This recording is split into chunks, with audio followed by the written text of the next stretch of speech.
In the studio, a conversation unfolded among the participants. Are you planning to take the civil service exam?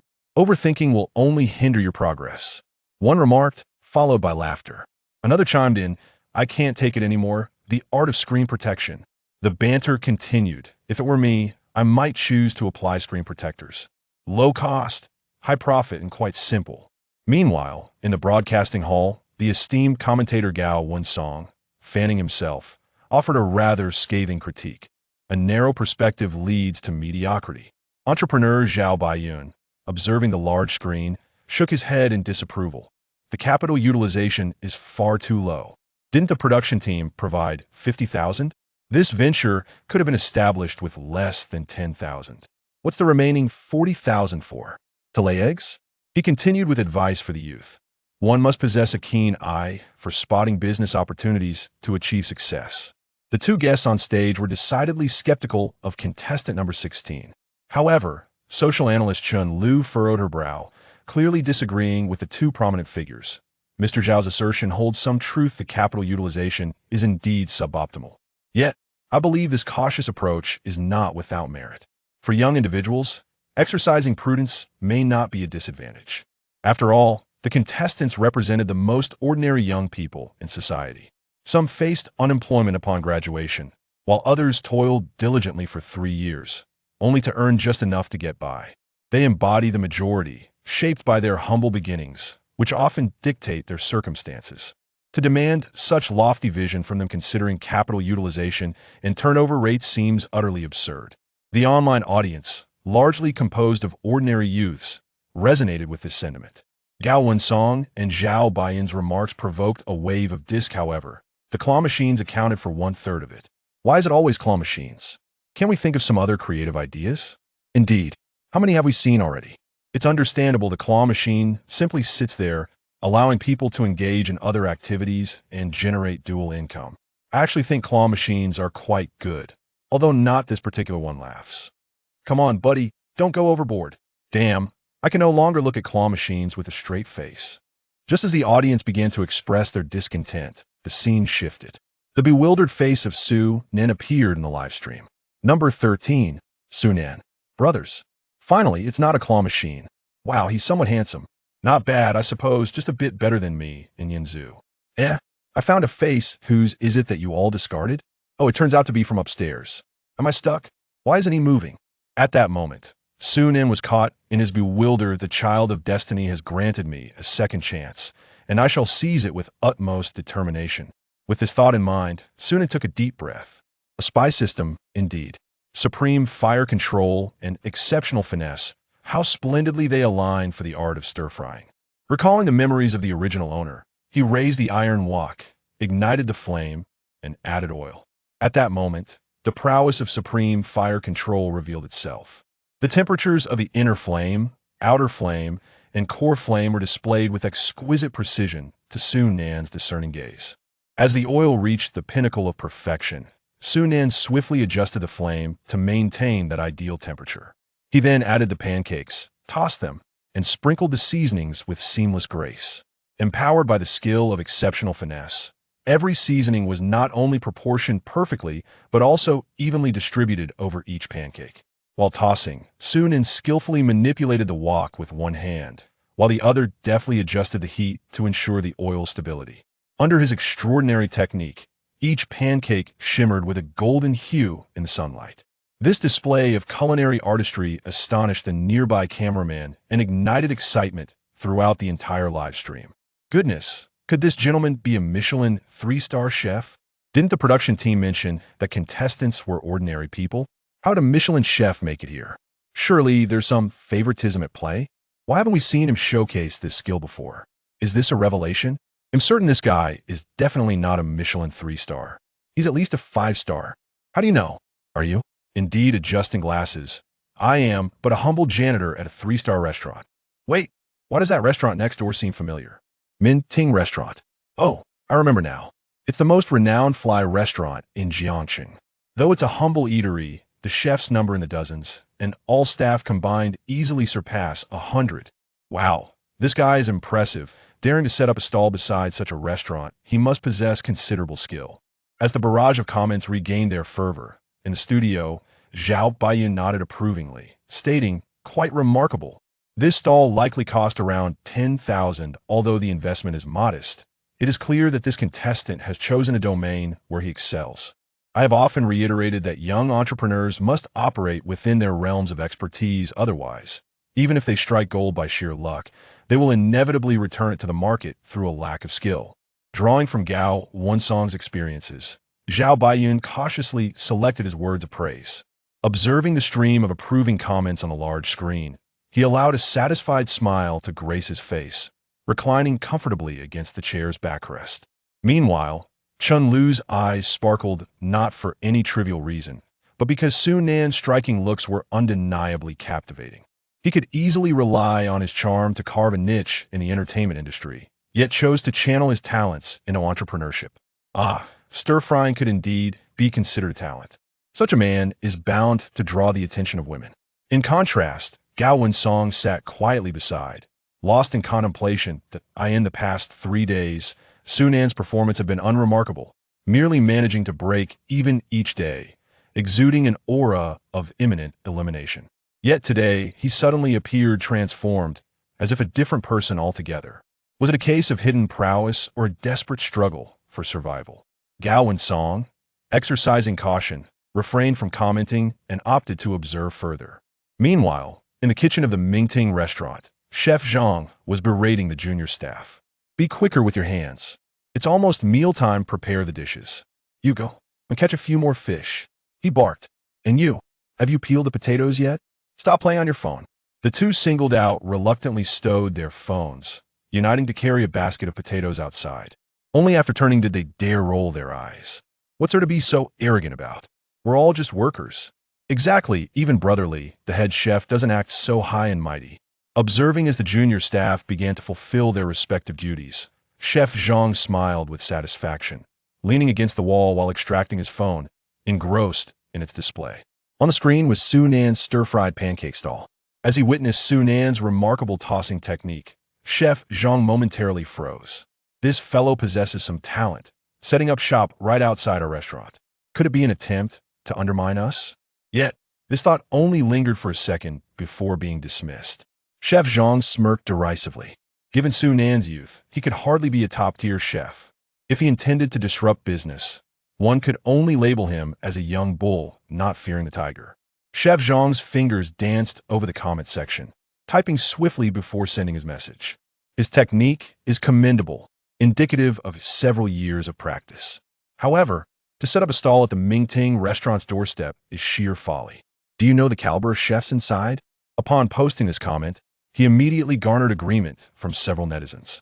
Chef Zhang's grin widened. Just as the audience marveled at Su Nan's stunning display, the system backend began flooding with notifications.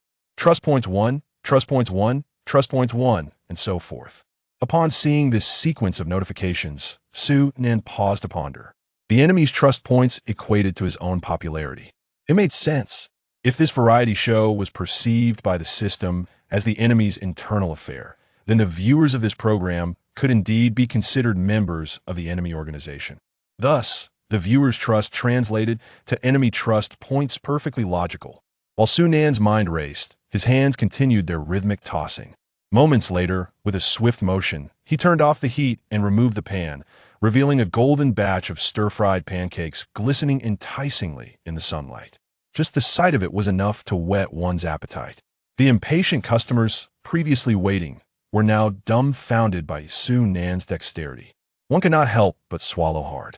This seamless sequence of actions was something he had only witnessed on television, and to execute it with such flair was this even possible in reality? He was eager to taste it. Chapter 3. The last-minute effort falls short. The previously impatient customers stood in stunned silence, taken aback by Su Nan's performance. "I'll just buy a 10 yuan fried pancake." Is this a case of a small chef finding new employment after being laid off? If it weren't for the long queues at other stalls, he wouldn't have opted for Su Nan's. Such luck. Is it not extraordinary? Receiving the fried pancake handed to him by Su Nan, the customer took a piece and swallowed hard. The pancake radiated a golden sheen. In this moment, not only did this customer gulp, But even the viewers in the live stream couldn't help but swallow in anticipation. This looks too delicious. Oh no, I'm so nervous. Where's his stall? In 3 minutes, I want the exact address. I can almost envision a spectacular scene of a mountain collapsing and a tsunami hitting. Slurp. Oh, excuse me, I drooled. Ugh, it dripped on my face. With a crisp snap, the moment of truth arrived. The author admits to never having tasted it, only salivating over videos, so they're unsure if it's truly crispy. Apologies, I've written too much already. Editing is not an option now. I'll make sure to verify next time. The fried pancake was consumed. 1 second, 2 seconds, 3 seconds. The customer's expression shifted from expectation to confusion, ultimately settling into a blank stare as he scanned the code, made the payment, and turned to leave. Each change of expression was etched into Su Nan's memory. This shouldn't be the case. He had meticulously followed the recipe from the original owner's memory. Every step was executed to perfection. Why would the customer react this way? Could it be unpalatable? Sunan picked up a piece of the pancake and took a bite. In the next moment, his brow furrowed.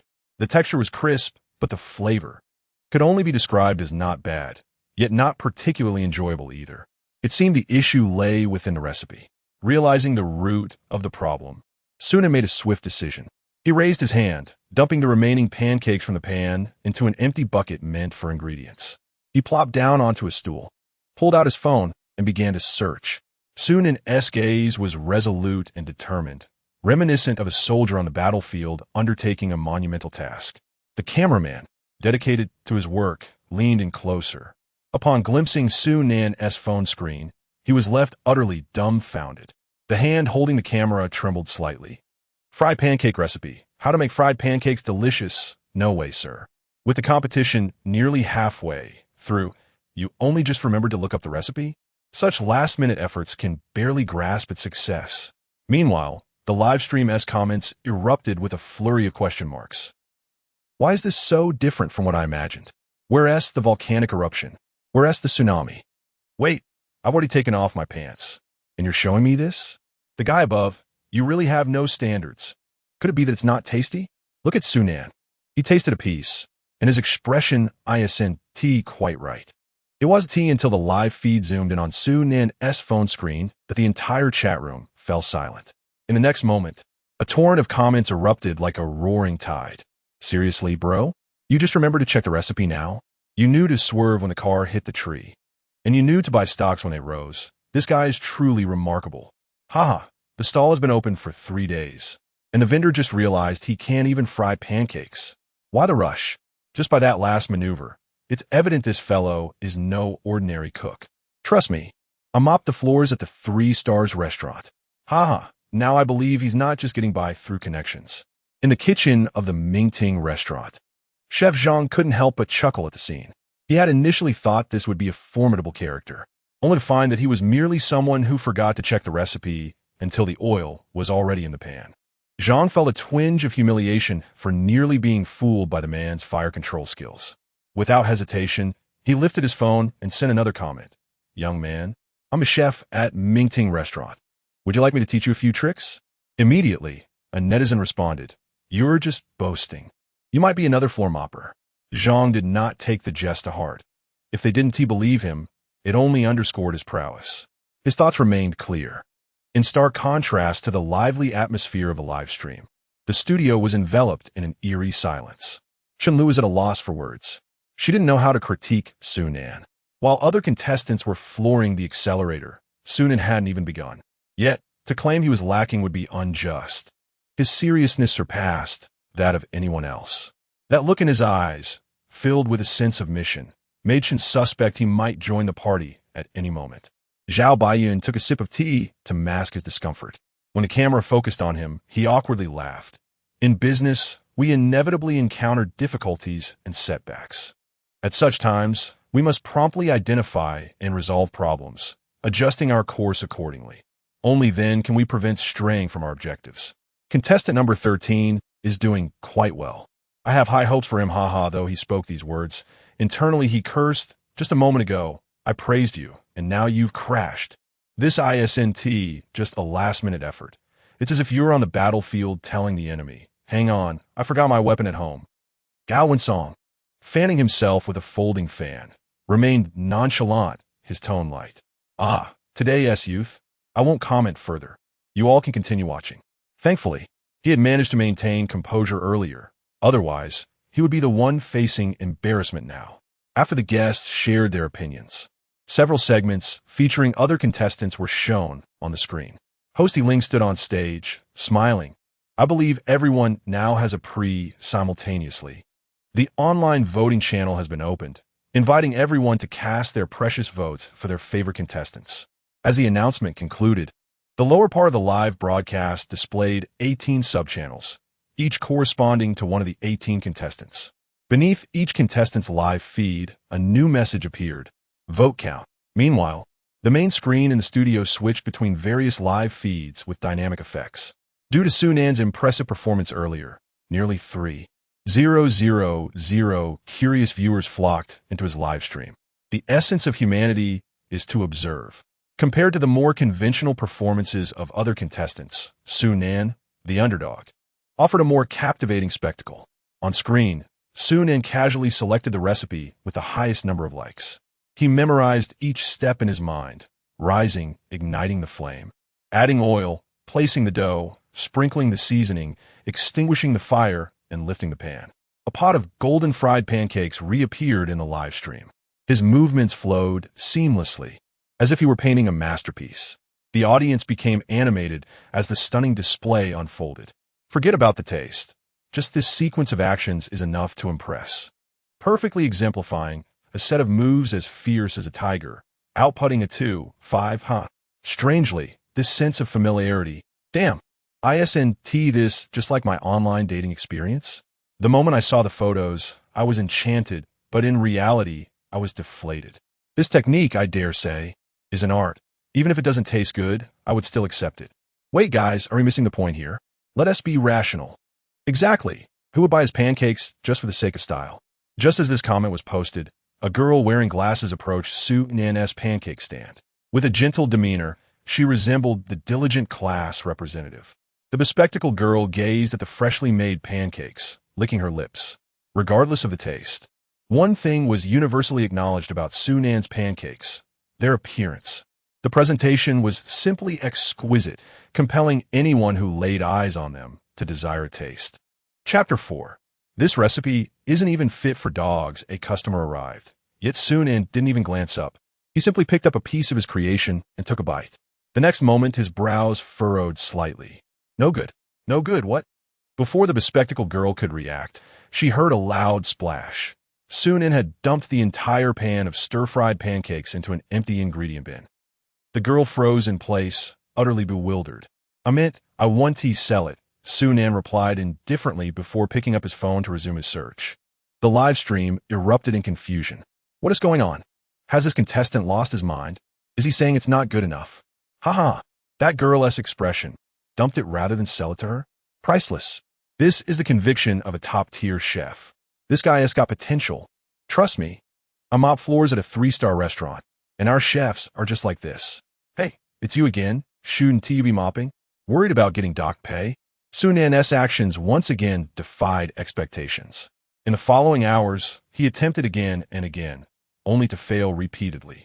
After 4 or 5 unsuccessful tries, he fell into deep thought. These online recipes aren't reliable. Then it struck him. Of course not. Who would post a truly exceptional recipe for free? The repeated attempts had already wasted a significant amount of ingredients. If this continued, he'd be eliminated in the first round. And if he were kicked off the show, his plan to infiltrate the competition would collapse. Would the system then sever its connection with him? No, he couldn't take that risk. I need a different approach. He picked up his phone again, this time sorting by the most downvoted recipes. The first thing that caught his eye was an abomination of a dish. His fingers flew across the screen, sifting through an endless sea of culinary horrors. As Sunan's failures piled up, the audience's patience wore thin. The live stream's viewership plummeted from over 3,000 to a mere 500. This is boring. This guy has given up. I'm out. Leaving a mark here. If there's a twist later, someone tag me. Marking 2. When the unholy lunchbox is this? Wait, is that my post? Which one? The one with Fatinia flowers mixed with lotus root starch. What kind of monster are you? This has to be some demon-s idea of a prank meal. No, even primates wouldn't concoct something this vile. It's almost peak dining hours. Stop overthinking it. Just sell something, even if it's mediocre. This is agonizing. Even Chef Zhang from the Mingting restaurant lost interest. Glancing at the time, he put away his phone to prepare for the dinner rush. As the live stream's numbers dwindled, the comments grew sparse. At times, the screen remained blank for seconds at a stretch. In the scene, Sunan paused, his finger hovering over the screen of his phone, which displayed a post. Recipe contributor. You must believe me, this stir-fried pancake is absolutely delicious. I begged my grandfather for this recipe for ages. It's just a bit challenging to prepare, but once done, it's an explosion of flavor. Comment 1. What I made, not even a dog would touch it. Comment 2. Could it be that the problem lies with your dog? Dog emoji. Comment 3. I can attest. This recipe is so bad that even dogs wouldn't eat it. Comment 4. No offense, my friend, but a bit challenging seems like an understatement. Just one question. Is your grandfather a state banquet chef or what? Upon reading this post, Sunan's eyes sparkled with inspiration. He silently jotted down the recipe and rose once more to ignite the stove and pour in the oil. The scorching summer heat enveloped him, and beads of sweat began to trickle down his chin. The netizens in that post were indeed correct.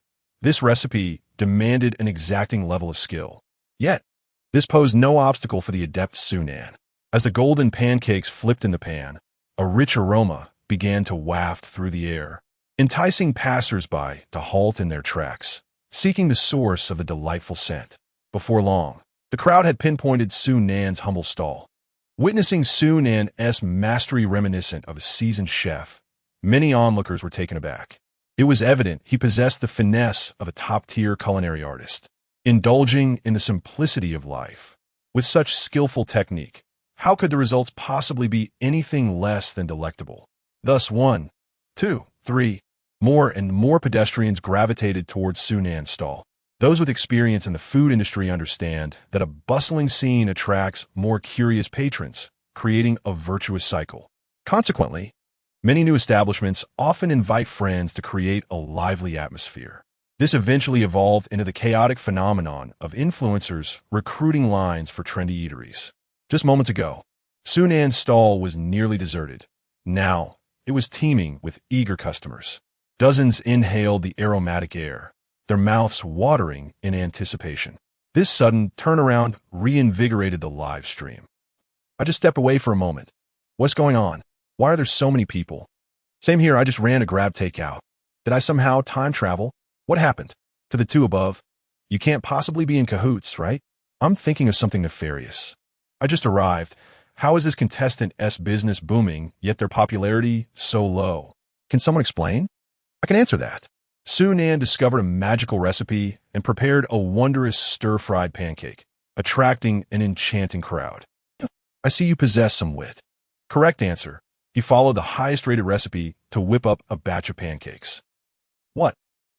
Amidst the flurry of comments, the number of viewers in Sunan's live stream began to surge.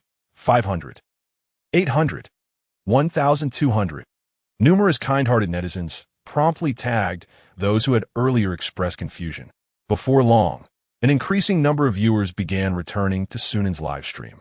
The audience count swiftly surpassed 3,000 and was rapidly approaching 4,000. At the snack street, amidst the rhythmic sizzling of crispy fried pancakes, the tantalizing aroma grew increasingly irresistible. Finally, under the ravenous gazes of the crowd, Sunan executed a swift and decisive motion, turning off the flame and lifting the wok. The golden brown pancakes cascaded into the serving plate with a crisp sound, releasing an intoxicating fragrance that surged like a tidal wave, overwhelming everyone's senses and sending their salivary glands into overdrive. Boss, one portion for me. 2 here, do I scan the code here? I've already paid, pack mine first. Even before the usual meal time, the modest stall was already encircled by 20 to 30 eager customers. The patrons began clamoring to purchase. Knowing full well that each batch of pancakes was limited, hesitation meant waiting for the next round. Despite the impatience of the crowd, Sunan remained composed, unhurried in his sales. Calmly, he picked up a piece and brought it to his lips. In an instant, an indescribable burst of flavor erupted across his palate, a symphony of textures and tastes bombarding his senses. His pupils dilated with revelation. This flavor, that netizen's grandfather might truly have been a state banquet chef. A faint, knowing smile curled at the corners of Sunan's lips. Success. Chapter 5.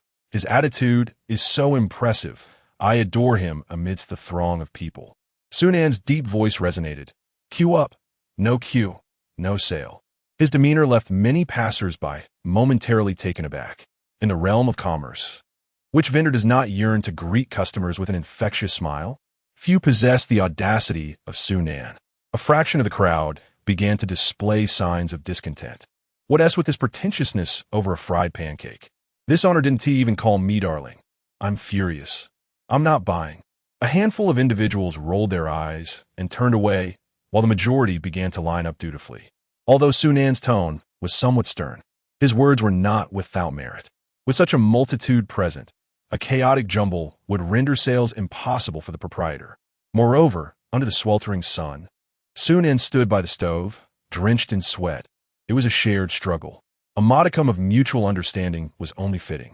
Thus, for those individuals, Sunan's demeanor elicited little negative sentiment. After all, they were merely there to purchase a pancake. I pay, you provide the pancake. That's the transaction. Among them, some, while standing in line, harbored a simmering resentment. For the sake of culinary delight, they endured for now. Should the pancakes prove unsatisfactory, they would not hesitate to voice their displeasure. Jiangcheng is renowned as the culinary capital of Long Country, boasting a place among the esteemed for major cuisines. In a city where gastronomes abound, one can scarcely fathom the absurd lengths they might go to for a delectable bite. As Sunan caught sight of the disgruntled individuals departing the crowd, he merely cast a fleeting glance and returned to his focus. His reasoning was simple. I'm selling you a 10 yuan fried pancake, just enough to cover the cost of ingredients and labor. What more emotional value do you expect? These individuals were not his target clientele. They belonged in upscale restaurants, indulging in the exquisite service that comes with a hefty premium. Wow, he is so assertive. I absolutely adore it. He is selling a fried pancake, but exudes a dominating presence. This guy is impressive. I must douse this enthusiasm with cold water. Don't be fooled by the current crowd. They're bound to be disappointed. Why are you so certain? Are you a prophet? Because I followed that recipe before. My pet rat couldn't handle it and ran away that very night. No way. Sunan tasted it earlier. He was willing to discard so many pots rather than serve them to customers. I trust his divine palate. Exactly. Look at those customers. Their eyes are gleaming. It must be delicious. Hey, you may not believe me, but you should believe my pet rat, who still hasn't returned. In the live streaming room, netizens passionately expressed their differing opinions. Sunan's votes began to accumulate at a slow yet steady pace. 21, 30, 54, 108 votes. Meanwhile, in the studio, 3 guests were sharing their insights regarding the contestants displayed on the large screen. On the large screen, a live broadcast of No. 3. G. Bijong 10033 votes is being aired.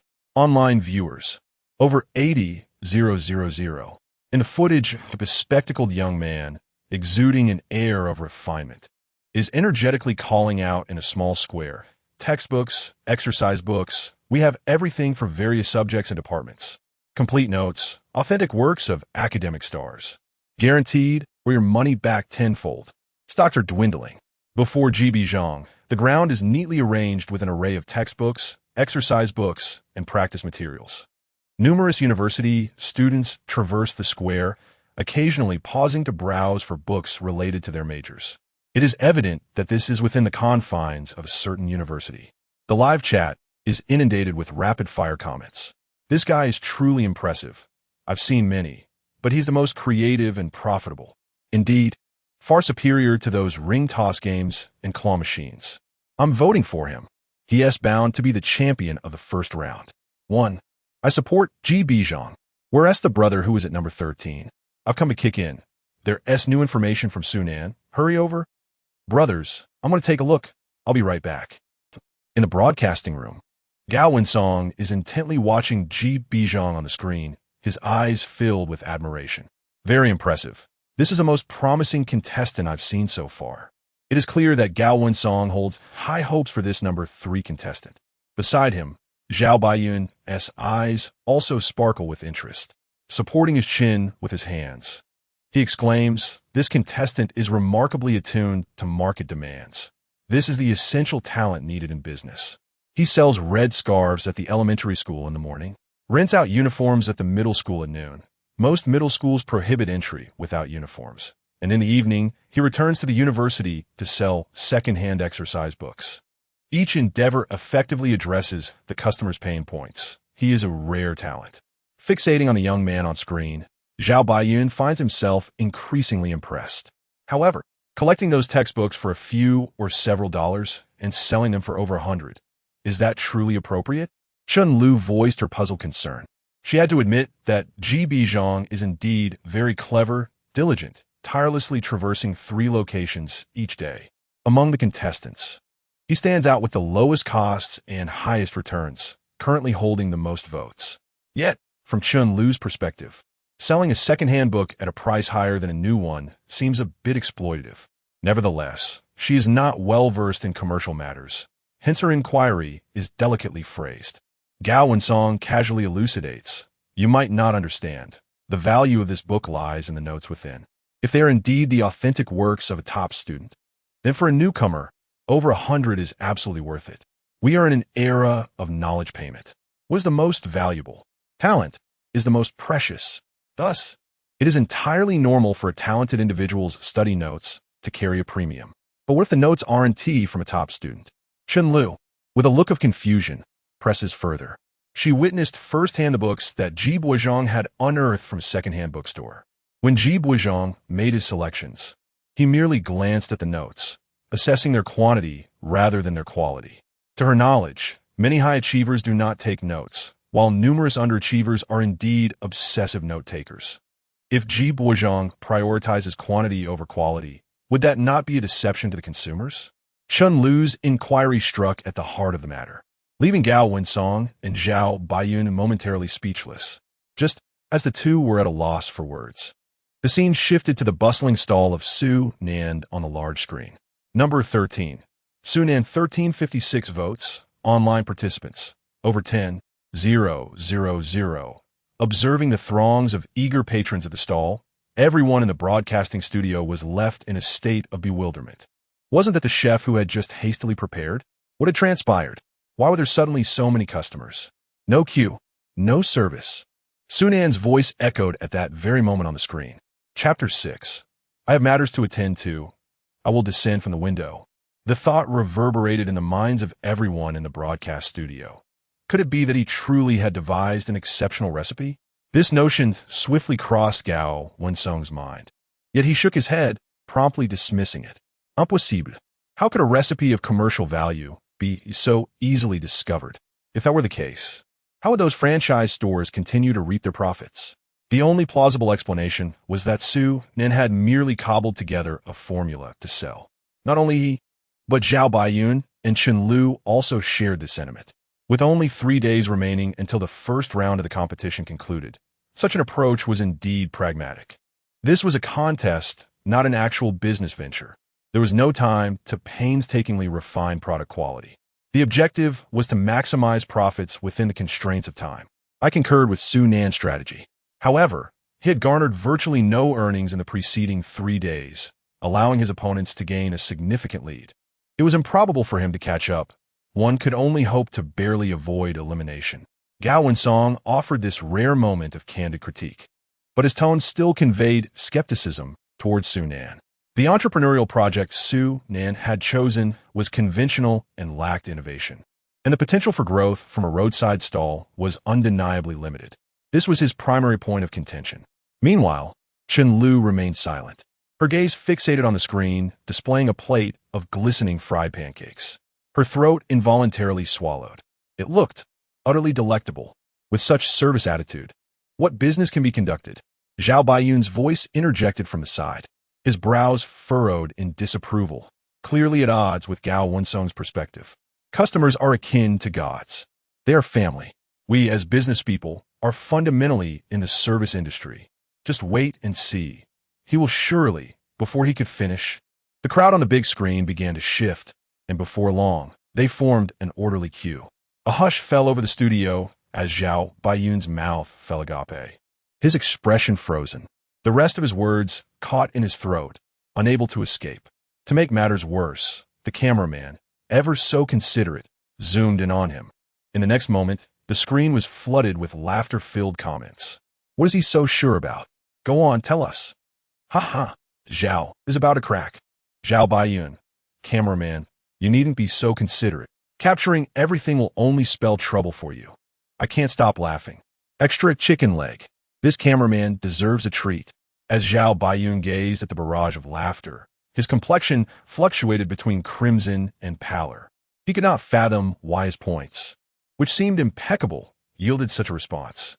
Unbeknownst to him, he had merely underestimated the tolerance of Jiangxing's food enthusiasts. A crowd willing to drive 30 kilometers after work just for a taste of rabbit dishes. Chun Lu lowered her head, her toes gripping the ground, as she once again succumbed to her habit of feeling second-hand embarrassment. After a moment, Zhao Baiyun's voice resonated once more. Ah, today's consumers have spoiled merchants beyond measure.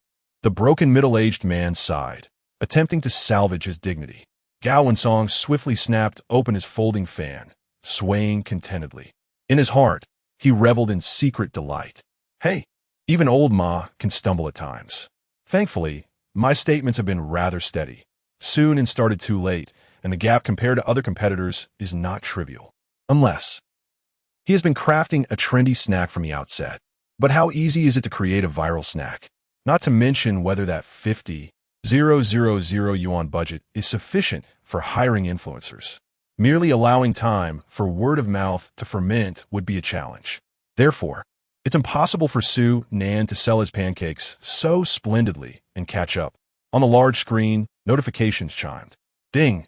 Alipay received. 10 yuan. Ding! Alipay received. 20 yuan. Ding! Alipay received. 10 yuan. Amidst the chorus of payment alerts, Su Nan's business finally found its footing. At this moment, the cameraman wisely turned the lens toward the crowd, eager to capture each guest's initial reaction. He felt more anxious than anyone else. An entire afternoon had passed. He had witnessed Su Nan's repeated attempts and failures, sharing in his struggles. It is no exaggeration to say that the fatigue weighed on Su Nan, while the cameraman's heart raced with urgency. Now, they finally awaited the moment of harvest. The cameraman, brimming with excitement, yearned to thrust the camera directly into the faces of patrons, his determined gaze reflecting resolve and solemnity. At that instant, he transformed into a correspondent for the United Nations, reporting on the most pressing international happenings. In the next heartbeat, with the crisp sound of clicks, expressions of intoxication, astonishment, satisfaction, and joy were deftly captured on film. The crowd began to stir. Goodness, what divine snack is this? Ah, I regret it. I should have bought 2 servings. No, I must bring one back for my daughter. Customers savoring the stir-fried pancakes either exclaimed to friends or snapped photos for social media. Not a single soul could be found to utter a negative remark. Many even dashed to the end of the line, forming a new queue. This only intensified the envy of those still waiting. Not only the customers present, but even viewers in the live stream began to salivate uncontrollably. Yes, that's the effect. I can almost see a tsunami. Don't say that. I see it too, and the bold characters spelling delicious. The lunchbox in my hand suddenly lost its appeal. I'm throwing it. Impossible. Absolutely impossible. I followed that recipe, and it tasted dreadful. These people must be planted by the production team. It's all fake. All of it. Not my friend. Why are you so defensive? We are not professionals. It is entirely normal to be unable to produce results. You are absolutely right. I am merely a newly graduated chef from the West, and it is quite reasonable that I cannot compete with street vendors. I have matters to attend to, so I shall descend through the window now. Brother, please remain calm. Allow me to show you my cat. Is your cat legitimate? I wish to see it too. Humorously. What did I tell you? This fellow is surely capable. Enough said. I must go mop the floor now. The barrage of comments in the live stream grew increasingly lively, and the online audience steadily climbed amidst this vibrant atmosphere, escalating from 10,000 to 30,000 0.000 viewers. Alongside the increase in viewership, Sunan's vote count also surged. Number 13. Sunan 3, 869 votes. Though there remained a considerable gap to the first place, Sunan had remarkably leapt from the bottom rank straight into the top 10. As mealtime approached, the foot traffic along the snack street visibly increased. The long queue at Sunan's stall undoubtedly became the most eye-catching sight along the entire street. Influenced by the herd effect, more and more individuals began to converge towards Sunan's snack stall. Trust point 1, trust point 1, trust point 1. The enemy's trust points seemed to pour out like a bladder that had been held for an entire day. Hearing the system's announcements, Sunan revealed a satisfied smile. Chapter 7. The aroma of pancakes. Meanwhile, in a residential complex in the capital, Wei Shiping was perusing the magazine Dragon Nation Arms. His young daughter was playing with a remote control beside him. "Daddy, I want to eat that," she called softly, pointing at the television screen. Wei Shiping set aside the magazine and affectionately ruffled his daughter's hair. He casually glanced at the television, where golden stir-fried pancakes glistened enticingly, making one salivate merely by sight. However, his gaze inadvertently fell upon Sunan, who was skillfully preparing the pancakes. Sunan's right hand was constantly adjusting the heat.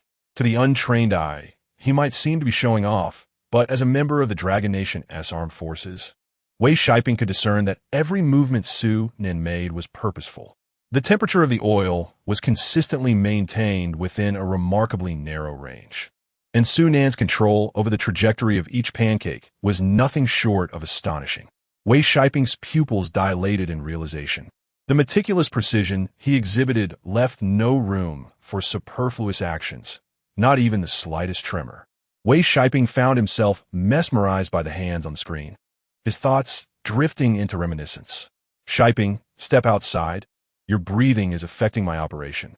Ah, that cursed heartbeat, always a distraction at critical moments. The familiar words echoed in his mind, reminiscent of his mentor, a venerable figure in Dragon Nation's scientific community. He recalled the steady hands of his teacher assembling intricate instruments. Mirroring Sunan's dexterity. To possess such hands, he could not simply be a chef. What could he possibly be? Wei Shiping continued to observe Sunan on the screen, seeking further clues. After a moment, he snapped back to reality, chuckling softly to himself. What was he thinking? Perhaps he was merely the chief surgeon at some hospital. From what he understood, a surgeon's steadiness is also of paramount importance. With that thought, he returned to the magazine. Yet the impression of Sunan lingered profoundly in his mind. At 6 in the evening, the dinner hour commenced. In the kitchen of the Mingting restaurant, the air was thick with the scent of cooking oil. 2 or 3 chefs leaned against the doorframe, casually chatting while snacking on sunflower seeds. By the stove, Chef Zhang skillfully sautéed the dishes, the sizzling sounds filling the air. With a swift motion, he lifted the pan and plated the food. A waiter, who had been waiting nearby, promptly took the dish and hurried out of the kitchen. Chef Zhang wiped the grease from his hands and turned to grab the next order, only to find his hand empty. He mused, slightly taken aback. Were there so few customers today? It was nearly 6:30. In times past, each chef would have been overwhelmed with orders, wishing they could split themselves in two to manage the workload. The stout man stepped outside for a cigarette. Before he could ponder further, another chef clasped his shoulder. With a smile, Zhang the stout man ceased his musings, and the two strolled shoulder to shoulder toward the exit. After all, he was merely a worker who wouldn't desire a lighter workload. However, as they exited the restaurant, an astonishing sight left both chefs momentarily dumbfounded. A long queue had formed in front of Sunan's stall, stretching nearly to the end of the street.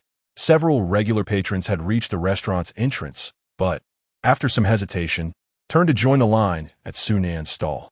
At that moment, Zhang finally comprehended why the restaurant had so few customers today. They had all been drawn away by this young man.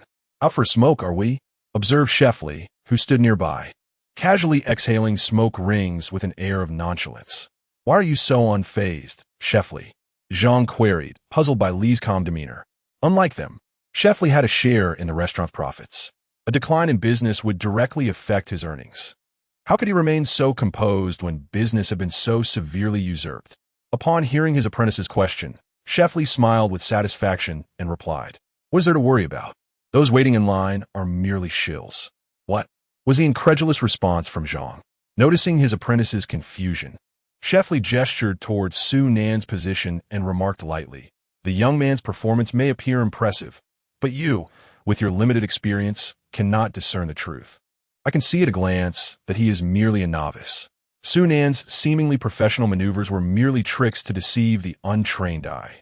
An experienced chef could easily detect the inconsistencies. Su Nan relied solely on his exceptional control of the fire and the force applied, crafting a fade of skill that lacked authenticity in many details. Chef Li took a deep drag from his cigarette and continued. "It seems that the production team has orchestrated this bustling scene for the sake of drama. We should wait for the customers to sample the novelty. Once they have, they will surely return to dine at our restaurant. Just wait and see. By tomorrow, our business will return to normal." With that, he extinguished his cigarette and playfully tapped Zhang on the back of the head. "Finish your smoke and get back to work." Zhang retracted his neck and chuckled in agreement. Chef Li's vast experience and insight had nearly allowed him to be deceived by a mere amateur. He squinted at the diners by the roadside, happily savoring their fried pancakes, faces illuminated with joy, a multitude of contented customers. Inwardly, he marveled, their acting is truly exceptional. This troupe must have cost quite a fortune. 200 meters away, Su Nan vigorously tossed a walk. Drops of sweat trickled down the defined contours of his collarbone, and combined with his striking appearance and deep, steady gaze, it was utterly captivating. So alluring. Nearby, the girls in line couldn't help but swallow hard, mesmerized. Some bold souls even stepped forward to ask for WeChat. No WeChat. Su Nan didn't even lift his eyelids, his tone devoid of any emotion, his gaze never straying from the iron walk. "What about your phone number?" "No phone." The girl attempting to flirt stiffened, glancing at the phone resting on the counter. Then, "What's that?" When she finally looked up, she noticed the crowd around them, all wearing expressions of amused anticipation. Her face instantly flushed crimson, the heat creeping down to her neck. This dramatic scene sent Su Nan's live chat into a frenzy. "Oh my God, he's even more handsome now, isn't he?" "Su Nan, what phone?" "That's a portable mobile voice transmission terminal, dog emoji." "You're not as fragrant as the pancakes, huh?" "Women, they only slowed down my pancake flipping speed." "Su Nan, stop tossing the wok. Toss me instead." "Why do I feel like there's a pervert among us?" "What? Where's the pervert? You guys didn't even invite me." "Hey, buddy upstairs. You sure know how to play, dog emoji." "Oh man, if you don't want her, I'll take her. That girl is actually quite pretty." Amid the flurry of live chat messages, Su Nan's system continuously pinged with notifications. Trust points 1, trust points 1, trust points 1. In just over an hour, Su Nan's enemy trust points had already accumulated nearly 500. Yet not a trace of joy showed on his face. Wiping the sweat from his brow, Su Nan lifted his gaze to the ever-lengthening line before him. A faint grimace surfaced. This is truly backbreaking work. And why is the line only getting longer? Chapter 8. The Abandoned Charismatic Spy System, Junction. As night deepens, the streetlights flicker to life, illuminating the hurried footsteps of pedestrians and the ceaseless flow of vehicles. The guests and host of the broadcasting studio have long concluded their work. Yet several of the 18 live streaming rooms remain aglow. The production team mandates a comprehensive documentation of each contestant's entrepreneurial journey. Thus, those illuminated rooms belong to participants who are still engaged in their tasks for the day. Among them is contestant number 13, Su Nan. "Sold out. There's none left," Su Nan exclaimed while tidying up the stall. A group of young patrons, hearing his words, wore expressions of disappointment. Their social media feeds had been inundated today with posts from this fried pancake stand, each caption more extravagant than the last. "Goddess, I feel as if I've tasted the summer of the Maldives." "Colleague, this must be what the client means when they say no revisions needed." "Best friend, damn, this is delicious." "Old classmate." One young man, taking a few steps forward, still unwilling to give up, turned to inquire, "Is there really not a single packet left?" Su Nan paused, surprised, meeting the young man's gaze as if to say, "Why would I deceive you?" During the closing hours, customers continued to flock in, drawn by the allure of the stand. It was only when a plastic sheet was draped over the cart that it signaled the official conclusion of the day's filming. With a beep, the camera switched off. The dedicated cameraman exhaled deeply, setting the camera aside and rubbing his aching back. Being a cameraman is an arduous task, often thankless. Not only is one burdened with carrying the camera all day, but the pay is meager as well. Yet, he considered himself fortunate. Sunan stall was a fixed location, alleviating some of his burden. He silently empathized with his colleague, Ji Boizhong, who had to traverse 3 locations in a single day, pondering whether his friend could withstand such a strain. Lost in thought, he realized, "You haven't had dinner yet, have you? You've worked hard today." Sunan held out a packet of fried pancakes with a smile. The cameraman, slightly taken aback, couldn't help but remark, "Didn't you say there wasn't a single packet left?" "Indeed, there were none left, for there are 2 packets," Sunan replied with utmost seriousness. The cameraman was momentarily stunned by the logic of his words.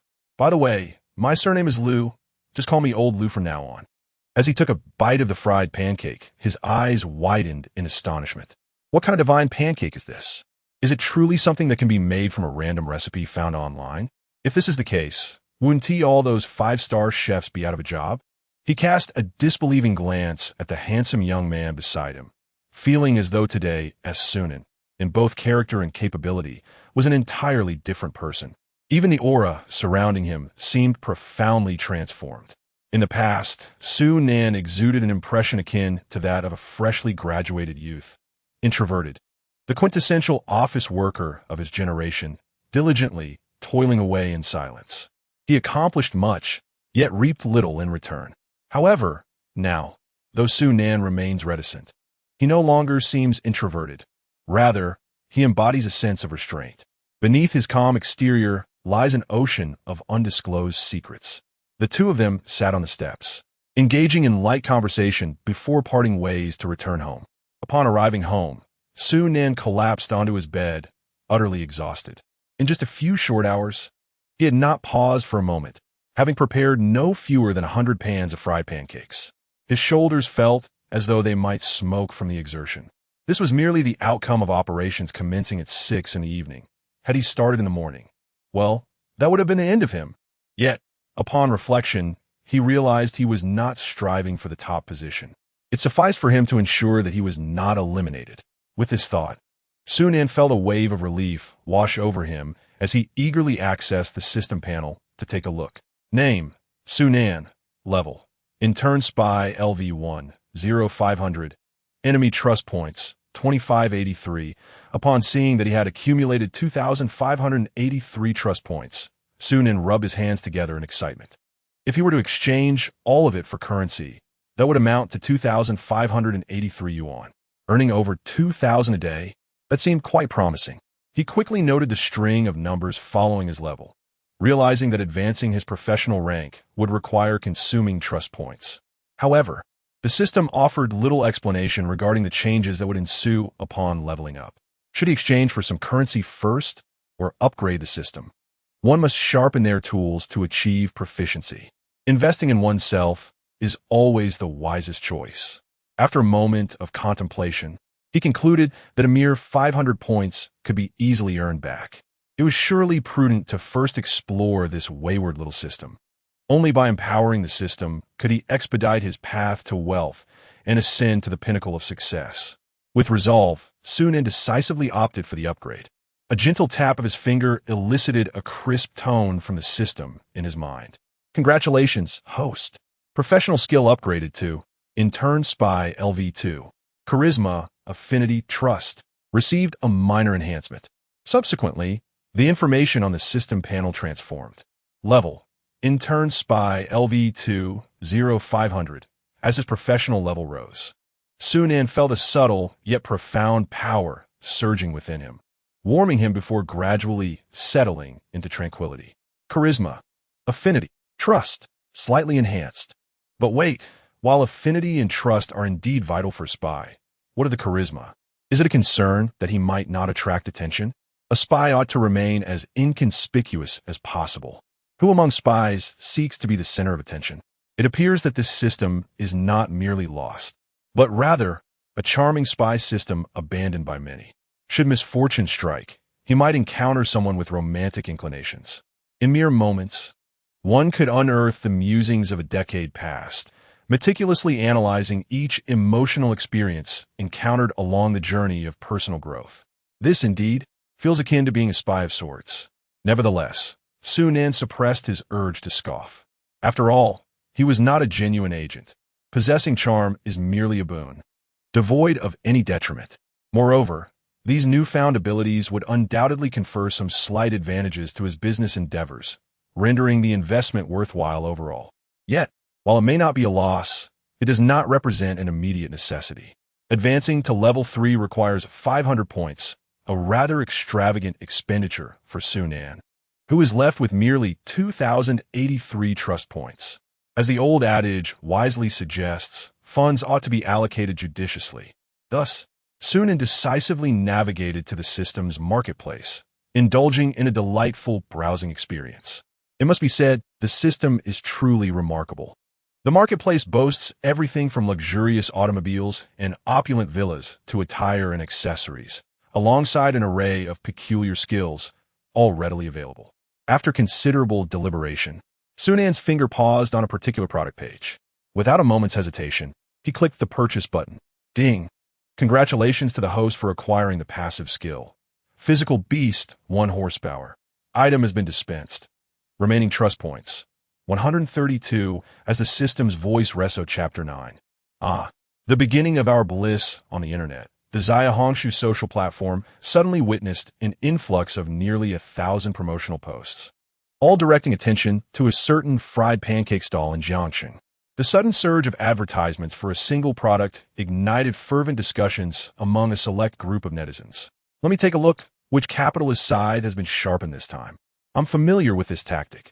The next step will be the founder narrating a story, followed by the release of franchise phone number, correct? However, this investor seems rather impoverished. Their isn't even a single influencer. You don't understand. First, they lay the groundwork. Then they introduce influencers to create a more authentic feel. This is called layering. Honestly, it does look quite appetizing. I'm waiting to hear about the franchising details. To the friend above, I feel an instant connection with you. It seems destined. Please add me as a friend. Choose me, choose me. I also have a business project that guarantees profit. Goodness, they're targeting the gullible. Meanwhile, live videos featuring Sunan were uploaded to platforms like Douyin. Due to Sunan's stunning appearance, he quickly garnered considerable attention. Many speculated whether he was a rising star preparing to debut. Others astutely noted that the fried pancakes he sold were currently the trendiest snack on Xiaohongshu. In no time, debates erupted online regarding whether Sunan was an emerging artist or merely an influencer operating a street stall. Have you ever seen such a handsome pancake vendor? He must be using this as a springboard for his debut. Wow. Others may debut through singing and dancing. Who has ever seen someone debut through pancake selling? Exactly. What looks like that? Who would sell pancakes? He is definitely aiming to become an artist. If you've tasted his pancakes, you wouldn't say such things. They are truly irresistibly delicious. Enough of your squabbling. Regardless of who he is, aren't they all just the tools of the capitalist machine? What is the point of arguing? As more and more individuals joined the discussion, curiosity about the handsome young man who could also fry pancakes grew. Sunan's personal Weibo and Douyin accounts began to amass followers at an astonishing rate. Overnight, his following skyrocketed from over 1,000 to more than 200,000, and it continued to rise gradually. Unbeknownst to Sunan, all of this transpired around him. The following morning, the alarm clock rang with a persistent beeping. Sunan rolled over, skillfully silencing his phone's alarm before lingering in bed for a while longer.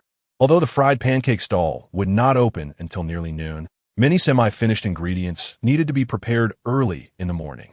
Rubbing his eyes, he donned his clothes and prepared to freshen up. As he opened his phone to play a song, he noticed unread messages. Weibo, 999 Douyin, 999. Shocked, Sunan nearly dropped his phone. What on earth happened? Am I being cyberbullied? After contemplating, he couldn't recall doing anything out of the ordinary.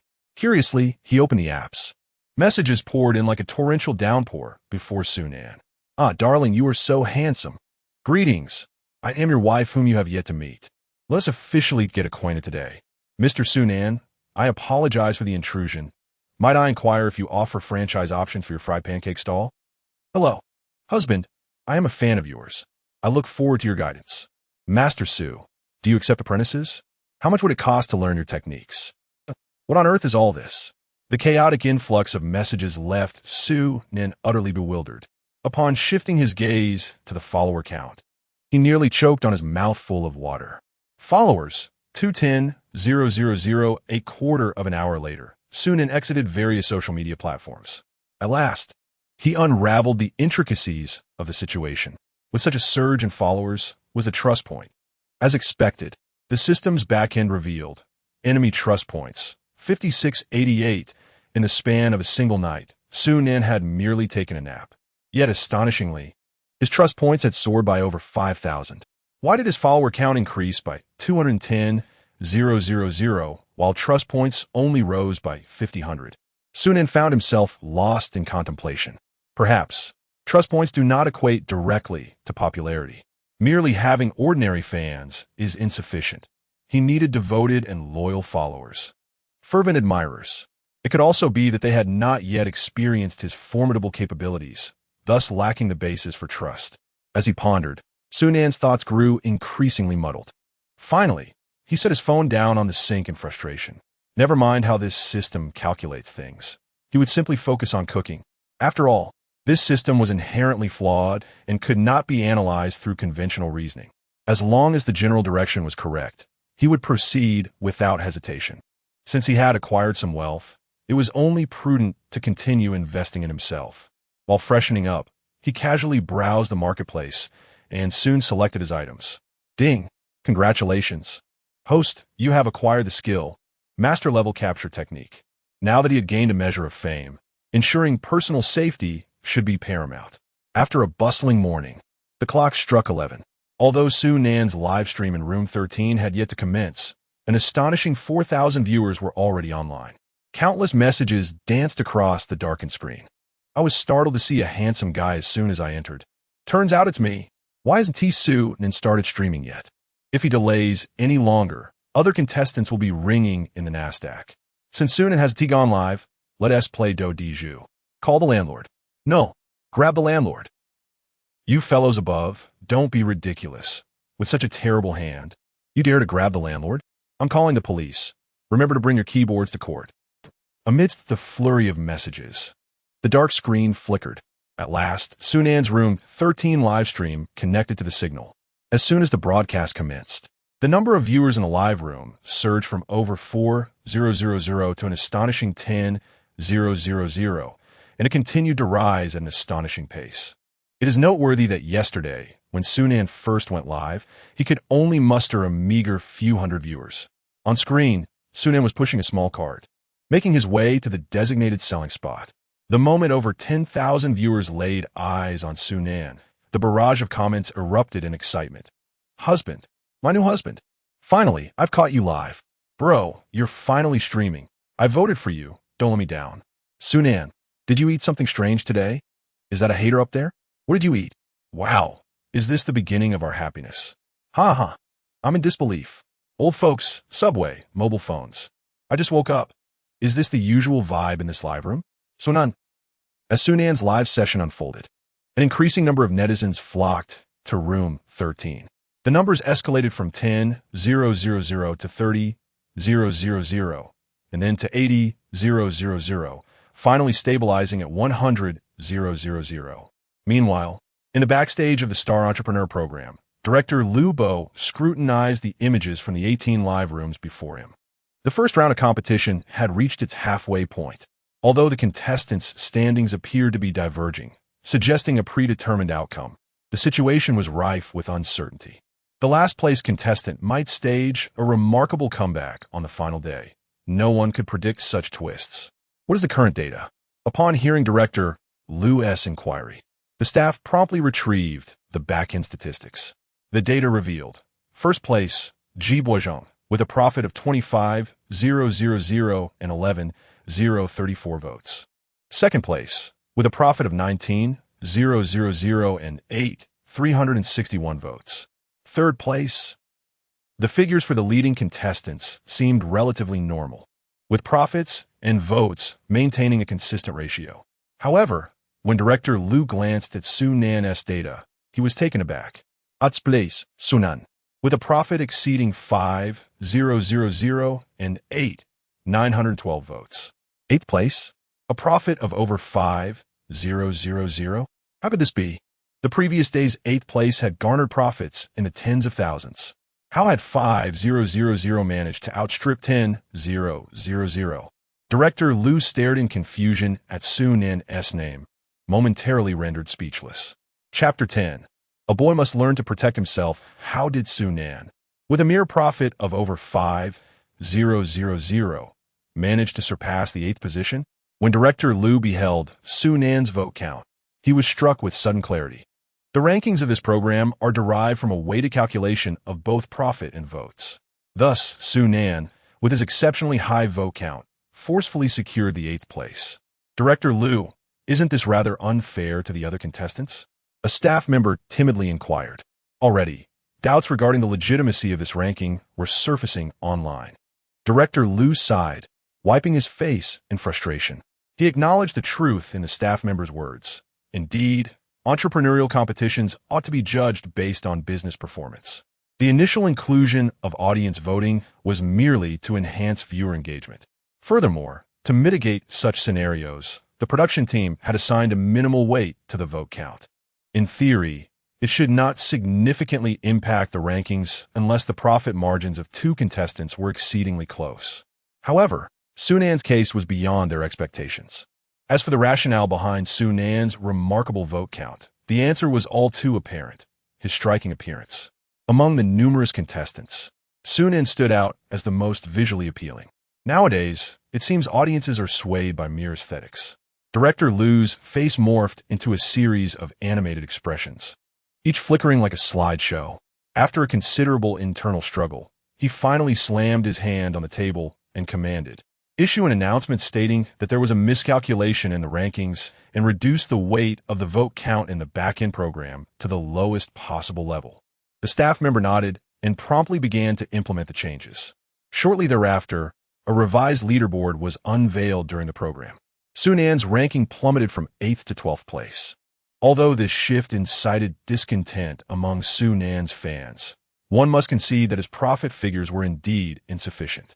Consequently, the majority soon acquiesced to the production team's explanation of a ranking error, with most merely grumbling a few remarks before moving on. Meanwhile, as Su Nan wheeled his food cart into the bustling snack street, the sight before him rendered both him and the accompanying cameraman, old Liu, momentarily speechless. At a stall over 100 meters away, a throng of at least 100 people had gathered. Some were patrons who had enjoyed pancakes the day prior, returning with friends to experience the culinary delight again. Others, seemingly streamers, were animatedly conversing into their phones. Many more had been lured by enticing posts on social media.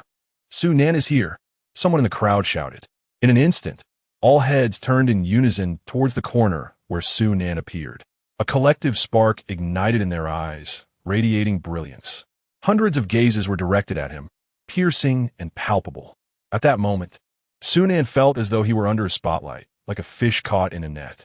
Old Liu, startled, nearly dropped the camera in his shock. Su Nan understood all too well how this crowd had gathered. With a silent sigh, I pondered, pigs fear notoriety, while the famous dread prosperity. Just as he was lost in thought, amidst the crowd, a robust young man, occupying nearly half a parking space, emitted a sound that seemed alien to carbon-based life forms. No offense intended towards weight.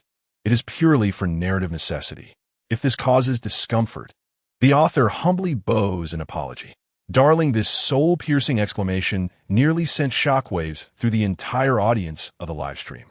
In the next moment, the hefty individual charged directly towards Su Nan. The scene was bewildering, not only for Liu, who was filming, but also for the viewers in the live chat. It was evident that Su Nan and the young man were not of comparable stature. In the frame, Su Nan's pupils dilated, his expression frozen in shock, clearly taken aback. In this critical moment, Su Nan was in jeopardy. "Oh my gosh, oh my gosh, oh my gosh. Su Nan, use your evasive move. Quickly, quickly. Huey, please, don't come any closer. Oh no, why am I starting to feel excited? Retreat, retreat, retreat." Lou instinctively took a step back. As tens of thousands of viewers collectively held their breath for Sunan, the subsequent scene caused everyone's eyes to widen in disbelief.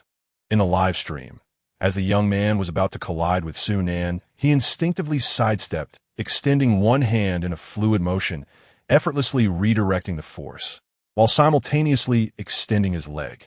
Bang! Clouds of dust erupted, the earth trembled, and the young man found himself sprawled on the ground. His hands pinned behind him by Sunan, immobilized. The entire sequence unfolded in less than a second. The atmosphere fell into an eerie silence. Then, the live chat erupted with excitement. Incredible! That was so cool. Sunan, you're so fast. Am I seeing things? Who can explain how he executed that move? Coach, what technique was that?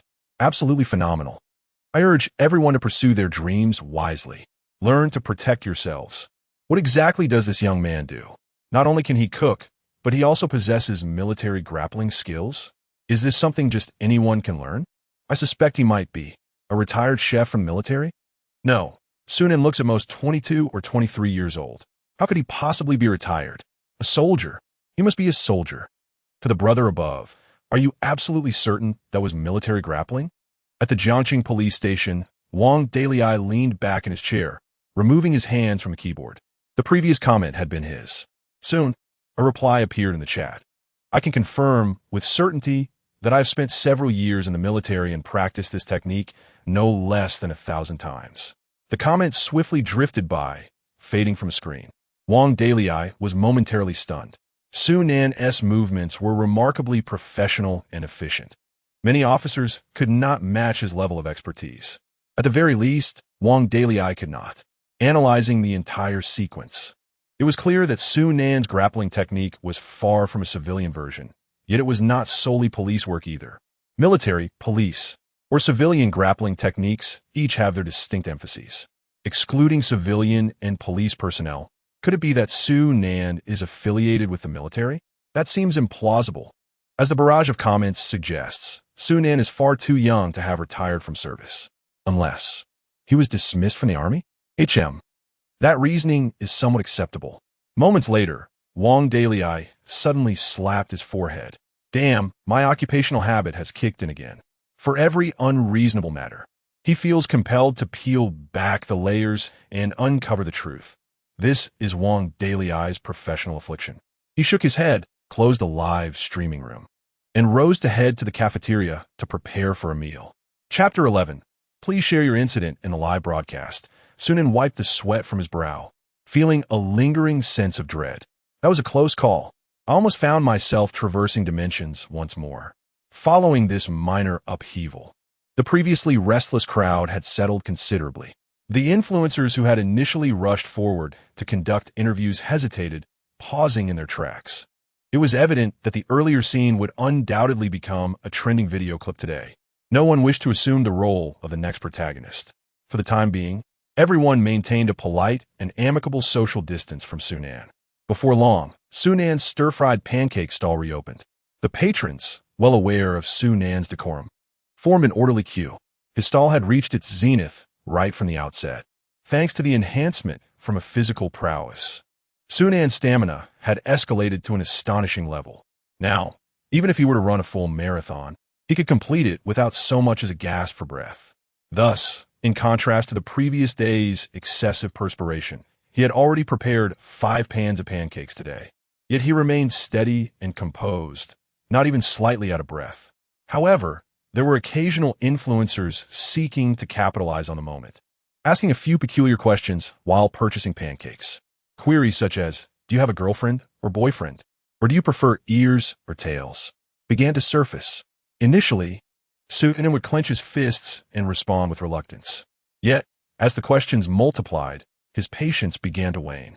Young man, your business is booming now. According to the script, the next step must be to open franchise opportunities, right? Everyone knows that a successful franchise brand is built on a compelling story. Please, share your story. A heavily made-up female streamer held her phone eagerly, anticipating Sunan's response. This question was the current hot topic, and if she could capture the subject's reply promptly, it would bring her immense traffic. Observing the online viewer count on her phone, The corner of the female streamer's mouth lifted in satisfaction. My early morning commute on the subway was worth it. I'm reaping the benefits of this wave of popularity.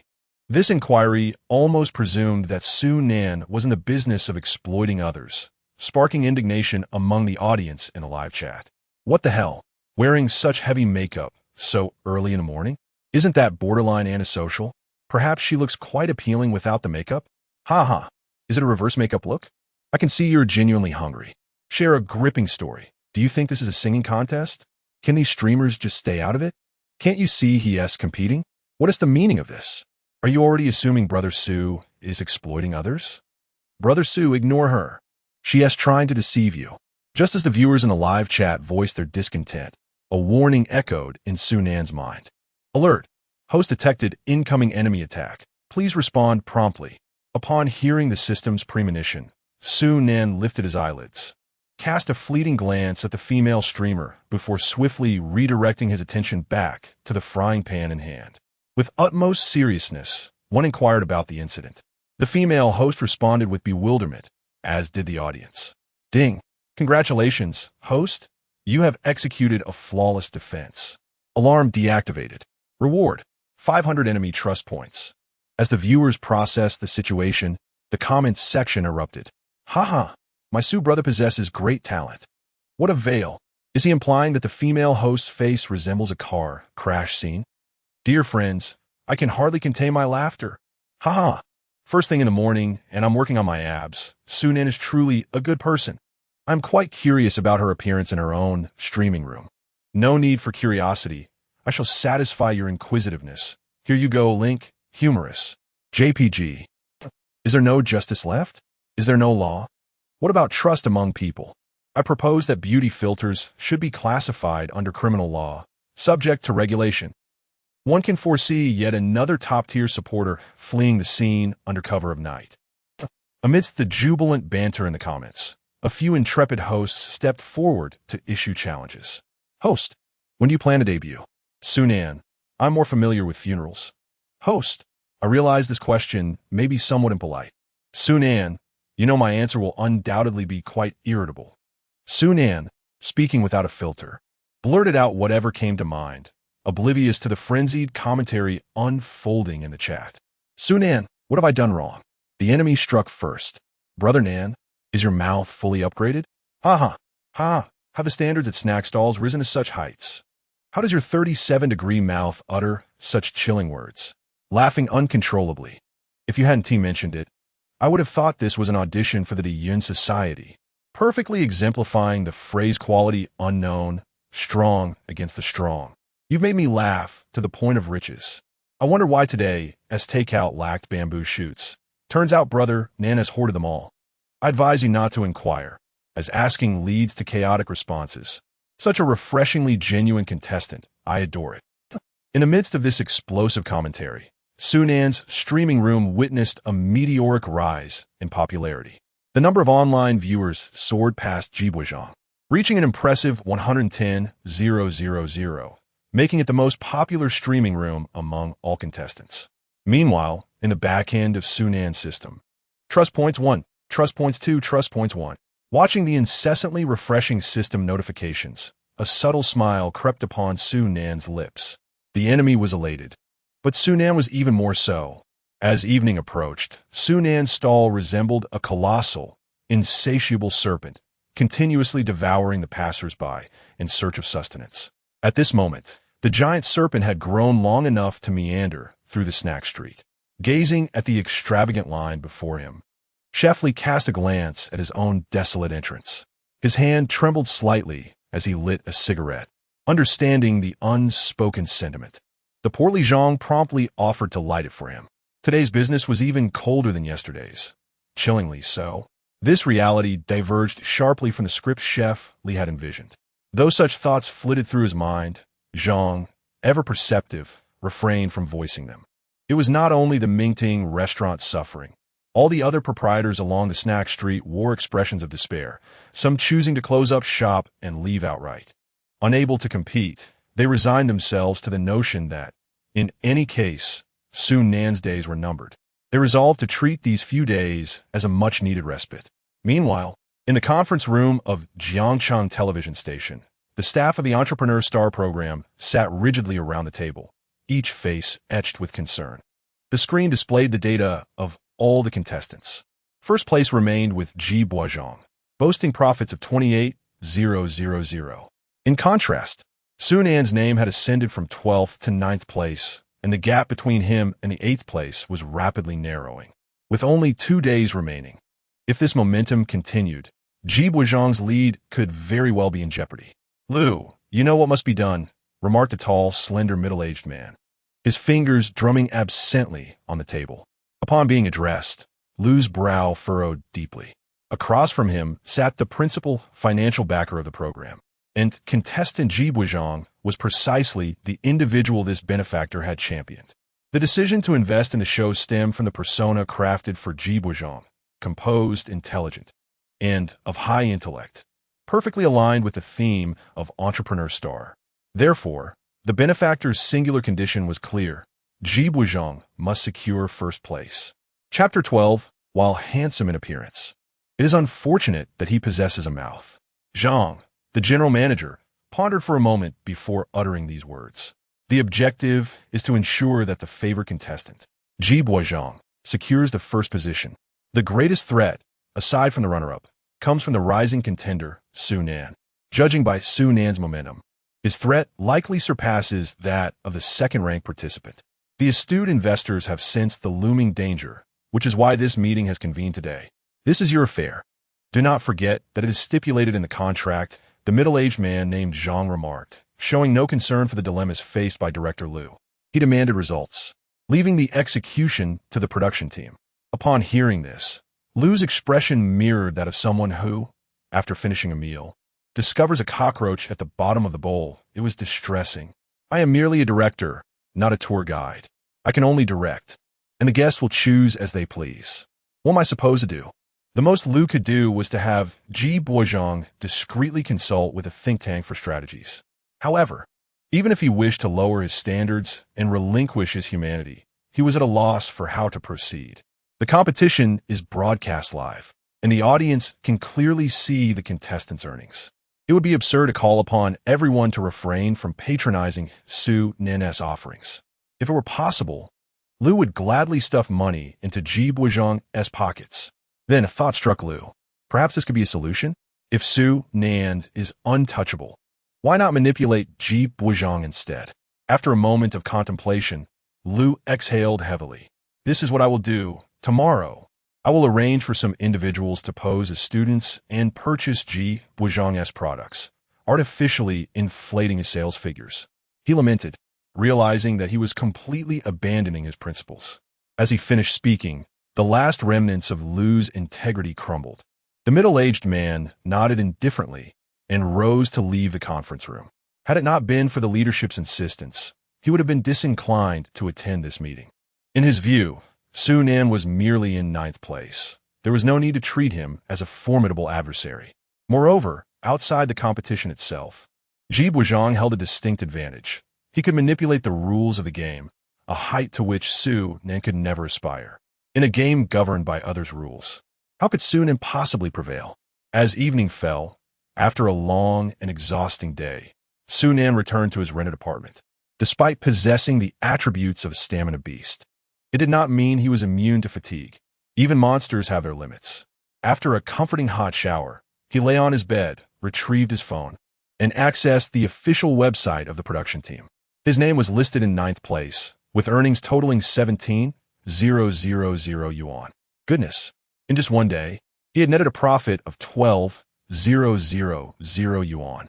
One cannot deny that this internet-famous snack business is incredibly lucrative, though it is undeniably taxing. Throughout the day, aside from taking breaks for meals and restroom visits, Su Nan had been continuously busy. His shoulders felt as if they were ablaze. Fortunately, he had his stamina to rely upon. If one were an ordinary individual, it is likely that before amassing wealth, they would find themselves rendered ineffectual. Su Nan glanced at the statistics of the top competitors, and his eyes brightened. The leading contestant had merely garnered a profit of 28,000. If the next 2 days mirrored today's earnings, securing first place would be well within reach. Prior to this, Sunan's objective had solely been to avoid elimination to ensure the system's efficacy. Yet now, the first position lay tantalizingly before him, as if within arm's reach. How could one possibly forego such an opportunity? According to his knowledge, the ultimate champion would receive a grand prize of 5 million, and the victor of each elimination round would earn a reward of 100,000. When fortune presents itself so readily, to refuse it would be akin to folly. With this in mind, Sunan eagerly summoned the system interface. Name, Sunan. Level, Intern Spy LV2, 0, 500. Enemy Trust Points, 12,583, 12,583. Upon seeing this figure, Sunan's spirit soared. Such a bountiful harvest today. He had not anticipated accumulating over 10,000 trust points, a staggering threefold increase from yesterday. Clearly, the adversaries had indulged in merriment today. System, open a marketplace. Half an hour later, System closed a marketplace. Sonang guoda conflicted expression. It was not that he lacked the means to purchase, but rather that the skills available were excessively specialized, offering little utility for his current standing. Thus, he redirected his gaze to the profession level section. Following that, Sunan tapped his finger repeatedly. Ding! Congratulations, host. Profession level upgraded to Intern Spy LV9, 1000. Attributes of charm, affinity, and trust enhanced. Previously, ascending a level required merely 500 points. Yet, to elevate from level 9 to level 10, an astonishing 1,000 points were now necessary. Considering this, he scrutinized the system page, pondering deeply. Based on his extensive gaming experience, this upgrade likely heralded a qualitative leap, with a strong probability of transcending the title of Intern Spy. Without hesitation, Sunan pressed the upgrade button once more. Ding! Congratulations, host. Profession level upgraded to Junior Spy LV1, 3000. Attributes of strength, agility, and intelligence slightly enhanced. Remaining enemy trust points, 8,083. As the system notification resonated, a familiar warmth surged through him, enveloping his entire being and culminating in his mind. Sunan felt a tingling sensation on his scalp, as if his mind were awakening. Once that sensation subsided, he perceived a slight clarity in his thoughts, albeit marginal. The Intern Spy had augmented attributes of charm, affinity, and trust, while the Junior Spy enhanced strength, agility, and intelligence. It appeared that each major level corresponded to distinct attribute enhancements. Indeed, this system understood the essence of balanced development. As he contemplated this, the electronic voice of the system resonated once more. Beep detected that the host has ascended to the rank of a novice spy, now granting the reward skill. Holographic eye, capable of revealing basic information about others. A sudden reward. Sunan's eyes sparkled with renewed intrigue. The ability to view others' basic information. Sounds rather appealing. Yet I wonder what extent of information can be accessed. If it merely reveals name, gender, and age, that might be rather trivial. Oh, but sometimes discerning the true gender can indeed be a rather significant skill. Regardless of the complexities, let us give it a try. He opened the social media platform, ventured into the entertainment section, and nonchalantly selected a celebrity. Holographic eye. Activate. Soon, a set of information materialized beside the photograph of the actress. Name, Chun Fei Fei. Gender, female. Age, 25. Height, 162 centimeters. Occupation, actress. Status, in her 9th romantic relationship. Upon reading this information, Sunan's eyes twitched. Wasn't she said to be just 18? Didn't she claim to have never been in a relationship? Ah, indeed, one cannot trust the entertainment industry. He closed the holographic eye and rubbed his temples. It would be best not to use this skill on acquaintances, aside from the discomfort. It would surely lead to a swift loss of friends. After all, who doesn't he harbor a few secrets? Later, Sunan lay on his bed, quietly pulling out his phone. He proceeded to holographically scan nearly every celebrity he knew, experiencing countless shocks and shattered perceptions before drifting into a deep slumber. He couldn't quite fathom how this skill might be beneficial for competitions, so he decided not to dwell on it, considering it merely a casual skill for idle moments. For now, the primary objective remained to secure first place in the initial round. At the same time, snippets of Su Nan's live stream from earlier that day had been edited into a series of viral highlights by netizens, swiftly uploaded online. Within an hour, a throng of bewildered viewers flocked to the content. Ha ha ha, if the guy can talk, he should say more. If not, he should write a book. He is quite handsome. Who knew he could talk so well? Ha ha ha. I'm new here. May I ask where this young man is streaming? I wish to watch. For those who don't understand, where can I buy such a captivating mouth? In urgent need. 1,000 voices cry out for this young man to publish a compilation of his witty retorts. 110,000. No joke, I have many relatives who lack boundaries. I'm in dire need. 210,000. Assist. 310,000. As more and more netizens joined the discussion, the video's popularity skyrocketed, amassing over 1 million views within the hour. It soon ascended to the trending video rankings on the platform. Chapter 13. Why is the enemy growing more flourishing? As the highlights from the live broadcast became viral on the internet, related topics surged to the trending charts. The strongest mouthpiece of the youth, Su Nan, trending, ignited fervent discussions among tens of thousands of netizens, all expressing intense curiosity about the suddenly emerging Su Nan. After all, beneath his handsome exterior lies a comedic soul, an exceptionally rare specimen of SSR grade. Su Nan's fan base skyrocketed once again, escalating from 210,000 to 350,000, then 580,000, and finally reaching 990,000. In the span of a single night, his followers surged to a staggering 1 million. However, amid the joy of many, there were those in despair. In an apartment in Jiangcheng, Ji Buizhong wore a grim expression, his fists clenching tightly, cracking with tension. Why? All of this should have been mine. Indeed, the speculation of the netizens was not unfounded. The show did have an artist preparing to debut. Yet, that artist was not Su Nan, but Ji Buizhong himself. Now, Su Nan had become the most dazzling star. With Su Nan in the spotlight, who would pay attention to his first place? How could he remain composed? Ji Buizhong glared at his 580,000 followers, gnashing his teeth in frustration. Soon to be a legitimate artist, couldn't he maintain some composure? General Manager Zhang massaged his temples in exasperation. Ji Buizhong was far too restless. The company had foolishly decided to establish a calm persona for him. It was only a matter of time before it would collapse after a brief respite from his headache. General Manager Zhang softly reassured, "Focus on the competition. I've already spoken to the director. Su Nan cannot win. As for his popularity, that is indeed a concern. We cannot allow Su Nan to overshadow us, or the investment in this show will be in vain." Zhang narrowed his eyes and continued, "Once this round concludes, I shall devise a plan." The following day, Su Nan was as busy as ever. Aside from the queue lengthening a tad more and the peculiar clientele increasing significantly, nothing felt particularly different from the previous day. However, with the questions becoming increasingly nonsensical, the crowd grew more animated. Su Nan was puzzled. Am I not confronting them?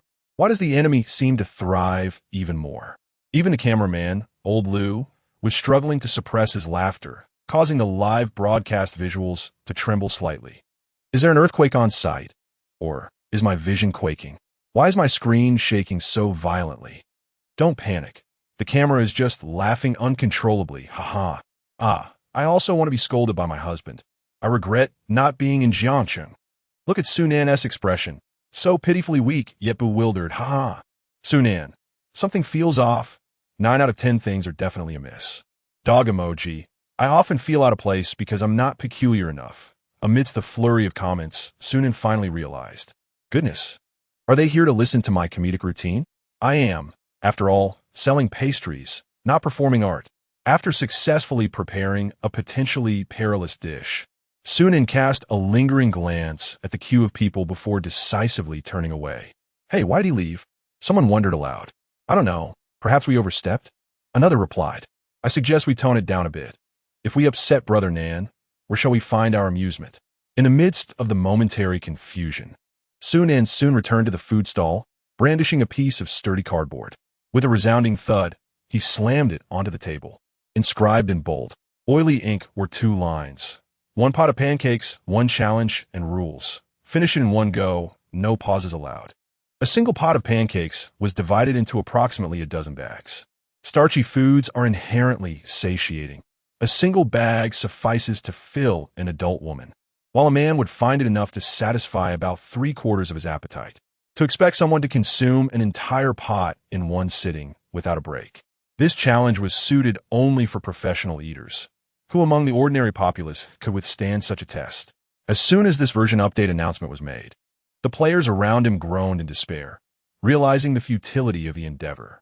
Observing their crestfallen expressions, Sunan couldn't help but smile in satisfaction. With the introduction of this challenge, his ears were finally at peace. For a brief moment. "I'll take a pot." A booming voice rang out from the crowd. A stout young man, brandishing his phone, boldly pushed his way through. "Count me in 2, shouted another.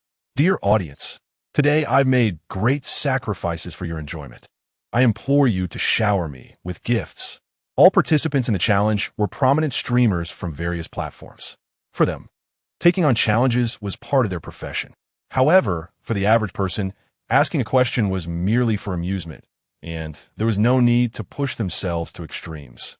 Before long, the eating challenge hosted by the streamers became the new spectacle. After all, it was a sight to behold when numerous influential streamers gathered, uncoordinated, to tackle the same challenge. Although they lacked Sunan's signature quips, the collective charisma of several major streamers only served to elevate the viewer count, which soared to an astonishing 300,000 online. It is noteworthy that the entire production team, comprising 18 contestants, had an aggregate viewership of around 500,000. Wow. Isnt that's so good. He usually reviews upscale restaurants. Why is he at a street stall today? Mind your words. Is this a mere street stall? This is clearly the shell of a tractor with the engine of a Ferrari. Look, Yu Jiang is here too. What a delight for the cooking enthusiasts. Isnt that mysterious figure in the corner, Jew. I can't be seeing things. Goodness, it truly is him. Why on earth is he here eating pancakes instead of writing properly? Doju, did you release an update today? I'm asking for my grandfather. Smiling, be grateful. Having a chapter to read in a day is quite commendable. Smoking, in the live streaming room of southern Jiangsu, the conversation was fervently animated. Meanwhile, in another corner, the live stream hosted by Ji Buizhang encountered some issues. As usual, Ji Buizhang leisurely tended to his small stall, adorned with an array of stationary trinkets. Beneath his feet, a cardboard box lay filled with a pile of school uniforms. Occasionally, a student would approach to rent a uniform and casually purchase a few stationary items. Soon, astute netizens began to sense something amiss. Today, the third contestant's business seems quite prosperous. Indeed, it appears to be at least double that of yesterday. Something feels off. What could be off? Business fluctuates. It's inherently unpredictable. Now that you mention it, I sense it too. That woman, didn't she just purchase a red scarf this morning? Why is she back to rent a uniform? Remain calm. She might be sending her younger siblings to school. And what about that man? He looks old enough to be my father. Renting a school uniform? Stay calm. He must be renting for his child. Sarcasm. But he was also there this morning. Don't panic. Perhaps he is renting for someone else's child? Sarcasm. All right. I'll keep watch here today. I don't want to see those few again at the university. In the broadcasting studio, several guests and the host stared blankly at the barrage of comments scrolling across the large screen, drenched in sweat. They were all aware of the situation regarding Ji Buizhang. It was merely a behind-the-scenes maneuver, as is common in any entertainment program.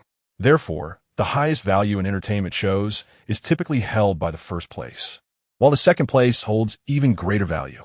Everyone had long since become accustomed to this reality. However, such a coarse method of cheating was indeed rare. Were they afraid the audience wouldn't notice? Chapter 14.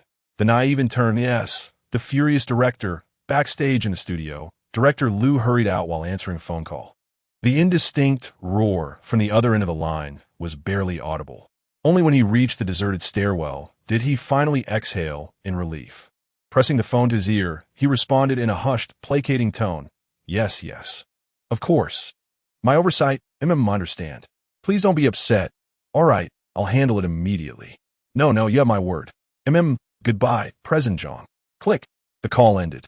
Director Liu pocketed his phone, his expression darkening instantly, his temples throbbing with barely contained rage. Not long after bang, the door to the control room was violently flung open. There stood Director Liu in all his furious glory. In an instant, 5 or 6 staff members immediately buried themselves in their tasks. Some dusting non-existent surfaces, others adjusting equipment with exaggerated focus, all adopting the universal defense mechanism of "I'm too busy to notice you." Of course, everyone backstage was well aware of the incident in Jeep Wuchang's livestream. It could only be described as a broadcasting disaster. Is he about to shift the blame onto someone? You there? Yes, you. Come here. Director Liu barked, his finger jabbing randomly at the air. In his current state, his mind had short-circuited from anger, and he had no idea whom he was even pointing at. The control room fell silent. No one responded. Every staff member remained engrossed in their urgent tasks. Who is you there? No idea, never met them. Definitely not me. At times like these, survival was a matter of sheer luck. Whoever the boss singled out would be the unlucky scapegoat. Just then, Director Liu, were you looking for me? A guileless voice rang out. The moment the words were spoken, every head in the room swiveled in unison. Someone actually volunteered to take the fall. A young man with delicate features and an air of timidity shuffled forward, his large, innocent eyes glistening with naivety. A true warrior. The staff collectively lit a metaphorical incense stick in his honor. You. Director Liu faltered momentarily disarmed by the intern's clueless, wide-eyed expression. His gaze flicked to the ID badge on the young man's chest. Intern. The golden retriever of the corporate world. The mad cow disease of the workforce. Within this demographic, no action was too irrational, no blunder too unimaginable. They operated under the legendary invincibility of the newbie protection buff. Director Liu's brain began to shrivel. He schooled his features into stern severity. Were you the one who arranged the actors for Jibo Chang's segment? Yep, that was me. Is there a problem, Director Liu? The intern replied breezily, utterly oblivious. Hearing this, Director Liu's composure shattered. Listen to this nonsense. Is there a problem? Are you serious? Suppressing his fury, Director Liu forced the words through gritted teeth. But I only received the assignment last night, 100 extras, all needed this morning. And they specifically requested elementary, middle school, and university students. This is beyond the scope. I did my best and only managed to find around 40. But don't worry, Director. I've assigned each of them a plausible role that perfectly justifies their behavior. The intern exhaled deeply after delivering his lengthy explanation. This is exactly how the professor taught us in class, he silently added to himself. Did you not read the barrage comments? Director Liu's eyelid twitched violently. I did, the intern replied, his eyes gleaming with earnest wisdom. The audience simply didn't grasp the script. Once the show ends, I can go online and explain each character's background. Then they'll understand. Wonderful. You're planning to dissect the extra scripts online? As if the chaos isn't enough. You want to hand-deliver the evidence for self-sabotage? Director Liu's suspicion deepened. Which school did you graduate from? He was now convinced this intern was a mole sent by a rival. I haven't graduated yet, the intern answered, his gaze transparently guileless. Silence. Director Liu exhaled heavily, as though aged another year in that moment. Waving a weary hand, he muttered, never mind, just go back to work. Got it. The pure-hearted intern versus the director, intern flawless victory. As Liu Bo's defeated figure retreated, the rest of the crew finally relaxed, casting admiring glances at the intern. Inside the studio, the screen displayed Jibo Chang's live broadcast. The panelists wore strained expressions as they mechanically launched into forced praise. Money is hard to earn, but the sponsor's demands must be met. Gao Wunsong. Contestant number 3 may not have the highest daily earnings since the start, but his consistency is unmatched. Stability is paramount in entrepreneurship, earning the first some ISNT true success. Only by maintaining that income and sustaining long-term growth can one claim ultimate victory. Zhao Baiyun. Narrow perspective. Old Gao. Ji Buchang's mindset is the real lesson here. Some contestants switch paths the moment they see others' profits, a mentality fatal to business. Perseverance is key. Only through steadfastness can one await the clouds parting for the moon. The two seasoned commentators volleyed their praises with the finesse of veteran actors, outclassing any young star's performance. Then, the camera abruptly shifted, zooming on Chun Lu's face. She opened her mouth, scrambling for an angle to force praise. Every plausible point has been taken by those two old foxes. What has left? Her eyes darted frantically in desperation. I'm not very optimistic about contestant number 3. The moment the words left her lips, whether it is Gao One Song or Zhao Baiyun, coupled with a host, they all appeared utterly bewildered. How could they possibly articulate a coherent thought? This script was not meant to unfold in such a manner, dear sister. Chun Lu took a deep breath and, with utmost seriousness, declared, I acknowledge the merits you have spoken of. However, based on my observations, the contestant Ji Buizhang is excessively benevolent. Do you recall the last episode? A child, lacking funds, was unexpectedly gifted a meal, with Ji even going so far as to subsidize the cost of breakfast for that child. In the realm of commerce, rife with deception and peril, such kindness is undoubtedly a liability. Therefore, I hold little faith in Ji Buizhang. Upon the conclusion of her statement, an audible gasp resonated through the room. My goodness, what a display! A true veteran sits among us, skillfully cloaked in veiled praise, yet laced with criticism. Chun Lu sipped her tea, moistening her throat, inwardly lamenting her plight. With both of you seasoned veterans having extolled every aspect from mentality to performance, what is left for me to commend? Surely, leave me something. The awkward flattery segment drew to a close, fulfilling the sponsor's intent. Immediately after, the live broadcast transitioned. Sunan's humble stall graced the large screen. Finally, a change of venue. The three guests collectively sighed in relief. Yet in the next moment, before they could even catch their breath, they found themselves once again stifled. The visual from Sunan's broadcast room appeared, somewhat amiss. Chapter 15. The host faces skepticism from the crowd at the snack street. In front of Sunan's stall, the crowd that should have been queuing up had instead formed tight concentric circles around it, sealing off every possible gap. At the center of the throng, Dong Xiaozhu absent-mindedly stuffed pancakes in her mouth, her cheeks puffed out like a hamster's. 1 bag, 2 bags, 3 bags, 10 bags, 12 bags. The onlookers grew increasingly astonished. This girl, with her doll-like face yet strikingly mature makeup, looked utterly out of place. Her frame was as slender as a twig, yet she could eat like a beast. The most baffling part? Despite her ravenous consumption, her stomach remained perfectly flat, showing no sign of bulging. Beside her stood several defeated live streamers, their faces a mix of frustration and envy. Grown men, out-eaten by a slip of a girl. Sensing fresh entertainment, veteran cameraman Lao Lu expertly swung his lens toward Dong Xiaozhu.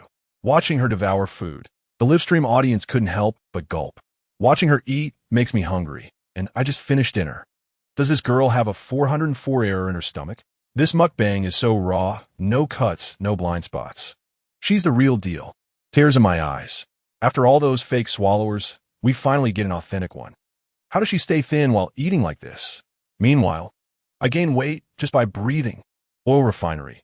No offense, but I'd love to be friends with the guy above. Biological Research Institute. Same here. Let's be pals. Before long, amidst the crowd's applause and cheers, Dong Xiaozhu swallowed her last bite, wiped her mouth with a flourish, and declared crisply, mission complete. All eyes turned to Sunan. She was today's sole successful challenger. The spectators gazed at the pair eagerly, their bright eyes resembling infants spotting their mothers. The main event was about to begin. What fresh amusement would this girl bring? Before Dong Xiaozhu could speak, Sunan unexpectedly cut in, his tone stern as a school principal. Why do you want to be a streamer? Gone was his usual detached poker face. In his eyes, a set of information hovered beside Dong Xiaozhu. Name, Dong Xiaozhu. Gender, female. Age, 17. Height, 161 centimeters. Occupation, aspiring streamer. Status, dropout. Runaway. Dong Xiaozhu froze. How did he know she was a streamer before she'd even started? Did he recognize her? Sunan's unscripted move also stunned the crowd. Since when did he initiate conversations? Was he trying to back out? Whispers of doubt began swirling in the livestream chat. How did he know she's a streamer? Has he watched her before? Impossible. My mental database of female streamers doesn't include this girl. Bro, is that database even legit? Let's talk privately. Is Boss Sue about to update the version again? Seen version updates before, but never one right after looting the dungeon. What a masterstroke of turning the tables.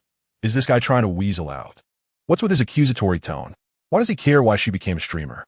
Exactly, we're just here for fun. Who does he think he is? Unfollow, unfollow.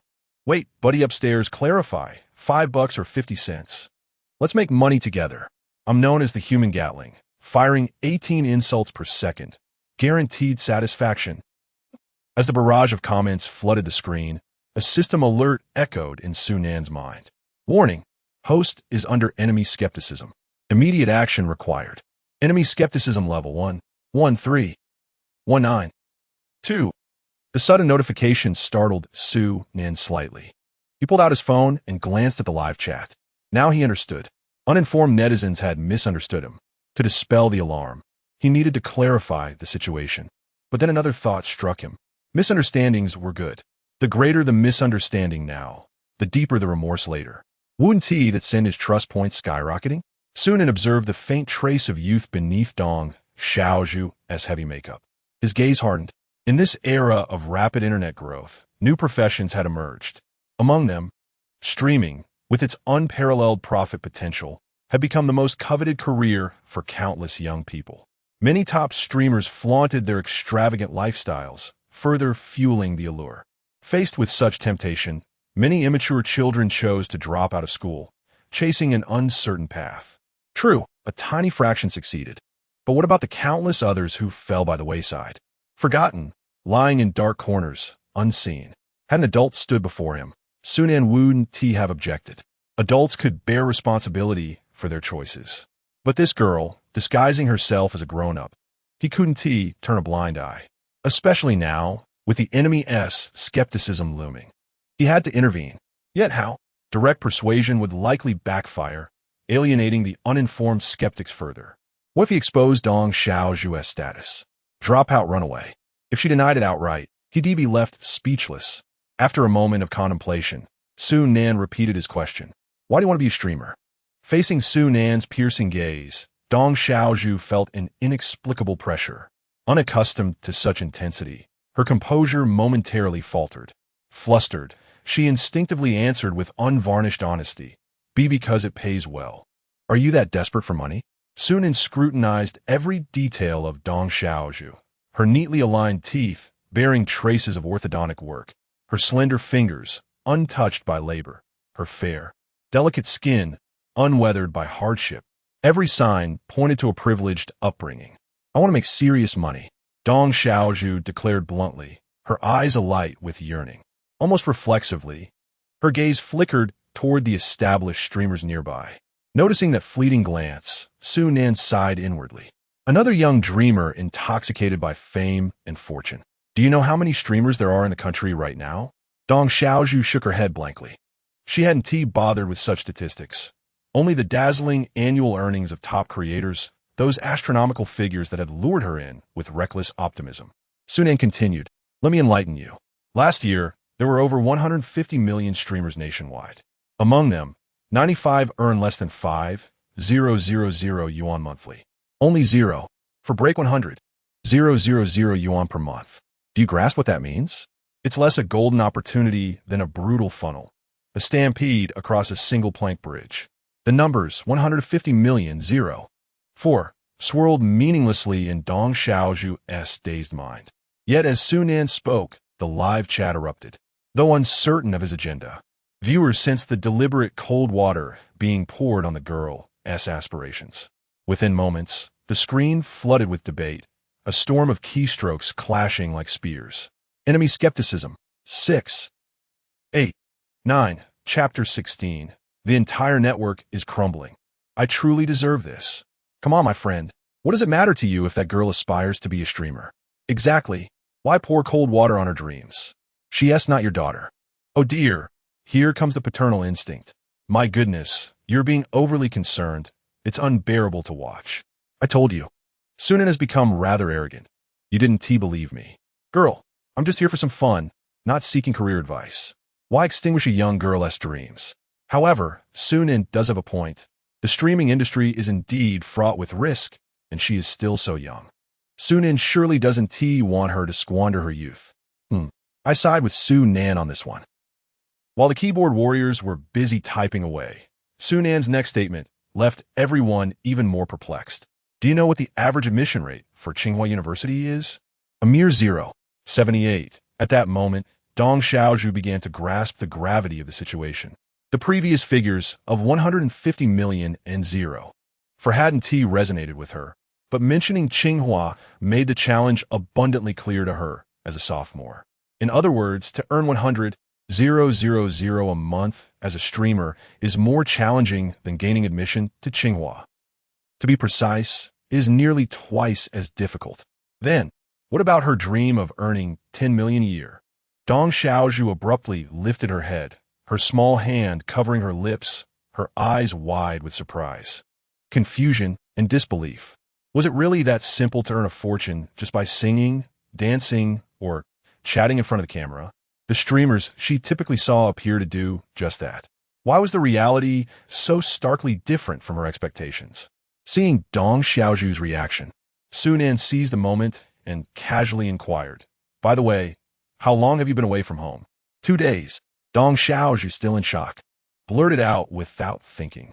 The moment the words left her lips, her slender body trembled, and she instinctively took a step back, poised to flee. In response, Sunan felt no concern. With so many people around, how could a young girl possibly escape?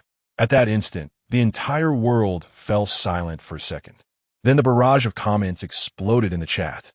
What is happening? Did I miss something? Am I watching a green version of the live stream? Why is the plot disconnected? How do we suddenly fast forward to running away from home? I've never seen such a large-scale runaway. ISNT, that typically a skill exclusive to elementary school children. This girl's rebellious phase seems to be delayed. No, the real question is, how did Sunan know? So, was Sunan's lengthy discourse actually an attempt to persuade her to return home? Family. It seems we have misunderstood Sunan. Brothers, let us awaken. There are countless ways to persuade someone to return home. He could even opt to call the authorities. Yet why did he choose to question that girl's aspirations? Indeed, to shatter someone's dreams is an act of immorality. As the situation unfolded, everyone finally grasped the fundamental circumstances. Although the alarm had not yet been lifted on Sunan's side, the enemy's doubts were visibly dissipating and the trust points began to rejuvenate. Dong Xiaozhu glanced around helplessly, her mind a chaotic whirlwind. Isn't it supposed to be relatively easy for streamers to earn money? Why did Sunan's words starkly contrast her own perceptions? She turned her gaze towards several prominent streamers nearby, seeking answers, yet was met with tacit acknowledgement. A wave of bewilderment washed over her as she surveyed the crowd, suddenly feeling alienated in this world. In that moment, her eyes glistened with unshed tears, and a longing for home began to swell within her. Hence, does it not seem that studying ought to be more straightforward? Sunan approached Dong Xiaozhu, extending a tissue towards her. His strikingly handsome visage softened, his tone surprisingly gentle. Having dreams is commendable, yet your current abilities do not suffice to support them. What you should focus on now is studying diligently to enhance your skills. Allow me to share another fact. The average admission rate for prestigious institutions like 985 is a mere 1.65. If you dare to confront the daunting challenge of a 0.4 nightmare, I trust that this 1.65 will be but a trifling matter for you. Dong Xiaozhu's hands nervously crumpled the tissue, her expression shifting in turmoil, more convoluted than a man's dilemma between 180 centimeters and 18 centimeters. Sunan remained patient, awaiting the young girl's own resolution. Finally, just as the tissue was on the verge of disintegration, Dong Xiaozhu made her decision. She lifted her head, her eyes sparkling with renewed clarity. I want to go home and continue my studies.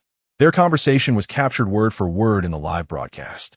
Tsinghua, 985. Going home to continue studying. Surely, Anyone with a modicum of sense could discern that this seemingly mature girl was, in fact, merely a high school student, one who had dropped out and run away from home. The barrage of comments reflected shock, silence, and a breach of defenses. Brothers, say something. Sunan seems quite kind. Sorta.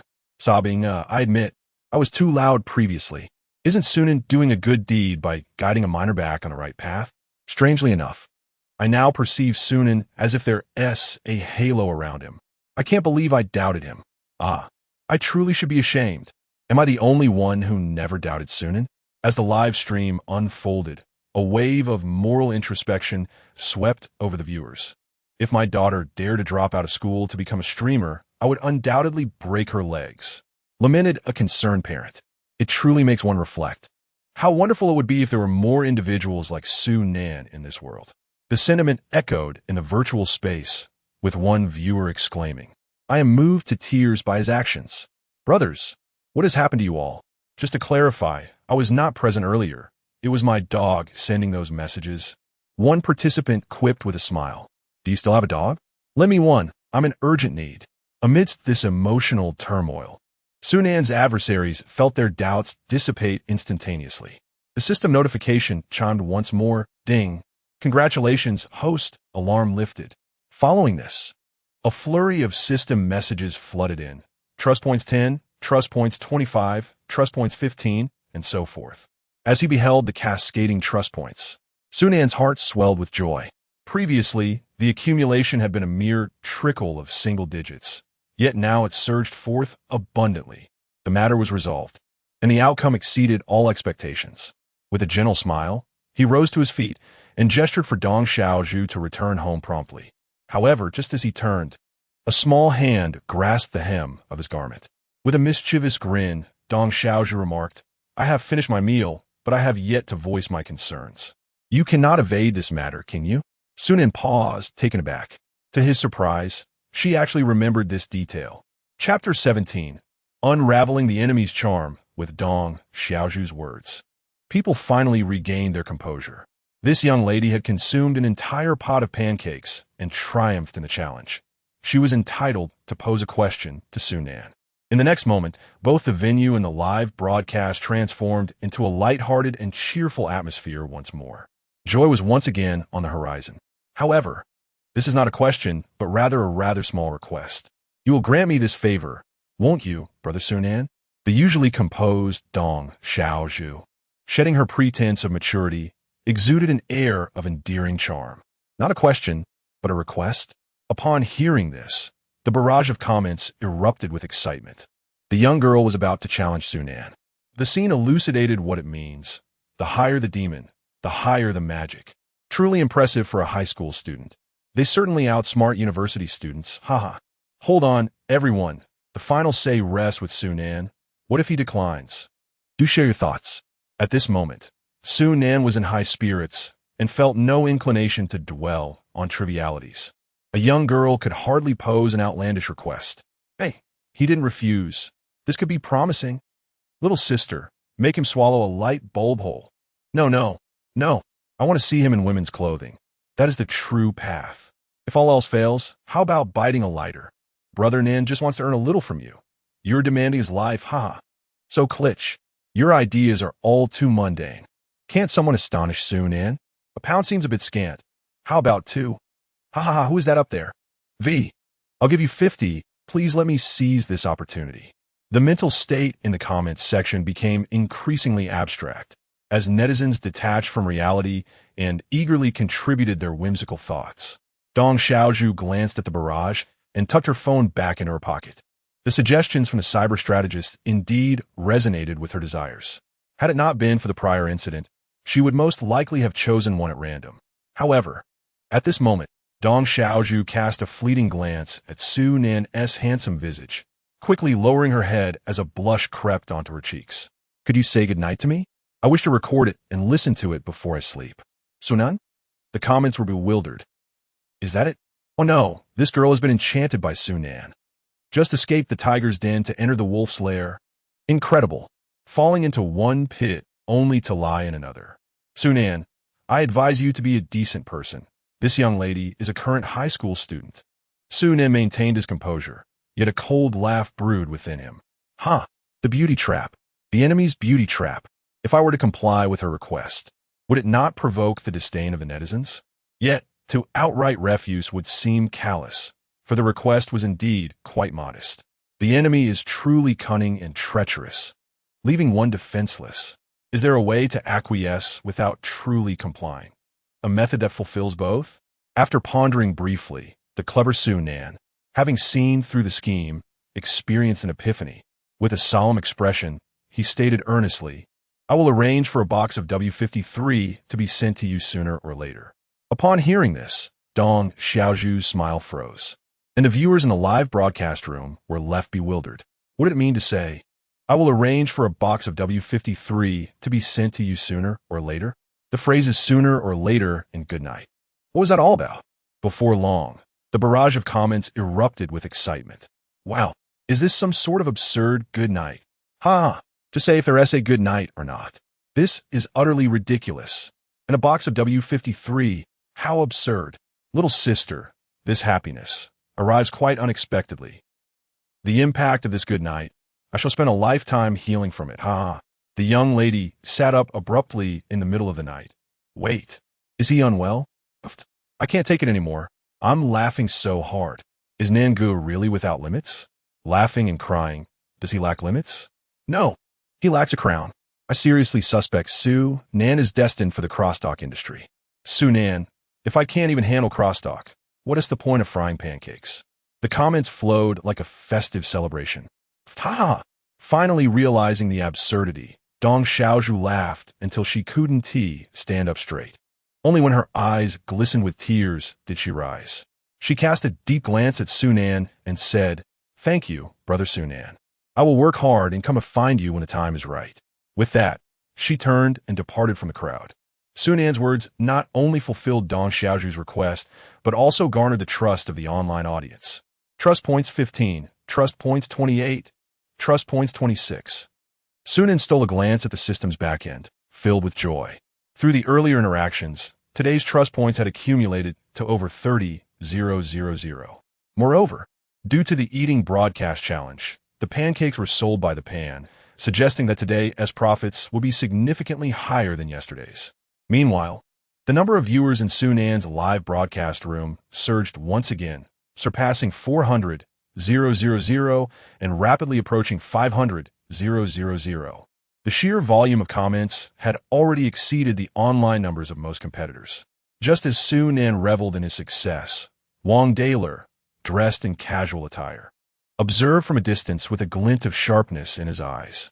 Su-nan's earlier display of grappling skills had left a profound impression on him. Coincidentally, the Qingyang District Police Station was not far from the snack street, and, out of curiosity, Wang Daler found himself present. He had witnessed the entire incident involving Dong Xiaozhu. With his extensive experience as a seasoned officer, he could only deduce that there was something amiss with Dong Xiaozhu's identity. Yet Su-nan could accurately identify her as a high school student and even infer her runaway status? What kind of anomaly was this? A reincarnation of Sherlock Holmes? By deducing the questions from the answers, Wang Dalei finally noticed several easily overlooked clues when observing Dong Xiaozhu again. Yet this young man before him merely cast a fleeting glance, just one glance. Such razor-sharp observational skills were utterly terrifying. Combined with his masterful grappling techniques, Wang Dalei was astounded. Could this young man be a military operative on some covert mission? If not, then the Su-nan fellow was highly suspicious. Wang Dalei pulled out his phone and opened WeChat. Help me look up someone. Su-nan, handsome photo. JPG. In stark contrast to the lively atmosphere of the live stream, the studio was steeped in an eerie tension. Gao Wensong's folding fan snapped open and shut repeatedly in his hand, as if he were about to wear it out from sheer agitation. Beside him, Zhao Baiyun's eyes darted back and forth across the live broadcast, scouring for any flaw in Su-nan's performance. Meanwhile, Chen Lu seemed lost in thought, trapped in a spiral of internal conflict. The large screen displayed the feed from Su-nan's live stream, and the panelists had just received a cryptic note from the production team. Just 3 words: criticize Su-nan. Chapter 18. There isn't a single normal person on this show. The three guests were utterly astonished. Having evaded the clutches of Ji Boozhong, they were now confronted by Su Nan. At this moment, they found themselves yearning for the familiarity of Ji Boozhong's live streaming room. It was merely awkward flattery, at worst a bit forced, perhaps a trivial nuisance. But Su Nan, just look at the antics he is engaged in. Such benevolence has even made it to the People's Daily. Are we expected to criticize this? Does the production team wish to hasten our demise in the digital realm, orchestrating a grand cyber funeral for us? Supporting Ji Boozhong might have been merely a matter of easy money, but to lambast Su Nan, that would be a betrayal of conscience. In the next instant, the camera astutely zoomed in on Gao Wensong's face. His expression twitched. Damn it, why am I the first to face the backlash again? Does this photographer harbor a grudge against me? With a swift motion, Gao Wensong closed his folding fan, politely cursing Ji Boozhong's entire lineage in his mind. Stammering, he remarked, "This contestant number 13 is simply wicked. How could he possibly persuade a school dropout to return to school?" At this point, even Gao Wensong found it difficult to maintain his composure. Listen, is this even coherent? The viewers in the live stream were left utterly bewildered by his words. Do you even hear what you're saying? Strange. Why can't I comprehend what he is saying? Is this human language, or is it merely a dog's bark?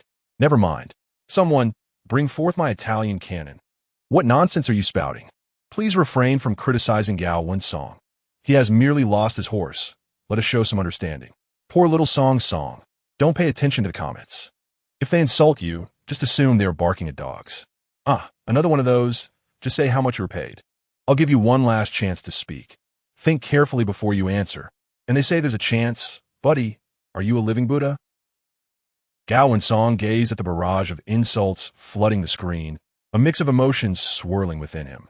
Suddenly, a spark of inspiration ignited in his mind. Perhaps there was still a way to salvage this. Clearing his throat, he shifted his tone. People like Su Nan are utterly incomprehensible. If I were that child's parent, I would pay handsomely to humiliate him. After saying this, as if still unsatisfied, he added, no amount would be excessive. With that, he reclined dramatically. Let me vent. I have done so, but how the viewers interpret it is of no concern to me. Comments. Damn, I almost couldn't restrain my 40-meter-long sword. All right, I'll let you off this time. Your horse is returned to you. All right, I'll let you off this time. Your sister's returned to you. Humorous.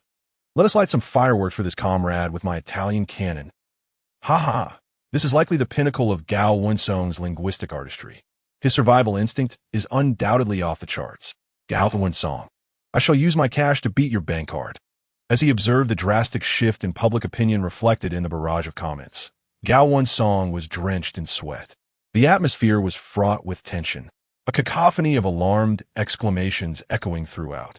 Fortunately, a resolution was eventually reached. Zhao Baiyan promptly seized the opportunity to interject.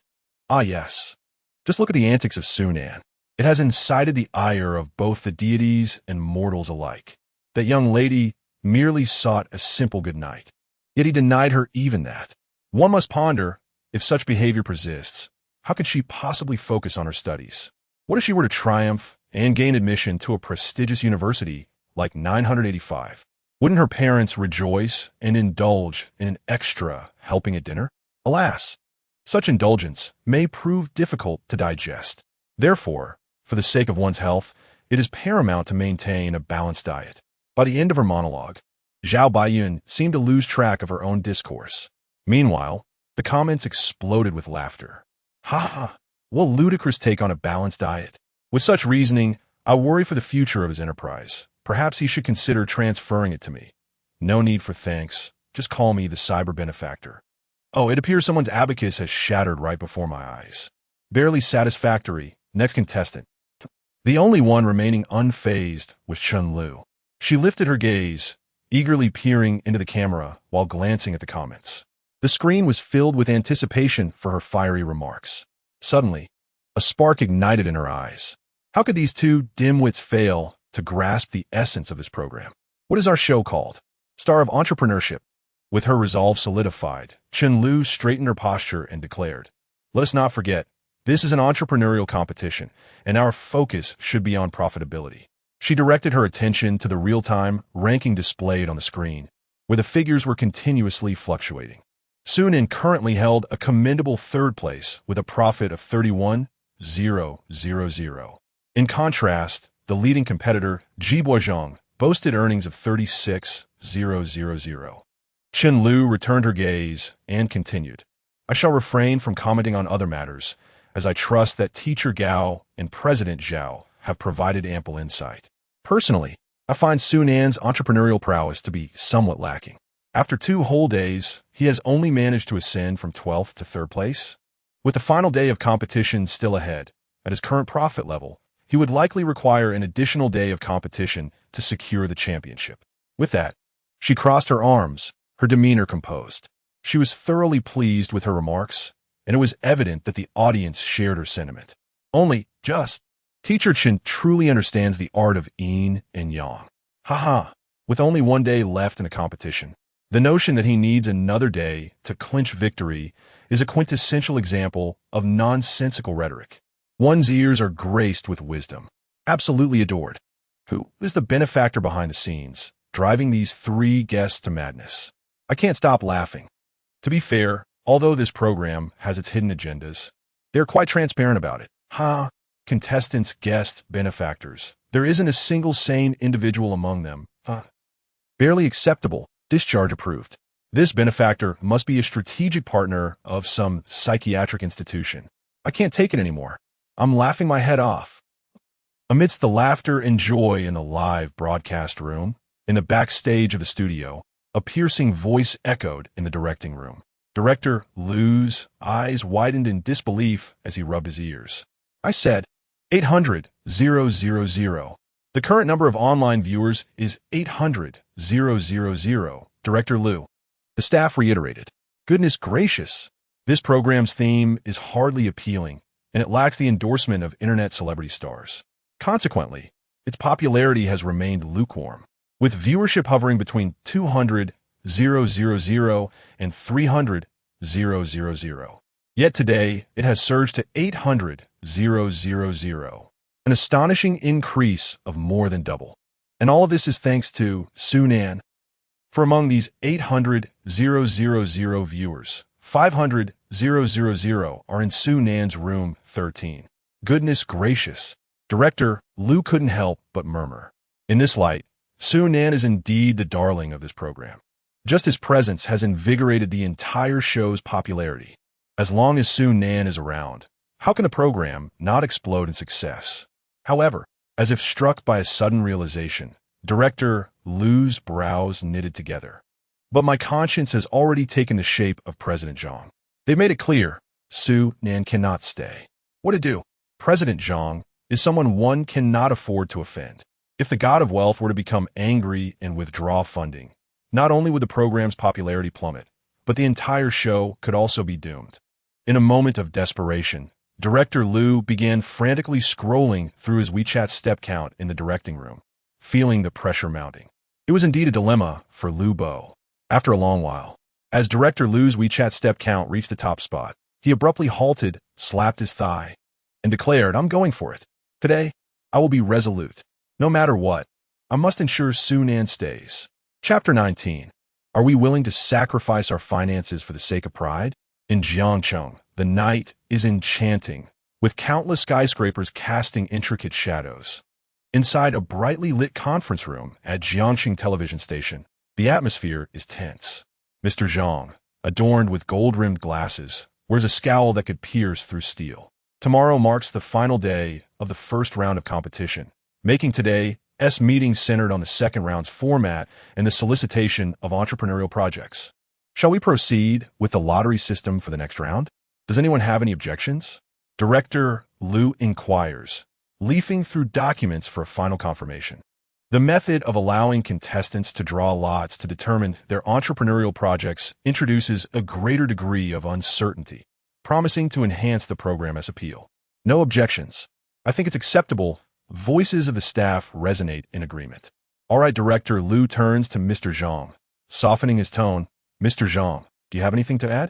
Mr. Zhang straightens, his demeanor unfriendly. Do you really need me to spell out for you? In an instant, the tension in the room escalates.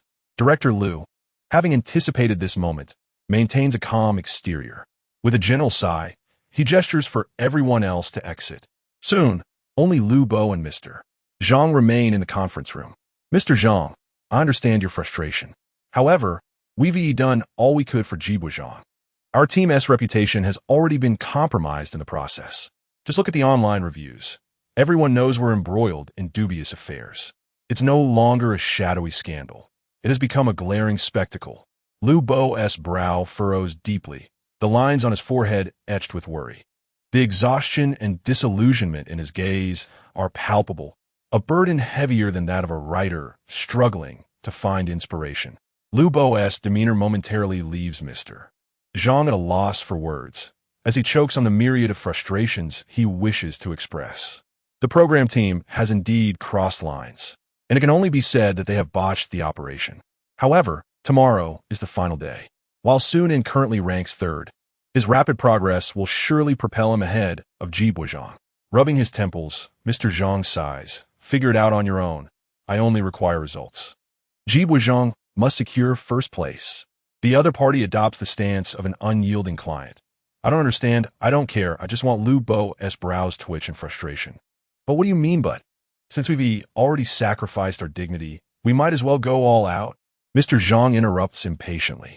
It is easy for him to speak so cavalierly when it is not his reputation at stake. Lu Bo's expression fluctuates, yet he has already formulated a plan in his mind. Now, it is merely a matter of guiding the outcome toward his desired conclusion. After much contemplation, Director Liu suddenly smacked his thigh, gritting his teeth, and declared, "All right, I, old Liu, am all in. However, we must clarify one point. We can support Jibo Zhang, but it is best not to touch Sunan." Without waiting for the bespectacled man to inquire, Lu Bo continued to elucidate. That kid Sunan has considerable popularity now. Directly confronting him would provoke audience aversion, and our program could suffer dire consequences. If the backlash were to fall upon our young Ji, it would be a grave miscalculation. With a loud bang, the bespectacled man slammed his hand on the table, causing the teacup to leap into the air and spill tea everywhere. Are we afraid of him? His voice leaped an octave in excitement. Hey, Director Zhang, broaden your perspective. The 13th contestant, Sunan, is not our adversary. He is our benefactor. While wiping the tea from the table, Lu Bo spoke in a congenial tone. You see, as long as Sunan is around, the popularity of our program is assured. The exposure for young Ji will only increase. Sunan is merely a conduit for traffic, and ultimately, we can redirect that heat towards Ji. We save on promotional expenses, do we not? Director Zhang adjusted his glasses with his middle finger and began to contemplate Lu Bo's proposal seriously. He was swayed. Jibo Zhang had not yet debuted, and if he were to clash with a small internet celebrity at this juncture, it would not only diminish his stature, but also become a regrettable chapter in history. Lu Bo's reasoning held merit. I should strategize on how to leverage Sunan's popularity rather than seek to suppress it. After this introspective reassessment, Director Zhang's demeanor softened considerably. Very well, let Sunan remain in the program, but let me reiterate, Jibo Zhang must come first. Lu Bo's face instantly brightened, and he earnestly assured, no problem, absolutely. One must have principles. How can one forsake profit for the sake of pride? I will personally oversee the arrangements to ensure we do not repeat the previous mistakes. You need not worry. As the conversation reached this point, both parties had largely aligned in their opinions. By the way, for the second round of competition, I want to introduce an additional element. With Lu Bo's commitment secured, Director Zhang relaxed completely. He pulled out a pen and paper, scribbling hastily, fortune-telling booth. Upon receiving the note, Lu Bo furrowed his brow, only to quickly arrive at a realization. Director Zhang wants me to covertly assign this project to Sunan? Brilliant. In this era that emphasizes science and reason, the profession of fortune-telling has long been rendered obsolete by society. One might occasionally spot a couple of practitioners in underpasses or on bridges, their business dismally poor. It is easy to imagine the headache Sunan would experience upon receiving this project. If his revenue were to plummet, the production team could always arrange for a few people to patronize him, as long as he avoids elimination. Moreover, with Sunan's eloquence, the entertainment value for the program would surely follow. After a thorough analysis, Lu Bo felt immense admiration. Truly, Director Zhang is a paragon of wisdom. Brilliant, simply brilliant. Lu Bo tucked the note away carefully. Casting aside a meaningful smile, Director Zhang nodded slightly, signaling that the matter was entrusted to you. The two shared a silent understanding. Their thoughts aligned without the need for words. Inside the moving car, is everything proceeding smoothly? Uncle Zhang? Inquired Ji Buchang with urgency. Director Zhang appeared relaxed. Rest assured, I'll find a few genuine wealthy patrons to consult you for fortune-telling. Just follow the script and recite it. The next day, they will undoubtedly exclaim, "The great celestial being has saved my life," and casually toss money, allowing you to earn as much as you desire. Winning will be a challenge they cannot escape. His thoughts mirrored those of Lu Bo. The profession of fortune-telling, when practiced earnestly, proves challenging. Yet, when it comes to clandestine operations, it is simply divinely ordained. This contractor has even provided the solution to the problem. Surely, Lu Bo won't he mess this up? As the conversation reached this point, the two shared a knowing laugh. Ji Buchang chuckled, hee, and Director Zhang echoed, hee, while the driver joined in with a light-hearted chuckle. Meanwhile, in a modest rental unit, the sound of running water echoed from the bathroom. Name, Sunan. Level, Junior Spy LV1, 3000. Enemy trust points, 35,666. As Sunan bathed, washed his hair, and brushed his teeth, he reveled in the moment. With 35,000 trust points, if converted to currency, that amounts to a daily income of 30,000.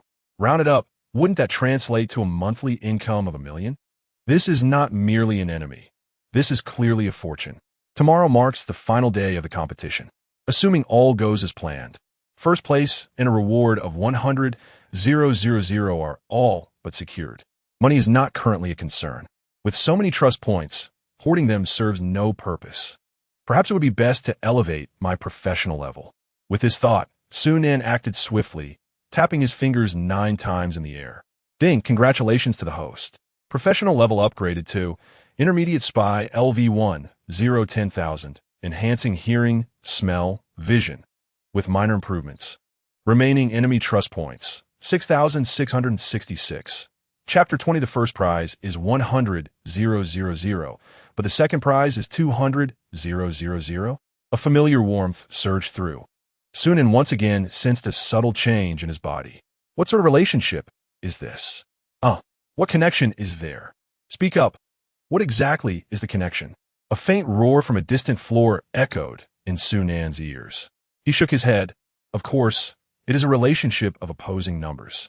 Another parent on the brink of collapse. Before the enhancement of his attributes, this delicate sound would have been drowned out by the ambient noise. Yet now, Sunan could hear it with startling clarity. It appears that this enhancement of hearing not only broadened the range of perception, but also automatically filtered out unnecessary noise. In the following 5 minutes, Sunan experimented with the changes in his sense of smell and vision. As a spy, possessing a keen awareness of the surrounding environment is essential. Enhanced attributes are undoubtedly advantageous. Yet for Sunan, they were somewhat. Just as he contemplated this, the system's melodic voice chimed once more. Ding, congratulations to the host for upgrading to Intermediate Spy. Unlocking system feature. Skill upgrade. Skills eligible for upgrade will display upgrade options. Those that are not will be marked as non-upgradable. Oh, Sunan's eyes brightened. Skill upgrade? Currently, the skills he possessed included God-level fire control, God-level fine manipulation, Master-level capture technique, beastly physicality, and holographic eye. Among these, holographic eye and beastly physicality displayed upgrade options. Holographic eye LV1, 3000 can view 6 basic attributes of the opponent. Beastly physicality LV1, 3000 strength of a horse. 3,000 points for level 1. His existing balance was just enough to elevate 2 levels. Little Tong Tong opened his mouth, eager to taste his father's abundant trust points. With a delicate tap of his fingertips, the skill information transformed. Holographic eye LV2, 3000 can view 7 basic attributes of the opponent. Beastly physicality LV2, 3000, even a horse would shake its head at you. Remaining enemy trust points, 666. Not bad. Sunan nodded, feeling quite satisfied. After experiencing the incident with Dong Xiaozhu, he keenly understood the practicality of the holographic eye. As for beastly physicality, it was an indispensable skill for pursuits and escapes. Wait a moment. Why would I need to escape? Damn, my thoughts nearly veered off course. My heart is like a flag outside. A single yellow amidst a sea of red. What a spy, unable to glean even a hint. However, it remains uncertain which attribute the upgraded holographic eye would reveal. With this thought, Su Nan's curiosity surged. He quickly finished a shower and lay down on the bed. He opened his phone, searching for Chun Feifei on Baidu. Holographic eye. Activate. Name, Chun Feifei. Gender, female. Age, 25. Height, 162 centimeters. Occupation, actress. Status, 10th passionate romance. Current pressing concern. Will it work out? Sunan nearly spat out blood in disbelief. Just 2 days ago, it was the 9th. How did it jump to 10 already? And what on earth did will it work out even mean? She was still young. Couldn't T comprehended it all. Absolutely mortified. With a grimace, she tossed her phone aside and turned over to sleep. Prying into others' privacy was improper. After all, half an hour later, a faint glow emanated from beneath the covers. Ha-eek. Oh dear. The next morning, Sunan's face was haggard, dark circles faintly shadowing her eyes. Yet, thanks to her monstrous stamina, her bloodshot eyes still sparkled with an undimmed, almost bling-bling radiance. The combination of these traits made her resemble a dying person's final surge of vitality. When a cameraman, old Lu, caught sight of her, he nearly dialed 120 in alarm. Xiaonan, are you all right? Sunan offered a weary, yet composed smile. It's nothing. Just stayed up a tiny bit late last night. Old Lu smirked knowingly. A youth is truly something. How late are we talking? Sunan, well, I only slept at 6 in the morning. Old Lu gasped. 6 a.m. Even if you can handle it. Surely the other party couldn't tea. Sunan waved it off. Why wouldn't tea they? There were dozens of them. I got to know each one thoroughly. Thrilling. Yes, but utterly exhausting. Never doing that again. Old Lu. Confusion. Old Lu shock. Kid, don't tell me you attended some sort of banquet last night. After a round of delightfully convoluted miscommunication, they finally commenced their final day of work. As usual, Sunan's stall was swarmed with customers. Shortly after opening, her earnings had already surpassed the second-place contender and were rapidly closing the gap with Ji Buchang. Not one to back down, Ji Buchang abandoned the elementary and middle school markets entirely, stationing himself full-time at the university campus. His inventory expanded beyond textbooks and study aids to include USB drives, snacks, succulents, and other trinkets. Thanks to Director Lu's strategic scheduling, business boomed spectacularly. Every time Sunan inched closer to overtaking him, Ji Buchang's stall would suddenly attract a fresh wave of customers, widening the lead again. Thus began a fierce, neck-and-neck battle of profits between the two. By 6 p.m., as the snack street braced for the evening rush, Sunan's prospects seemed grim. Yet she remained utterly unperturbed. Rewind to that morning. Ring, ring. Sunan answered the call. Lu Bo's voice emanated from the phone. Xiaonan, I would like to discuss a matter with you regarding Ji Buozhang's situation. As soon as the call connected, Director Lu candidly laid out the details of Ji Buozhang's circumstances. So you want me to assist in cheating? Or shall I concede voluntarily? Sunan mused inwardly as he listened to Lu's words. Director Lu, there is no need to elaborate. I have always abhorred cheating. Lu Bo responded. If you secure second place, the production team will privately compensate you with 100,000. Sunan scoffed. Juenderistemit me. Lumbo countered, 200, nich. Sunan replied. Let me be clear, no one can hinder my pursuit of that second place. He reasoned that Ji Buozhang was merely vying for the 100,000. Now, with the revelation that second place yields 200,000, only a fool would strive for first. Moreover, for him, the distinction between first and second held little significance. As long as he remained embedded within the enemy ranks, you need not deliberately underperform. Rest assured, we have arrangements for Ji Buozhang. Just perform normally, for otherwise, The signs of pretense will be too overt. This was the essence of director Liu's original statement. You might as well tattoo the words hidden agenda on your face. What are you worried about regarding the authenticity of the act? Sunan thought, somewhat exasperated. Setting down the iron pot, he pulled out his phone, anxiously checking the real-time ranking data. Upon witnessing his profit figures drawing ever closer to Ji Boozhong's once again, he couldn't help but feel a surge of concern for his rival. In a moment of urgency, he thought, little Jibo, you must pull through. My 200,000 hinges on you, so do your best. Otherwise, I might just ease up a bit. Director Liu appeared rather unreliable, after all. Chapter 21. No one can steal this second place from me. Ji Boozhong's data once again revealed signs of fatigue, causing Su Nan to clench his fists in frustration, his face etched with worry. This scene, witnessed by the audience in the live broadcast, left the fans deeply distressed. After all, anyone with a modicum of intellect could discern the situation on Ji Boozhong's side. Watching Su Nan suffer setbacks ignited a furious response, prompting violent expressions in the comment section. Damn it, I'm getting fired up. No one can stop me. I'm going to disrupt that little cheat. Oh, so this is how it's going to be. Don't cry, brother Nan. We all know you are the true number one. I'm genuinely angry. You can manipulate the rules, but don't insult my intelligence. This manipulation is glaringly obvious. Wow, after watching shows for so long, it's my first time witnessing such blatant cheating. Go, brother Nan. The comments were a cacophony of outrage. Meanwhile, Sunan furrowed his brow, exasperated. Damn it, at this rate, I might actually lose. If he could, he would have preferred to personally oversee Ji Boozhong's affairs. With a sigh, Sunan pulled out his phone and sent a message via WeChat. Director Liu, everything is all right on your end, right? I'm too close to the score. It feels rather precarious. Soon, Director Liu's reply arrived. Rest assured, this is all part of the show's effect. You wouldn't understand. With me, Lubo, you're guaranteed not to win. Sunan glanced once more at the scores. Director Liu, at your age, you still indulge in such extreme tactics. Don't let it spiral into a comedic spectacle. Fine. Remember your promise. After sending the message, Sunan pondered for a moment longer. No, he still felt uneasy. To be prudent, perhaps it was best to ease up.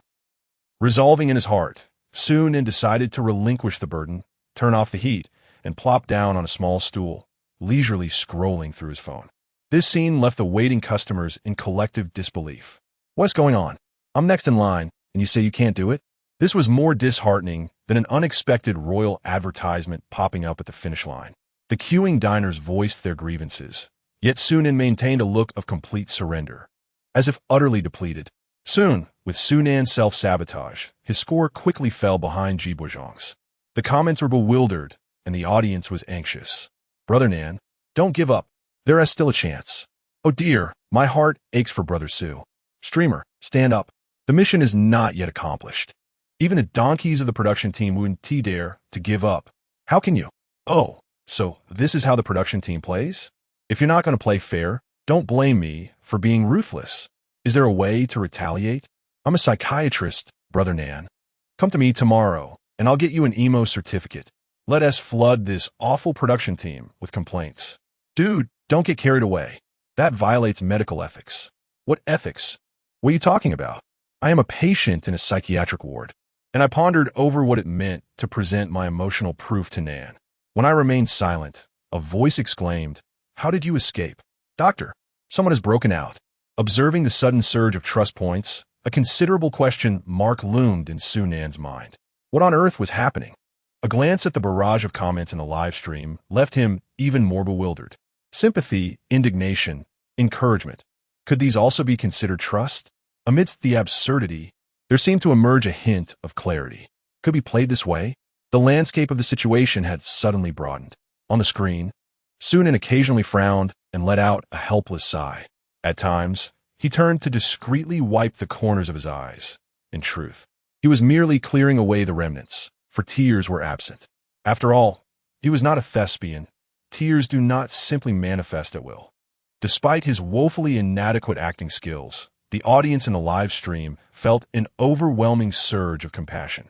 An array of comforting words, motivational quotes, and ill-conceived ideas flooded the chat. A wave of trust points followed suit, only serving to deepen Su Nan's sorrow. He covered his mouth with both hands, fearful that the corners of his lips might betray a smile to the viewers. Just as Su Nan was enjoying the moment, a cigarette was offered to him. He looked up in surprise to find a middle-aged man, well past 50, dressed in a pristine white chef's uniform, clean and orderly. Noticing Su Nan's gaze, the man's face crinkled into an awkward smile. Su Nan's recipe for stir-fried pancakes was hardly a secret. It had gained considerable popularity online, easily discoverable with a simple search. Yet, Chef Lee had spent an entire night attempting to replicate Su Nan's flavors, to no avail, which left him with a profound sense of frustration. With the final day of the competition upon them, he realized that missing this opportunity would make it increasingly difficult to catch Su Nan again. Summoning his courage, he approached Su Nan, pointing to a nearby restaurant, and awkwardly introduced himself. "I'm a chef there. My surname is Lee. You can call me Xiao Li." Su Nan, suppressing a grin at the thought that if his father had been early in his romantic pursuits, this man could very well be his grandfather, waved his hand dismissively. "Thank you, but I do not smoke." Chef Lee awkwardly retracted the cigarette and cautiously inquired, "As far as I know, you plan to cease operations after today?" Su Nan nodded in acknowledgement. He was well aware that he had drawn a significant number of customers away from others in recent days. Yet in the realm of business, everyone relies on their own skills, and he felt no misgivings about it. What could this man possibly want? Was he intending to challenge him in a culinary duel? After receiving Su Nan's tacit approval, Chef Lee glanced at the camera and, with a beaming smile, whispered, "Could we chat over there? I have something I wish to discuss with you." "Very well," Su Nan replied. Su Nan's agreement was swift and decisive. With masterful grappling skills at his disposal, he felt no fear facing the elderly man opposite him. The only stipulation was that the opponent did not lie on the ground. Maintaining a distance of 20 meters, the cameraman, Lao Lu, captured the unfolding scene. In the footage, Chef Lee's smile radiated brilliantly, though the specifics of their conversation remained inaudible. "Su Nan 3? Xiao Li. The contract is in the restaurant, ready for signing at any moment." Su Nan deal. 3 of Ming Ting Restaurant's shares in exchange for Su Nan imparting his culinary expertise in stir-frying pancakes to Xiao Li. While May 3rd seem modest, it translates to an annual income of several thousand yuan, considering the restaurant's revenue. This steady stream of income required no labor. It was money that flowed effortlessly, a welcome addition to any earnings. More importantly, today was not a dividend day. This revenue would not impact the outcome of the competition. A lucrative bargain indeed. Approximately 10 minutes later, the stove ignited, oil heated, pancakes laid out, and seasoning sprinkled. A fresh batch of stir-fried pancakes emerged, but it was not Su Nan who executed the task. It was Chef Lee of Ming Ting Restaurant. Observing the entire process, Su Nan furrowed his brow, noting the roughness of the execution. The oil temperature was incorrect, and the pancakes were not cooked evenly. He should. With patience, Su Nan guided step by step, while Xiao Li humbly absorbed the lessons imparted. The scene resembled a tranquil moment of familial harmony, a depiction of the beauty of time well spent. However, this tableau stirred concern not only in the comments, but also in Lao Lu, who began to worry for Su Nan. "Are you really just going to give up?" he inquired in a hushed tone. "Give up what?" "Sonandi tortif. Do I strike you as someone who would abandon their resolve?" Just as Lao Lu was about to breathe a sigh of relief, he heard Su Nan declare with fervor, "Even if the king of heaven himself came today, no one could take this second place from me. Lu Bo could secure 200,000 yuan. The competitors were frantically accumulating trust points, and Ming Ting Restaurant was generously offering 3 of its shares. This second place was simply too valuable. In that moment, the comments erupted in a frenzy. Trust points 30, trust points 26, trust points 38. Su Nan was ecstatic. Chapter 22, A Divine Revelation. Have I become number 1? In a broadcasting studio, Lu Bo reclined in a rocking chair, cradling a purple clay teapot. His expression was serene, as tranquil as the mountains and vibrant as the birds. With a satisfying slurp, he savored a sip of tea before glancing at the ranking displayed on the monitor. Thanks to his diligent efforts, Ji Buizhong firmly held the top position. Meanwhile, Su Nan had also reached a consensus. Although it required a substantial investment of 200,000 compared to the millions provided by the benefactor, it was a trifling sum. The only concern was the harsh criticism flooding the bullet screen. However, this was not a significant issue. Su Nan could personally clarify the situation later and speak favorably on behalf of the production team. This young man was charming, kind-hearted, and amiable. He would likely not refuse. Before long, this wave of discontent would dissipate. How refreshing! With the esteemed director, Liu personally intervening, any problem was easily surmountable. Inside the studio, the large screen was split in two, with Sunan S and Ji Boozhong S live streaming rooms, each occupying half. A torrent of bullet comments flooded the screen, 80 consisting of various banter. The host cast a glance at the large screen, quickly turning away.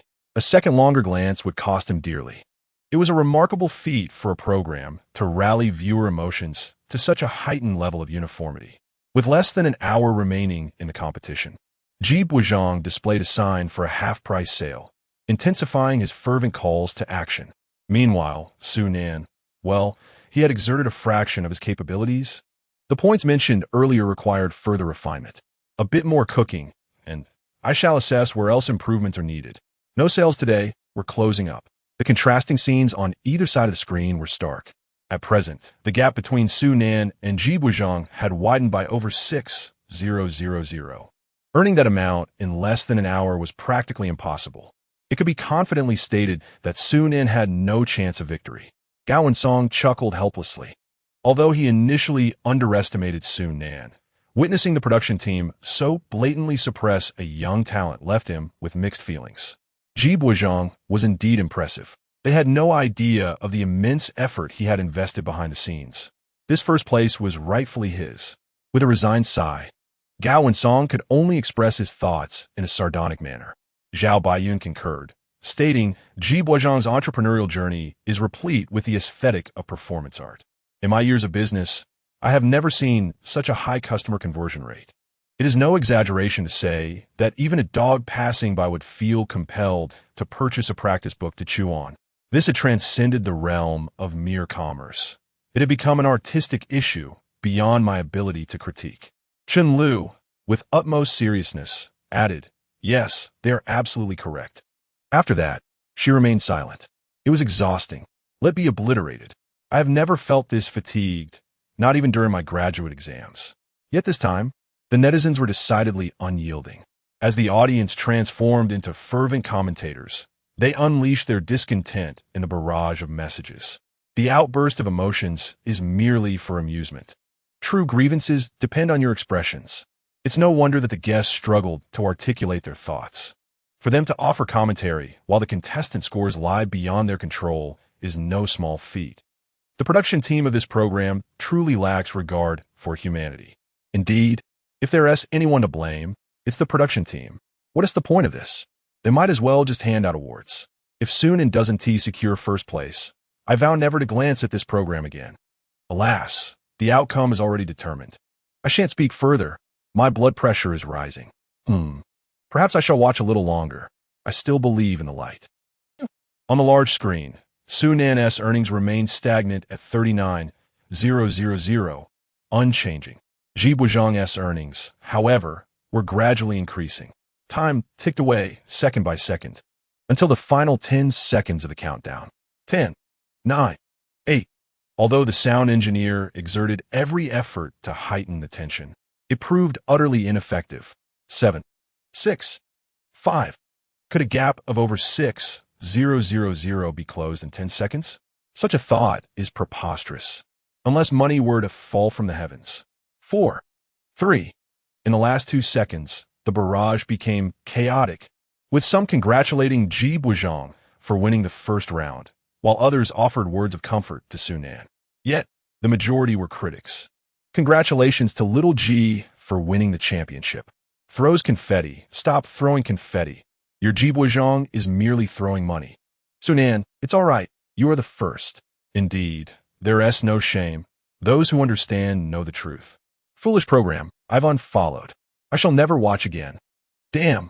If anyone can see Su Nan's payment QR code, I'll transfer 6,000 3000 just to vent my frustrations. Non-operating income. Is the production team even acknowledging that? Since the production team has disregarded us, let us cast aside our humanity. Whoever possesses magical skills, unleash them swiftly. I may be lacking in talent, but I possess some sorcery. Supreme Lord Lousy, he my command, swiftly and as the law dictates. Heavenly miracles descend. The countdown continued. 2, 1. Ding! Payment received on Alipay. 30,000. This is not a system notification. Suddenly, a clear and melodious tone resonated throughout Sunan's live streaming room. Distinctly audible to all. Countdown ended. On the large screen, the rankings displayed a confetti effect. The standings were set. First place, Sunan, earnings 69,000. Second place, Ji Boisjong, earnings 45,000. Third place. Fourth place. Silence. An oppressive stillness enveloped the room. The host stared blankly at the ranking board, mouth agape, as if ready to swallow the microphone. The three guests' eyes widened in disbelief, as if their brains had been devoured by zombies. The barrage fell silent in an instant. This state of shock persisted for a full minute. Suddenly, the barrage erupted into chaos. Miracles. Have they truly occurred? Goodness. Was it you? The one who just demanded money? Boss, you're incredible.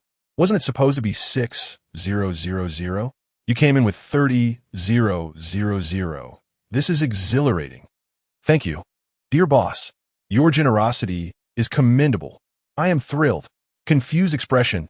What happened to the promised economic downturn? Am I the only one truly impoverished? The generous one. Air. I was just boasting. My Alipay balance is merely 2 digits. No way. Could it be that Taoist? My goodness.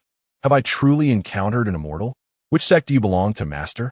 Let me know my qualifications. A conspiracy. It must be a conspiracy. The first place should rightfully belong to Brother G. Production team. Where did this 30,000 come from? An investigation is imperative.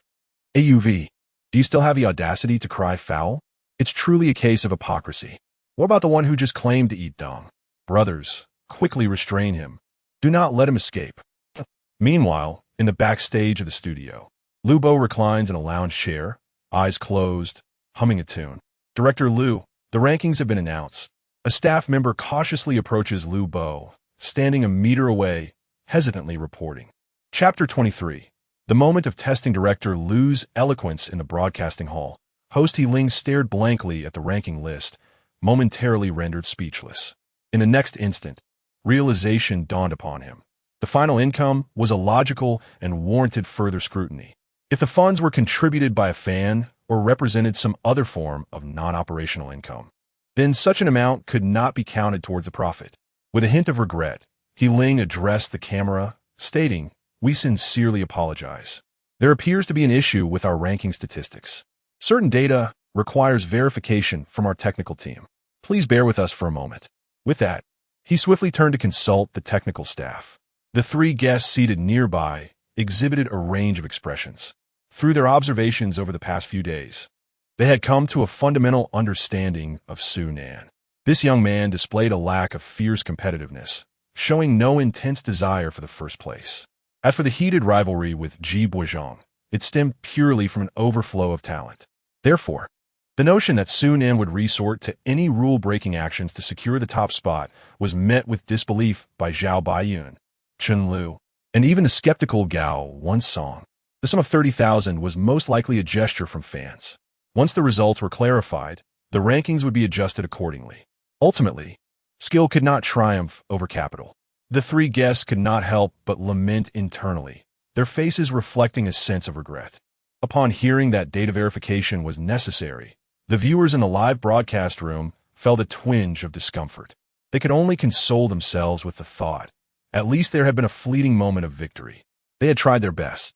Silence enveloped the live room, occasionally interrupted by scattered comments. "Oh, this show has lost its appeal. Let us just release that one who's full of nonsense." A timid inquiry. "Can we expect another miracle? My abilities are limited. I can only unleash them once a day. Are you certain you are speaking of celestial arts? Let us disperse." Backstage in the broadcasting hall, Director Lu. The rankings have been released. A staff member reported anxiously. Lu Bo leisurely opened his eyes, feeling quite pleased. He lightly chided, "Why the fuss? If it's out, it's out. I shall share this good news with General Manager Zhang." Before Lu Bo could fully rise, the young man hesitantly interjected, "Are you certain? The first place is Sunan." Lu Bo burst into laughter. "Of course it's Sunan. Who else could it possibly be?" What did you just say?" The director's smile froze on his face. "I said Sunan is first," the staff member reiterated. "And Jibo Zhang, second place." With a sudden jolt, Lu Bo's hand trembled, warmth coursed through his legs as tea spilled onto his trousers. At that moment, the voice of the host crackled through the intercom. "Director Lu, please verify if Sunan's final transaction is compliant." The bustling snack street echoed with the cold, unfeeling chime of a transfer notification, reverberating in Sunan's ears. "What are you doing?" Sunan, just returned from the restroom, stood in bewilderment, staring at Xiao Li, who was by the payment code. His pupils dilated in shock. Chef Li chuckled with sincerity. "Today, in order to teach me, I've inconvenienced your business. I understand you're still in the competition. That money just now is a compensation for your lost time at the restaurant. It could also be considered a transfer fee for your stall." At this point, Chef Li paused, smiling as if seeking approval. "Of course. This was something I just discussed with the boss." Sunan was utterly flustered. Hadn't the transfer fee already been paid? 3%, indeed. Upon hearing this, Chef Li's expression subtly shifted, and he sighed with gravity. "Master Su, I must say, you are quite naive, unaware of how to negotiate. To be honest, our boss is quite shrewd. That 3% is merely a pittance, and the profits are only distributed once a year. You're at a disadvantage. I merely suggested that you were unsatisfied with the amount, and the boss immediately added 30,000. If it weren't for my stake in the restaurant, I could have secured even more for you. You know about your stake in a restaurant, huh? Listen, thank you. Because of you, I lost 70,000. Glancing at his phone screen, Sunan let out a bitter laugh. Indeed, he had become the top contender. Thanks to you. Don't mention it. A person as honest as you, Master Su, how could I let you suffer losses? Xiaoli gave a thumbs up, showcasing a bright smile. Today has truly been sincere. Merit 999. In the broadcasting room, after receiving feedback from the back end, the host continued, "We apologize for the wait." After repeated confirmations by the staff, contestant Sunan's profit amount is indeed confirmed to be 69,000. As she spoke, He Ling felt somewhat dazed. Was everything truly in order? In the next moment, the large screen flickered, beginning to replay the entire process of Chef Li's transfer.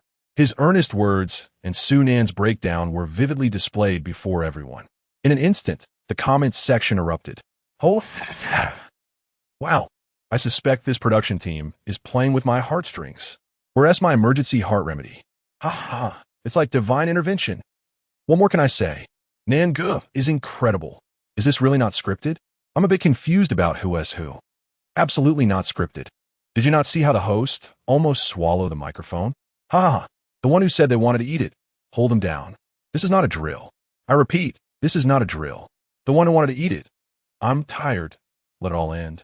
In the face of absolute power, everything else is but a fleeting illusion. Why does it seem that Nangu is not particularly cheerful? Perhaps he feels sympathy for his opponent, as Nangu is inherently a kind-hearted individual. Upon comprehending the entire situation, He Ling's eyes widened in astonishment. Is this even permissible? A transfer fee for the booth? Strictly speaking, this indeed qualifies as operating revenue. For a moment, she was utterly bewildered. However, as a professional host, He Ling swiftly adjusted her demeanor.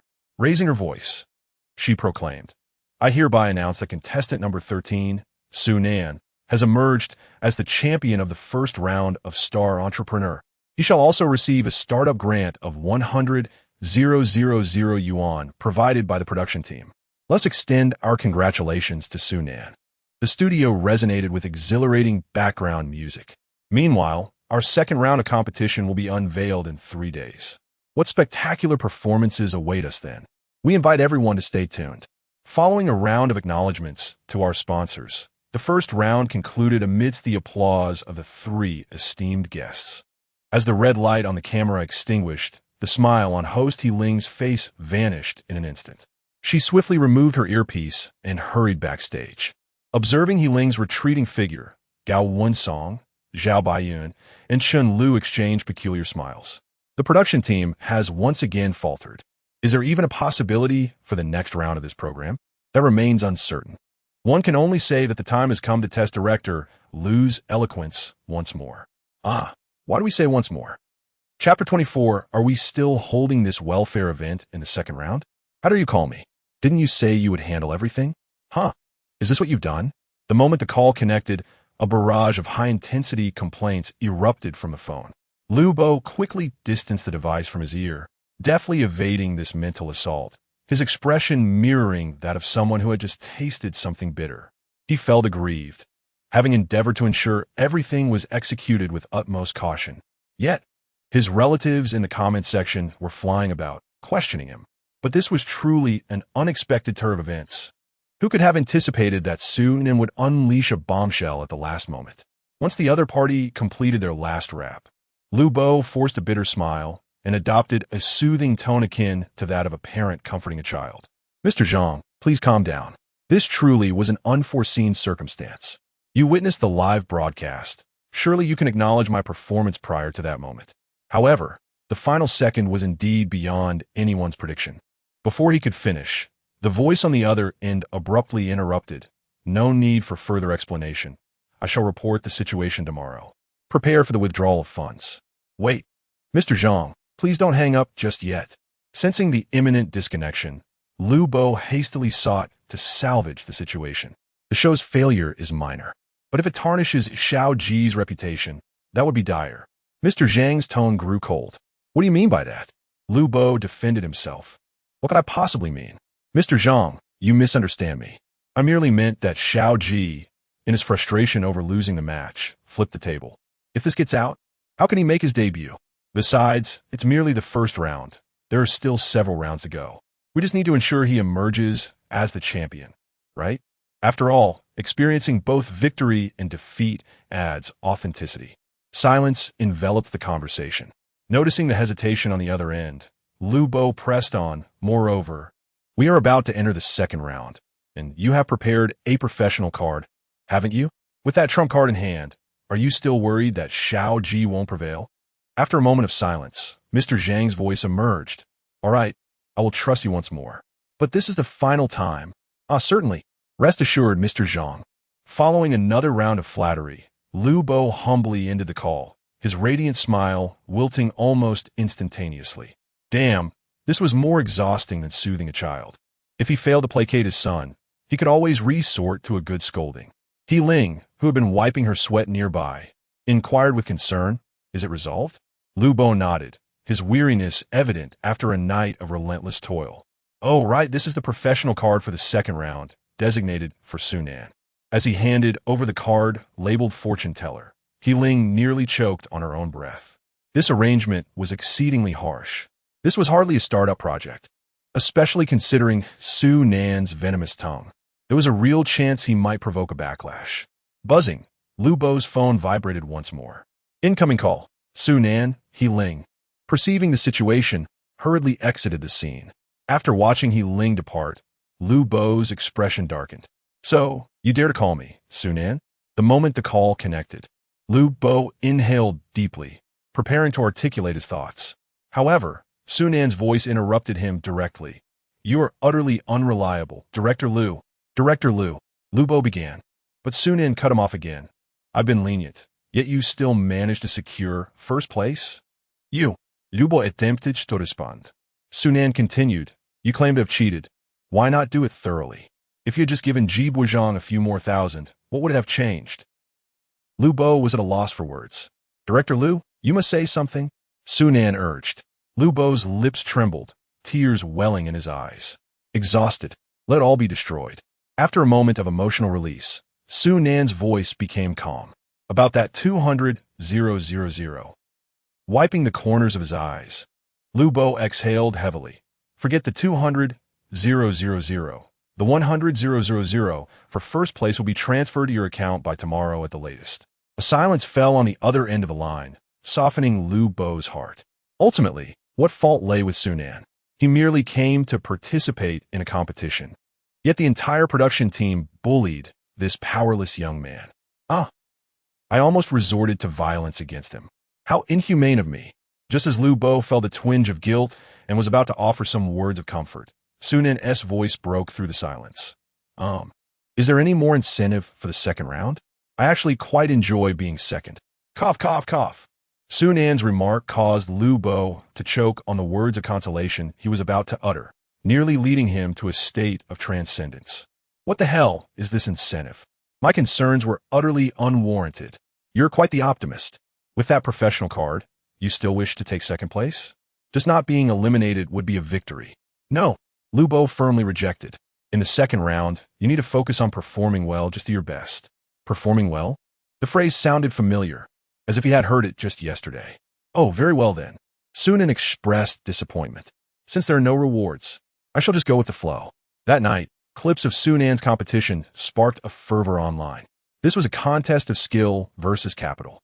From the outset, the two competitor scores were neck and neck, igniting adrenaline among viewers.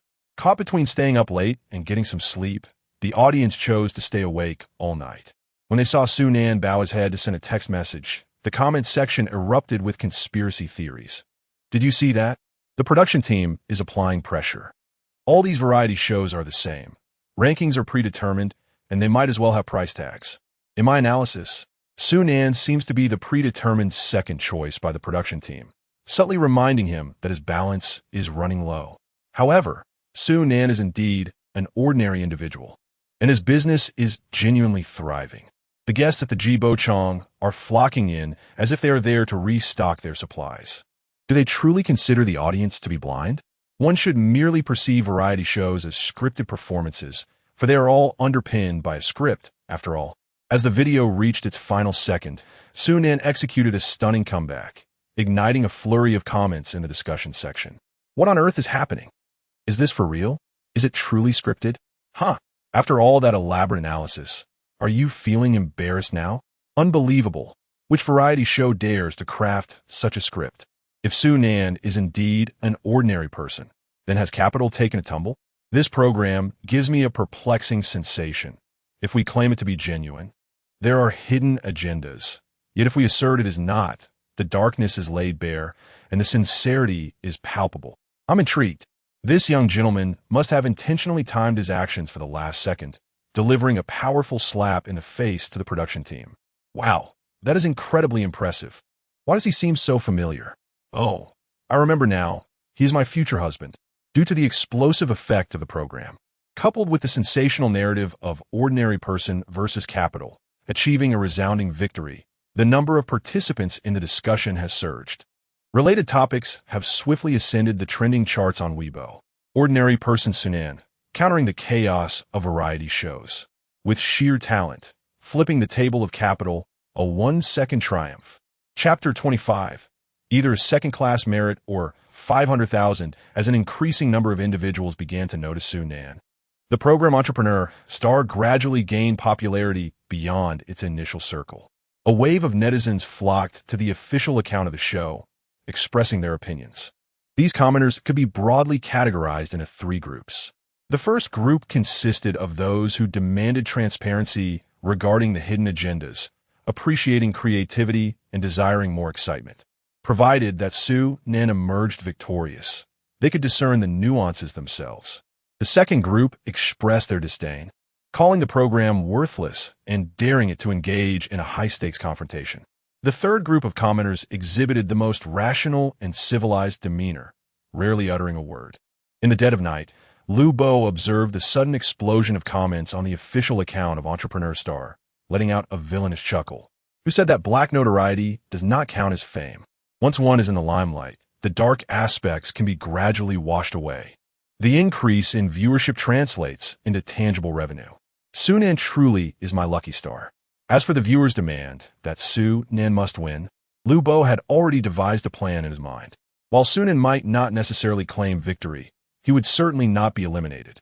As long as this fortunate star remained in the competition, his chances of winning would persist. This is what one might call a long-term anticipation, designed to keep the audience's appetite whetted. Meanwhile, at the Qingyang District Police Station in Jiangsheng, veteran officer Wang Dali was slurping instant noodles when he casually inquired, "Have you found anything about the person I asked you to investigate a couple of days ago?" Upon hearing this, Mo Xiaoyu clicked her mouse and pulled up Su Nan's basic information.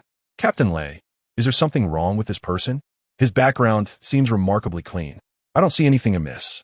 Mo Xiaoyu, a graduate of the police academy for a year, was Wang Dali's prized apprentice. After finishing the last spoonful of broth, Wang Dali wiped his mouth and leaned in for a closer look. Name, Su Nan. Gender, male. Age, 21.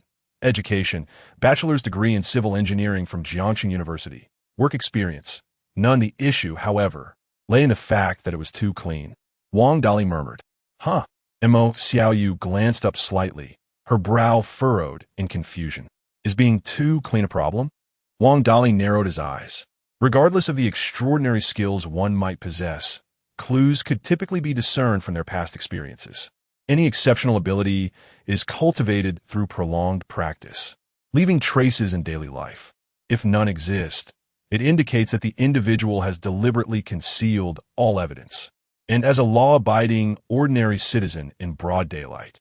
Apart from electronic browsing records, what else would need to be hidden? Yet, Su Nan, at just 21 years of age, freshly graduated, had no work experience. How does one elucidate the martial arts techniques that rival even the most comprehensive textbooks? Surely, they cannot be acquired during military training. And what of the astute discernment? Might it stem from observing the likes of Keenan? Based on his extensive experience with criminals, Su Nan deduces that the cleaner the exterior, the more troubling the underlying issues. If fortune favors him, it could yield either second-class merit or sum of 500,000. Wang Dali's expression grew solemn. He resolved to bring the individual in for inquiries the following day. Meanwhile, within a humble rental apartment, the notification chime of Alipay resonated. 100,000. As a melodious sound akin to celestial music reached his ears, Su Nan's lips curled into a broad smile. The production team proved remarkably reliable. They had promised the funds would arrive by tomorrow at the latest, and indeed they had come through this very night, including his operational revenue. Su Nan now held nearly 170,000 in cash on his phone, and this was merely the fourth day since his arrival in this world. Exiting Alipay, he casually perused trending topics and videos. The smile on Su Nan's face widened further upon witnessing the multitude of individuals rallying in his defense, filling his heart with warmth. Yet, the ordinary netizens would never fathom that his relationship with Director Liu was one of mutual commitment. "Director Liu, your burden has not gone unnoticed." Su Nan stowed away his smile, solemnly lighting a metaphorical candle for Liu in his heart. At that moment, a sudden system notification chimed. "Congratulations, host.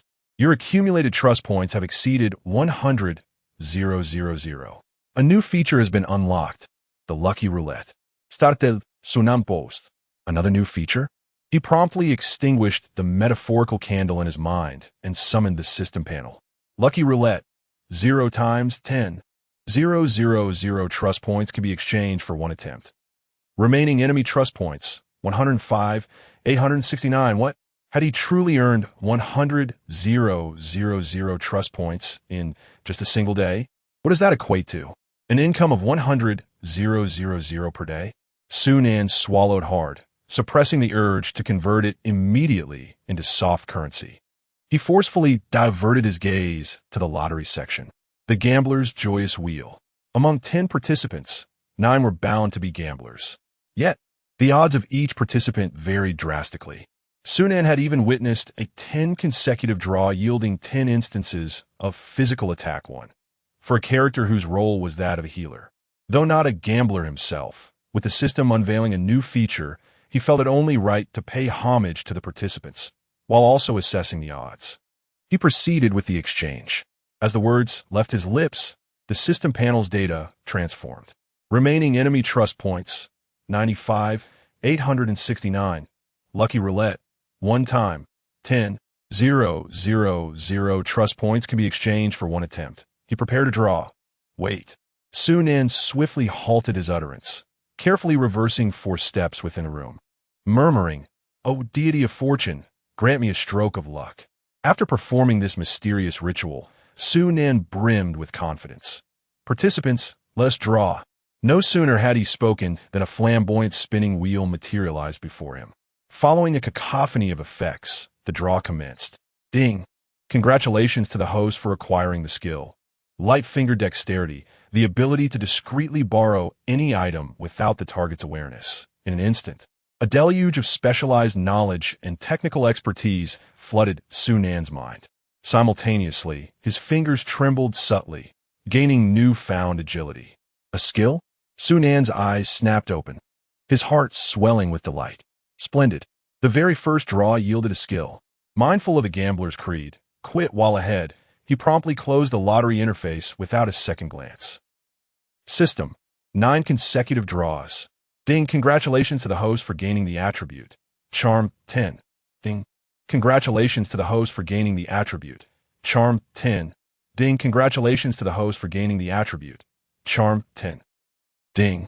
Congratulations to the host for gaining the attribute. Charm: 10. Utterly preposterous.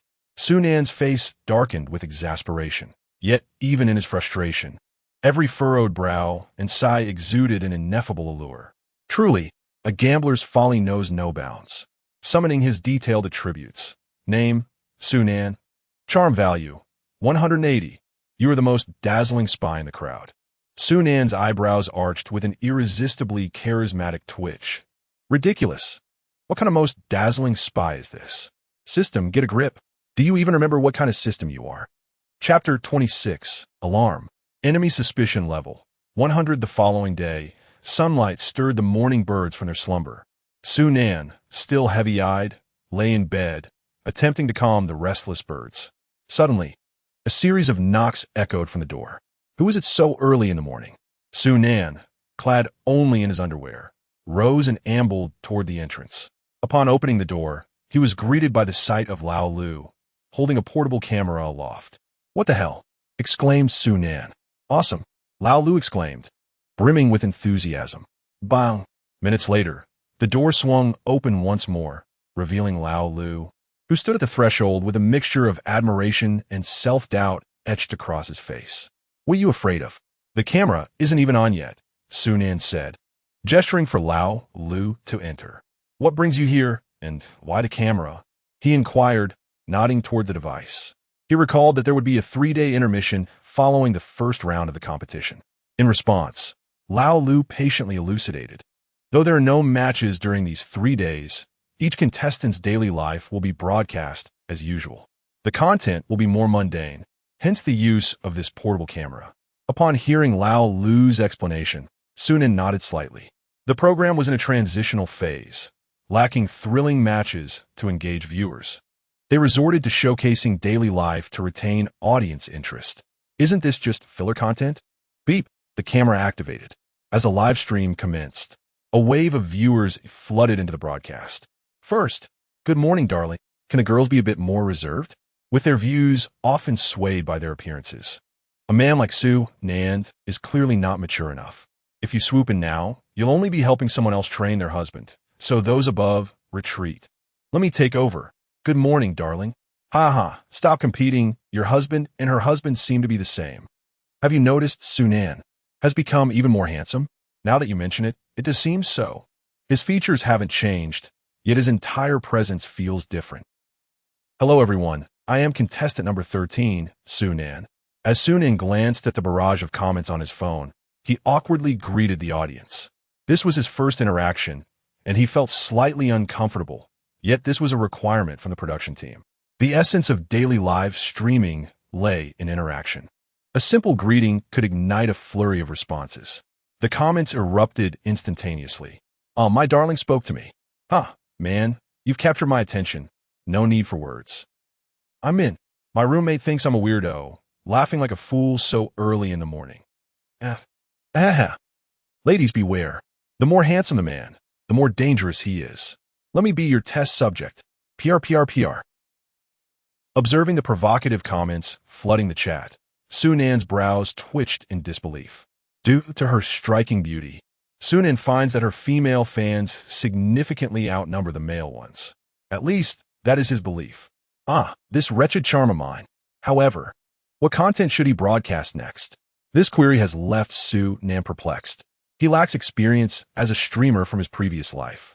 In this lifetime, surely, he cannot resort to performing random tricks on the street. Can he? Absolutely not. He is not ready to be apprehended just yet. Bah, I, Su Nan, am a law-abiding citizen, and I will not end up in prison. His gaze swept across the cramped room. A tiny window, complemented by a protective barrier, epitomized the classic prison aesthetic. All right, this month, the rent is due, and he happens to have a bit of money on hand. Why not enhance his living conditions? This obsession is deeply ingrained in the DNA of the people of Xia country. Whenever they come into some money, the first thing they tend to do is related to housing. Without further ado, Su Nan opened WeChat, intending to send a message to his landlady. Just then, a knock echoed through the room. Who could it be, so early in the morning? Good morning, Mr. Su. Please come with us. We need your cooperation regarding certain matters. Mo Xiaoyu, clad in uniform, stood at the door, displaying her credentials. Behind her, Wang Daler maintained a vigilant demeanor. Having witnessed Su Nan's connections, Wang Daler appeared relaxed, yet he was prepared to act at a moment's notice. Given Su Nan's capabilities, should he resist arrest, the situation could escalate into a significant predicament. Gazing at the two police officers outside, one of whom was poised for action, Su Nan was taken aback. Has my espionage been exposed? Old Lu, startled, instinctively raised his camera to capture this highly dramatic scene. The barrage of comments flooded in. Shalt! Holy cow! Police officers! Is this Su Nan's daily life? This routine is utterly wild. Officers, I am a law-abiding citizen and not familiar with this gentleman. Didn't you just call on your husband? I'm not, I didn't. Stop making baseless accusations. Damn, is this also scripted? Are they real police? I can assure you, they are indeed real. The look in their eyes is unmistakable, something even an award-winning actor couldn't feign. Holy brother, your familiarity with such things is a bit alarming. You haven't crossed paths with a sewing machine, have you? Stop talking nonsense. I sell tea. Tea is a fast-moving commodity at the police station. Incredible. While other contestants are live-streaming cooking or walking dogs, Su Nan is live-streaming his way into the police station. Right now, I just want to know what this gentleman has done. In the police car, old Lu, who was following the scene, trembled in fear. I'm just a cameraman. I don't smoke, drink, or even ride my scooter without a helmet. I never imagined I would find myself in a police car one day. Dazed and bewildered, Su Nan sat in the back seat, his heart pounding violently. How was I exposed? But I haven't done anything. Impossible. If it were that serious, it would be the National Security Bureau coming for me. Don't scare yourself. The more dangerous the situation, the calmer you must be. Stay composed. Just then, alert. Host is under suspicion from hostile forces. Immediate action required. Hostile suspicion level 30, 38, 52, 66. The sudden alarm nearly stopped Su Nan's already frantic heart. But when he saw the suspicion levels skyrocketing faster than his granduncle's blood pressure, his breath hitched. What the hell? I just got taken to the station. Where's the trust? A moment ago, they were calling me honey and darling. Now, it's this gentleman? The world truly is faithless. As Su Nan's thoughts spiraled, the suspicion level continued to climb. Hostile suspicion level 71, 82. This isn't the time for distractions. I need to explain myself. But since entering the police car, old Lu's camera had been turned off. Even if Su Nan wanted to defend himself, there was no way. For the first time, he was at a disadvantage. What happens when suspicion hits 100? System explosion? Host elimination? Or, wait, a sliver of clarity pierced through his panic. Explosion? Elimination? Impossible. Because that is a narrative taboo. The author wouldn't dare write it. So, a system like that can't exist. Hostile suspicion level 93, 98, 99.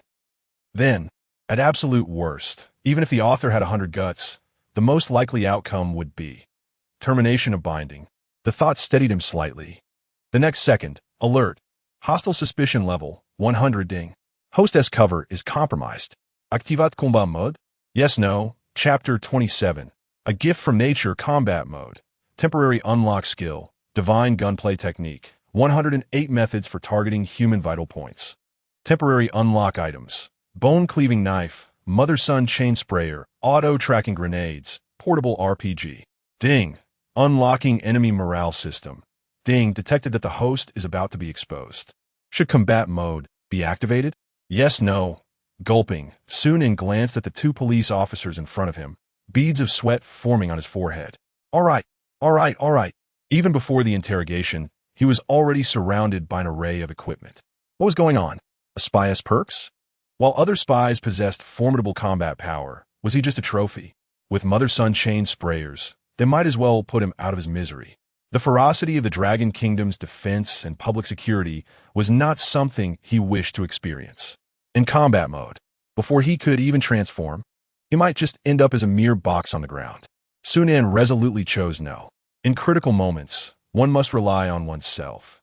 Given the current situation, without the silver bracelet, their attitude remained relatively cordial. It was highly probable they had not yet grasped his incriminating evidence. Let us take it one step at a time. Whoosh! The police car sped away. In the live streaming room, viewers were still reeling from the shock as the screen turned to darkness. The last image they witnessed was Sunan entering the police car. A rising star on a popular variety show, the righteous voice against capital, had just enjoyed a night of fame. The trending topics were still hot when he cooled off. Scandals among internet celebrities occurred daily. But one collapsing so swiftly and utterly was indeed an extraordinary rarity. In an instant, the entire internet trembled. Various clips from the live stream were edited into videos, wildly circulating across major online platforms, with the heat soaring. Sunan arrested and imprisoned. His true identity may be that of a fugitive in hiding, pure prison-style internet celebrity. Live streaming his imprisonment may become a new trend in variety shows. Shock, the embodiment of justice, the hidden side revealed. Numerous sensational posts and videos dominated the trending lists across platforms, overshadowing the hit dramas of several traffic stars. No audience member could have anticipated that watching a variety show, particularly one shrouded in mystery, would unfold like a law enforcement documentary. Whoa, this can't be real, right? He got arrested? This show is astonishingly authentic. What is going on? What did this streamer do? No idea, but in the video, he just mentioned wanting a change of living environment, and then the police showed up. Perhaps he enjoys the pure prison vibe? Enjoying the pure prison vibe doesn't warrant such an immersive experience, does it? A fugitive dares to swagger onto a variety show? This fellow's resolve is truly remarkable. If it's genuine, Zhang Xin would have to bow twice upon seeing Sunan. Breaking news. I heard Sunan has been sentenced to 10 years in prison. Shocked. JPG. Your information is outdated. I heard it was changed to life imprisonment. No way. Wasn't he already executed? They say his body was cremated. Name? Sunan. Age? 21. Gender? Male. Occupation? Unemployed. Sunan sat in the interrogation room, his face as blank as if a zombie had feasted on his brain, obediently answering the questions. Outwardly calm. Inwardly his mind was racing. Where had he slipped up? Pyrokinesis, fine manipulation, grappling techniques, or the all-seeing eye? Do you know why you're here? Wang Daliai's stern voice cut through Sunan's thoughts, his expression grave and focused. The classic line. Regular visitors to such places would recognize it instantly. No matter the crime, they always start with this question. Sometimes it yields unexpected confessions, like catching someone for solicitation, only for them to blurt out, "You know about the murder? I didn't mean to kill him, but he owed me hundreds of thousands from gambling and refused to pay for years. And to think we used to run scams together. He had plenty of money. Murder, gambling, fraud. The officer plays a single 3, and the suspect counters with 4 2s plus the jokers. The officer can barely contain his grin. Who wouldn't love an easy promotion? So, in such situations, the best strategy is, because I'm skilled at stir-frying pancakes, no grappling techniques, and can spot a dropout high school girl at a glance. The best strategy, of course, is full cooperation. Sunan spilled everything he could think of. Jokes aside, he was innocent. Upright, law-abiding, honesty was the only way. Hiding things would only raise suspicion. Wang Daliai's expression remained unchanged. He nodded. You seem aware. Then explain. Mo Xiaoyu watched curiously, fingers poised over the keyboard, ready to transcribe Su Nan's confession. Su Nan was baffled. Explain what? Why I can do these things? Can I say it's all nature's gift? Meanwhile, shock value 10, shock value 12, shock value 25. As news of Su Nan's arrest spread, waves of netizens generously contributed their emotional reactions. Watching the system notifications flood in, Su Nan grew even more confused. What fresh madness is this? Never seen anything like it before. Just now, it seemed that Tongzi mentioned an update regarding some value system. Is this something that can be exchanged for money? What is the exchange rate? Damn! This isn't the time to ponder such things. Where was I? Oh right, the gifts of nature. The multifaceted Su Nan. The data is beginning to overflow. Let us first discuss the art of capture. Where did you learn it? I have no record of your military service here. Noticing Su Nan's prolonged silence, Wang Daler threw out a point of entry. As Su Nan's thoughts shifted, he heard Wang Daler add, "Don't tell me you learned it during military training." Setting aside how much one could actually learn in that month, with your skills, even the instructor would have to call you master.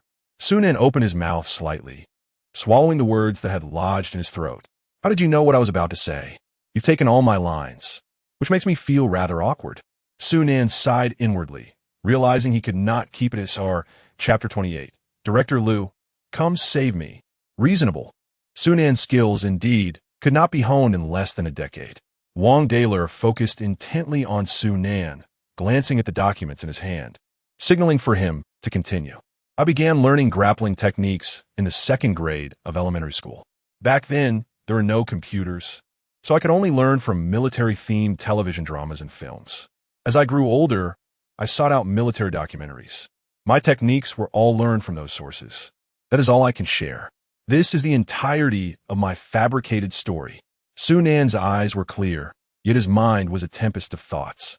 Mo Xiaoyu paused, admonishing, do not be clever. That technique of yours cannot be executed without hundreds of practical experiences. She had meticulously analyzed Su Nan's combat videos frame by frame. They were far from mere flashy displays. The essence of his technique lay in its adaptability to the opponent's weight, reaction, and height. Such finesse required countless practical applications to master. Upon hearing his apprentice's inquiry, Wang Daler displayed a satisfied expression. Indeed, you have hit the nail on the head. Yet, in the next moment, Su Nan's demeanor dimmed. He lowered his gaze, fixating on his fingertips, as if recalling a sorrowful memory. In truth, since elementary school, because of my good looks, all the girls would pass me love letters. Consequently, the boys ostracized me. I would often find myself cornered at the school gate. This situation persisted until college, when it finally began to improve. As he spoke, Su Nan sniffled.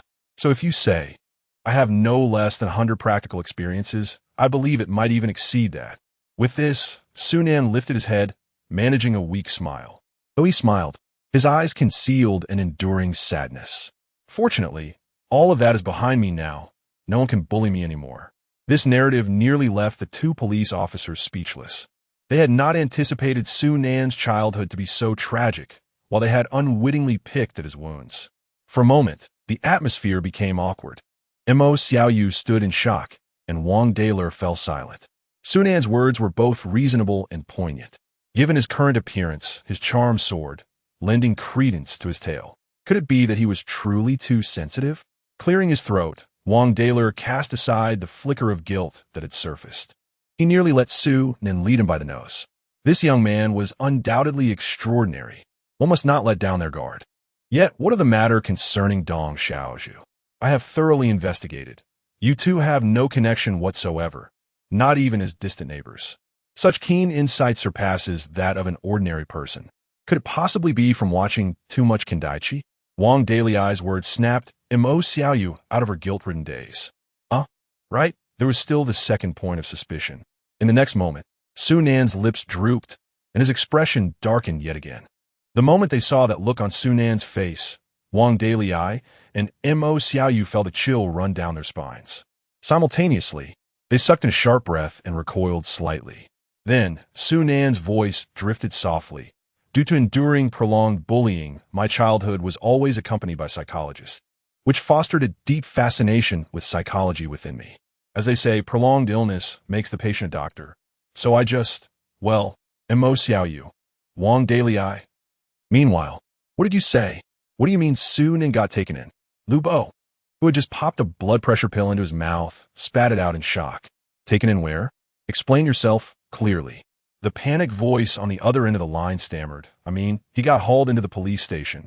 In the next second, a surge of boiling blood rushed straight to Lu Bo's head. His steps faltered, and he froze in place, utterly dumbstruck. Ever since Su Nan's bloodline awakening, Lu Bo's blood pressure had never gotten a break. Every day was a precarious dance on the edge of life and death. He had barely survived the first round of the competition, thinking he could recuperate for 3 days, perhaps even claw back some of his lost lifespan. But no, Su Nan had to go and drop a bombshell. What did that kid even do? Will this implicate the production team? Letting a potential criminal into the show. Lax background checks on contestants. As the chief director, Lu Bo knew this colossal blunder would land squarely on his shoulders. His eyes lost their light. My career. It's over. Completely over. A gentle breeze swept by, carrying scattered fragments. Look, how beautiful. Were those fluttering in the wind? Ah, it's my future. Well, that's fine then. Lu Bo's mind was in chaos. He let out a hollow, broken laugh. Some people may appear calm on the surface, but inside, they've already lost it. Seeing that director Lu had fallen silent for a long while and was now making unsettling noises, the staff member tentatively tried to offer some comfort. Just then, Lu Bo's phone vibrated again. Caller ID, Su Nan. The sight of Su Nan's name made Lu Bo's small eyes widen in shock. Wasn't he arrested? How was he calling? Unless it was a misunderstanding? His deadened heart began to beat once more. Hello, Xiao Nan. Where are you? Su Nan's voice came through the phone. Director Lu, are you free right now? Clutching a bottle of emergency heart pills, Lu Bo replied with forced gentleness. Free. Of course I'm free. But first, tell me, where are you? Please don't say you're at the police station. Su Nan offered a sheepish smile and said, Oh, how could that be? Your guess is remarkably accurate. Please come to my aid. Alongside him was Lao Lu, who had entered with him. From that day forth, Lu Bo's career trajectory took a dramatic turn, with Su Nan thoughtfully placing him in fourth gear. In the lobby of the Qingyang District Police Station, Mo Xiaoyu gently reassured Su Nan, acknowledging that his experiences were somewhat unusual. Thus, I hope you can comprehend the situation. I sincerely apologize for any inconvenience caused. Su Nan repeatedly waved his hands, insisting, No trouble at all, it is your duty. It is precisely because of diligent and responsible officers like you that we are able to enjoy a stable and harmonious society. Wang Dalai remained silent, harboring lingering doubts about Su Nan. Though every point Su Nan made seemed reasonable on the surface, when woven together, it appeared rather contrived. The abilities he possessed were far beyond those of an ordinary citizen. Such an individual, if led astray, could pose a significant threat to society at large. Fortunately, based on Su Nan's current demeanor, he appeared, most likely, to be a person of integrity and kindness. In any case, he was not a criminal. At least for now, for there was no evidence. Before long, Lu Bo hurriedly arrived. After signing in the guarantor section, Lu Bo, along with Lao Lu and Su Nan, stood outside the police station. The sun continued to shine brightly, as in the early morning, casting dappled shadows on the faces of the three men who squinted their eyes in unison, as if reborn. Chapter 29. The Copy of the Encounter. None of you can escape. At the entrance of the Qingyang District Police Station, the camera follows old Lu, whose eyes brim with tears. Entering the interrogation room for the first time, he is so anxious that he nearly soils himself. He recounts an extensive list of confessions. From the time he stole a small umbrella from his father during his childhood, causing his parents to nearly divorce, to the artistic films he watched last Friday. The ones he skipped and the seconds he painstakingly reviewed, all of it spills forth in one breath. The police officer's keyboard is nearly ignited by his rapid-fire disclosures. Ultimately, it is confirmed that he has little connection to Su Nan, and he is released without further ado, grateful for the opportunity to start anew. Once outside, Su Nan begins to feel a sense of dread. This scenario comes with its own debuffs. Courage minus 100, combat power minus 1000, honesty 100. Thankfully, He is an upstanding citizen with a clean record. Otherwise, it would be quite difficult to explain. Very well, espionage system. The police station. Is the next one to take the stage a criminal investigator? You are here aligning with my main storyline. Sunan's brows twitch. No, this system skills are far too perilous. This main line must not be crossed. It is a miraculous pathway to heaven. From now on, he resolves to remain a low-key, suave individual, focused on making money in peace. Clenching his fist, he silently vows to himself. Fortunately, it was merely a misunderstanding. His career has finally been salvaged. Liu Bo glances back at the solemn police station building, drenched in sweat. He quickly turns away, unwilling to look a second time. This place, he swears to himself, must never be revisited. He offers a few parting words to Su Nan and the cameraman before director Liu accelerates away, leaving them to watch the taillights vanish. A shiver runs down their spines. This place, they both silently vow, must never be returned to. Upon returning to their rented apartment, Su Nan opens his phone. Now that the misunderstanding has been cleared, the show must go on. His fans must be worried sick. He needs to go live and explain the situation as soon as possible. However, the next moment, his mind begins to shrink under the weight of bizarre rumors flooding the internet, assaulting his already limited brain cells. Each post is met with a barrage of comments, showcasing the creativity of the online community. Woo-woo. Brother Su Nan, promise me in the next life be a good person. Toss. Hey, don't litter. What are you throwing? Splattering it all over my face. You can't say such things about Brother Su Nan's remains. He is not trash at worst, merely a societal burden. Burp, just finished Su Nan's banquet. Aside from the spicy tofu pudding, the other dishes were quite good. You can't deny. That Westlake vinegar fish was truly delicious. The fish is fish, and the vinegar is vinegar. Huh? Did they just eat? Is there a live stream? I need to check it out. The grand feast of the seventh day in Su Nan is upon us. Do not merely observe, partake in the meal, as a farewell gesture for Brother Nan. Ha, let us go, let us dine. What an absurd spectacle this Su Nan farewell banquet is. Su Nan's fingers trembled wildly as he clicked on the link. What? Is this not my own streaming room? Yet, what lay before me was a grandiose funeral. The comments section displayed a striking black and white photograph. Countless netizens were engaged below, each fulfilling their roles with precision. There were hosts, chefs, and waitstaff. There even existed a designated mourner. Goodness. In this day and age, true talent is rare. The likes of Zhuge Liang are elusive and cannot be captured endlessly. It is simply impossible. Gazing at his own cyber funeral, Su Nan fell into silence.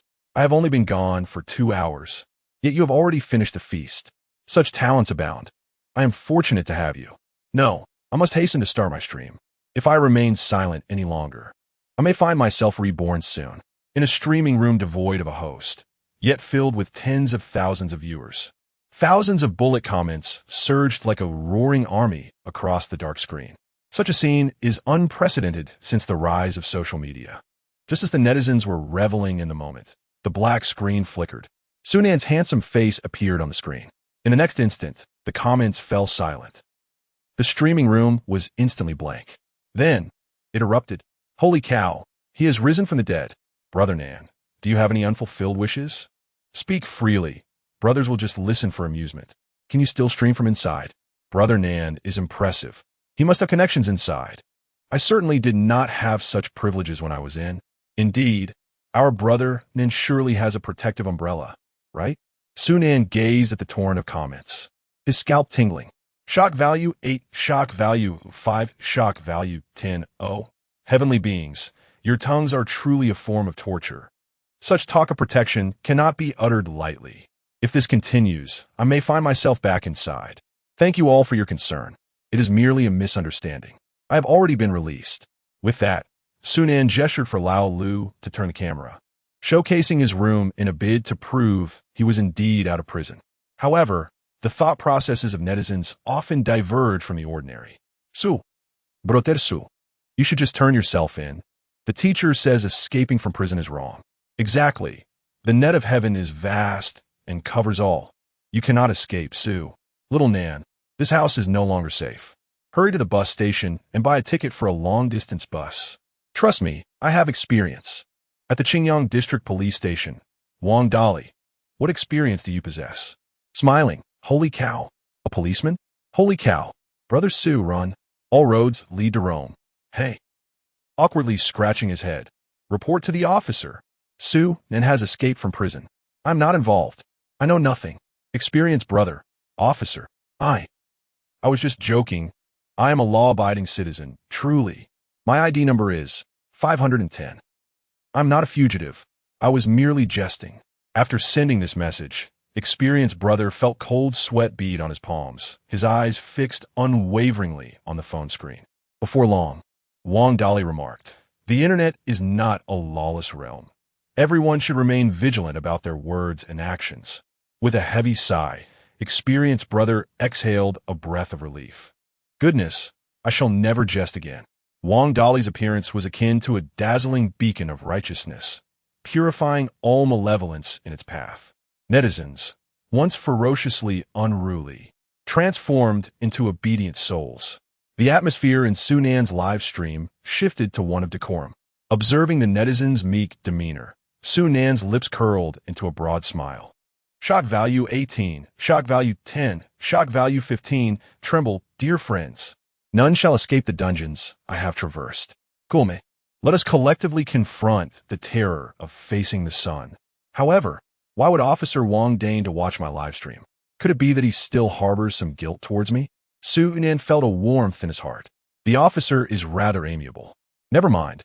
It's best to focus on today's pressing matter. Moving. After much ado, the clock struck 7 p.m.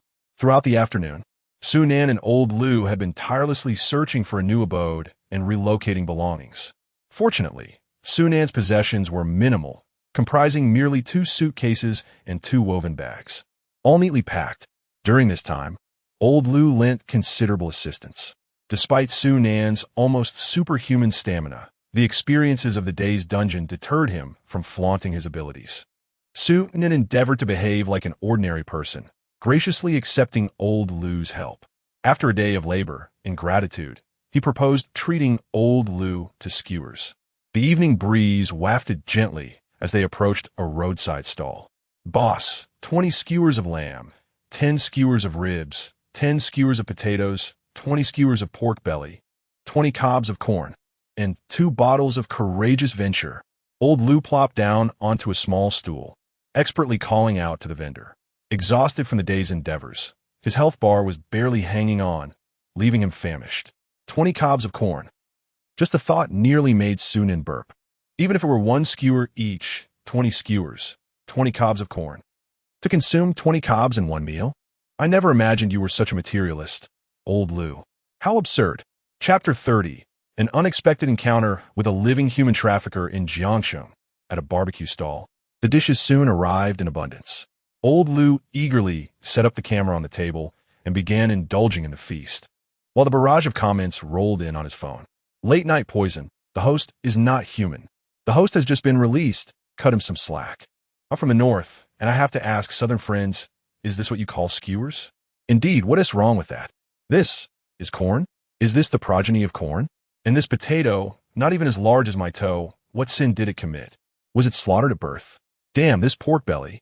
I took one bite, and it vanished, not in my mouth, not on the skewer. After searching for ages, I found it stuck between my teeth. Well, your teeth must be quite spacious then. Dear friends from the north, don't rush. Although our Jiangsheng skewers may be small in portion, they are rather pricey. What are you counting? Old Lu, having devoured 3 skewers of pork belly in one go, took a swig of his drink and mumbled incoherently. Nothing much, just curious, replied Su Nan, picking up a skewer of corn and eating calmly.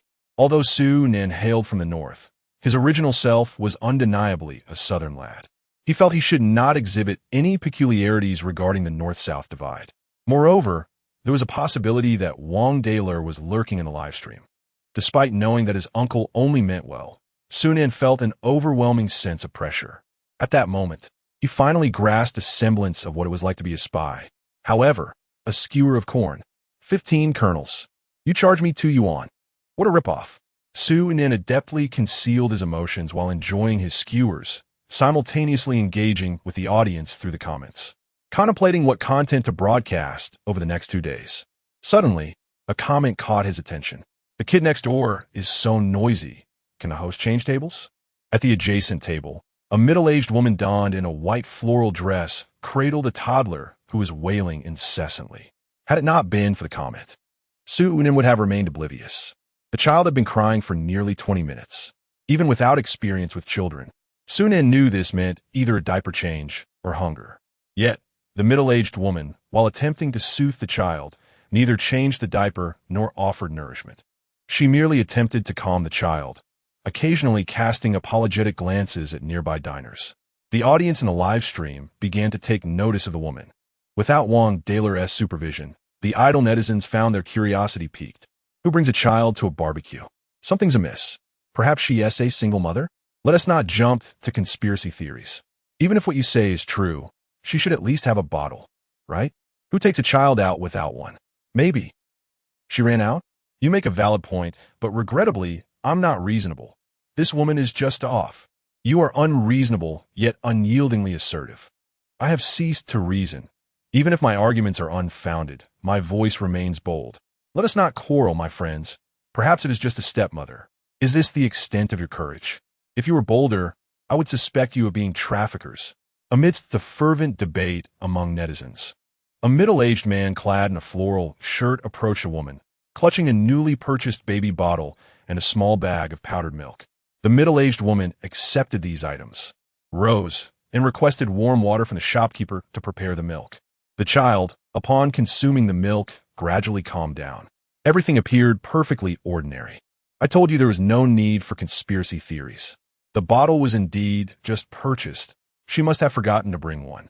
Perhaps it was lost along the way. Right. Step aside. In my view, these two are indeed traffickers, seasoned ones at that. However, this time their crime seems to have been a spur-of-the-moment decision. Lacking sufficient preparation, believe me, I have experience. Ah, here comes the experience guru again. Aren't you afraid Officer Wong will come down on you? What? Uncle Wong is still around? Don't frighten me. He may not be here, but I can lend you a hand Wong daily eye. Damn, I truly appreciate it. No need to be polite. We are all friends here. The topic in the live stream began to stray from the couple, as everyone started to debate whether Sunan should wear black or white stockings the next day. However, Sunan's expression subtly stiffened. Holographic eye. Name, Zhang Tsuofeng. Gender, female. Age, 38. Height, 161 centimeters. Occupation, human trafficker. Status, at large, in the act. Current urgent need to leave Jiangxing swiftly. Name, Li Hongji. Gender, male. Age, 42. Height, 168 centimeters. Occupation, human trafficker. Status, at large, in the act. Current urgent need to wash my feet. Sunan swiftly turned her head, lowering it to conceal her astonishment as she skewered meat. They are indeed traffickers. Have these netizens' mouths been enchanted? No. Compared to me, their issues seem far graver. Each of them appears more experienced than I. Meanwhile, at the Jinyo District Police Station, a young woman clung to her husband, weeping inconsolably. Beside them lay a baby stroller, yet within it rested an 8-pound watermelon. Dong Mingming gently reassured her, "Do not worry. We have already notified all transportation departments." Since the incident, Chapter 31. My experience in dealing with the police at the Jinyo District Police Station, several auxiliary officers were intently reviewing the surveillance footage. They had found it. In the next moment, a group of people gathered around. The surveillance footage displayed the time, 6:15 p.m., during the bustling rush hour. At the bus stop, approximately 20 individuals stood in line. A young woman with a baby stroller happened to be positioned near the front of the line. Shortly thereafter, a bus arrived and came to a halt, prompting the crowd to surge towards the front. Just then, a middle-aged man in a floral shirt approached and struck up a conversation, capturing the young woman's attention. Among the crowd, a middle-aged woman carrying a watermelon squeezed onto the bus. As the doors were about to close, the man in the floral shirt waved goodbye to the young woman with a beaming smile and quickly boarded the bus. At this point, the video was paused. Next came the footage from inside the bus. Amidst the throng of passengers, the woman with the watermelon had mysteriously transformed into a middle-aged woman holding a child. "It's her. That is my baby," the young woman exclaimed, her voice trembling with emotion. Stay calm. There may be accomplices, replied Dong Ming Ming, her expression serious. She was a criminal investigator from the Jinyo District Police, temporarily assigned to assist with the case. Accompanying her was her captain, Zhao Jinyo. Human trafficking was indeed a significant case. The local police station alone could not handle it. Do you recognize this man in the floral shirt? Dong Ming Ming asked, pointing at the screen. I don't know him. He claimed to be from out of town and asked me for directions before boarding the bus, the victim replied, shaking her head while tears streamed down her face. Dong Ming Ming nodded. Traffickers typically operated in groups. It was now nearly certain that the man in the floral shirt was one of the suspects. However, based on her experience, such criminal gangs usually consisted of 4 or 5 individuals working in concert. At the very least, there needed to be 3, one to distract the victim, another to execute the abduction, and a third to facilitate the transport out of the city. With only 2 involved, it seemed insufficient. Caution was imperative. There might be additional accomplices. Dong Ming Ming's gaze sharpened. Zhao Jinyo, Dong Ming Ming. You are to lead a team and depart immediately. Xiao Li, you are responsible for monitoring the rear and report any movements of the suspects to Captain Zhao. Director Chun commanded sternly. Human trafficking was indeed a grave matter, and he could not afford to take it lightly. Yes, understood. Meanwhile, at a barbecue stall, Su Nan removed his jacket and casually tossed it onto the table, inadvertently covering the camera. Traffickers were highly vigilant creatures. One could not afford to alert them. In a live broadcast, the screen went black, prompting discontent among the lurking entities caught between the cat ears and rabbit tails. South, please remove your clothes. You're blocking my view. What view? Ugh, you're so dirty. I hope the next thing I comprehend instantly is quantum mechanics rather than your vile words. The scent of South. Is this some sort of sensory deprivation game? The host is quite adept at this, Lude. Now that you mention it, I'm beginning to feel excited. I'm excited too. Humorous, damn. What kind of live stream is this? I'm calling the police. Officer, there are a group of perverts here. Wang Dalei. Are you actually summoning the police in front of me? Brothers, we have a traitor among us. Just as the camera was covered, it was keenly noticed by Old Lu. As the cameraman, the lens was like his third eye, always needing to remain unobstructed. Just as he intended to lift his coat, Old Lu's hand was firmly pressed down by Su Nan. Su Nan subtly signaled with his eyes, indicating his phone. Old Lu understood immediately, taking out his phone to enter the live stream. Instantly, a plethora of disturbing images flooded his vision. Old Lu's expression froze. His first reaction, is Su Nan planning something risky? This isn't good. Don't ruin the live stream. The next moment, he saw a message scroll by. Su Nan, the people at the adjacent table are human traffickers. The camera is too conspicuous. Hide it. Su Nan, the evil in the live stream. Oh no, family, the situation is urgent. Please help report to the police. The address is. Upon seeing Su Nan's message, Old Lu was momentarily stunned, his mouth agape, pupils dilating sharply. Human traffickers? Instinctively, he wanted to turn his head to look, but Su Nan swiftly stopped him in time, causing him to break into a cold sweat. Su Nan harbored a deep-seated hatred for human traffickers. Having watched numerous documentaries in his previous life, the shattered families left an indelible impression on him. Why not engage in something worthwhile at this age? Just a little beauty filter for the readers could suffice for a living. If that doesn't work, there's always scamming. But that's a last resort. It could genuinely lead to starvation. Stealing children? Eventually, they would face divine retribution. He never expected to encounter such a situation today. Can this be ignored? No, it must be dealt with. But not by himself. Given his unique status, it was best to avoid involvement with the police. Fortunately, Su Nan was not alone. He was surrounded by a group of individuals who, although eccentric, possessed a strong sense of justice. The moment Su Nan entered, not a single person considered rushing to the rescue. Instead, they prioritized finishing their meal first. Such a commitment to justice, even at the expense of kin, moved the entire nation. Seeing Su Nan's message, the viewers in the live stream instantly became excited. What kind of script is this? Is it that thrilling? Human traffickers? Call the police? Is this for real? What nonsense! Just from a glance, you could determine they're traffickers? This is definitely a script. Brother Nan, Don't mess around. False reporting can land you in jail. Wasn't that possibility just ruled out? How did you figure out they're traffickers? Have you all forgotten about the dropout girl incident? I trust Brother Nan's instincts. Who is calling the police? I'm a little scared. Never dialed 110 in my life. Bunch of cowards. Fine, leave it to me. What's the number for 110 again? After all, netizens are just ordinary people. Reporting a crime isn't something they're familiar with. Besides, that middle-aged couple play their roles flawlessly. Tens of thousands of eyes failed to spot any cracks. With only Sue Nan's word to go on, who would dare make the call? No one wants a police record tarnishing their file. Most viewers remain skeptical, adopting a wait-and-see approach. A small minority outright dismissed Sue Nan's claim, convinced he was just stirring the pot. Watching the barrage of comments, Sue Nan grew frantic. Are you kidding me? Where's that enthusiasm for dissecting crime? Weren't you all self-proclaimed experts? Dramatic frustration. The next moment, veteran bro, damn it. I can't take this anymore.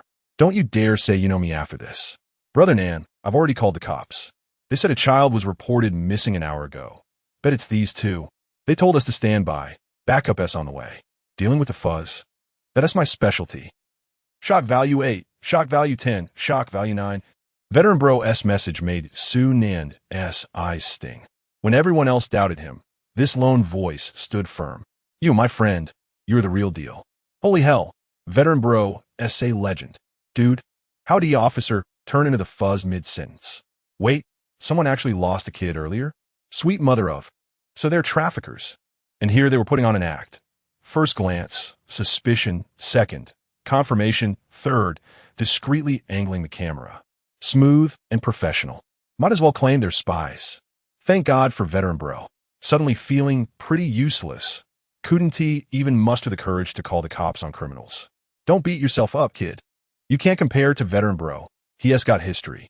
We're out of our depth. Thanks for the pep talk. I'll do better. Chapter 32. Boss, is your melon ripe? Captain Zhao, Dong Meng Meng. Received, please proceed. We just received a report. Traces of a suspect have been detected on Barbecue Street. Please head there immediately. Understood.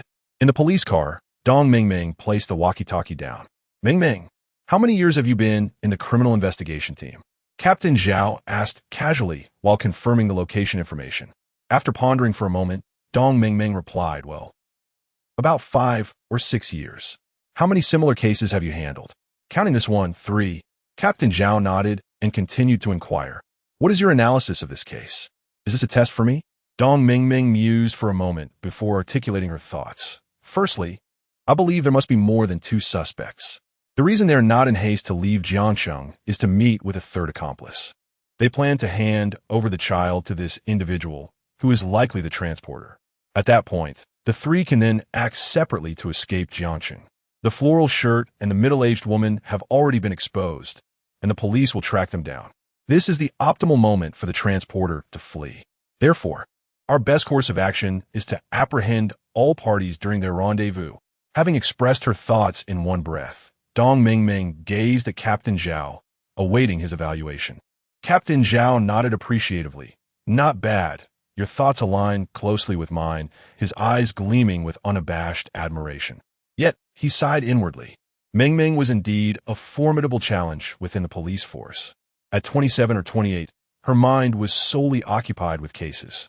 Whenever she spoke of them, it was as if a ravenous wolf had spotted its prey, her eyes shining with fervor. She showed no urgency regarding her personal matters, which the organization valued significantly. A rather beautiful young lady, yet her thoughts remained a mystery. As she approached 30, he couldn't help but lament. The police car accelerated, racing towards Sunan. Meanwhile, at the barbecue stall, Sunan and old Lu quietly savored their skewers, eagerly anticipating the arrival of the police. Under the fervent insistence of their families, a cover that concealed the camera was slightly parted, allowing the viewers in the live stream to observe the movements at the adjacent table. Sunan merely needed to glance at the bullet screen.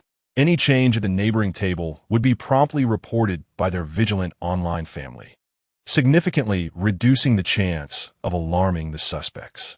However, Sunan felt an unsettling premonition within. Something was bound to happen next. It was the sixth sense of a spy. Regardless of what it might be, it was prudent to prepare for the unforeseen. Recording the events would serve as a testament for the netizens. Tens of thousands of viewers in the live stream held their breath. Their nerves taut to, just came from another streamer's channel. What's everyone doing here? Whispering shoo. They're catching human traffickers. Damn, that's hardcore. I thought live streaming catching cheaters was wild enough, but this streamer's got a death wish? Performing unarmed human trafficker takedowns for clout? No, more like, this streamer's insane, sacrificing 2 traffickers for fame. Sunan, can we use a different adjective? That one's unlucky. Sunan, also it's not me catching them. The police will be here soon. What kind of decent person catches criminals? Don't spread nonsense. Legendary. This livestream's immersion is next level. Hey buddy, scoot over, share half the bush with me. Seriously, you guys actually believe this? If it's real, I'll eat shit on stream. Hey troll, go beg for meals somewhere else. Something's off. Nanji, these two look like they're about to bolt. Seeing this comment, Sunan's mind buzzed with tension. His peripheral vision darted toward the neighboring table. Name, Zhang Cuifeng, current greatest desire. Something's wrong, gotta leave fast. Name, Li Hongji, current greatest desire. Why hasn't Big Head arrived yet? The information displayed by his holographic vision made Sunan stiffen. Not good. These bastards are really about to flee. Why aren't the cops here yet? At the next table, Li Hongji began eating hurriedly. Southern skewers were too small to eat quickly. Zhang Cuifeng fidgeted nervously, clearly preparing to run. What to do? What to do? Sunan gripped his glass, fingers absently tracing the rim. Just let them go. There were 2 of them. He could maybe restrain one at most. And he had no idea if they were armed. Acting rashly would only alert them. He might fail to save the child and get himself hurt in the process. Sigh. I'm just an ordinary citizen. Catching criminals isn't my responsibility. Even if he watched them leave, no one could blame him. Well, guess that's that. Resigned, Sunan downed his drink in one gulp. With a heavy sigh, he stood. Old Lou, stay here. I'm gonna buy a melon. Huh? Old Lou's tension shattered into bewilderment. No more stakeout. Why buy melon now? Oh, and lend me your jacket. It's chilly tonight. Sunan turned back after a few steps. Sure. Old Lou numbly complied. The moment Sunan left, the live stream erupted. Those bastards are clearly about to bolt, and the streamer's buying melons now. What can he do? Nanji's just a regular guy facing criminals.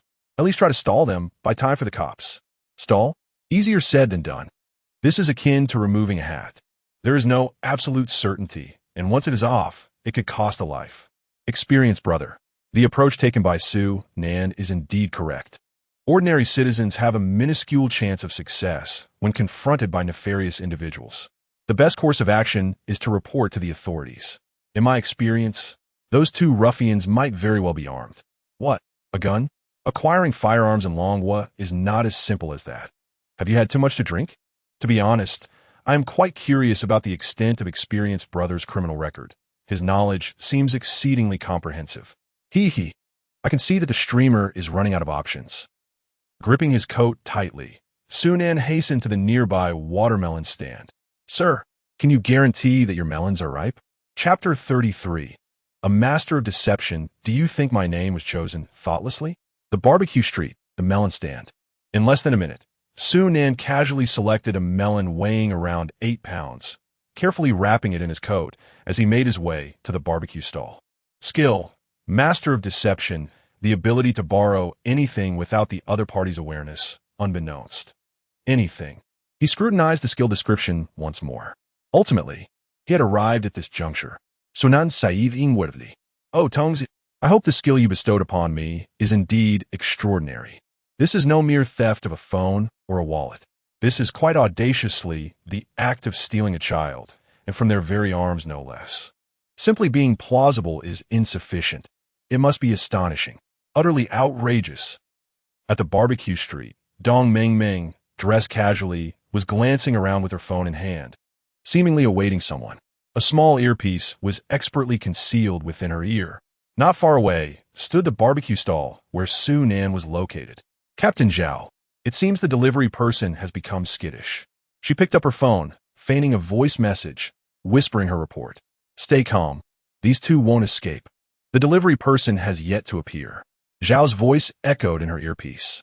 At this very moment, numerous plainclothes police officers were strategically positioned throughout the barbecue street, vigilantly monitoring the movements of Zhang, Suifeng, and Li Hongji. The net had been meticulously cast. All that remained was for the delivery person to take action.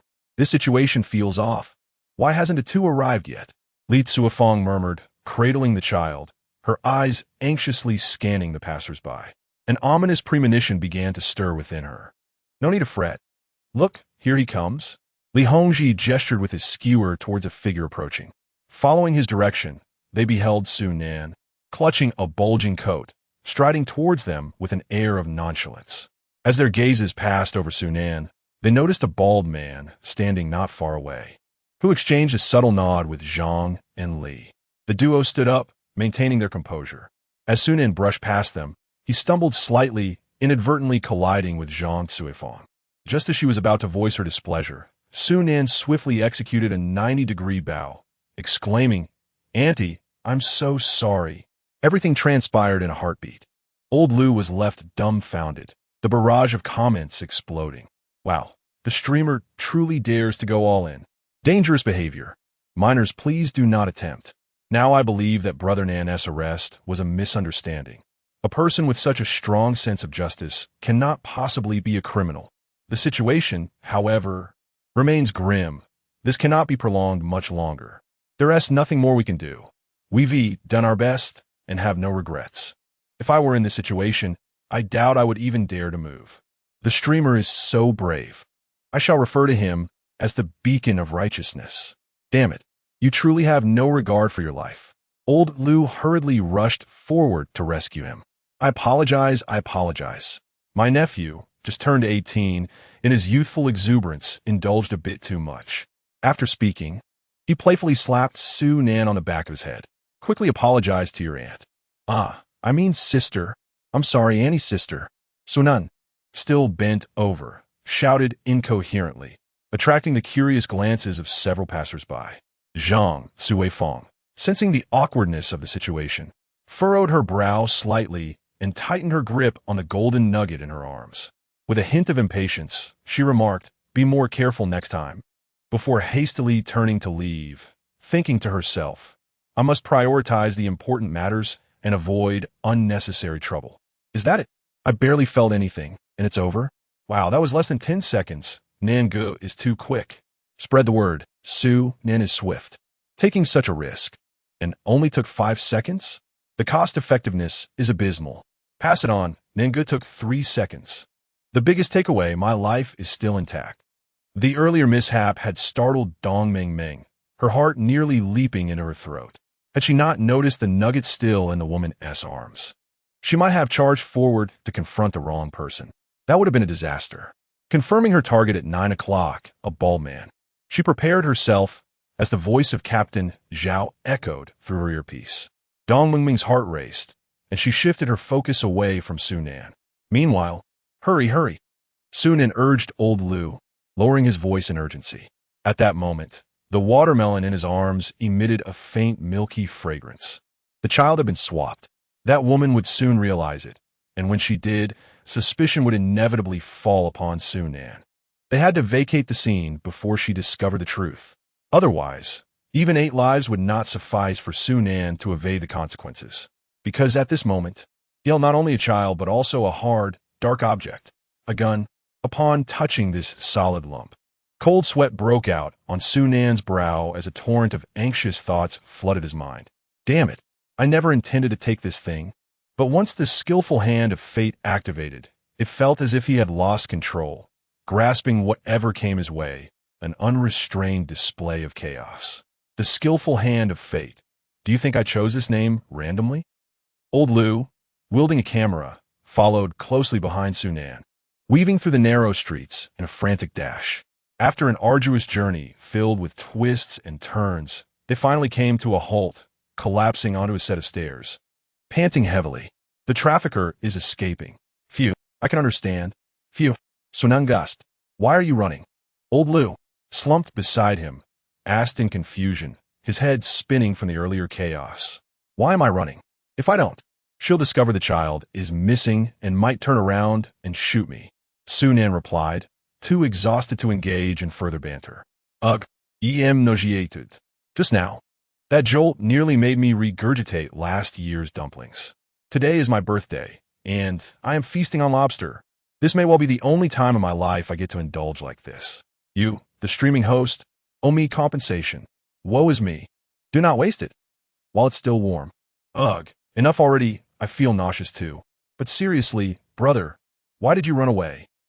Even if we didn't catch the beast, at least we could have stayed to observe where they fled. It would have been helpful for our uncle to find the way. As everyone was puzzled by Sunan's actions, a faint sound, Abba, emanated from his embrace. Laolu. The comments. I must have misheard. I heard it too. This situation is rather inappropriate. Goodness, could it be that, Brother Nan?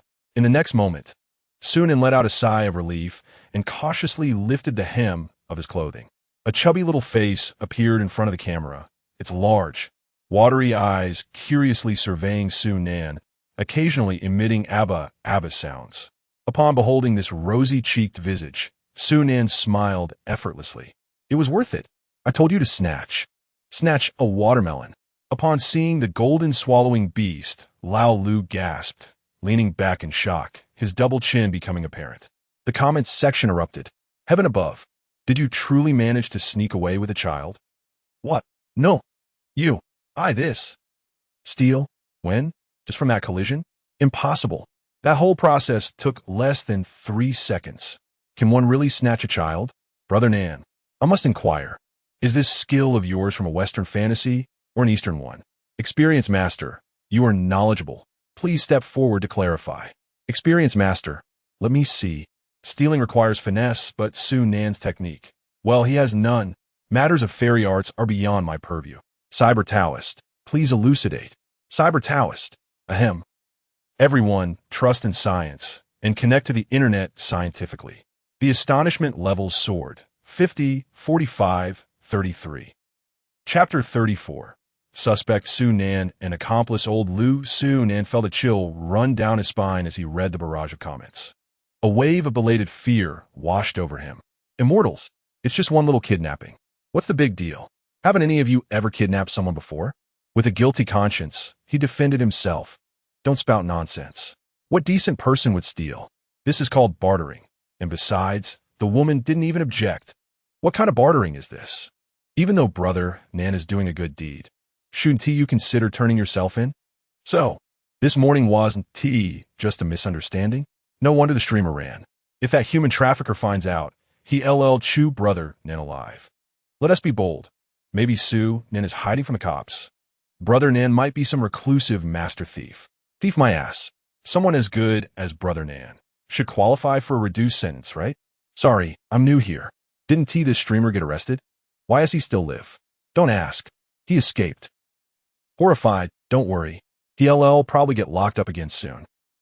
This is wild. Just as Nan was explaining himself to the chaotic audience, the system dinged, nearly scaring him out of his skin. But when he processed the notification, 10,000 alpacas began performing synchronized dances in his mind. Ding. Host has encountered an ally. Ally system activated. Ding. Congratulations, host. Intelligence exchange with ally completed. Reward. 1,000 merit points. Ally? The human trafficker? An intelligence exchange.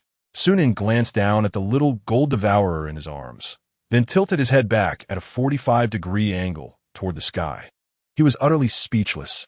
If the trafficker is the ally, then what does that make me? System, tell me, what am I? Woo-woo. Give me a chance. I want to be a good person. Sunan was on the verge of tears. He was genuinely terrified. Officers, save me.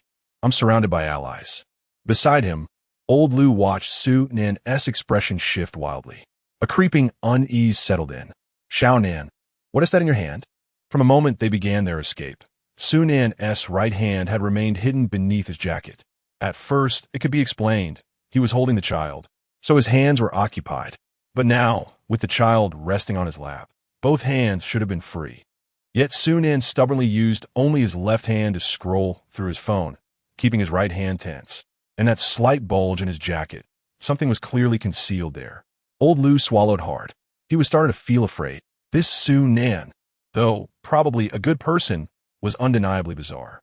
Between the morning-s events and that inexplicable theft just now, even as a first-hand witness, old Lou hadn't noticed a thing. Theft? That wasn't theft. That was straight-up sorcery. No doubt about it. Upon hearing old Lou's words, Nan stiffened, his expression turning peculiar. I'll show you now. You'd probably piss yourself in fright. Maybe we should just hand it over to the police when they arrive. Heh, nothing much. You'd better not look. Yet the more Nan spoke like this, the more terrified old Lou became. Meanwhile, bang. A gunshot rang out. The bald man let out a pained howl as he collapsed. A bullet lodged in his leg. 3 or 4 officers swiftly rushed forward to restrain him. After a fierce struggle, Li Hongji was also subdued. In the alley, Zhang Cuifeng, backed into a corner with no escape, glared at the dead end before her. A ruthless determination surged within her. Given the gravity of her crimes, once she was caught, there would be no way out. Damn it, if they want to leave me a way out, then don't blame me for being merciless. A vicious glint flashed in her eyes as she spun around and roared. Stay back, or I'll kill him. At her words, Captain Zhao and Dong Mingming's expressions darkened, their steps halting immediately. The most troublesome aspect of apprehending human traffickers, hostages. The child in their grasp was their ultimate bargaining chip. But the next moment, Zhang Cuifeng pulled out a fruit knife, and then from her arms, she lifted a watermelon? Watermelon, excuse me? The tense and serious arrest scene fell into an eerie silence. Captain Zhao, Dong Mingming, everyone present. The most bewildered, of course, was Zhang Cuifeng herself. Her face twisted in horror as she stared at the melon in her hands. Her entire worldview crumbling. What the hell? She was utterly dumbfounded, her mind spiraling into chaos, as if she had encountered a glitch in the Matrix. Where's my baby? My big, fat baby? How the hell did this melon come back?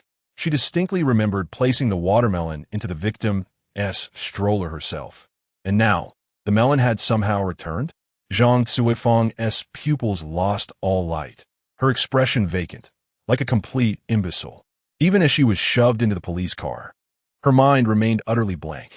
Today was cursed. Her gun had vanished. Her baby had turned into a melon. How does that make any sense? Did I piss off some malevolent spirit? Captain Zhao, we've been played. Dong Mingming's voice was grave. The bald guy was just a decoy. The real smuggler is that young man. The child was still missing. A key suspect had slipped through their fingers. The chase was far from over. Who would thought this syndicate was so cunning, pulling off a switch right under the police's noses, without anyone noticing? As an investigator, Dong Mingming felt her authority had been insulted. A blazing determination, fiercer than ever, ignited within her. We've identified the suspect, Nan. There's also an accomplice, old Lou. At the time of the crime, they were live streaming. Captain Zhao scrutinized the information relayed from the back. Even he was stunned by the revelation. Her eyes were filled with disbelief. A live-streamed crime? Are today's criminals so audacious? This is a blatant provocation to the police. Zhao Jinyo, having served as a criminal investigator for 20 years, has encountered countless offenders. Yet, such brazen behavior is truly unprecedented. Dong Mingming's beautiful eyes narrowed. Nan, is it a case of subterfuge? A covert operation? A diversionary tactic? At such a tender age, one would not expect such cunning. Well then, let me indulge you in this game. Meanwhile, on the other side, Nan cradled the child, gun in hand, huddled on the steps, appearing pitifully small and helpless. His gaze was filled with endless innocence and sincerity. They warned you not to look. Old Lou sat on the ground, his face a mask of terror. In that moment, time seemed to stand still. Chapter 35. You are the young master. Your entire family is the young master. In Jiangsheng, on a sparsely populated street, Nan and old Lou exchanged silent glances. Only the barrage of comments on the screen surged chaotically. What the hell? A gun? Goodness. This streamer is truly a lawless rebel. Nangu, choose a BGM. Wang Dalei, uncle, come quickly. We need to boost our performance. Is this real? Could it be a new trendy item? Who would dare to create such a thing at a one scale? Darling, I'm sorry, but the law is my bottom line. I've taken a screenshot. Wang Dalei, officer, it's him. Armed robbery. This time Nangu is finished. Even a celestial being couldn't save him. Experienced brother. Hey, buddy, you're going too far with this. Theft can be covered up, but armed robbery is excessive. My advice, turn yourself in. Theft, armed robbery. Tell me, what crime has Su Nan not committed? What? Are we going to have a feast again? Shock value 60, shock value 52, shock value 39. Su Nan gazed at the barrage, his vision darkening, his anger causing him physical pain. This group of online users, why were they always fixated on feasting? Couldn't they aspire to something greater? Prison food, isn't delectable? A solitary meal pales in comparison to a communal feast. Why not enjoy prison food together? Dear family, do not misunderstand. I am a good person. Allow me to explain. This gun is not mine. It was taken from a trafficker. Su Nan feebly justified his actions. Old Lu stood by, drenched in sweat. Brother, do you even hear what you're saying? A good person? What kind of good person engages in theft? No, what kind of good thief steals a gun? Su Nan, appearing utterly fatigued, turned to Old Lu, letting out a resigned sigh. Old Lu, since you've seen it all upon hearing this. Old Lu's body trembled, a chill running from his spine to the crown of his head. The greatest secret had been unveiled. This tone, this dialogue, is he planning to silence me? It's over. This streamer intends to eliminate witnesses. Gamera. Run. Sunan. With so many eyes watching, you can't escape. Dogs hit streamer. Turn back while you still can. Don't make further mistakes. In the next moment, Old Lu exclaimed, Nangu? I'm still a novice. Just let it slide, Su Nan replied. You better call the police. I'm feeling a bit scared. Both voices echoed simultaneously. Old Lu, huh? Sunan. At that moment, a strange voice emerged from behind Su Nan. Huh? Su Nan instinctively responded, turning to find a charming woman, Dong Ming Ming, smiling at him. Who is this girl? How does she know my name? Could she be a fan? What does she want? Oh, this damn charm of mine. Apologies, but Woo-woo. Before I could finish my words, Su Nan was already sprawled on the ground. Just a moment ago, Dong Ming Ming was 3 meters away, and in the blink of an eye, her legs were now resting on Su Nan's neck, one of his hands firmly secured against his chest. The crosslock was complete. With a smirk, Dong Ming Ming had successfully subdued the suspect. Out of thin air, a covert maneuver? Su Nan's eyes widened in disbelief, his mind momentarily blank. Instinctively, he began to sing, just mere imagination, pure fabrication. Not a beauty, yet rapping away. Must it be so? Dong Ming Ming scoffed. Still trying to feign madness? You are the true courier. We have gathered all your evidence. Surrender now. But isn't this already a form of submission? Su Nan felt as though he might shatter. Wait, courier? Evidence? Oh my goodness, you are a police officer. A wave of joy surged within Su Nan, tears of excitement streaming down his face. All the grievances he had felt now erupted forth, crying like a 200-pound child. Officer, you have finally arrived. I have waited so long for you. Please take this thing away, he said, reaching for his coat with the other hand. Dong Ming Ming caught a glint of metallic color from his coat, glimmering ominously in the night. A gun? Instantly, her heart raced. She tightened her grip, exerting all her strength. Crack, it's broken. Police Flower Sister, 666. The police have finally arrived. Dawn has come. All evil shall ultimately be brought to justice. Goodness, I can't believe I cried. Thank you to all the police in the Dragon Kingdom. Only with you can we have such a stable and harmonious society. Tonight's live broadcast was truly worthwhile. Brother Nan, safe travels. Safe travels. Raise the coffin. Simultaneously, 4 or 5 police officers rushed in, instantly surrounding Su Nan and Old Lu. Old Lu trembled, tears of excitement spilling from his eyes. All his grievances surged forth at that moment. Officer, he called, tears glistening at the corners of his eyes as he stumbled towards the police. Mom, I am saved. Woo-woo. Thud crosslock complete. Old Lu was in shock. Confused, aggrieved, exhausted. Let it all be destroyed. This wretched world will never improve. Shock value 30, shock value 35, shock value 22. In the police van. On the left, Su Nan, Old Lu. On the right, Zhang Suifeng, Li Hongji, the bald man. The group exchanged bewildered glances. In the cramped space, the atmosphere was rather awkward. Isn't he just 18? How'd he end up here? This is a police van. meant only for VIPs of our rank. He. This could it be that he? Zhang Cuifang's fiery gaze made Su Nin feel utterly uncomfortable. He forced a harmless, innocent expression. Dash. Zhang Cuifang was momentarily stunned. 1 second, 2 seconds, 3 seconds. Oh my, it's you rascal. Which path are you from? Do you even understand the rules of the Jianghu? Zhang Cuifang was enraged, her expression resembling that of someone ready to bite. She finally realized that everything she had experienced today was orchestrated by this 18-year-old in front of her. Su Nin glanced at Dong Mengmeng beside him and hurriedly defended himself. What do you mean by which path? I am a law-abiding citizen. Don't make baseless accusations. Mengmeng, don't listen to them. I'm a good person. I truly am a good person. Dong Mengmeng, amused by the commotion, rolled her eyes in a dramatic fashion. Who are you calling Mengmeng? Don't shout nonsense. Yet, she was secretly astonished. Could they not be from the same faction? Goodness, this Su Nin appeared so young. Yet he was so shrewd, daring to engage in blackmail. He must have quite a history. Perhaps the biggest gain from this operation would be Su Nin himself. Liuzi, who had remained silent all along, shifted his posture and weakly interjected. Enough already. Stop the noise. This kid might very well be a direct descendant of some master thief. His judgment won't be much lighter than ours. Before long, we will all be lifelong roommates. If things escalate further, how will we coexist in the future? Upon hearing Li Hongji's words, Zhang Cuifang was taken aback. If it weren't for her companion's reminder, she might have overlooked it.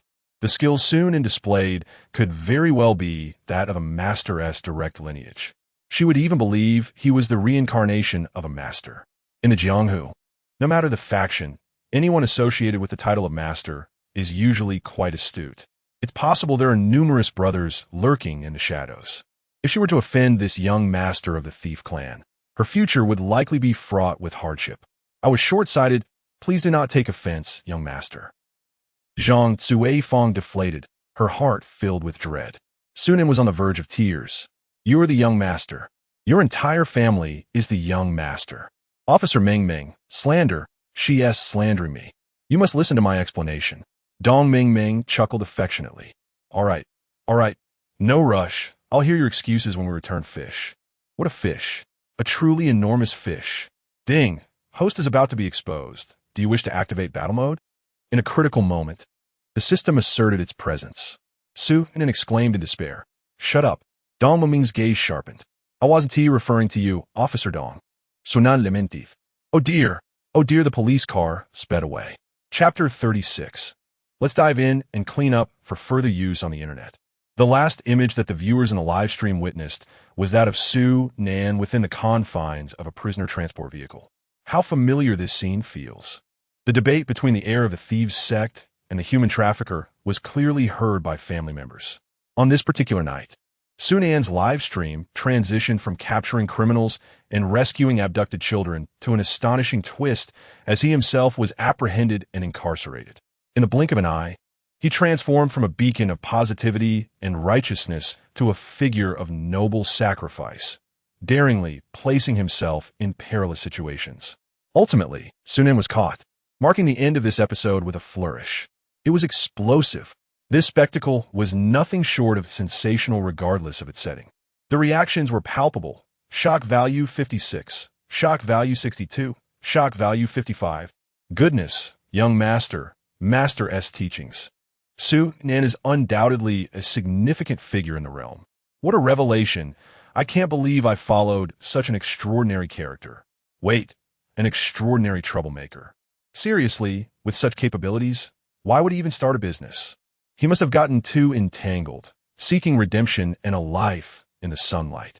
Who would he desire that? Too entangled? Can I inherit his fortune? I am his non-biological son.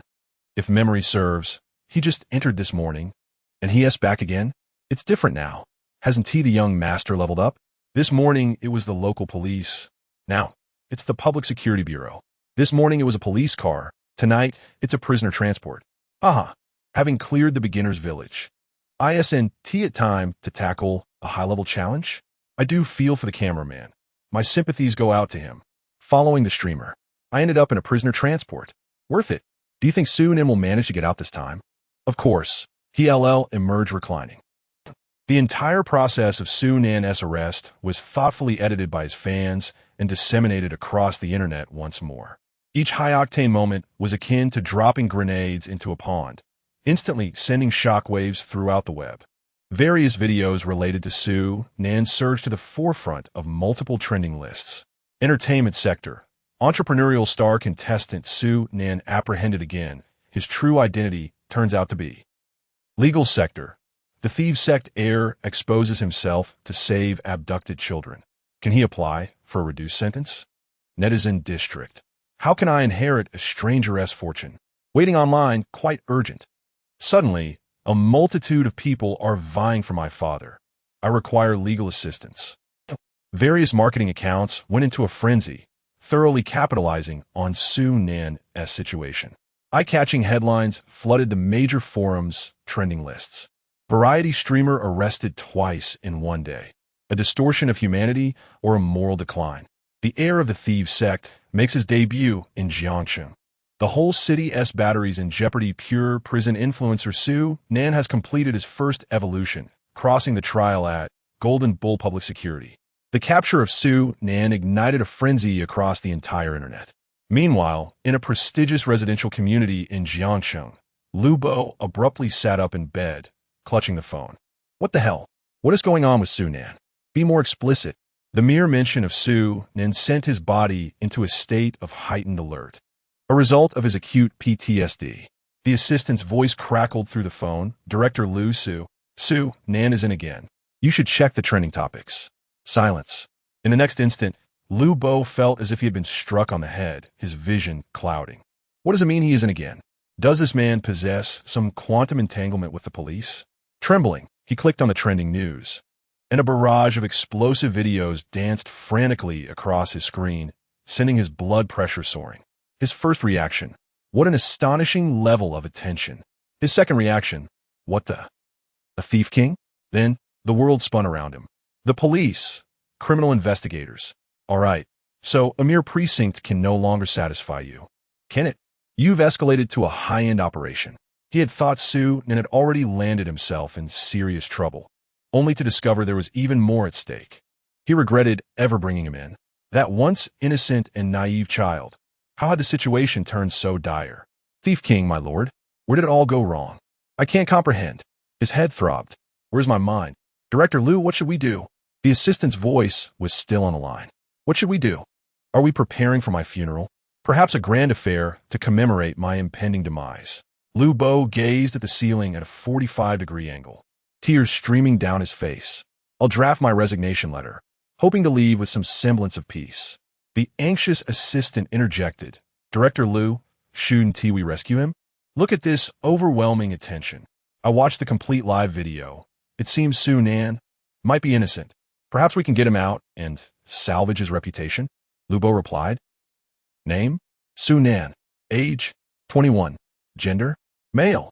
Occupation? Unemployed. At the Jinyo District Public Security Bureau. Inside the interrogation room, Su Nan dangled one arm, surveying the room's decor. He made a rational and objective assessment. Impressive. The police do have better facilities than the precinct in Qingyang District. This time, Su Nan was markedly more composed. Though he appeared calm on the surface, he still felt a deep-seated sense of suppression, more accurately described as a professional constraint. Sitting opposite him, Dong Mingming scrutinized Su Nan's file, sporting a provocative smile. You don't seem nervous at all. I take it this ISN to your first visit? Well, not really. Su Nan scratched his head in embarrassment. When was the last time? Dong Mingming nodded, secretly thinking he must be a habitual offender. Su Nan replied, this morning? Dong Mingming exclaimed, good heavens. You're an escapee, then? As soon as he was thrown in, before the door could close, he slipped away? Su Nan hurriedly defended himself. This morning was merely a misunderstanding. Truly, you must believe me. Oh, by the way, you can inquire with Officer Wang from the Qingyang District Police Station. He can vouch for my character. Wang Dalai still feels guilty toward me. He will surely speak favorably on my behalf. Dong Mingming pondered for a moment before turning to exit. She dialed Wang Dalai's number. Escaping from prison is no trivial matter. The prisons in Longhua cannot be breached with mere cunning. If Su Nan truly escaped, It must involve profound implications. It would undoubtedly be a case that would shock the entire nation. Hello, Team Wong. We have apprehended a notorious thief. It seems he escaped from your station this morning. I am here to ascertain the details. A silence ensued on the other end of the line. After a considerable pause, Wang Dalai's voice came through. Laden with tension, you mean, it wouldn't be Sunan, would it? He was the only case this morning. Dong Mingming replied, yes, it is indeed Sunan. On the line, Wang Dalai's voice revealed his inner conflict. Well, I personally released him. He was not convicted, but, well, let's not dwell on that. How'd he end up back with you? And what is this about the notorious thief? Chapter 37. Spare his life. Dong Mingming relaxed slightly. At least it wasn't a prison break. She replied, I can't say much about the specifics right now. We're still in the middle of the interrogation. We'll talk after it's over. After hanging up, she returned to the interrogation room and continued. Now, let's discuss the theft and the firearm, shall we? Young master? Come on, don't call me that. I don't even know who you're talking about. Seeing Dong Mingming's unwavering demeanor, Sunan grimaced. So Officer Wang couldn't pull any strings either. But it made sense. This was the Criminal Investigation Division. Officer Wang was just a beat cop. His influence would naturally be limited. He must be done his best for me. I'm really not the phantom thief, and I wasn't carrying a gun. Wait, I have the live stream recording. That can prove my innocence. Just then, outside the station, screech. A sedan skidded to a dramatic halt, leaving 4 elegant tire marks on the pavement before stopping abruptly at the entrance. Spare his life. Lu Bo, resembling the legendary Monkey King, barged into the station in his anti-slip sandals, phone held high. The sudden commotion sent officers in the lobby instinctively reaching for their holsters. Spare his life. I'm here to woe. Thud cross-arm lock success. An hour later, Zhao Jinyo wore an awkward expression. After learning the full story, he realized they arrested the wrong man. Clapping Sunan on the shoulder sheepishly, he said, Young man, acting bravely is commendable, but as an ordinary citizen. His lips twitched. Ordinary citizen? What part of this guy is ordinary? That sleight of hand, even when slowed down 10 times frame by frame, was flawless. Sighing, Zhao forced himself to continue. But as a civilian, your actions were extremely dangerous. Those were armed criminals. If things had gone wrong, the consequences would been unthinkable. Put simply, doing good is fine, but next time, maybe don't. Nodding vigorously with a teacup in hand, Sunan replied, Got it, Captain Zhao. There won't be a next time. Like hell there'll be a next time. A few more incidents like this, and fate's grip would only tighten. I'll stick to sweet-talking the enemy and grinding trust points. Play it safe, level up quietly, and stay the hell away from the main storyline. Captain Zhao smiled. Well, you did perform a service this time. Not only did you rescue the abducted child, but you also, confiscated the criminal's weapon, making our arrest operation smoother. We'll report this, and you'll likely receive an honorary medal. Once it's ready, come collect it. Sunan blinked. Again? Can I just not? Zhao added their essay cash reward. Sunan, then I'll trouble you, Captain Zhao. The night breeze whispered under a sky scattered with stars.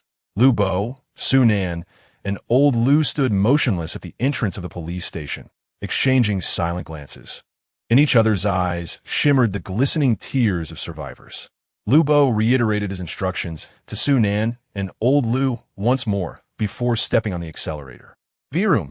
The taillights swiftly vanished into the distance. After 2 trips to the station, Director Lu's driving skills have improved remarkably, old Lu murmured. Was he not skilled before? Director Lu's nickname, the Jiangxing Traffic King. After handshakes, embraces, and farewells, they each headed home. Watching their retreating figures, Dong Mingming frowned in confusion. You just let him go? Sunan's issues are glaringly obvious. Even a blind man could see them. And yet you released him. He's the thief king, the young master of the underworld. Letting a tiger return to the mountains. Once he's gone, catching him again won't be so easy. Captain Zhao narrowed his eyes, his tone tinged with regret. No choice. Zhang Suifang and Li Hongji have finished their interrogations. They confessed to their crimes, but adamantly denied knowing Sunan. No evidence, no arrest. But did you have to award him a medal? Dong Mingming protested. Zhao Jinyo's expression turned stern. Fair is fair. If Sunan hadn't swapped the child, Zhang Suifang would have had a hostage, not a melon. What do you think the consequences would have been? With a hostage, the police's effectiveness would have been severely limited. One wrong move, and lives could have been lost. At this thought, Dong Mingming shuddered, her face darkening as she fell silent. Seeing her reaction, Zhao Jinyo reassured her, "Don't worry. If he's a fish, he won't slip the net. Keep an eye on Sunan. Sooner or later, his foxtail will show." Sunan arrived home safely. It was already past 10 p.m., the peak hour for the nocturnal denizens of the internet. Unsurprisingly, his live stream had transformed into a grand seventh-day memorial feast. Though this time, the morning department had been optimized, leaving the atmosphere oddly jubilant. Any updates? Which sect does the young master belong to? Munching melon. Where would we even check? We're all law-abiding citizens. How would we know about underworld affairs? I was a former disciple of the thief sect, but I never heard of a young master. Was my rank too low? Damn, a fugitive. Wang Dalei, relax. I graduated last year, with honors. Not looking to retake the course. Crying, laughing. All I care about is where brother Nan hid his treasure. Why doesn't someone go in and coax the truth out of Sunan? You volunteer, bro, don't worry. I'll take good care of your wife. I think we should gather evidence against Sunan. Something tells me he pull another resurrection act. Resurrection? Alas, such thoughts must not linger. Let's continue with our music and dance. Someone nailed down the coffin for Sunan. Observing the fervent concern of his fans, Sunan felt a pang of emotion in his heart. Collecting evidence, uncovering identities, inquiring about inheritances. Look at them, each contributing their talents, with roles distinctly defined. With you all by my side, how can I fear the path ahead or the main thread to be obstructed? It is truly touching. Since you care for me so deeply, I shall not disappoint your expectations. Sunan picked up his phone, connecting to the live broadcast. The screen flickered, revealing a handsome visage once more. Good evening, my dear family. It seems we are once again holding my seventh-day ceremony. Do not mind me. Enjoy your meal and drinks. The barrage of comments fell silent for a fleeting moment before erupting. Damn, I knew he would rise again. Incredible. Even the police are involved.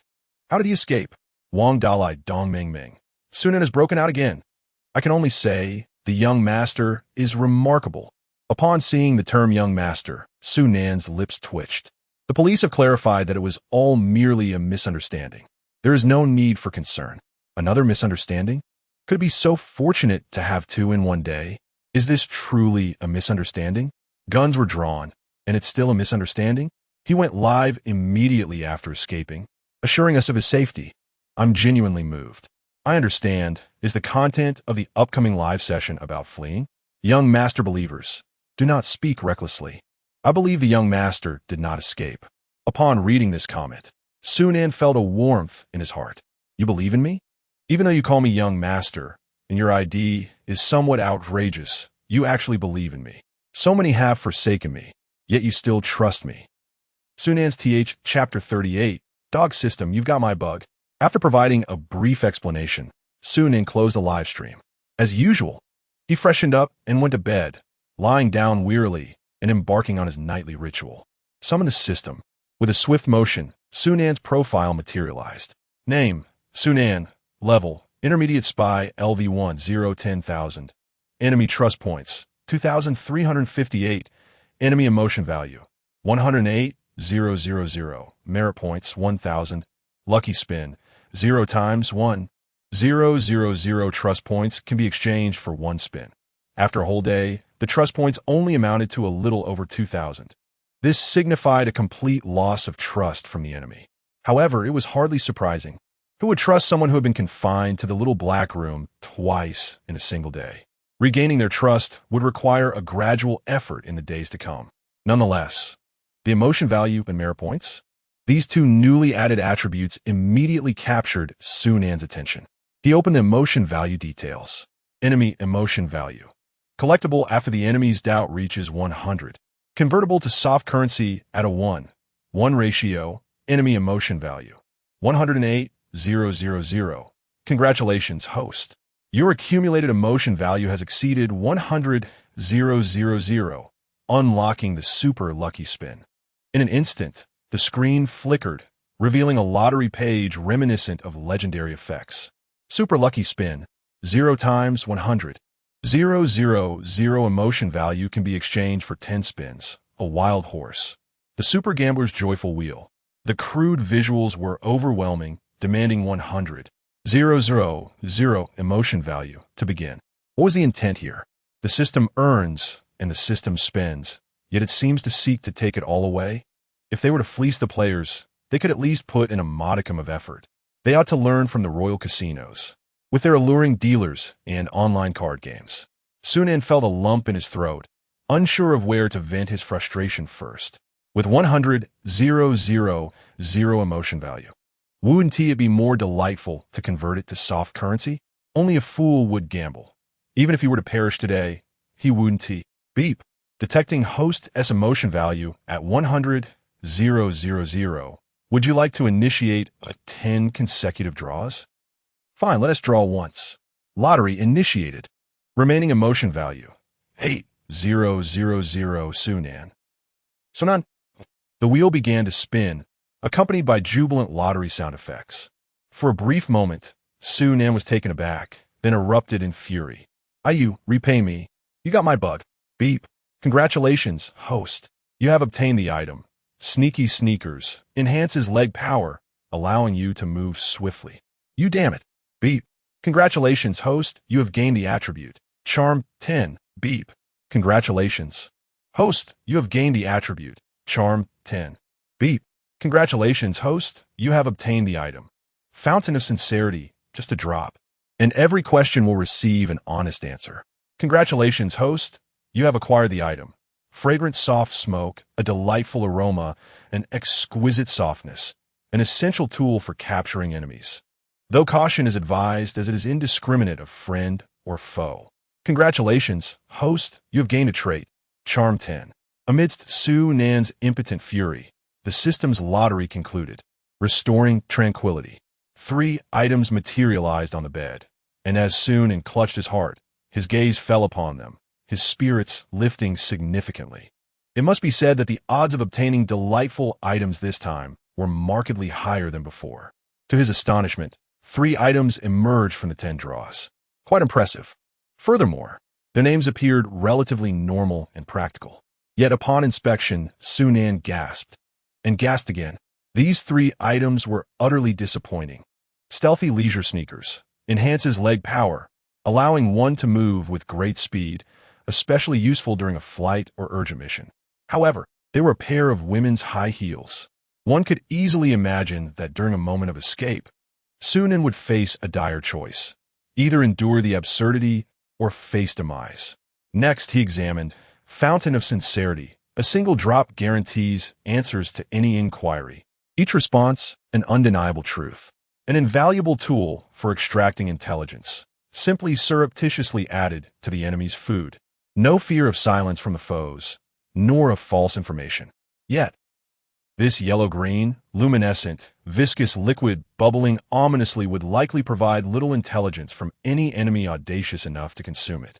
Lastly, he scrutinized fragrant soft smoke, a delightful scent, a soft exhalation, an indispensable asset for capturing enemies, with a note of caution regarding toxicity. Marvelous. What a splendid warning concerning poison. Sunan quipped, "Brother, care for a smoke?" To which the enemy might respond, "You are quite the considerate young man.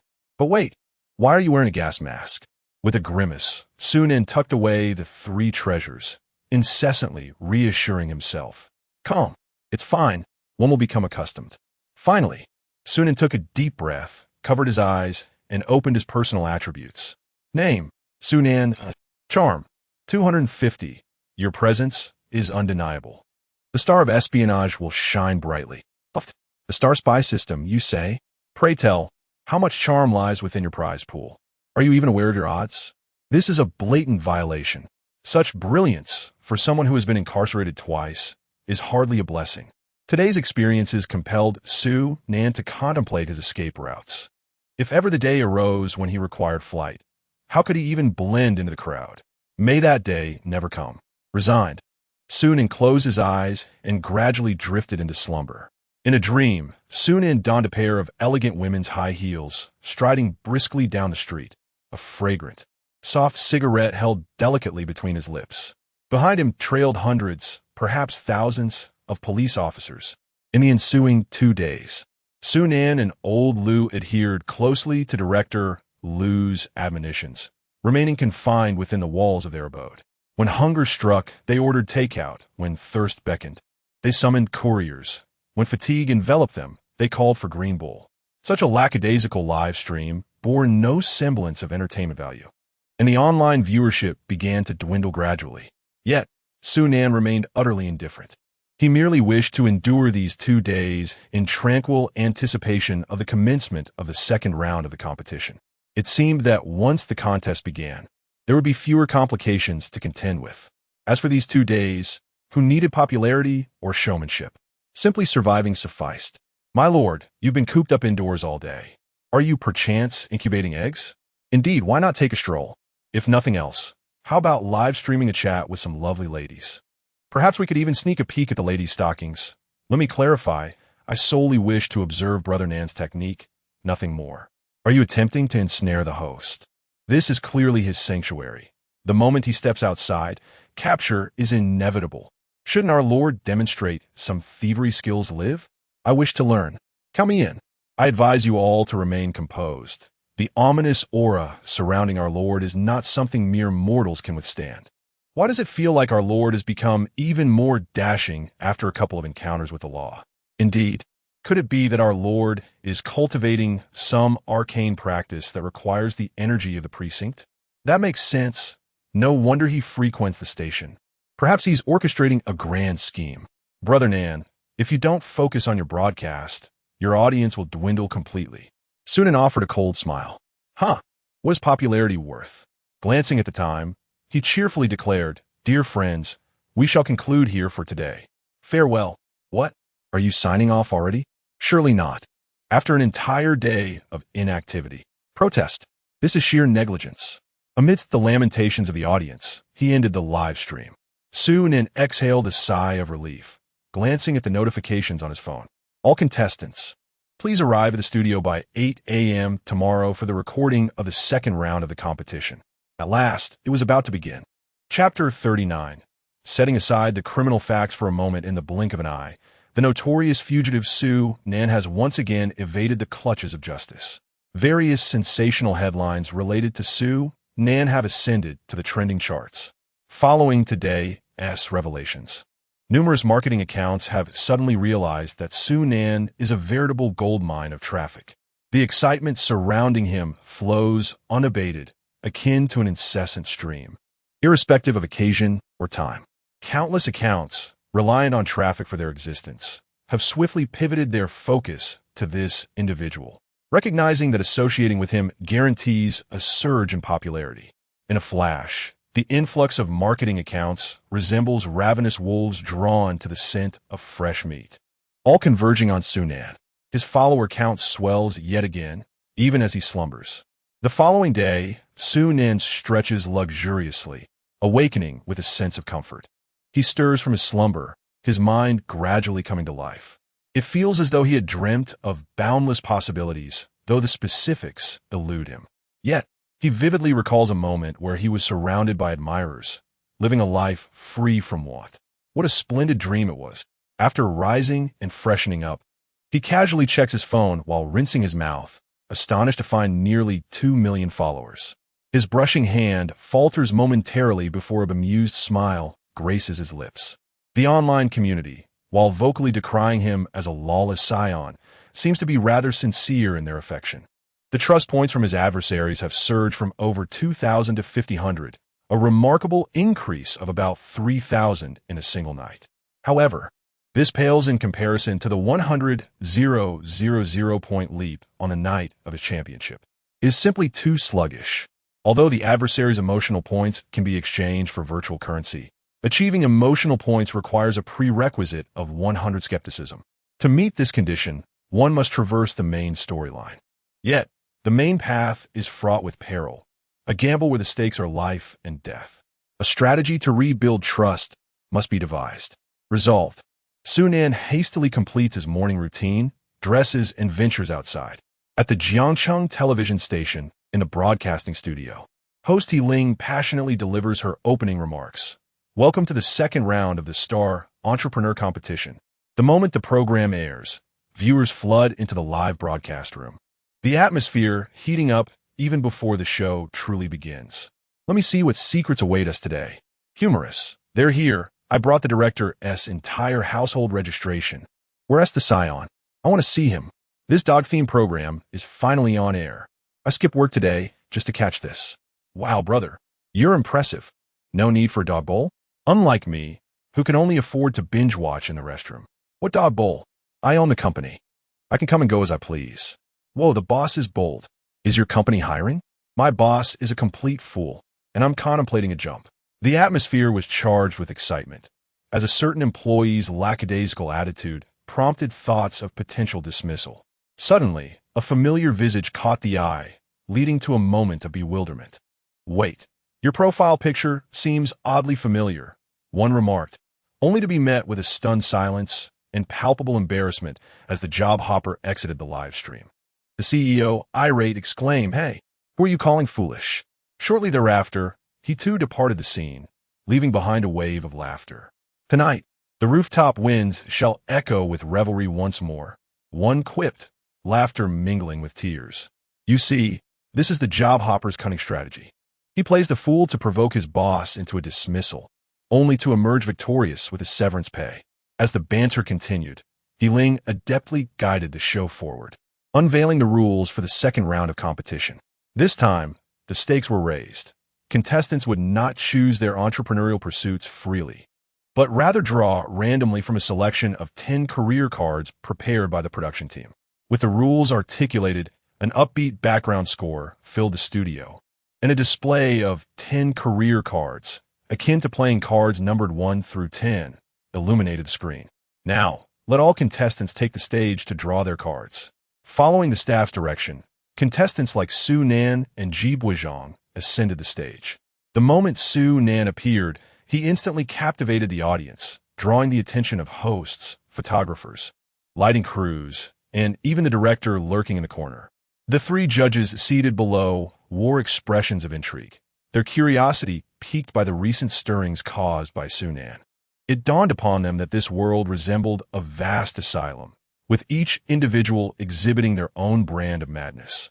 An unexplainable tension filled the air, as if anything could spiral into chaos with Su Nan's presence. The program progressed smoothly, with contestants sequentially selecting their entrepreneurial projects. Reactions varied.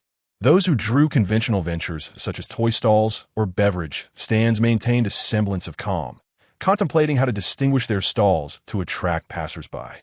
Yet, some contestants displayed less favorable expressions upon drawing projects requiring specialized skills, such as nail art or quick haircuts. For those unfortunate enough to land in their skill-blind spots, failure seemed imminent. Soon, it was Su Nan's turn. As his handsome visage graced the screen, the live stream's chatter erupted. Here he comes. What project do you think the young master will draw? Is there even a need to guess? It is undoubtedly the worst. Otherwise, how could it be called the Dogecoin program? I'm merely curious about how terrible it can be. I was astonished to learn that the manicure was not prepared for the young master. My friend, your lack of romantic experience is evident. Manicures are exceedingly profitable. Moreover, with Nan's striking good looks, the beauty of the nails becomes insignificant. Which girl could resist the charm of such a handsome fellow holding her hand for several hours? Your words pique my curiosity even further. Just how poor must the young master's cards be? To be fair, setting aside the criminal facts, the young master is indeed quite handsome. Starry-eyed, to the sister above, your perspective is rather narrow. How can we ignore the criminal facts? That amounts to 500,000. I ask you, would you choose a person or money? Well, I could take the 500,000 and join him inside, perhaps requesting the police station to provide a double room. Heart gesture. Haha. I have never seen anyone treat a police station like a hotel before. As long as one's mind is sufficiently eccentric, a double room can indeed be arranged in the station. Amid the fervent discussions in the comments, Su Nan lifted his gaze to the dwindling cards. Casually, he remarked, "Number 3. At that moment, the atmosphere inexplicably grew tense. Lubo fixed his gaze on the large screen, promptly pulling out his walkie-talkie to contact the backstage. Is everything ready? Good. We must ensure that no mistakes occur. After placing the walkie-talkie down, Lubo remained on high alert. Despite all confirmations being in order, an unsettling feeling lingered in his heart. Ji Buozhong stood behind Su Nan, observing the suddenly surging comments with a cold smirk. With Su Nan enjoying such popularity, Ji Buozhong felt no concern. Rather, he was filled with delight. Having been through the police station, it signified that Su Nan's entertainment career was irrevocably over. He would never step onto the big screen again. Moreover, under the company's guidance, the fervor surrounding Su Nan would ultimately shift to him. The thought of this caused Ji Buozhong's lips to involuntarily curl upward. Go ahead and draw. No matter what you obtain, the ultimate victory shall be mine. In the next moment, congratulations to Su Nan, for he has drawn the entrepreneurial card. The Fortune Teller, Chapter 40, The Unconventional Path, as his dominion ding-ding. The cheerful sound of the program echoed through the studio. The third card flipped on the big screen. Fortune Teller. Host He Ling let out a sigh of relief. A safe landing. Director Lu Bo also breathed a sigh of relief. The task from the investors had been successfully completed. Ji Buozhong was left in a state of bewilderment. His eyes filled with confusion. Isn't that my card? How could it end up with Su Nan? He glanced at Su Nan. Sunan? Then looked back at the big screen. The big screen displayed Fortune Teller. Finally, he turned his gaze towards Lu Bo. Lu Bo. What's going on? At this moment, Ji Buozhong's mind was racing, akin to a train speeding away from home. Exhausted. Let all perish. This B-world will never improve again. In the corner beneath the stage. Buzz, buzz, buzz. Incoming call. Zhang Zong, upon seeing the caller's name. Lu Bo grinned foolishly, clutching his phone, and made his way out of the studio. The investor's going to praise me. In the stairwell. The call connected. Lu Bo. Hey Zhang Zong, you're watching the live broadcast too, right? Zhang Zong. Indeed, very good, quite impressive. I underestimated you. Lu Bo, the great director. Lu Bo. Oh, it's all part of my duties. No need for thanks. You really didn't have to call Zhang Zong. I thank you for S. Explain to me why the card I arranged for little G ended up in Su Nan's hands. Are you messing with me? Yeah. Suddenly receiving a barrage of bewildering damage left director Lu completely dumbfounded. Fortunately, his heart had been tempered by Su Nan, now as strong as steel. This amount of damage. Doesn't he even register as a scratch? Calmly filtering out the harmonious phrases, he extracted the essence of the matter. Lu Bo suddenly realized, as if struck by lightning, that Fortune Teller had been prepared for little Ji Buozhong. In the studio, upon seeing that Su Nan's entrepreneurial card was Fortune Teller, the barrage of comments erupted. Damn, the program team is inhumane, but I love watching it. Fortune Teller? It's 2024, who still believes in this? This card is brilliant. I can't believe the program team thought of it. I think it would be better to use tarot cards. Many young girls around me love playing with those. I don't quite understand why you all don't have faith in the young master. With that mouth of his, he just fooling around?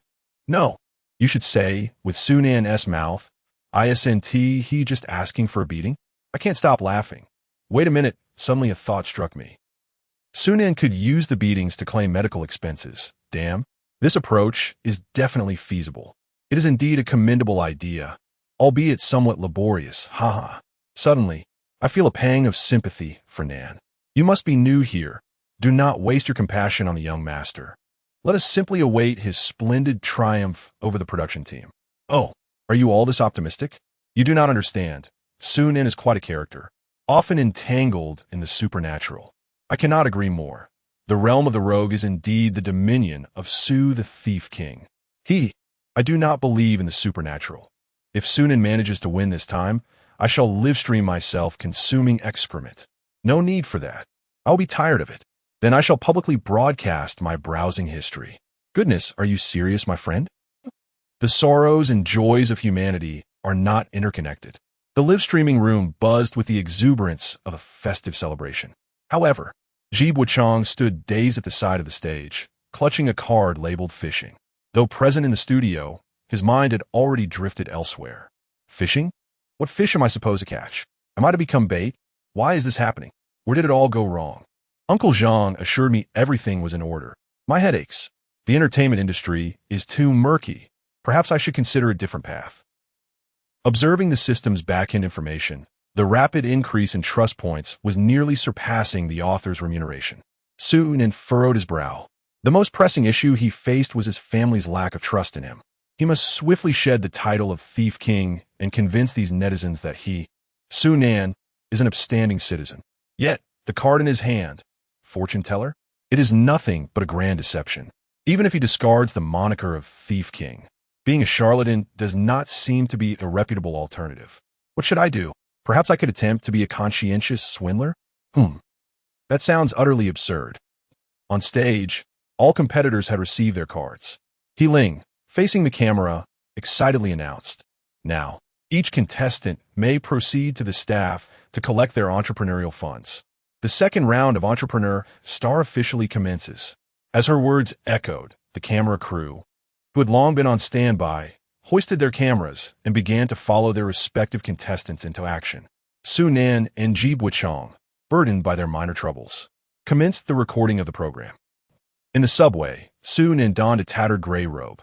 In his left hand, he held a folding table, while his right grasped a bamboo pole.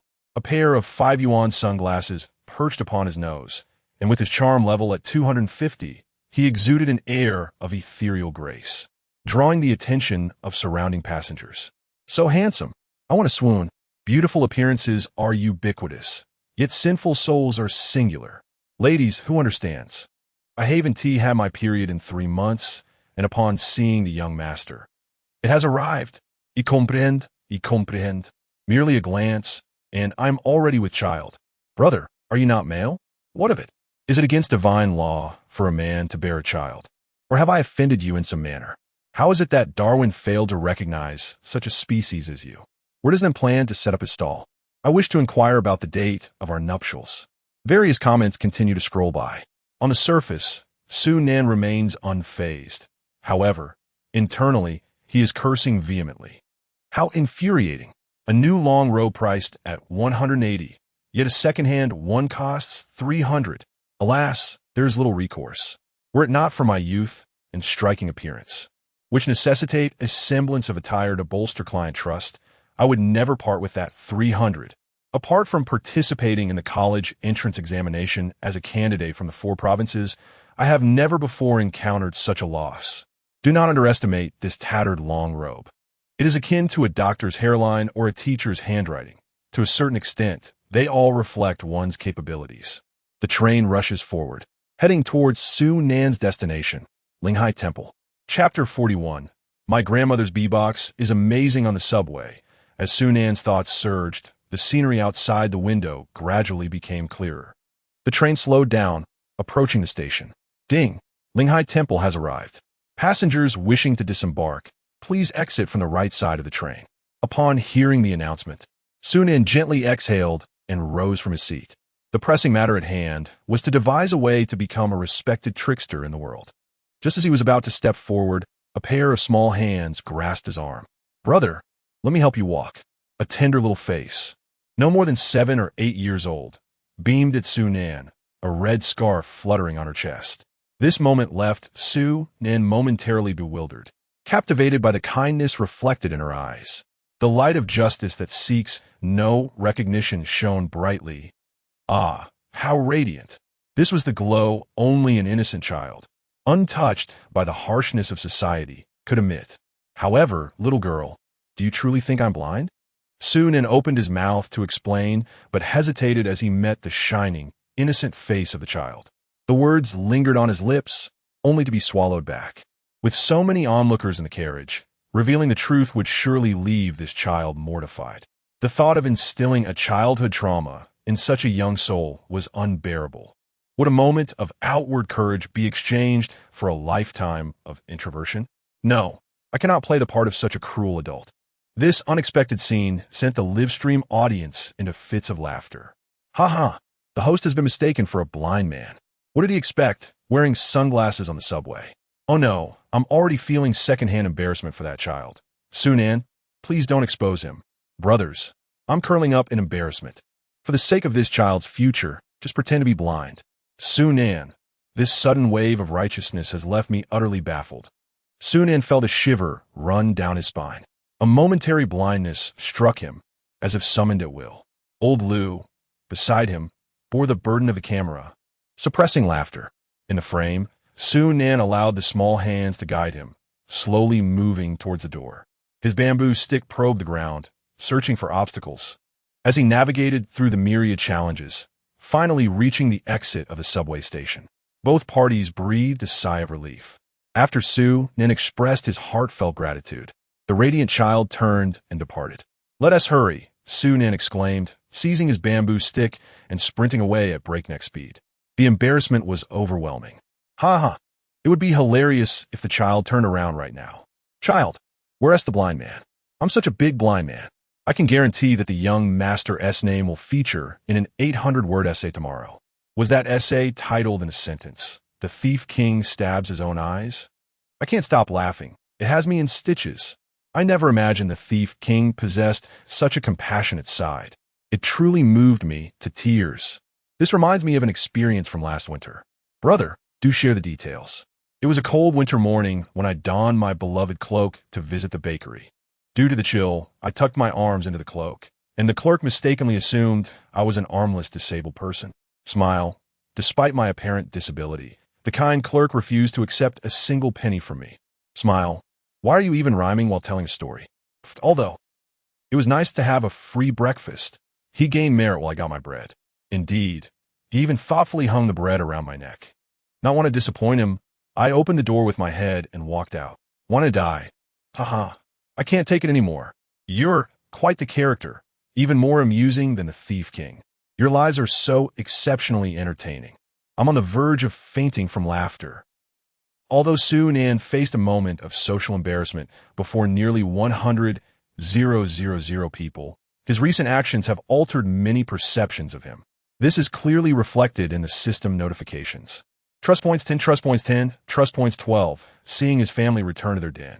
Oh no, embrace, Sunan felt elated. Since there were still several hundred meters to their destination, why not interact with his family for a while? The reason I acted this way is that I experienced something similar in my childhood. Sunan's involvement enlivened the comments. Oh, the Thief King's childhood. Now that piques my interest. It can't be a tragic tale, can it? No sob stories, please. I'm broke. Could it be that the Thief King also performed some benevolent deeds in his youth? Hey, you certainly know how to wield adjectives. Gazing at the comments, Sunan chuckled softly, his eyes drifting towards the horizon as his thoughts wandered. In my childhood, I once heard my grandmother perform a bit of beatboxing that rivaled professional artists. It was truly impressive. What? Beatboxing is incredibly difficult. Your grandmother must be some hidden master. What is your grandmother's name? I'll look her up. I don't believe it. An elderly woman with missing teeth could not possibly beatbox. Sunan smiled faintly. At that moment, I was just as astonished as you all are, thinking it was merely a coincidence. So, I urged my grandmother for another round. She paused for a moment, affectionately patted my head, and then effortlessly launched into another performance. Well, I still don't believe it. The Thief King's words are deceitful. You've broken the family's defenses. I've been practicing for 3 months and still can't master that sound. And you expect me to believe that an old lady can do it effortlessly? All lies, nothing but lies. You scoundrel shall not shake my resolve. Ignoring the skepticism of the online commenters, Sunan continued.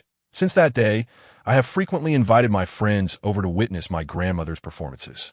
During that period, my classmates were envious to the point of madness. The entire school was aware that I had a grandmother who was an extraordinary beatbox artist. As he spoke, a hint of melancholy crossed Sunan's face. Later on, my mother could no longer bear it and secretly informed me. That day, it was merely a dandelion that floated into her mouth. The comments erupted in laughter after a brief silence. Ha ha ha, this is true. I apologize. King of Thieves Sue, I should not have doubted you. A dandelion floated into her mouth? What talent? Help, I'm laughing so hard. Is this a new trend?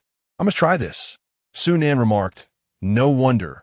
Ever since that day, our balcony has been adorned with a row of dandelions. So, before each performance, did Grandma have to swallow a dandelion? Everyone, I can picture it now. How bittersweet yet amusing.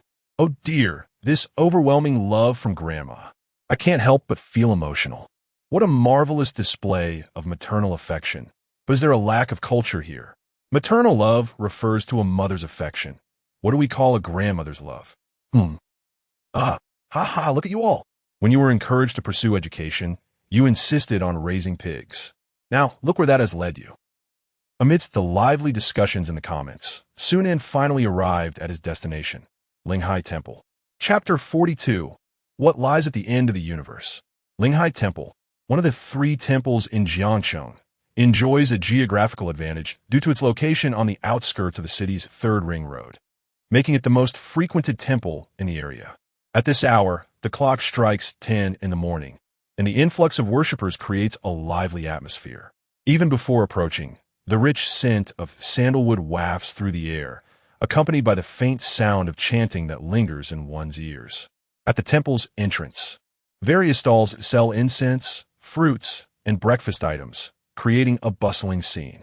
Sunan, with a brief glance around, quickly spots an empty space over a meter wide and slips into it. The elderly woman selling incense next to him frowns in displeasure, noting the abundance of vacant spots at the street's end. This particular area is too cramped for such an intrusion, and yet, here comes this young man, oblivious to the unwritten rules. However, upon catching a glimpse of Sunan's handsome face, her irritation dissipates significantly. After all, who wouldn't prefer to have a charming companion at work? Sunan's presence also draws the attention of other stall owners, who ponder the purpose of his peculiar attire. His appearance is striking, adorned in a long robe, sunglasses, and holding a bamboo pole, not to mention his inherent aura of allure that is hard to overlook. As observers begin to notice the surrounding environment, comments emerge online. Wait, is he setting up a fortune-telling stall at the temple entrance? I thought the streamer would choose the overpass or the underpass. I've only seen fortune tellers in those places. I must admit, the Thief King is quite clever. The most superstitious clientele are gathered here, a precise target. But think about it. Those who visit here are devotees of Buddhism. Isn't fortune-telling more aligned with Taoism? I recall that the temple offers services for interpreting divination texts, which is also a form of fortune-telling.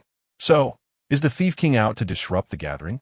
Oh, are we about to witness the clash between Buddhism and Taoism again? How intriguing. Now that you mention it, I'm quite awake. Let the battle commence. Feeling the curious gazes around him, Sunan calmly unfolds the table, setting up the bamboo pole.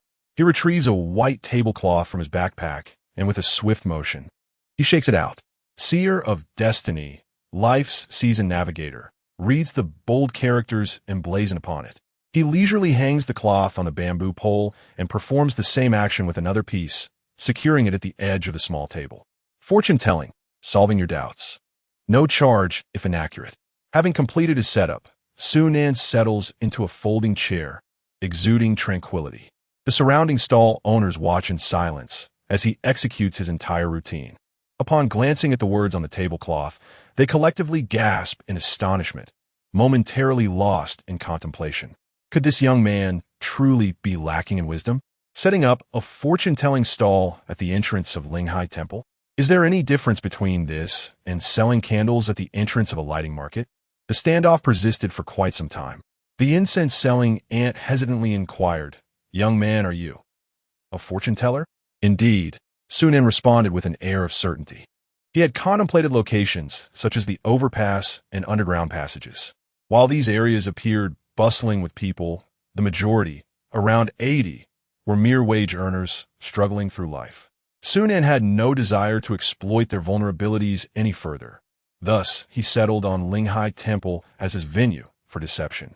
Upon hearing Sunan's reply, the incense vendor's eyes widened, her gaze towards him filled with a myriad of complexities. The surrounding stall owners, drawn in by curiosity, wore expressions akin to those possessed by a deity of memes, staring at Sunan with bewilderment. They attempted to comprehend, and failed, leading to a respectful blessing of his audacity. Observing the stall owner's reactions, the online viewers erupted in laughter. "Ha ha ha, I've screenshot this. Today, meme harvest is bountiful. Meme Emperor, make sure to send me a copy. Does anyone understand?" I literally laughed out loud like a pig. The stall owners, There must be a reason behind his actions. In the ant's eyes, I seem to have glimpsed the evolution of the universe. It's both hilarious and poignant. And that old man beside her, he looks like he about to boil over with laughter. Ha ha ha. The comment section was in a frenzy. Sunan had just set up his stall, yet before he had even begun, the number of viewers in the live stream skyrocketed, surging to over 300,000 in no time. Gazing at the barrage of comments, Sunan fell into contemplation. Everything was in place. Now only one question remained: how to be a conscientious deceiver. For someone like him, a mere charlatan, ensuring the satisfaction of the gullible was not particularly challenging. However, pleasing the eager audience was a different matter entirely. It is well known that the most morally upright group in the world is found online. To deceive without triggering their moral alarms required a singular approach, genuinely addressing the client's concerns rather than coaxing them into purchasing an array of useless talismans and stones. As for how to resolve their issues, at this thought, Sunan felt a headache coming on. He was just an ordinary charlatan, not a deity. Sigh. In any case, he would do his utmost. If all else failed, he might have to resort to the ultimate weapon, philosophy. Once any issue ascends to the realm of philosophy, it ultimately converges on a singular question: what lies at the end of the universe? That answer becomes self-evident. For instance, a student might declare, the end of the universe is the postgraduate entrance examination. A young person might assert, the end of the universe is civil service. A middle-aged individual might respond, job security. An elderly person might conclude, safety personnel. Anyone can find their own version of the answer. All is ready. Only the willing victim is lacking. Come forth. Yet, as they say, the ideal is plump while reality is gaunt. From 10 in the morning until 3 in the afternoon, Sunan failed to attract a single client. The peculiar nature of his trade did draw curious onlookers who paused to gawk, but none dared step forward for a consultation. This, inevitably, stirred a flicker of impatience in Sunan. This would not do. He needed to establish his reputation first. After a moment of contemplation, he rose, procured a sturdy piece of cardboard, and with swift strokes inscribed, "First reading free." This was akin to fishing. One need not fear small fish disturbing the waters, but rather the absence of any bite at all. A barren stretch, without a single catch, was no cause for alarm. Once the first one took the bait, the rest would follow in swift succession. Have you heard? That girl Xiao Hua from our village. She hasn't returned in months. Rumor has it she yes with child by some outsider. Sunan, still awaiting his willing victim, overheard this explosive conversation drifting from next door. Chapter 43. Young man, want a wife? Most of these small stall owners were elderly. When business was slow, they loved gathering together to pass the time by gossiping about others' lives. As for the content of their conversations, well, it was as sensational as possible. Accuracy? What was that?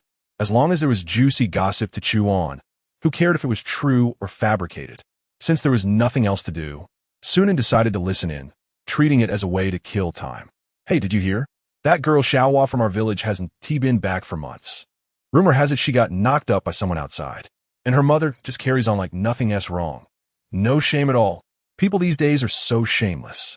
Back in our time, if a girl got pregnant before marriage, her whole family would be disgraced. Exactly. If it were my daughter, I'd break her legs. Raising boys is so much easier. Times have changed. Even boys aren't easy to handle. Old Man Lee, the pig farmer, finally managed to raise a college graduate, the only one in the whole village. Back then, everyone was so proud. Guess what? The kid graduated and became a security guard. Makes less than his dad does raising pigs. TSK. That is still not bad. This guy from our village, Taiwa, hasn't been back in 2 years. I heard he got locked up. What? What for? How long is his sentence? Who knows? I'd guess. Life. Listening to these outrageous rumors, Sunan felt his scalp tingle, as if he stumbled into the village's gossip headquarters. Aside from a story about the security guard, which sounded somewhat plausible, the rest were sensational enough to make headlines. These rumors followed a simple formula: half a truth, paired with the most explosive fabrication possible. For example, hasn't he been home in 2 months, got knocked up? Hasn't he been home in 2 years in prison? Girl drives a nice car being kept by a rich man. Girl drives a beat-up car, failed mistress. Sunan wasn't the only one hearing this. The livestream audience caught every word, instantly recalling their own dread of returning home during the holidays, only to be interrogated by nosy relatives. Wow, I guess life? He just sentenced the guy himself? Clearly, you've never dealt with village gossip. Next person will probably say he got the death penalty. If this were my village, I'd be the one who ran off, got pregnant, and now lives a tragic life. Crying, As an outstanding employee, the factory sent me for a 2-month training program. Won't the rumors die when you go back? No use. If I return, they'll say the guy dumped me and I got rid of the baby. Pfft. I apologize. I did not intend to laugh. This topic is one I can speak on. I merely changed jobs due to being exceedingly busy, even having to work during the new year. Consequently, I have not returned home for 2 years, and my mother has heard that I was sentenced to 10 years. Ha ha. And then what happened? In the 3rd year, I finally took a proper leave and returned home, only to hear that due to good behavior, I was released early. It's exhausting. May I timidly ask, can I laugh? It has been quite a struggle to hold it in. At least you are still alive. I just returned to my village last week and found out that I was executed last year. I couldn't hold it in anymore. Ha ha ha. It's utterly ridiculous. Therefore, if you do not return home, you will never truly know what you have done outside. It is futile. Whether you go back or not, your legends will always circulate. The online community was deeply engaged in the conversation. You must admit, although this gossip may not be entirely true, as long as you are not the protagonist, it is rather enjoyable.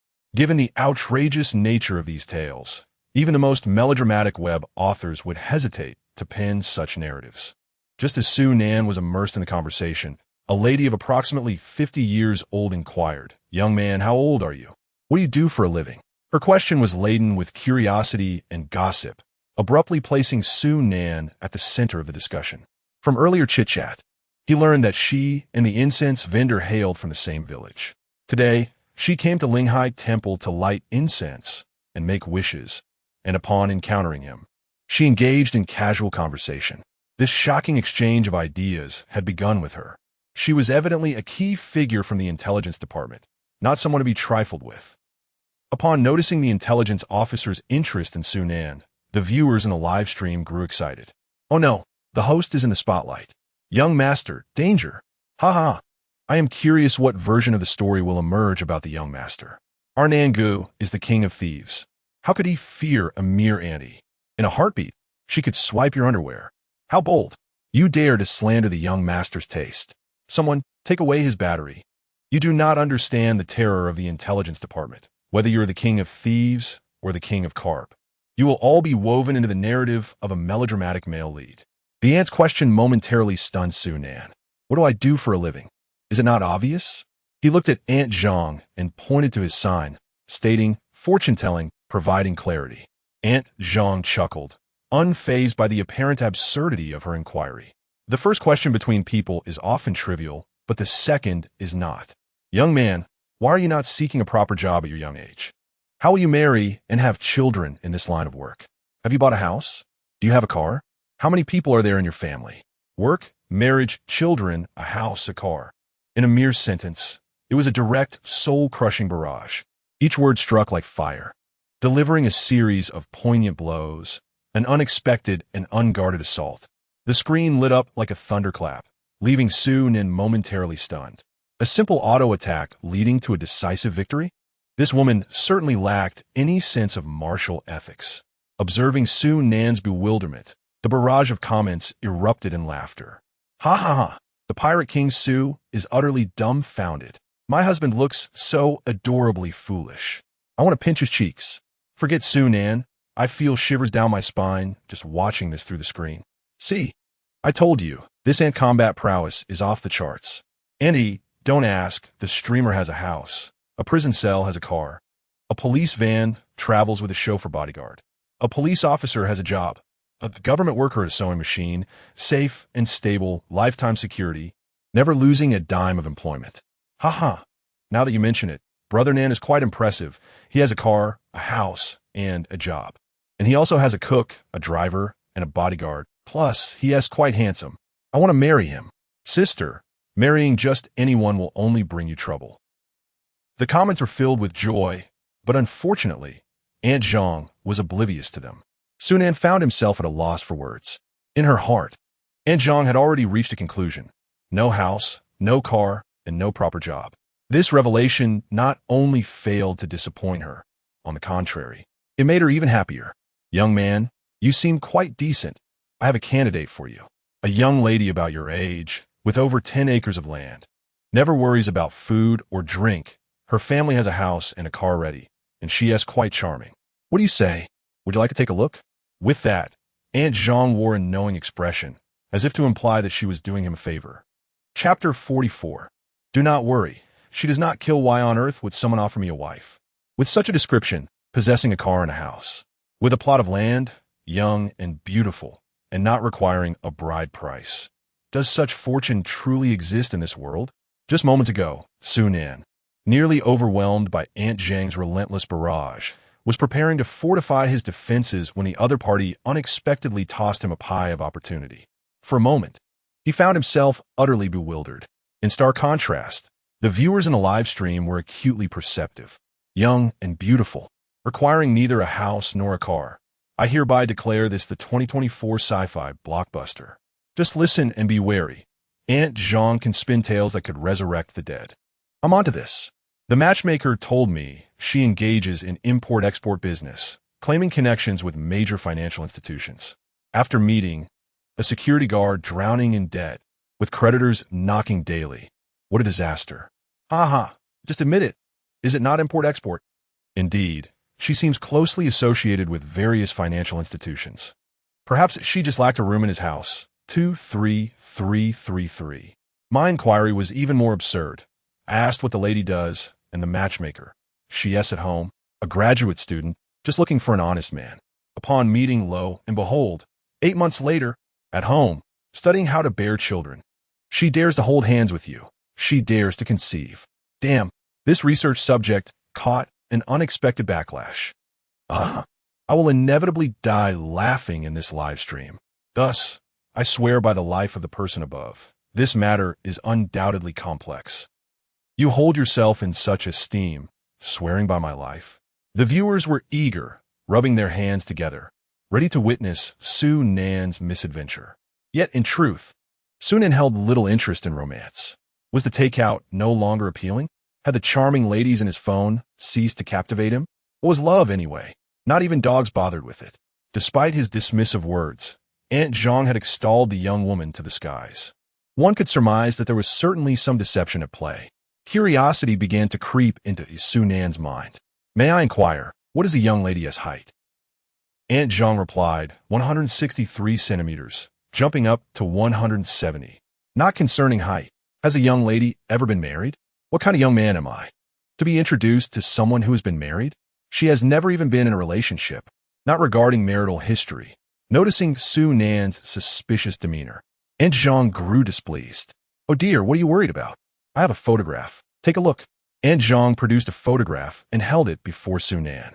With black long hair, well-defined features, and a sweet smile, she was not breathtaking, but certainly a charming young woman.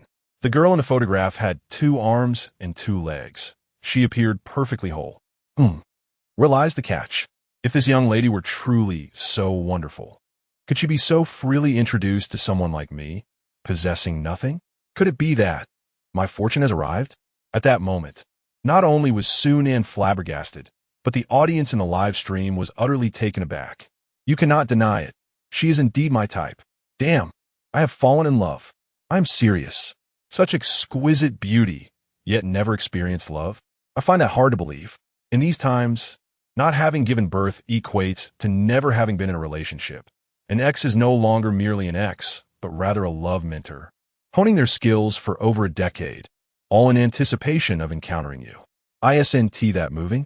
Who can convince me this is not a figment of my imagination? The host has truly stumbled upon a stroke of luck. Where is the brother who just swore upon my life? Return my life to me. Aunt Zhang, you are my dear aunt. Look at the child, I could do that too. I abide by the law and am no less than the king of thieves. Brothers, let's remain clear-headed. There must be some deceit at play. Trust me, I would never lead you astray. Sunan, my friend, I advise you to remain calm. This girl undoubtedly harbors some issues. Hand over her contact information, and I shall assist you in analyzing the situation. To the one above, I can hear the sound of your abacus, even from Antarctica. Goodness, is this wretched host trading their own lifespan for such absurd fortune? Something is amiss, profoundly amiss. Evidently, the majority of netizens have fallen into Aunt Zhang's trap, with only a handful retaining a semblance of rationality. Observing the barrage of comments in a live stream, Sunan raised an eyebrow and regarded Aunt Zhang with a knowing gaze. Rather than engage in a protracted tug-of-war, he decided to speak plainly, with a decent family background. Striking looks and youth on her side, why would you introduce her to me? Given this girl's attributes, without demanding a house, a car, or a bridal price. Marriage is no trivial matter. If you do not clarify the issues at hand, who would dare to agree? His words piqued the interest of the surrounding vendors, who gathered around to secure the best vantage point. Sunan's reasoning was sound. As the old adage goes, good merchandise sells itself. Although perhaps not entirely fitting here, the principle holds true. With such qualities, does she need to be paraded about for matches? This old woman must not have pure intentions. In an instant, Sunan, Aunt Zhang, the ever-watchful old Lu, and the various vendors all fixated their gazes upon Aunt Zhang. Under the scrutiny of so many eyes, Aunt Zhang's smile faltered, and she appeared increasingly uncomfortable. After a moment of hesitation, she finally mustered the courage to speak. Oh, it's really not a big deal. It's just that the young girl, being naive, has gone inside. That's all. What? Gone inside? At this moment, Sunan's mind began to conjure a loading screen. Seeing Sunan's expression, Aunt Zhang hurriedly added, "You need not worry. It's not a matter of murder. This girl has a very good temperament. She is gentle and well-behaved." The vendor selling grilled corn could no longer contain himself and burst into laughter. Others' faces turned as red as steamed buns, while some simply turned away, their bodies shaking with suppressed mirth. The audience present found it increasingly difficult to stifle their laughter, while the viewers in the live stream laughed uncontrollably. Gone inside, not murder, gentle and well-behaved. I shall refer to this as the magnum opus of 2024. Ha! Fear not. She does not commit murder. The man beside me wore a perplexed expression, a visage so contorted that it was the first time I had witnessed such a complex array of emotions on a human face.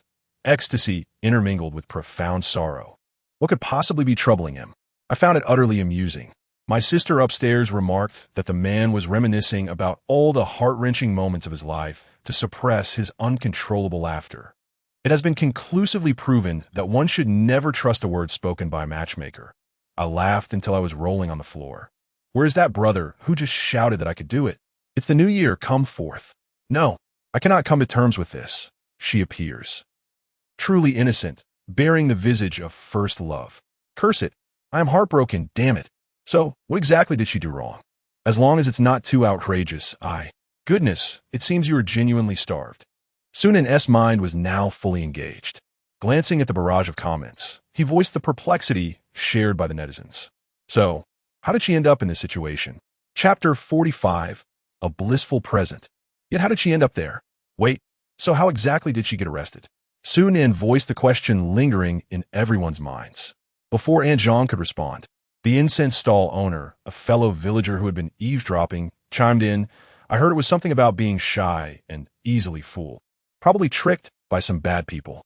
Mom, it was Myanmar scam trafficking, corrected the stall owner's daughter, Su Lee, hiding her face in embarrassment from the crowd. Same difference. I don't really get that stuff. The mother dismissed with a wave of her hand, oblivious to Su Lee's deepening mortification.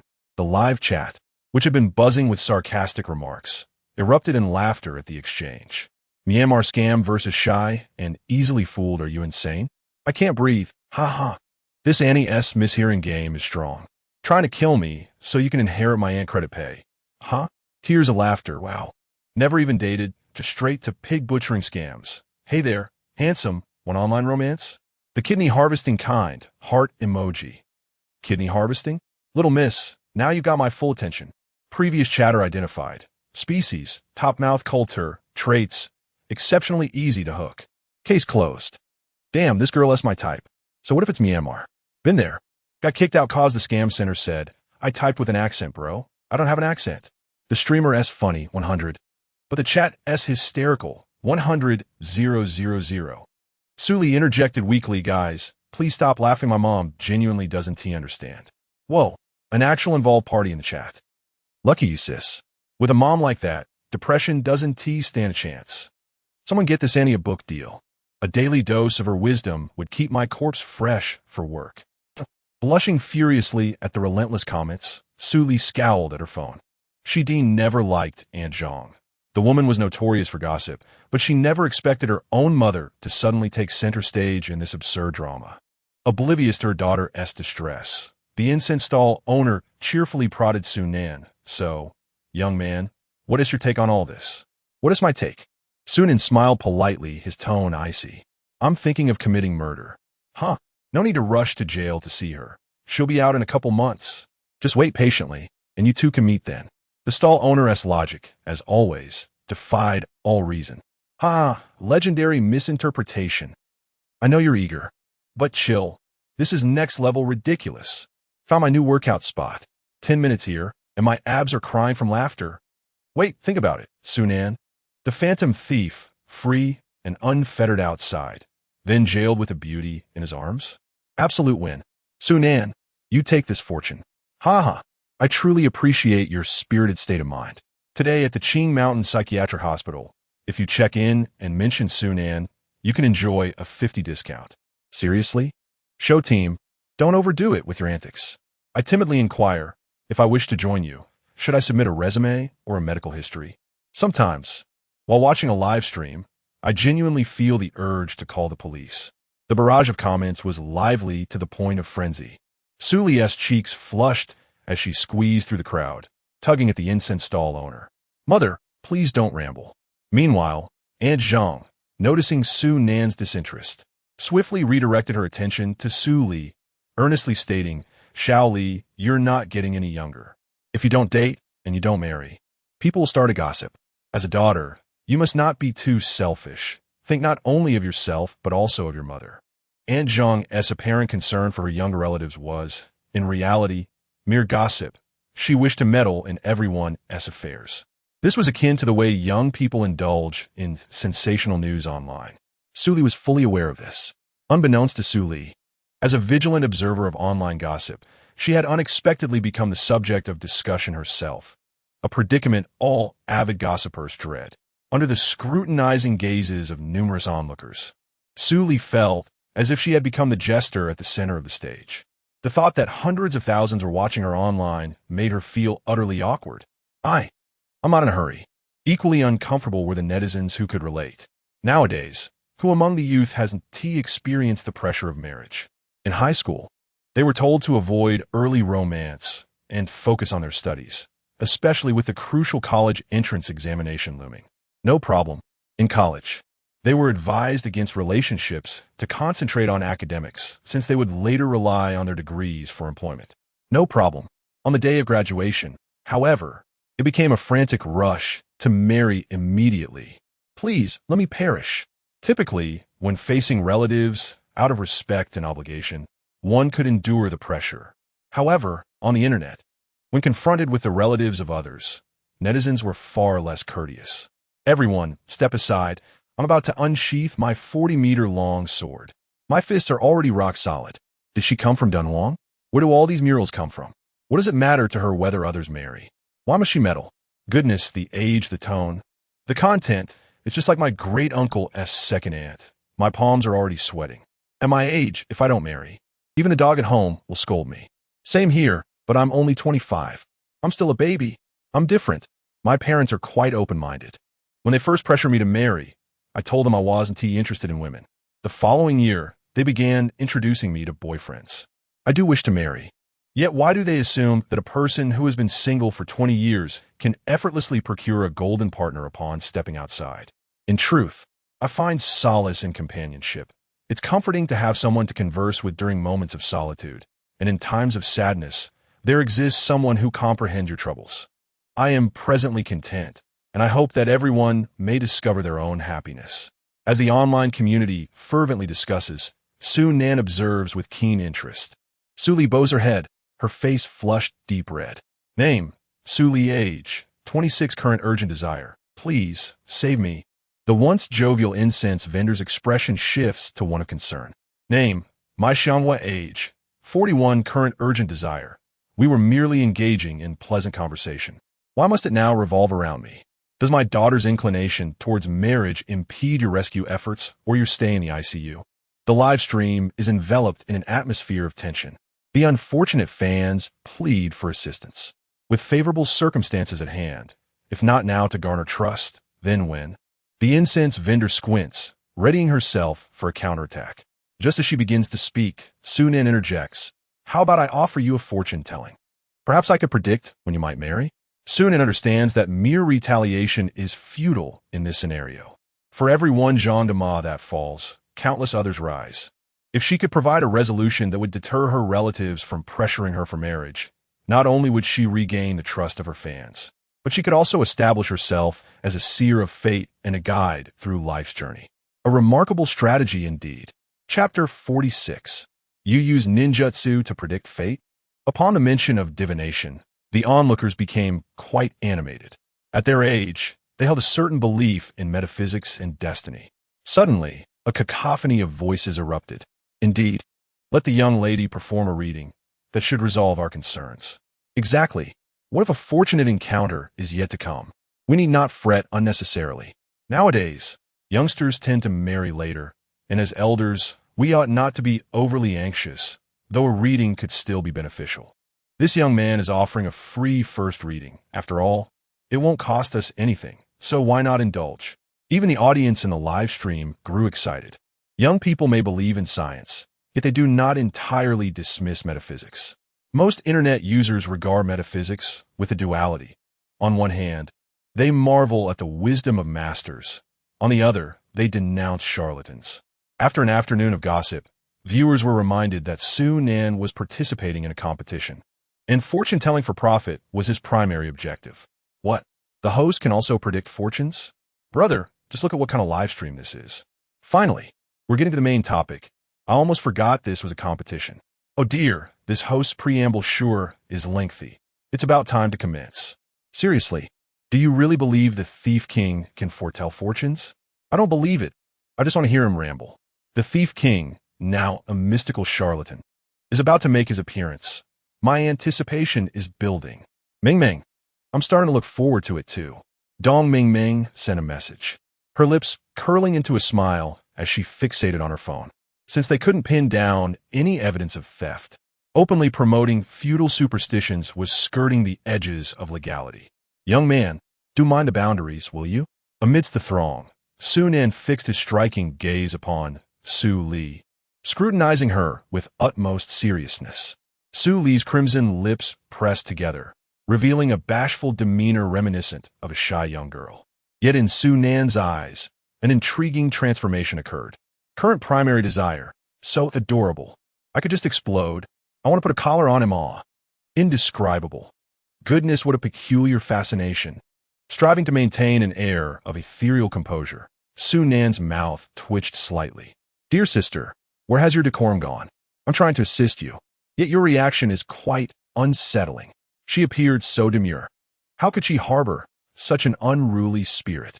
Ah, never mind. Trust is paramount. Sunan averted his gaze, narrowing his eyes slightly as he swiftly executed a series of gestures. His movements were so swift that they left trails in the air, resembling genuine practice. The surrounding crowd was momentarily taken aback, impressed by his apparent expertise. Remarkable. He seems more adept than the last professional I encountered. This young master might possess some real skill. However, let us not rush to conclusions. It is wise to observe before passing judgment. Although the elders' trust in Sunan had increased by 10, the viewers in the live stream were left utterly perplexed. Something feels off. Just let us take another look. Familiar, very familiar. Damn, what am I seeing? The water dragon bullet technique? As soon as this bullet screen appeared, the live stream room fell silent for a moment. Then it erupted. What? It can be played like this? Haha. When it comes to creativity, I only bow to the dog Thief King. All right. Using ninjutsu to divine fate is acceptable. If you're not in the CH exams next year, I want to watch. Zabuza. I also didn't expect it could be played like this. I can't take it anymore. I can't help but think of Zabuza's duel with Kakashi, where he first used it to divine a fate. Ha ha, I'm about to roll on the ground. The key is those elderly folks. Just look at their expressions. They're utterly convinced, this dog streamer is too mischievous, fooling the elderly. He is simply a societal scourge. I suggest giving him to me, and I'll educate him before returning him to society. The live stream room was in chaos. Meanwhile, Sunan's hand, which was forming a seal, paused abruptly. He opened his eyes, radiating brilliance. The five mountains return, merely the manifestation of spiritual gathering, consolidating metal, wood, water, fire, and earth, gathering the spiritual essence of the world, bestowing fortune, bringing prosperity to the family, and ensuring descendants thrive.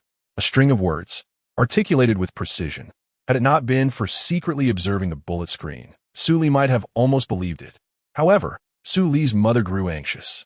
All this talk sounded like good fortune, with references to spiritual gathering, prosperity, and abundance. Why call merely a bit? It is well known that after such favorable remarks, there often follows a but. Little master, is there something amiss? Could it be concerning fate? Su Nan shook his head, then nodded, deliberately leaving them in suspense. The onlookers' appetites were whetted, eagerly urging Su Nan to continue. Among the crowd, only the loquacious Aunt Zhang pouted, her expression akin to having lost 5 yuan. Upon hearing Su Li's auspicious fate, she instinctively felt displeased. A typical attitude of comparison among relatives and neighbors.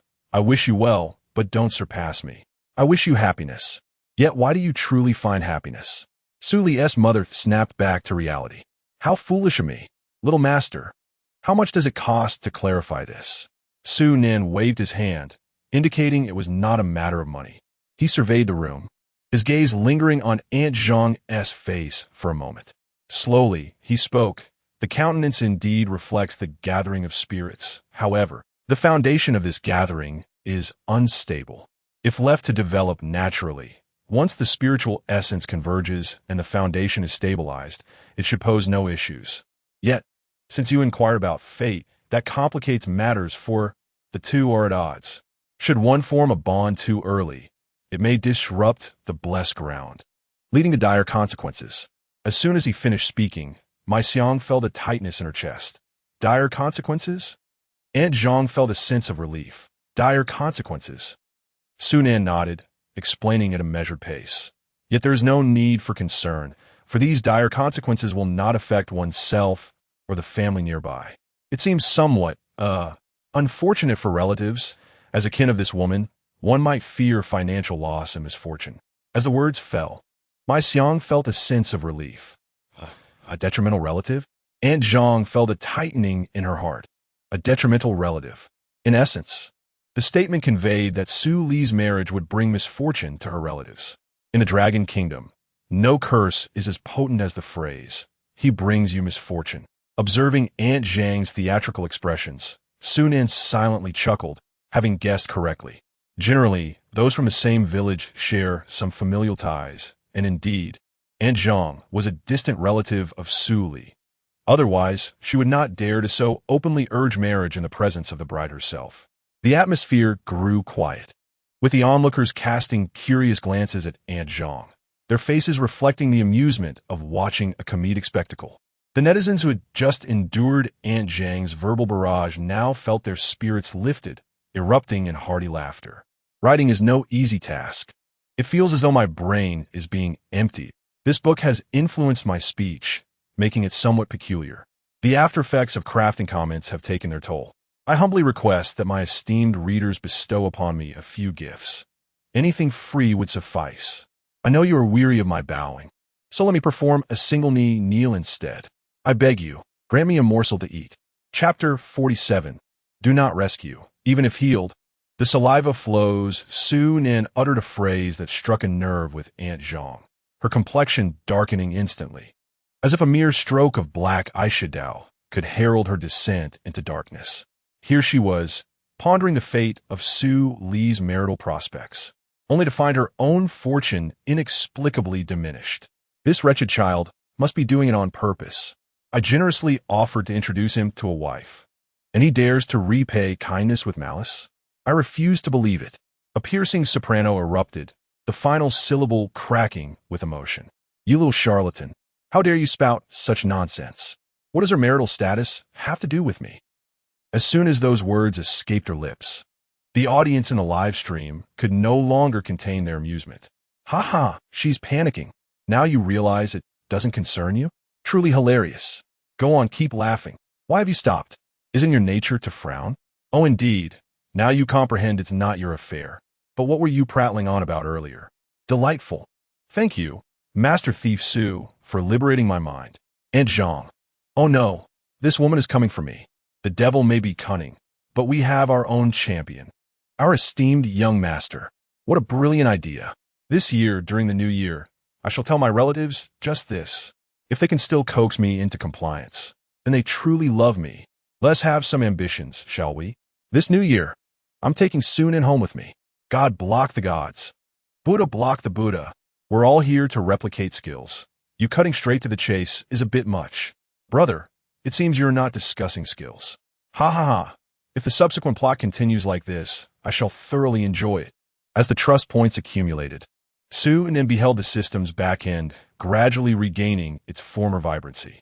His mood blossomed, akin to flowers nourished by spring dew. What a relief. It was evident that his approach was sound. Whether or not to bamboozle was inconsequential. The crux lay in addressing the client's concerns. Under Sunan's audacious maneuvers, the viewers in the live stream regained their spirited state of mind.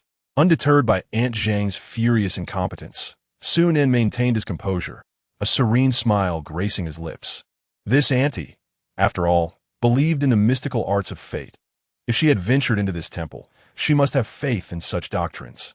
Thus, it appeared she did not disbelieve in destiny, but rather in me. While his exterior remained calm, inside he was fervently rubbing his hands together. As the issue had only been partially resolved, to entirely remedy Su Li's predicament, it was imperative to instill unwavering belief in Aunt Zhang regarding his words, ingraining the notion of clashing relatives into her very marrow. Since she subscribed to the principles of fate, the most effective course of action was to provide her with a comprehensive reading. As long as my predictions are sufficiently precise, she will have no choice but to believe. Zhang Dama placed her hands on her hips and let out a cold scoff. All nonsense. This brat is deliberately making things difficult for me, trying to embarrass me. Well, he should not blame me if I make him lose face. Generally speaking, the art of fortune-telling is inherently vague and ambiguous. The fortune-teller provides a general direction, and the rest is left to the client's imagination, relying heavily on ambiguity. Zhang Dama thought to herself, as long as I press for details, this little rascal will undoubtedly reveal his true colors. With so many eyes watching, he will have no choice but to flee in shame without me needing to intervene. The image of Sunan fleeing in disgrace filled Zhang Dama with anticipation, and she began to relish the thought. Having made up her mind, she smirked and said, if that young master has the ability, why not tell me my fortune as well? Sunan, still pondering how to respond, raised an eyebrow as his gaze gradually became clearer. Is he already taking the bait? No, it seems I haven't even cast my line yet. This Annie, with a mere flick, has already latched on my string? As soon as she spoke, it was evident that this old crone had nothing of substance to say. Observing that Sunan remained oblivious to the impending danger, his eyes grew even more astute. The barrage of comments in the chat became frantic. Oh no, the streamer's clear gaze. He might actually agree. This woman is not to be trusted. It's a trap. Nan, don't fall for it. Kid, wake up. You're the king of thieves. Please, restore your notorious demeanor immediately. Just make up some excuse to brush it off, like you can only release once a day. I can handle this. As long as I don't engage, I remain invincible. I can foresee the outcome. No matter what the streamer says, the old lady will retort with that's wrong, you're talking nonsense, leading to his downfall. Once Sunan agrees, all control will slip into that chatterbox's hands. Calm down, everyone. Even if we doubt his character, we must trust his intellect. Only a fool would fall for such an obvious trap. All right, Sunan's voice resonated. The comments paused, then quickly resumed. Forget I said anything. Finally, the tension is over. Damn, How did you become the king of thieves with that brain? Family, who understands? I'm so mad my composure is slipping. Everyone, stay calm. The young master possesses means beyond our comprehension. I believe he has a backup plan. Hopefully, no need for rescue. The doctor said even if healed, he'd still drool.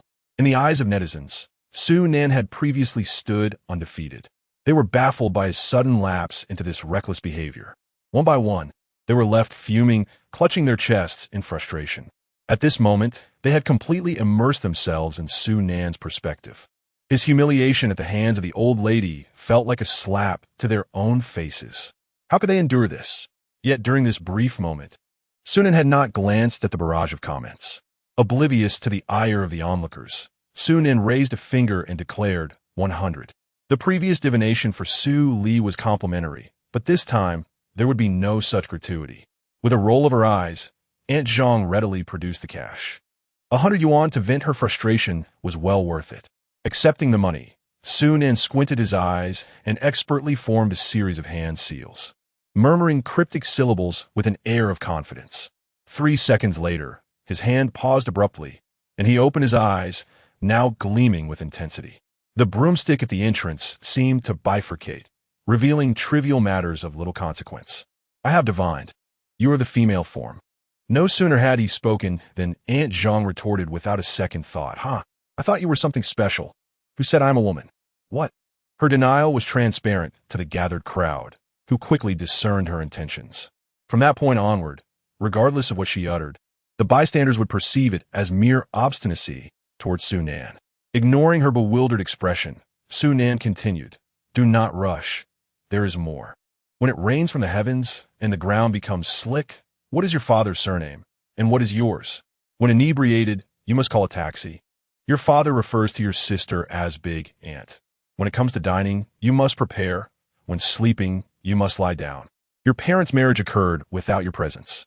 When working the land, you must use a pry bar. When chopping vegetables, a knife is necessary.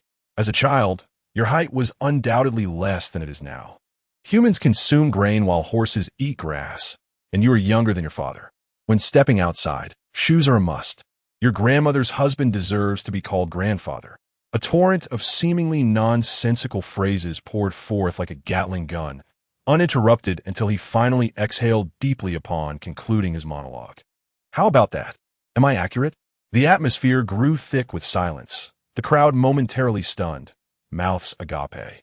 1 second, 2 seconds, 3 seconds. Suddenly, laughter erupted. Little deity, you're spot on. Absolutely ruthless. The vendor of roasted corn was the first to react. A robust man doubled over in laughter, propped against the wall. At first glance, Su Nan's words seemed impressive. Upon closer inspection, they hinted at something much more profound. Soon, more individuals began to grasp the humor, and the air was filled with booming laughter, attracting an ever-growing throng of spectators. The once quiet stall now buzzed with life. Chapter 48. The true nature of Su Nan revealed. Not at all surprising, an increasing number of onlookers gathered around, eager to witness the unfolding spectacle. With a larger audience, the stage seemed to expand. However, this time, the leading role belonged to Aunt Zhang. Amidst the joyous laughter surrounding her, Aunt Zhang's complexion shifted from black to white, then back to black again, ultimately reaching a crimson hue. Her breathing grew rapid as well.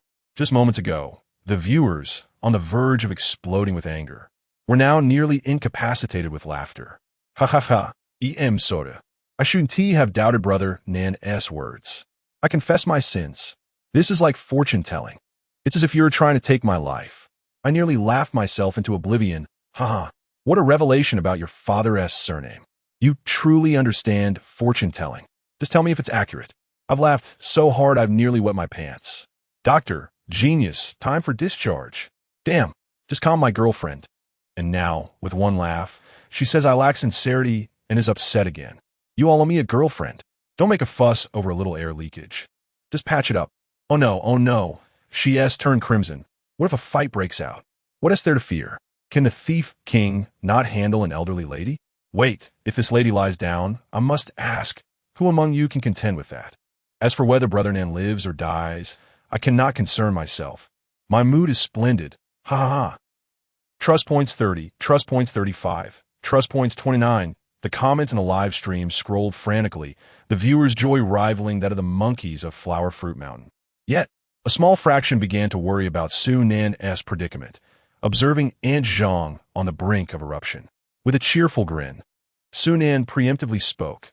I know you're quite upset, but please hold your temper for a moment. It was merely a jest, meant to lighten the atmosphere. The real deal is yet to come. At that moment, a series of information floated beside Aunt Zhang in Su Nan's vision. Name, Zhang Hualao, gender, female, age, 48, height, 162 centimeters, occupation, unemployed status, embarrassed. Angry, current greatest desire. May the celestial beings bless my grandson with academic success and admission to a prestigious high school. Drawing from the intel provided, Su Nan leisurely continued. Your surname is Zhang, and you've come to Linghai Temple to pray, not for wealth, nor for peace, nor for romance, but solely for your descendants' education. Am I correct? He promptly added, it's ill-advised to lie before the celestial beings. Upon hearing this, Aunt Zhang was momentarily taken aback, her expression betraying a fleeting sense of discomfort. She seemed poised to retort, opening her mouth without uttering a sound, her mind swirling with tumultuous thoughts. Oh, my dear mother. Could he truly have guessed correctly? Aunt Zhang's reaction, perceived by the gathered crowd, was evidently one of being struck by Su Nan's words. The onlookers grew increasingly excited, their eyes sparkling with the light of gossip. Could it be that he truly predicted her situation? Behold the expression on that elderly lady's face. It seems her words may indeed hold some truth. Generally, when individuals seek divine intervention, they typically yearn for a few specific desires. And perhaps she has stumbled upon the correct one. As the crowd begins to murmur amongst themselves, Aunt Zhang possesses an indomitable spirit. With a fierce countenance, she presses on. Then tell me, am I wishing for a child or a grandchild? Is it the academic pursuit of junior high, high school, or university? If you possess such prowess, continue your divination. Su Nan, once more, glanced at the information. Current paramount desire. May the divine bless my grandson with academic success, enabling him to secure admission to a prestigious high school. A prestigious high school, indeed, indicates junior high. He promptly replied, your grandson is in junior high. A sharp intake of breath escaped Aunt Zhang. Yet, her spirit remained unyielding. Calculate again. Which grade is my grandson currently in? Go on, continue your guessing. Su Nan raised his eyes, nearly bursting into laughter. This lady truly internalizes every matter. Current paramount desire. Bless my obedient grandson in the 3rd year of junior high, that he may enter a prestigious high school. 3rd year junior high. A sharp intake of breath from Aunt Zhang, who remained undeterred. What is my grandson's name? Current paramount desire. Zhang Zhonger. Surely he cannot misattribute that. Zhang Zhonger. A gasp. The surrounding atmosphere seemed to grow thin under her incredulousness. With a gradually petrified expression, Aunt Zhang found herself utterly stunned. Could it be that he has divined everything correctly? Is there truly a divine presence in this world? And did she inadvertently encounter it? No, this cannot be frightening. What is truly alarming is the notion that she may have offended the divine. It must be false. It certainly cannot be true.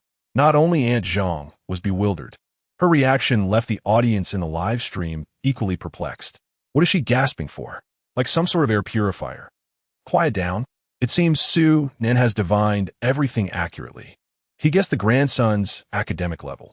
Someone explain how he divined that name. Could it be that this fellow truly possesses the gift of divination? Courage, my friends. Is it possible that Su Nan is not of this world? Remain calm. Even if Su Nan were to consume a bowl of Realgar wine and reveal his true nature, I would not be surprised. It's all too bizarre. What? This is utterly absurd. I would rather believe the host could escape from prison than that he could read fortunes. Escape from prison? That is a fact. This is scripted. An ironclad script. If it's not scripted, my boyfriend will jump from the balcony. If you wish to change boyfriends, feel free to say so. Cyber Taoist, Master, please enlighten us. Cyber Taoist, well, my lineage emphasizes scientific cultivation. This matter has no scientific basis, so I cannot elaborate further. while the online community engaged in fervent discussion in the present moment. Aunt Zhang appeared as if her mind had been vacated, dumbfoundedly surveying her surroundings. When her gaze fell upon Su Li and her daughter, a spark ignited in her eyes. The mystery had been unraveled. BGM, the sound of drums resonates. Ah, a new device. I have been gently touching your belly. Su Li, being from the same village, knows her quite well. Sunan is also setting up a stall alongside them. Perhaps Su Li has already divulged my secrets. If that is indeed the case, then the resolution shall be simple. There exists one particular truth known solely to Grandma Zhang. Not even Su Li, her fellow villager, nor Grandma Zhang's own partner, is aware of it. Now, allow me to unveil your deception. Chapter 49. Our fate. What fate?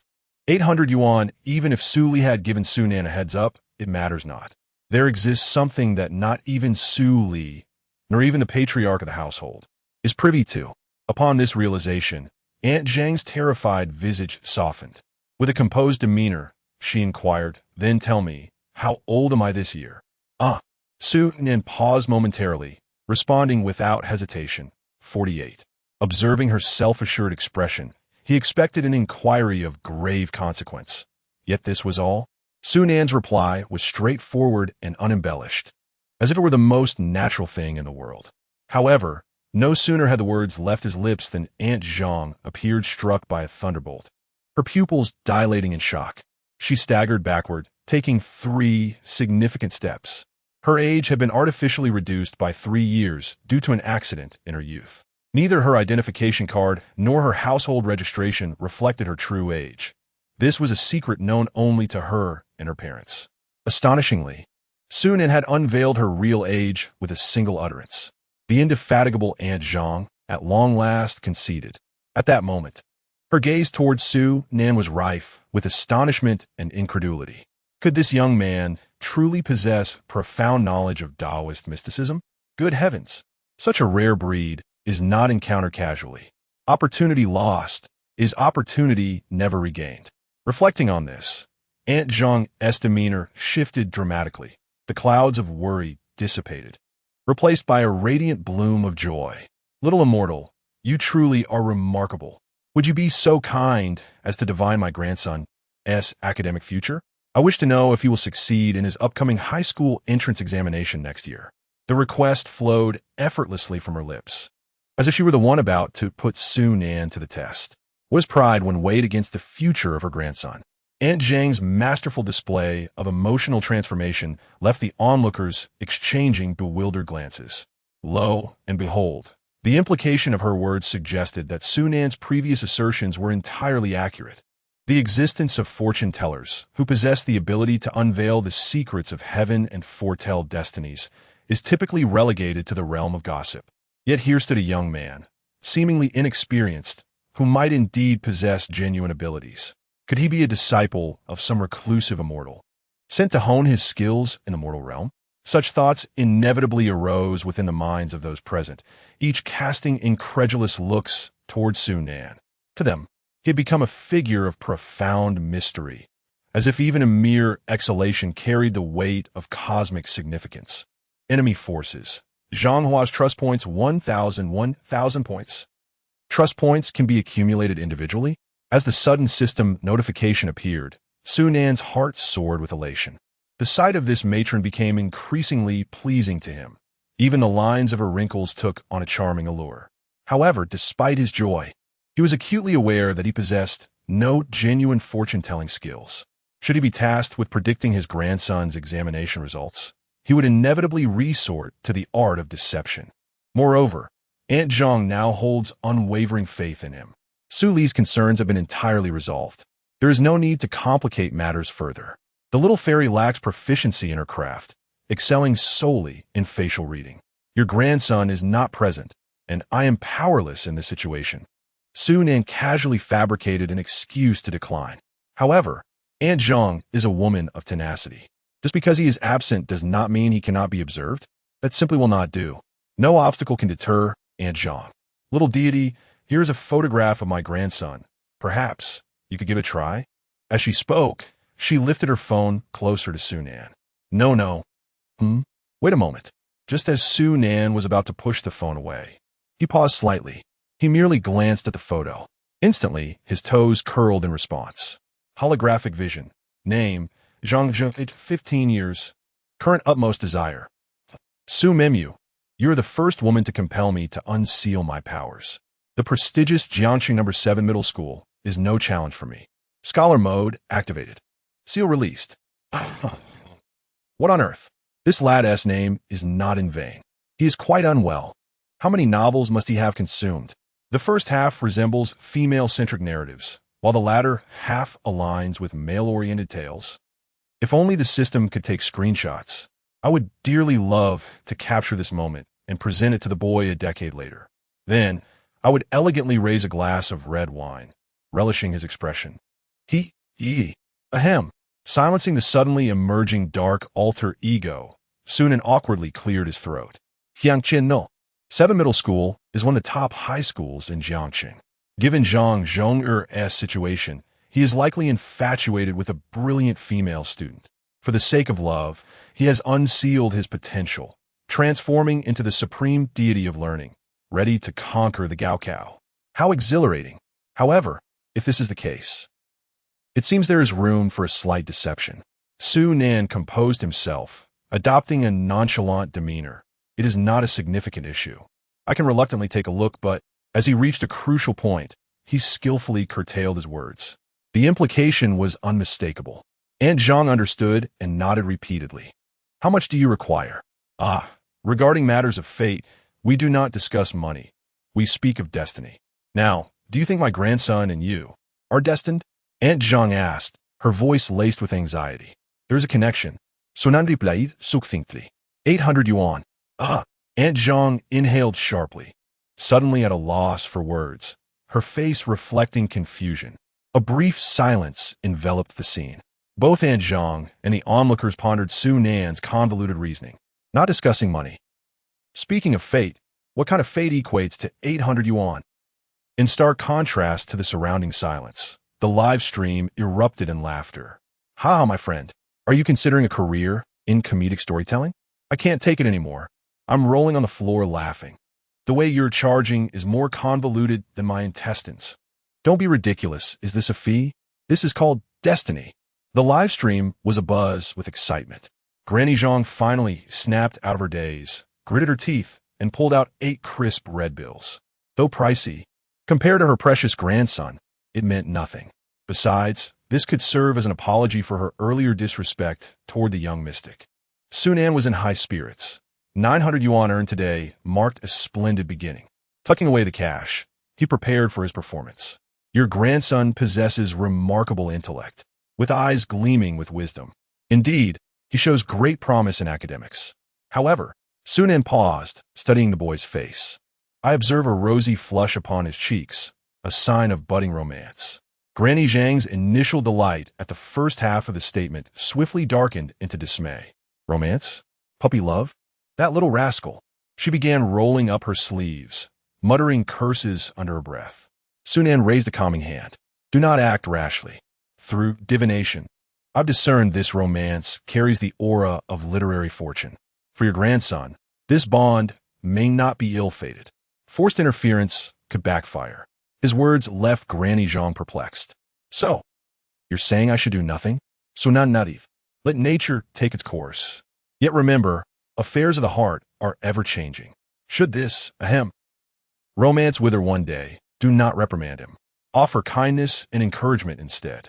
Then, as if struck by sudden realization, he hastily added, and crucially, educate him on legal boundaries. Certain deeds must never be done. This is of utmost importance. Chapter 50. The beginning of the tale. I have a friend who is simply in a young romance. Most individuals have experienced this. Such early infatuations, which can ignite the spirit of learning, may not necessarily be a detrimental affair. Upon hearing Su Nan's words, Aunt Zhang was momentarily taken aback. How could parents passively accept their children's early romances? This fundamentally contradicted her understanding. However, owing to her trust in Su Nan, she resolved to return home and investigate the matter. If what Su Nan claimed was indeed true, then she would heed his advice and let things unfold naturally. After expressing her heartfelt gratitude, Aunt Zhang prepared to leave. Just as she took a few steps, a thought struck her. Turning around, she awkwardly smiled and inquired, "Little immortal, is it true that Xiaoli's marriage really brings misfortune to relatives?" At the mention of this, Su Li and her mother perked up their ears. Su Nan, maintaining a serious demeanor, replied, "You may rest easy. However, the true affinity cannot harm." Aunt Zhang, still anxious, pressed, "Then what is the true affinity?" "The true affinity can only be sensed by the individual themselves. Outsiders cannot rush this understanding," Su Nan patiently elucidated. Upon hearing this, Su Li, her mother, and Aunt Zhang all exhaled in relief. "Xiaoli, Aunt will no longer urge you. I'll inform the other relatives to refrain as well. Take your time finding someone you truly like before marrying. Rest assured, if anyone dares to speak ill of you behind your back, Aunt will stand by you. This is your lifelong matter. It must not be taken lightly." Aunt Zhang grasped Su Li's hand with earnestness, her tone sincere and heartfelt, making one feel at home. Following this incident, no one would dare to pressure Su Li into marriage. She would undoubtedly be the first to confront anyone who dared to do so. After Aunt Zhang departed, the crowd around them began to discuss more animatedly.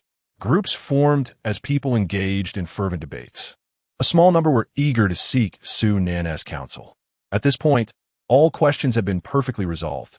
Su Li was entirely free from the woes of marital pressure, and Su Nan's reputation as a diviner was firmly established. Wait, that didn't seem particularly advantageous. Regardless, the outcome was indeed splendid. Su Nan took a sip of water to soothe his throat. This project was truly remarkable, with just a few words. Trust points flowed in as if one had consumed a laxative, pouring into him abundantly. The audience was engrossed in lively conversation, and the online viewers were equally engaged. "Damn, I'm packing my bags and buying a ticket right now. I absolutely must have the Thief King read my fortune. I need to record it. Count me in. Whether I survive the year-end depends on the host. It's really unneck. My friend, if you're unwell, you should seek medical attention rather than lingering in the live stream." One remarked, "Haha, you misunderstand. I am a medical student researching cancer-related topics," another responded. "Impressive. Keep up the good work. My quest for longevity depends on your efforts. Relying on me is a misstep.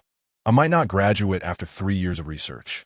My experimental results indicate that the more anti-cancer drugs are administered, the better the cancer cells thrive," came the reply with a smile. "Haha, my condolences. Even in your current state, you won't find solace." Time was still ample, as Su Nan sipped tea and munched on seeds, leisurely interacting with the audience. "My issue isn't about marriage pressure.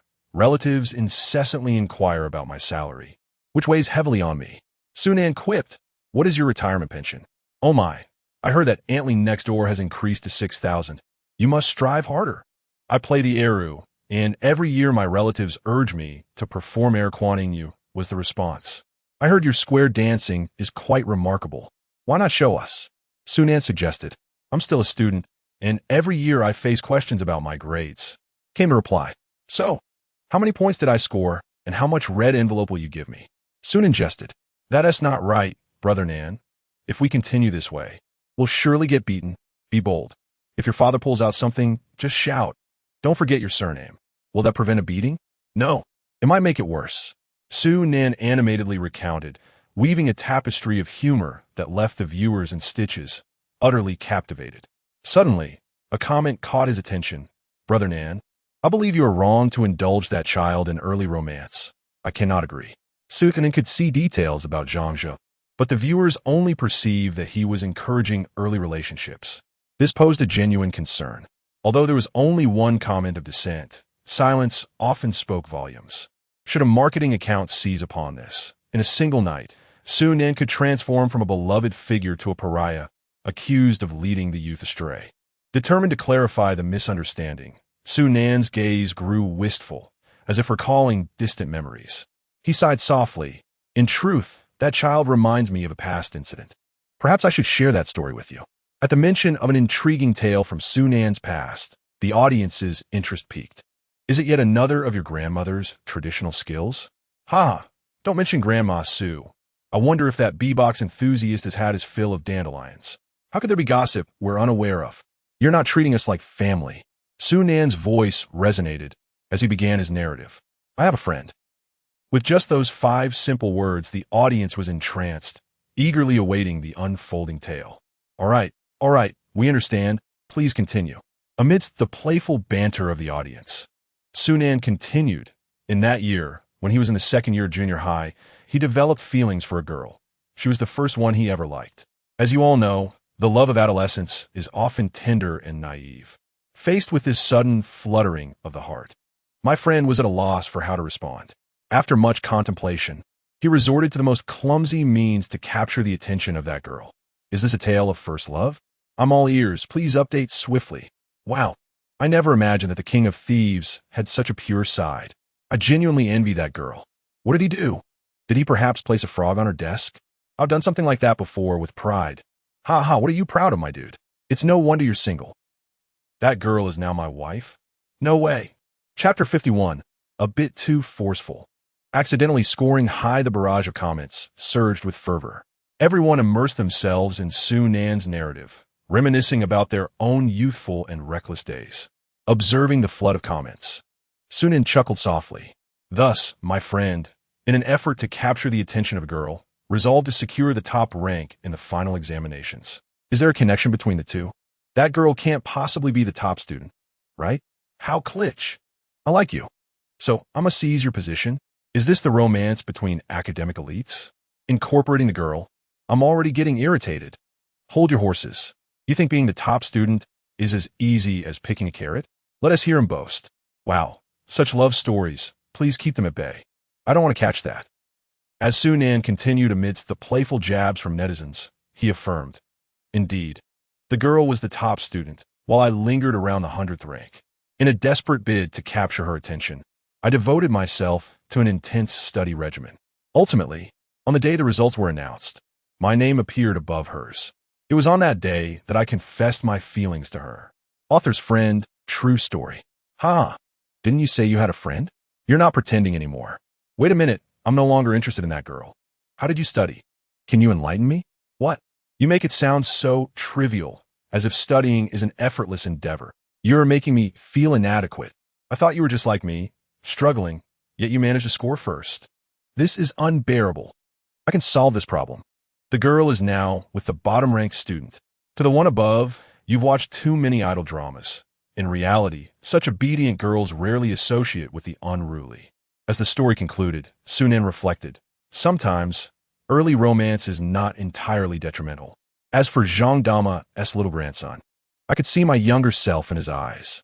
Therefore, I advise parents not to hinder too much. What a ridiculous conclusion. The story isn't over yet. What happened after the confession? Forget about the grandson. I just want to know, did you win her over? Streamer, just tell us how badly you got beaten up that day. I'm ready to laugh.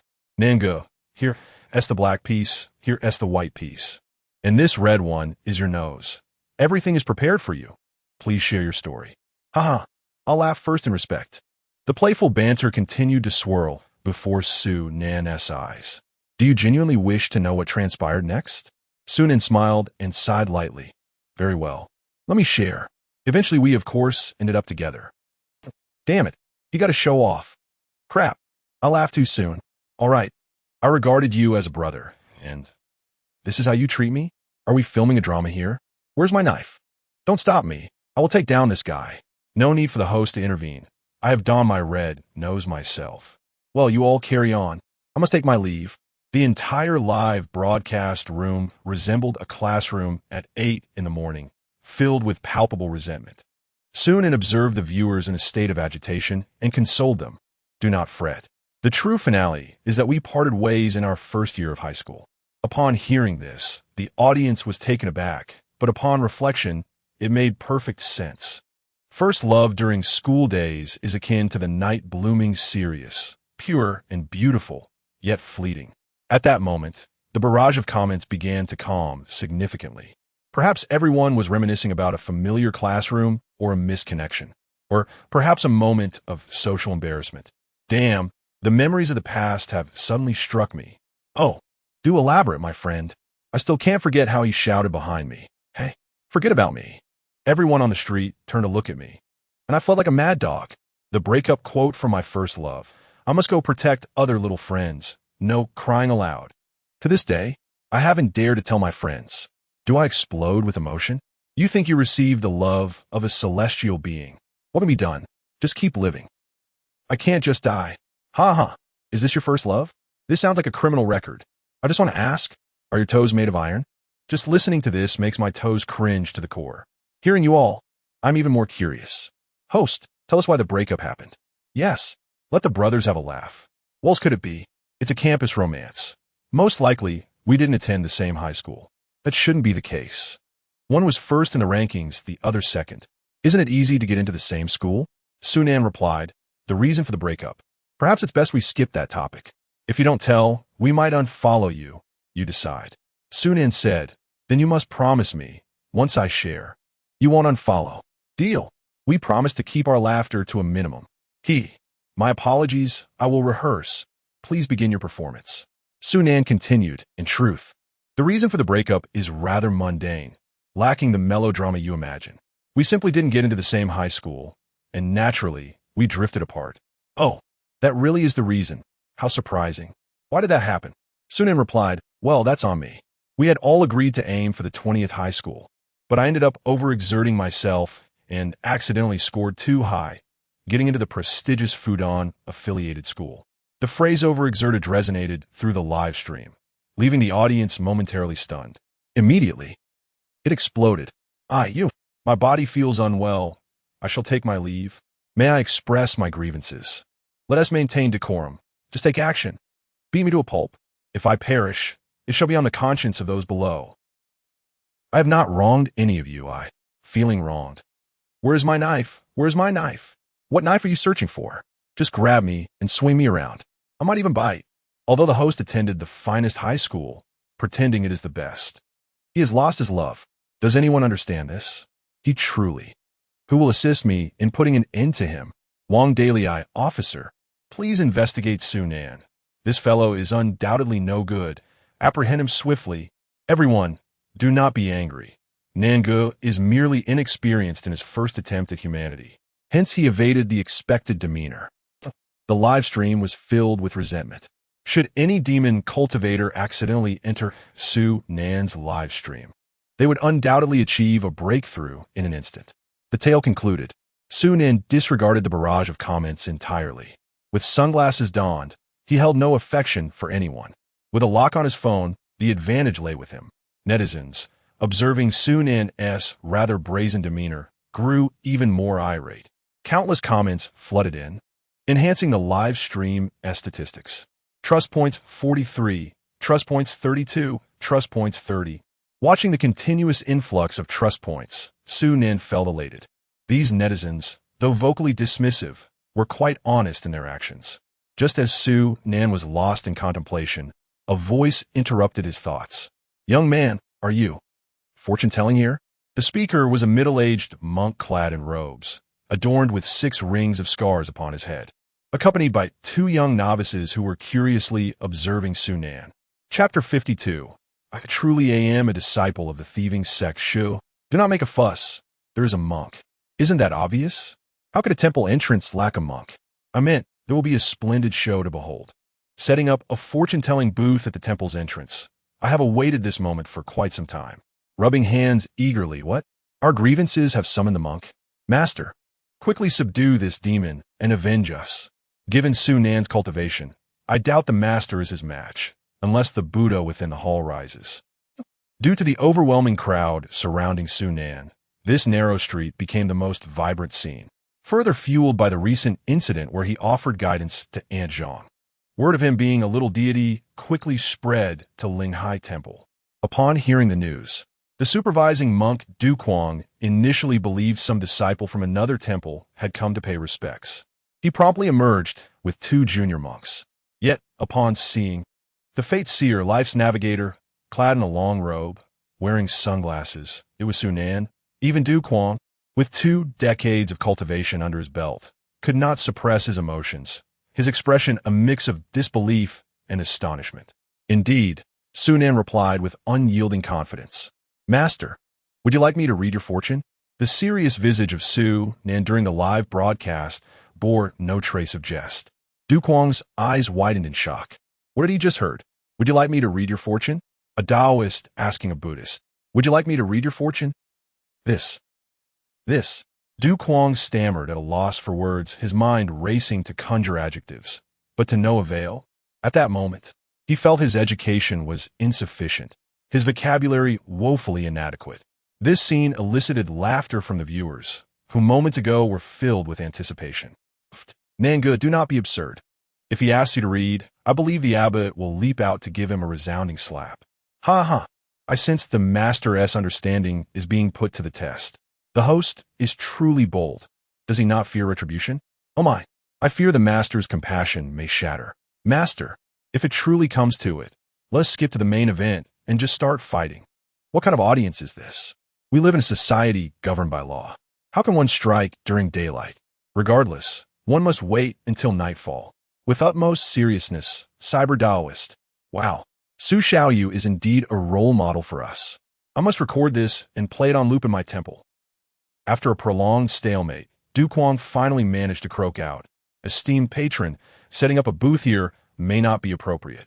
Upon hearing this, Sunan raised an eyebrow. Why not? Am I not allowed to set up?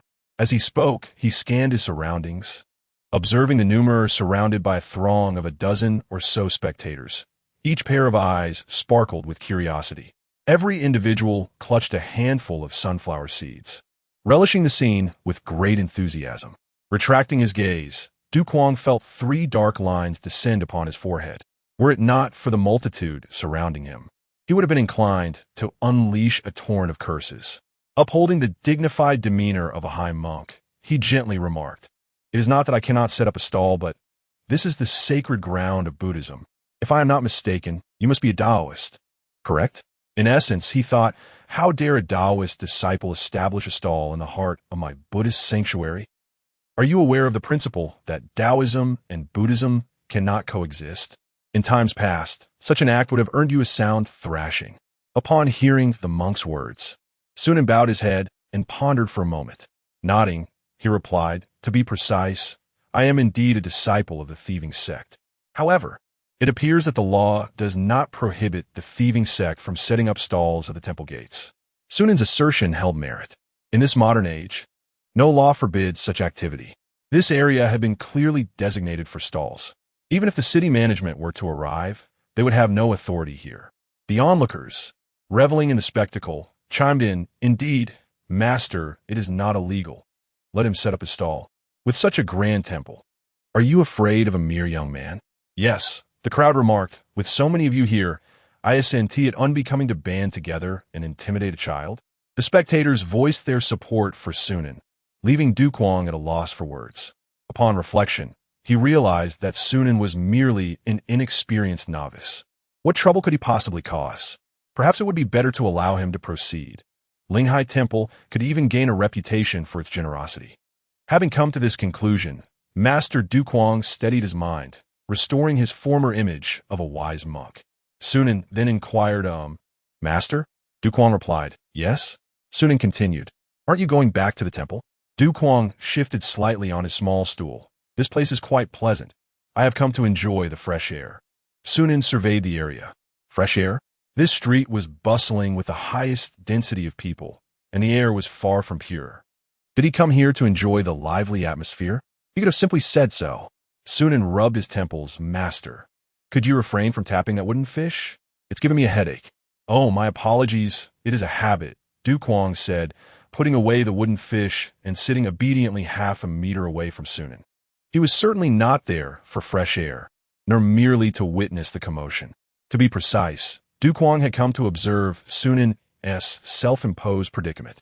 As long as he, the high monk, remained present, Du Kuang was convinced that those seeking enlightenment would not overlook him in favor of this brash young man. With Du Kuang's presence, Sunan's humble stall became increasingly complex yet lively. The spectators glanced between Sunan and Du Kuang, tossing sunflower seeds into the air with delight. The vendor selling fried snacks wore a grin that nearly split his face in two. This scene, a harmonious blend of Taoism and Buddhism, would astonish any passerby. As the barrage of comments flows by, it resonates like a tremor lasting a year. Master, shall we not put up a struggle? Is surrender the only option? I maintain that the master is no match for Sunan. Master, we are here to vanquish demons. Yet you are conversing with that fiend? Summon the 18 bronze men to subdue him, a thief king from the underworld and a monk from the Buddhist realm. Are you two merely chatting across realms?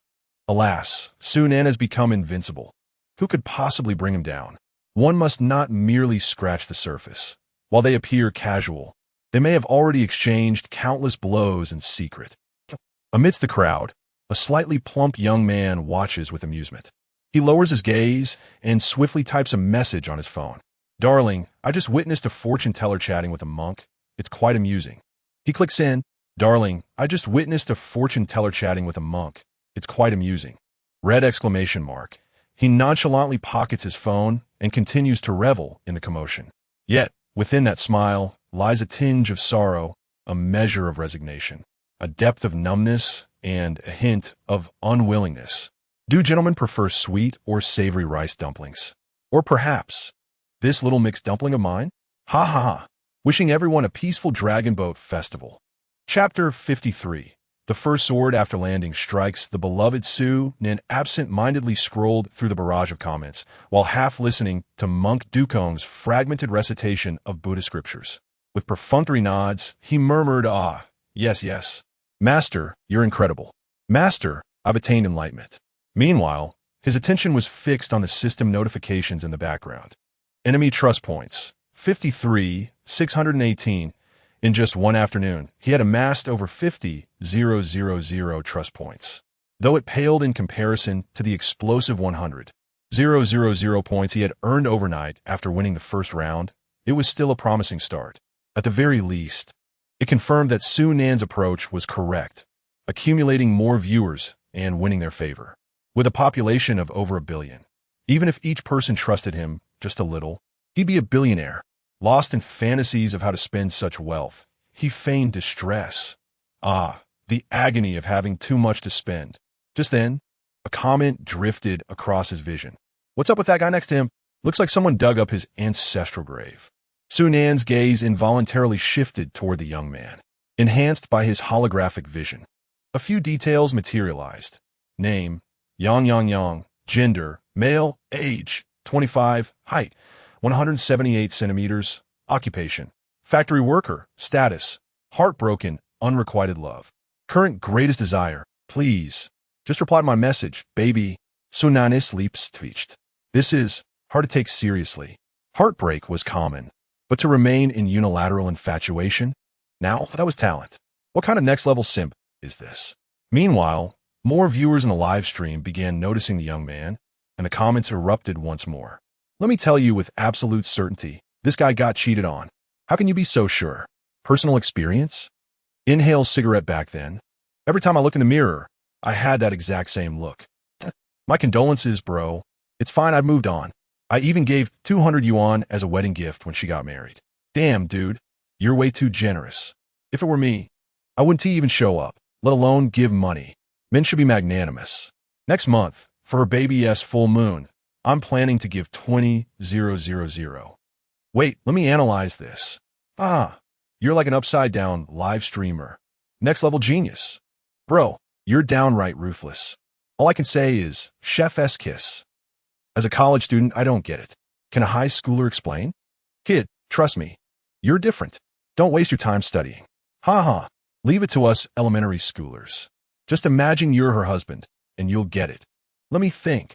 My wife gets married. Her ex gives 200. My kid has full moon. Her ex gives 20,000. Ah, wait, that is my kid. Ah, now that is the college student spirit. The live stream was an uproar. On site, Yang Yang Yang's eyes met Su Nan's. A silent exchange passed between them. Su Nan's gaze conveyed a single thought. Shall we do the math? Yang Yang Yang. No, I just received enlightenment from the master at the temple. Sunan, enlighten? Yang Yang Yang. No, Su Nan. Shall we calculate? Yang Yang Yang lowered his head, hesitated for a moment, and then sat across from Su Nan. Upon raising his gaze, He was met with a visage filled with helplessness and confusion, akin to an electric scooter in winter, its battery intact, yet devoid of steering wheel. His entire life seemed to lack direction. Was it fortune-telling or enlightenment? Though the answer lingered in his heart, Su-nin maintained a cheerful demeanor to proceed through the motions. Enlightenment? How much karma? Yang was quite astute, revealing that he had likely been deceived on numerous occasions. His proficiency in this regard was almost heart-wrenching. Money was not the immediate concern. Let us first discuss your troubles. Noticing a visitor had arrived, the onlookers quieted down, their curiosity piqued by the young man. The most astonished, however, was Master Duquang, who had encountered Yang not long ago at the temple. He recalled the substantial donation made for incense. Thus he had some impression of him. If memory served correctly, it was his senior brother Dufa who was responsible for imparting Zen wisdom. Yet, judging by the young man's expression, it seemed his senior brother had not succeeded. Well, if his senior brother was unable to resolve the matter, could Su-nin manage? He chuckled softly. Duquang shook his head, harboring skepticism. At that moment, all eyes in the room were fixated on the bewildered and helpless youth. Yang appeared to be ensnared in a painful recollection. After a prolonged hesitation, he finally spoke. I have a friend. As soon as he uttered these words, the barrage of comments erupted in laughter. I couldn't hold it in from the very first line. Though late, the friend arrives. It proves that we shouldn't always stay at home. We ought to go out and make friends, or else we'll have no one to shoulder the burden. Friend, ultimately, I bore all the weight. The comments continued to roll in as Yang's story was only just beginning. My friend has been in a relationship with his girlfriend for 5 years. They got together during university. After graduation, the girl intended to take civil service exams. But her parents disapproved, claiming that they had a younger brother who needed to study, leaving no spare funds for her preparation. She came to me, weeping about this for a long time. As a man, what could I say in such a situation? I had to take on the responsibility. For the past 3 years, I lived frugally, working in a factory, transferring all my earnings to her, while leaving just $200 for my meals. When my clothes and shoes wore out, I relied on hand-me-downs from my coworkers. My friends often teased me. Sei, in light of his predicament, visiting the temple to offer incense and pray seems futile. Are you aware of the saying, the Buddha does not save those ensnared by romantic folly? Even a zombie would scoff at such foolishness. I merely wish to ascertain whether, should the gentleman perish by the sword, the funds accumulated over the past 3 years could be reclaimed. Indeed, my sole concern lies herein. To toy with my emotions is one matter, but to trifle with my finances is akin to courting my demise. As for the money, do not harbor any illusions. It is undoubtedly irretrievable. If it is not about the finances, then why has this gentleman sought enlightenment? Could it be that he wishes to salvage the relationship? Perhaps he seeks assistance from Nan to win back his girlfriend? Good heavens, let's hope not. I cannot bear such a disheartening conclusion. What purpose would it serve to rekindle a connection with such a woman? By my word, if that were the case, I would certainly unfollow. Even a fleeting glance would diminish my lifespan. This narrative is rather unoriginal. One could surmise the conclusion without hearing the entire tale. Ignoring the jeers from the live stream, Su-nin listened intently. Yang continued. Finally, after 2 failed attempts, she succeeded this year in securing her dream position. Just when I believed that all my hardships were culminating in sweet reward, she chose to end our relationship. I am discontented. At this juncture, the man before Su-nin had reddened eyes, tears welling up incessantly. Just as Su-nin presumed the story had reached its conclusion, Yang's voice resonated once more. After countless pleas fell on deaf ears, I discovered that she had been involved with another man behind my back. Now, she has blocked and deleted me. What am I to do? I am utterly disheartened. The pain is unbearable. Before he could finish his lament, the man wept uncontrollably, his visage marred by tears, his psyche on the brink of collapse. After hearing the man's tale, Su-nin sighed in resignation. In the pursuit of success, one must first sever ties with unworthy affections. Truly, it is as they say, offering a tissue with compassion. He pondered how best to provide comfort. He casually inquired, I noticed you just emerged from the temple. What wisdom did the Buddha impart? Chapter 54. This greenery could sustain the people of Guangdong for a year initially. I presumed that Yang Yangyang's tale was merely the commonly circulated version found online. However, upon listening to him recount his experience, it became evident that this was, in fact, an upgraded edition. This type of woman relies entirely on the financial support of men for her sustenance and luxuries. Once she finds herself in a more advantageous position, she perceives a disparity and believes that men are no longer worthy of her. She expects to simply walk away, as if such a situation were that convenient. This upgraded version is even more outrageous. First, she deceives, then she severs ties. The viewers in the live stream were unanimously incensed, their frustration palpable. Goodness, this man is utterly spineless. My prostate is about to explode from the indignation. Whether or not there was infidelity has become irrelevant. My mind is solely preoccupied with how to reclaim my money and minimize my losses. Even if I manage to get the money back, it cannot quell my anger. It's akin to giving you my only bottle of water in the desert, and upon discovering an oasis, you return it to me, claiming we are even? You miserly men, do you only see that small sum of money? What about that young woman's 5 years of youth? Should I say? She has a thick skin? What are you saying up there? Let me clarify. She is shameless. You, how dare you insult her? What is wrong with me cursing her? If she were here, I could say it to her face. If she doesn't hear it, I could even carve it on her gravestone. Serious face, don't think too much. The state has issued you an ID card, hasn't it? Ha ha ha. My brothers are truly talented. This user has been reported en masse and removed from the live stream. This person is so agitated. Could they possibly be the female protagonist? Amused, so, my friends, remember, money is for women to see, not for them to spend. Yet we cannot generalize. Most women are quite lovely, like my wife. Love you. Brothers, please take a moment to report that individual above as well.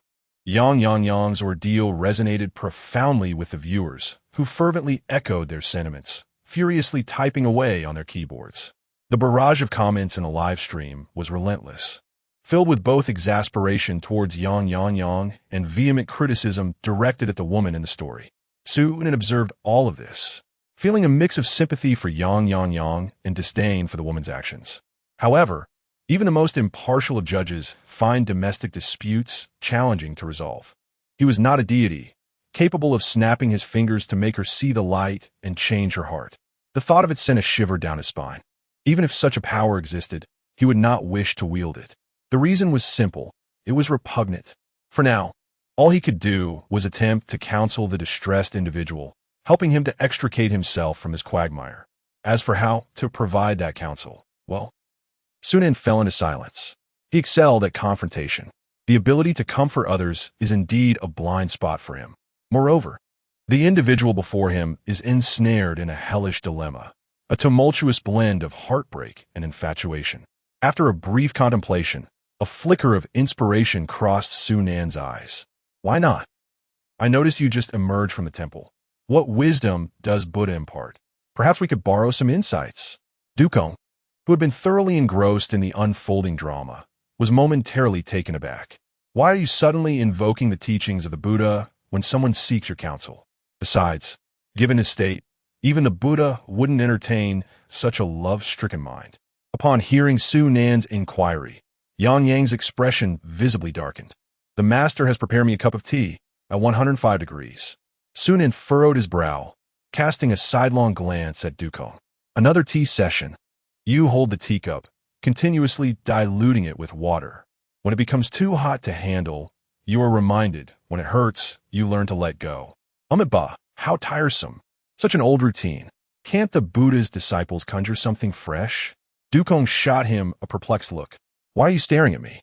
And what does that hint of disdain signify? The two shared no semblance of understanding, their silent exchange a dismal failure. Quickly averting his gaze, Sunan spoke with a measured tone. So, Buddha says, when it hurts, one will let go. Yang es darkened furter.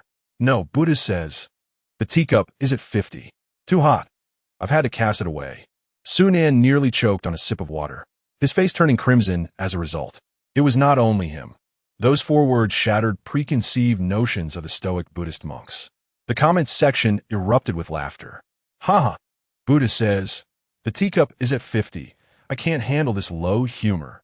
I was ready for the usual, and then he threw me for a loop, nearly leaving me speechless. Has the mental state of the Buddhist community become this whimsical? Truly, the world resembles a vast asylum.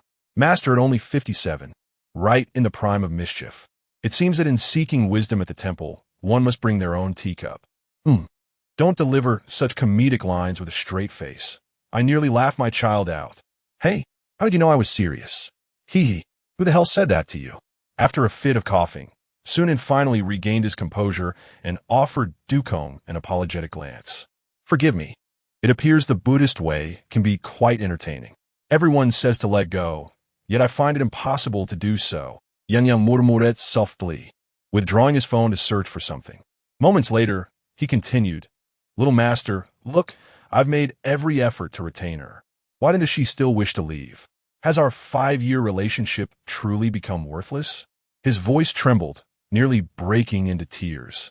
The entire person felt as though they had been left out in the sun for a month, much like a forgotten eggplant. In the next moment, the phone screen unexpectedly collided with Sunan's face. With a crack, Sunan's visage turned shade of green. The screen emitted a vivid green light, displaying a multitude of text messages, each ranging from 200 to 800 words, completely overtaking the display. The sheer intensity of this barrage was enough to incite irritation in any observer and provoke fury in the onlooker. It appeared overwhelmingly formidable, an unrelenting onslaught. Yet, in the end, the opposing party merely tossed out a casual remark. Consider how much you wish to return. Do call me. It was akin to a simple strike that drained all vitality. Following that, a series of red exclamation marks filled the screen. Sunan's brows twitched uncontrollably, compelling him to avert his gaze. My friend, with such literary prowess, why not pen something for Liu Bei instead? A second glance revealed a green hue sufficient for a year's sustenance for the people of Guangdong. As a brief clarification, the character previously known as Ma Baiyun has been renamed Zhao Baiyun. Many readers expressed that Ma's identity was somewhat incongruous, hence the adjustment. It is not a significant alteration, as this character does not appear much later, and it does not detract from the reading experience of those currently engaged in the narrative. Apologies for the interruption. I shall take my leave now. Chapter 55. It would be a waste not to raise something Yang's energy-efficient and environmentally friendly phone screen vividly displayed before the online audience. At that moment, every viewer crouched before the screen had faces that glowed a vivid green. Heartfelt essays, accompanied by an abundance of glaring red exclamation marks, created a stark contrast. Even the most patient netizens could no longer remain composed. Good grief, this is greener than my own investment fund. Honestly, the combined energy ratings of all my appliances don't match your level of eco-friendliness. This is giving me relationship anxiety. Thankfully, my girlfriend isn't like this. Oh wait, I don't have a girlfriend. This is painful to watch, buddy. If it gets unbearable, just send me your profile picture, and I'll chat with you for a bit. At least she's willing to pay you back. That shows a semblance of conscience. The real issue is that this brother is simply being stubborn. How infuriating. Cry over nothing. Just get your money back and tell her to scram. You're not a real man. Don't let anyone say I'm your online friend. Man, with your attitude, wouldn't you lose every hand in a card game? Why? I haven't read much. Someone explain. Because you don't even need the jokers. Just look in the mirror. Ha. The barrage of comments flooded the screen. For a moment, Sunan was at a loss for how to offer counsel. The individual's plea was to let go entirely. Yet this fellow, while proclaiming his desire to release, clung on fiercely. When faced with such obstinacy, even divine intervention would be rendered futile. Unless he reached a resolution on his own, no amount of persuasion would suffice. This was indeed a challenging situation. Presently, Sunan could only follow Yang's line of thought, hoping to uncover a breakthrough. He sighed inwardly. I have a general understanding of your predicament. Please share your thoughts. I will do my utmost to assist you. Upon hearing Sunan's words, Yang wiped his eyes, his emotions slightly stabilizing. I want to let go, but I truly cannot accept it. What if I hold on just a little longer and she returns? If she comes back, I can pretend nothing ever happened. This statement nearly provoked laughter from Sunan, who was exasperated. The other party had discarded him like refuse, only to embrace a new love and revel in a life devoid of integrity. Others had bright futures while he languished in the metaphorical trash, weeping and pleading for her conscience to awaken and reclaim him. Forget about masculinity. Was he even living like a human being? Could he not stand upright and display some semblance of dignity? The live chat exploded with reactions. At this point, they finally grasped the entire scenario. This fellow was not merely grieving his betrayal, his exploitation, or his abandonment. Rather, he was utterly unwilling to sever ties. He was eager to play the role of the fool. Is he really hoping for her return? If I hear more, I might just turn to the dark side. Let us be precise. It's greener. Upon encountering the situation, one may exclaim, even the joker must offer a cigarette to the big brother. In the absence of a larger context, such individuals deserve no sympathy. They merely squander my keyboard's potential. It is essential to abandon the impulse to help and to respect the destinies of others. Can you truly endure this? My friend, have you ever refrained from indulgence? Such remarkable restraint. Brother Nan, what is there to advise? No counsel will sway him. It is best to let him go. Agreed, let him be. The barrage of comments varied widely. Watching this, Sunan felt an urge to chastise him. Yet mere words would prove futile. If scolding could awaken him, then the foolishness of love would not be classified among the 10 major afflictions by netizens. Since admonishment is ineffective and confrontation is unfeasible, one must endure the discontent and continue to follow his line of thought. I comprehend your sentiments. A prodigal son returning is worth its weight in gold. Upon hearing this, Yang Yang's eyes sparkled. While his friends urged him to let go and criticized him for his worthlessness, Sunan articulated the thoughts dwelling in his heart. Finally, he encountered someone who understood him. Yang Yang's eyes glistened with unshed tears. After 5 years, it has indeed been a long journey. All that needed to be done has been done. And what difference is there between this and being married? Besides, she merely acted out of momentary confusion, committing a minor error. As long as she is willing to amend her ways, life can continue harmoniously. Indeed, it was merely an impulsive act. Should she choose to return, I would be willing to do anything for her. Yang Yang seemed to have found a kindred spirit, nodding fervently. As humans, we inevitably err. However, she remains obstinately blind to her mistakes. As her boyfriend. No, her ex-boyfriend, should he not guide her back to the right path? Yes, indeed. I too frequently make mistakes. My cooking may lack finesse, my laundry may be inadequately cleaned. Despite my numerous shortcomings, she has forgiven me time and again. She is such a wonderful person. I cannot stand idly by while she continues down this misguided path. Sunan meticulously echoed Yang Yang's sentiments, searching for a breakthrough. The CPU was nearly overheating from the endeavor. However, in the eyes of netizens, the matter took on an entirely different hue. Regarding Yang Yang, many expressed sorrow for his misfortune while simultaneously lamenting his lack of resolve. Their sharp rebukes stemmed from anger rather than compassion.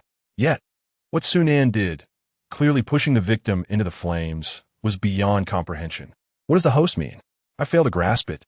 What else could it mean, you scoundrel? Have your morals been devoured by a dog? I must have been blind to follow you. Goodness, may I inquire, dear host, is your mother aware of your unscrupulousness? Even Sue Nan is behaving this way. I must ask, how can honest individuals navigate this world? Though I have known brother Nan for merely a few days, I refuse to believe he is such a person. Stay calm and observe. Maintain your composure. This host is truly a sluggard, rambling on aimlessly.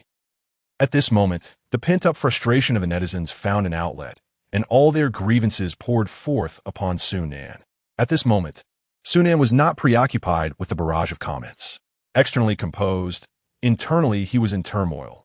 How could he still be so approving despite my nonsensical ramblings? This was an absolute defense mechanism of a devoted admirer, devoid of any weaknesses. It was utterly hopeless. This situation was akin to certain trivial games where one observes a controlled individual weeping piteously, yet in reality, they revel in their plight with unrestrained joy. Sunan felt a sense of disgust, yet was simultaneously intrigued. What, he pondered, is the limit of such beings? If I may say, you two have erred. Just look at yourself, weeping like a rain-soaked pear blossom. Which woman would be attracted to that? Yang Yang felt a pang of shame and nodded solemnly. Having made a single mistake, you behave thus. Even if she returns, what will you do next time? Will you cry again? And what about the third, fourth, fifth? Even the 20th time? If every instance leads to such a commotion, what kind of life would that be? Yang Yang noded habitually, somelhat dazed. Huh? The 20th time? Without allowing him a moment to process, Sunan continued. So, if I were to persuade her to return, what do you intend to do? I will change. Yang Yang felt a mental blup. He had yet to grasp the notion of multiple instances, and upon hearing that his girlfriend might return, inarticulate words escaped him. I know you wish to change, but do not rush into it. Sunan feigned a sorrowful expression. Why I'm asking is, should she return, what projects do you plan to develop? Dairy cows, yaks, rhinoceroses, goats, sheep, which do you prefer? All are viable ventures in milk, meat, and wool production. The meat production cycle is rather lengthy, while dairy farming has stringent requirements. Sunan analyzed with utmost seriousness. Across from him, Yang Yang scratched his head in bewilderment, sensing something within him was about to emerge. Perhaps it was intellect? The viewers in a live stream were collectively dumbfounded. Sunan elaborated, for some things, where there is one, there shall be two. That tuft of grass upon your head. Though currently modest in scale, do not lose heart. At this rate, it will not be long before it blossoms into a pasture. It will be a waste not to cultivate something. Chapter 56. The prodigal son returns at this moment. Not only was Yang Yang bewildered, but even the bystander, Du Quang, unconsciously touched his shiny bald head. Thank goodness I am a monk. My master was right. Women are indeed perilous. He felt a surge of relief within. For a few seconds, the barrage of comments in the live stream fell silent before erupting into chaos. What the hell? The knife came out too soon. Let's not say anything more. Let us give him a grand burial, ha ha ha. To those who just berated Brother Nan, do you still have a conscience? Sincerely. Let us not say anything more. Let us self-castrate to atone. I'm feeling a bit unwell. I'll just lie down for a bit. Can someone help cover me with some dirt? Smiling. Brother Nan is right. The production cycle is indeed too long, placing high demands on the financial chain. Raising sheep or goats seems better. Sheep yield wool, goats yield cashmere. Both have substantial market demand. Bro. You. No. You. Never mind. Ha, there's an honest man here. Let us have some fun with him. Indeed, when such things happen, they often repeat. I have never believed in the saying, a prodigal son returning is worth more than gold. The truth is, the prodigal son returns, only to be a prodigal once more. Brother Nan has been so straightforward. Surely this time, he must have figured it out. I refuse to believe he can endure this. Despite his foolishness, Yang sensed the underlying implications. In that moment, he forgot his sorrow, his face merely a mask of shock, fixated on Sunan. He had been engulfed in despair for a while, and this question had never crossed his mind. Indeed, even if by some stroke of luck they reconciled this time, what lay ahead? How many more times could he forgive? It was not hard to imagine that their future would be fraught with chaos. Is this truly what he desired? At that moment, for the first time, Yang felt a tremor of doubt within him. Yet, a final thread of reluctance clung on, making it hard to sever. After struggling for a while, he murmured softly, but I just cannot let go. Upon hearing this, Sunan was utterly flabbergasted. Du Quang simply closed his eyes and began to play with his wooden fish. The barrage of comments was in a frenzy. Buddy, if you don't flatter him, do you feel uncomfortable all over? Brother, one must maintain dignity and boundaries. By degrading yourself like this, if I were your girlfriend, no matter how well you treated me, I would look down on you. I can't take it anymore. Is he out of his mind? Is he insane? Calm down.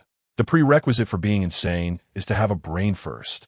Did this person break a heavenly decree in their past life? Not a shred of intellect in this life. Goodness, I can't watch this anymore. If it comes to it, I'll share some of my brain power with him. I scored 211 in my college entrance exam. Wait, 211. Coincidentally, I'll be taking the exam next year. Suck. I meant to score. Ha ha, brother, spit it out. It's toxic. As she observed the man acting as stubborn as a rock, Sunan felt a surge of anger. She was too exasperated to engage in further meaningless conversation and decided to deliver a decisive blow. I curse you. Yang. Taken aback, responded, You curse my fortune? With a roll of her eyes, Su Nan retorted, Fortune? You've become a mere shadow of yourself for that woman. What does fortune even mean to you now? I curse your life. At this proclamation, Yang paused momentarily, his brow furrowing in confusion and skepticism. Su Nan, keenly perceptive of this shift in expression, seized the opportunity. Have you recently found your head feeling unusually heavy? Are you often in a daze during the day, struggling to focus, and having trouble sleeping at night? Do you frequently experience headaches and various minor ailments? Aches in one place, pains in another?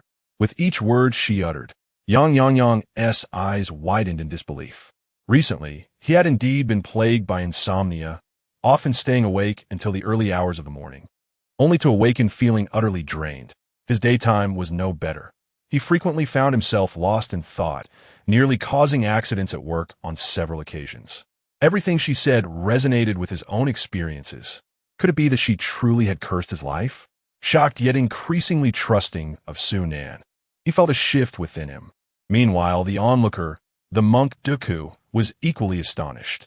He had abandoned his scriptures and wooden fish, staring at Su Nan in disbelief. The preceding discussion had been within his comprehension, revolving around analyzing pros and cons, guiding one to recognize reality. Yet, suddenly, they had delved into the realm of mysticism.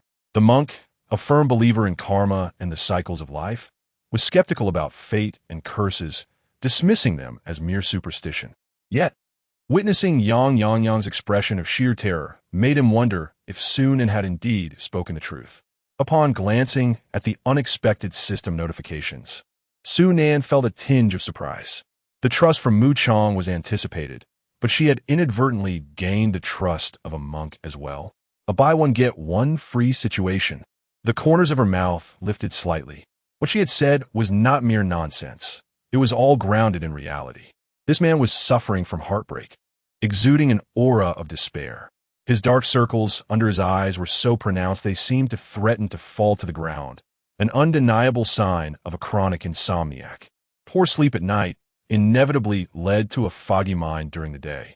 Prolonged lack of rest diminished one's immunity. And in a world where many already existed in a state of suboptimal health, it was no surprise that various ailments would manifest. Do not succumb to superstition. Everything is rooted in science. At least he was still aware of the value of life. He had not yet reached a point of no return. Su Nan nodded in acknowledgement. His expression turned gravely serious. If you continue to entangle yourself, you may find that you won't live past 40. As soon as the words left his lips, a loud clatter echoed as the phone fell onto the table. Yang's body tremblait, every muscle taut. His heart filled with dread. He was indifferent to financial fortune. Money could be earned again, and even a life of poverty would be sweet as long as he was with his beloved. But if his life were to be lost, what would become of my parents? What my cats and dogs? What the succulent plants I tend to? Damn it, master, I have attained enlightenment. Su Nan, struggling to suppress a laugh, replied earnestly, Have you truly found enlightenment? Oh, do not force it. I must say a love like yours, which seeks neither wealth nor life itself, is indeed rare. No, master. I truly have found enlightenment. I have let go. He seemed almost anxious that Su Nan would doubt him. Yang picked up his phone and immediately began a flurry of blocking and deleting, his fingers moving with unerring speed and certainty. It was as though he feared that any delay would jeopardize his lifespan. This scene stood in stark contrast to his previous desperate demeanor for love. The turnaround was too swift. This time, the barrage of comments from viewers was momentarily at a loss, taking a full 10 seconds to process before erupting in laughter. It was no wonder that the viewers reacted slowly. After all, it was not their own lives at stake, and such a detached perspective was entirely natural. Chapter 57. I am here to repay the debt witnessing the anxious attempts of the beloved Yang to blacklist and delete. The viewers in the live stream erupted into laughter, their mirth resonating like the grunts of swine. Ha ha ha, where's that so-called beloved? What nonsense! This is no beloved. This is the king of hell demanding retribution. King of hell. He slanders. He slanders me. To hesitate even for a second is a disrespect to my very existence. Indeed, what love can surpass the value of life? Though I often jest about wanting to die, my health report must be flawless. I'm dying of laughter. The contrast is simply too stark. If I hadn't been following along, I would have thought someone else had taken over. What a relief. This should have been done long ago. Hey, don't delete just yet. Have you forgotten about the money? We haven't retrieved it yet. Oh, how could we forget? The money, dear brother Mu Chong. Never mind, never mind. Money can be earned again. Let us consider it a loss that brings fortune. Brother, 3 years' worth of salary amounts to at least 100,000, and we're just letting it go? Are we that affluent? Is this merely about money?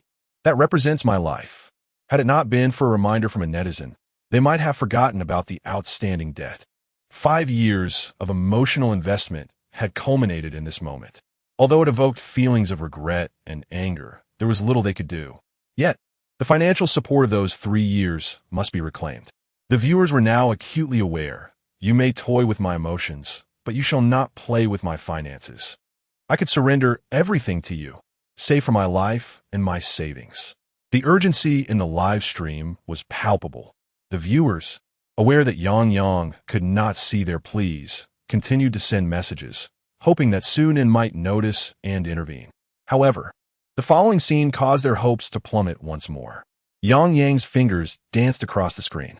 One account, blacklisted, deleted, switched out. The second account, blacklisted, deleted, switched out. The third account, blacklisted, deleted. The entire process flowed seamlessly. Yet, as he reached for the fourth account, his hand faltered. After a moment's hesitation, Yang lifted his head, scratching his newly sprouted hair. Apologetically, he confessed, I have one last request I would like to ask of you, master. In truth, he yearned to see her the previously lingering atmosphere of despair dissipated entirely, and he appeared significantly more spirited. It was evident that he genuinely wished to bid farewell. The viewers in the live stream collectively exhaled in relief, each voicing their differing opinions. Why the hesitation? If you're breaking up, just break up. What is the point of meeting again?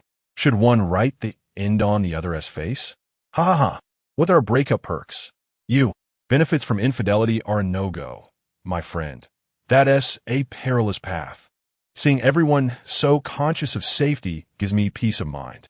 Honestly, I cannot comprehend the desire to meet after a breakup. This guy is either a virgin or a Libra, just like my ex-girlfriend. Even after breaking up, she insisted we meet at the seaside to recreate the scene of our first encounter. I still remember her trembling as she uttered, "Let us end where we began." Wow, that paints quite a romantic picture. I wish to experience that too. Indeed, how romantic. I met her one summer. She wore a yellow swimsuit, the waves lapping at her calves while I emerged from the sea in floral shorts. Our eyes locked, and thus our story began. But the breakup, it was in winter. We did have a sense of ceremony. We both had high fevers for 3 days, and our lives hung in the balance. That could be considered a mutual endeavor of illness. I no longer wish to experience that. My romantic spirit has met an untimely demise. While a healthy relationship is undoubtedly beautiful, a tumultuous romance is indeed thrilling. The atmosphere of the barrage lightened considerably. Yang's 3 alternate accounts have been blacklisted, and the other party would not be adding unfamiliar friends in the near future. How would Sunin navigate this deadlock? The viewers in the live stream transformed into curious spectators, eagerly fixated on the screen, their anticipation reaching a peak. Some even pulled out notebooks to take notes. Sunin faced a 2-step dilemma. 1. Successfully add a friend. 2. Before being blacklisted, successfully arrange a meeting. Regarding the first point, the opportunity for success was singular. This was Yang's final alternate account. If his identity were uncovered, all of his accounts would be lost. As for the second point, impossible, absolutely impossible. Yet, in this moment, no one doubted that as long as Sunin made an appearance, any issue would be effortlessly resolved. Name, Yang. Current foremost request, one last time. to bid farewell properly and then begin anew, and to reclaim the money.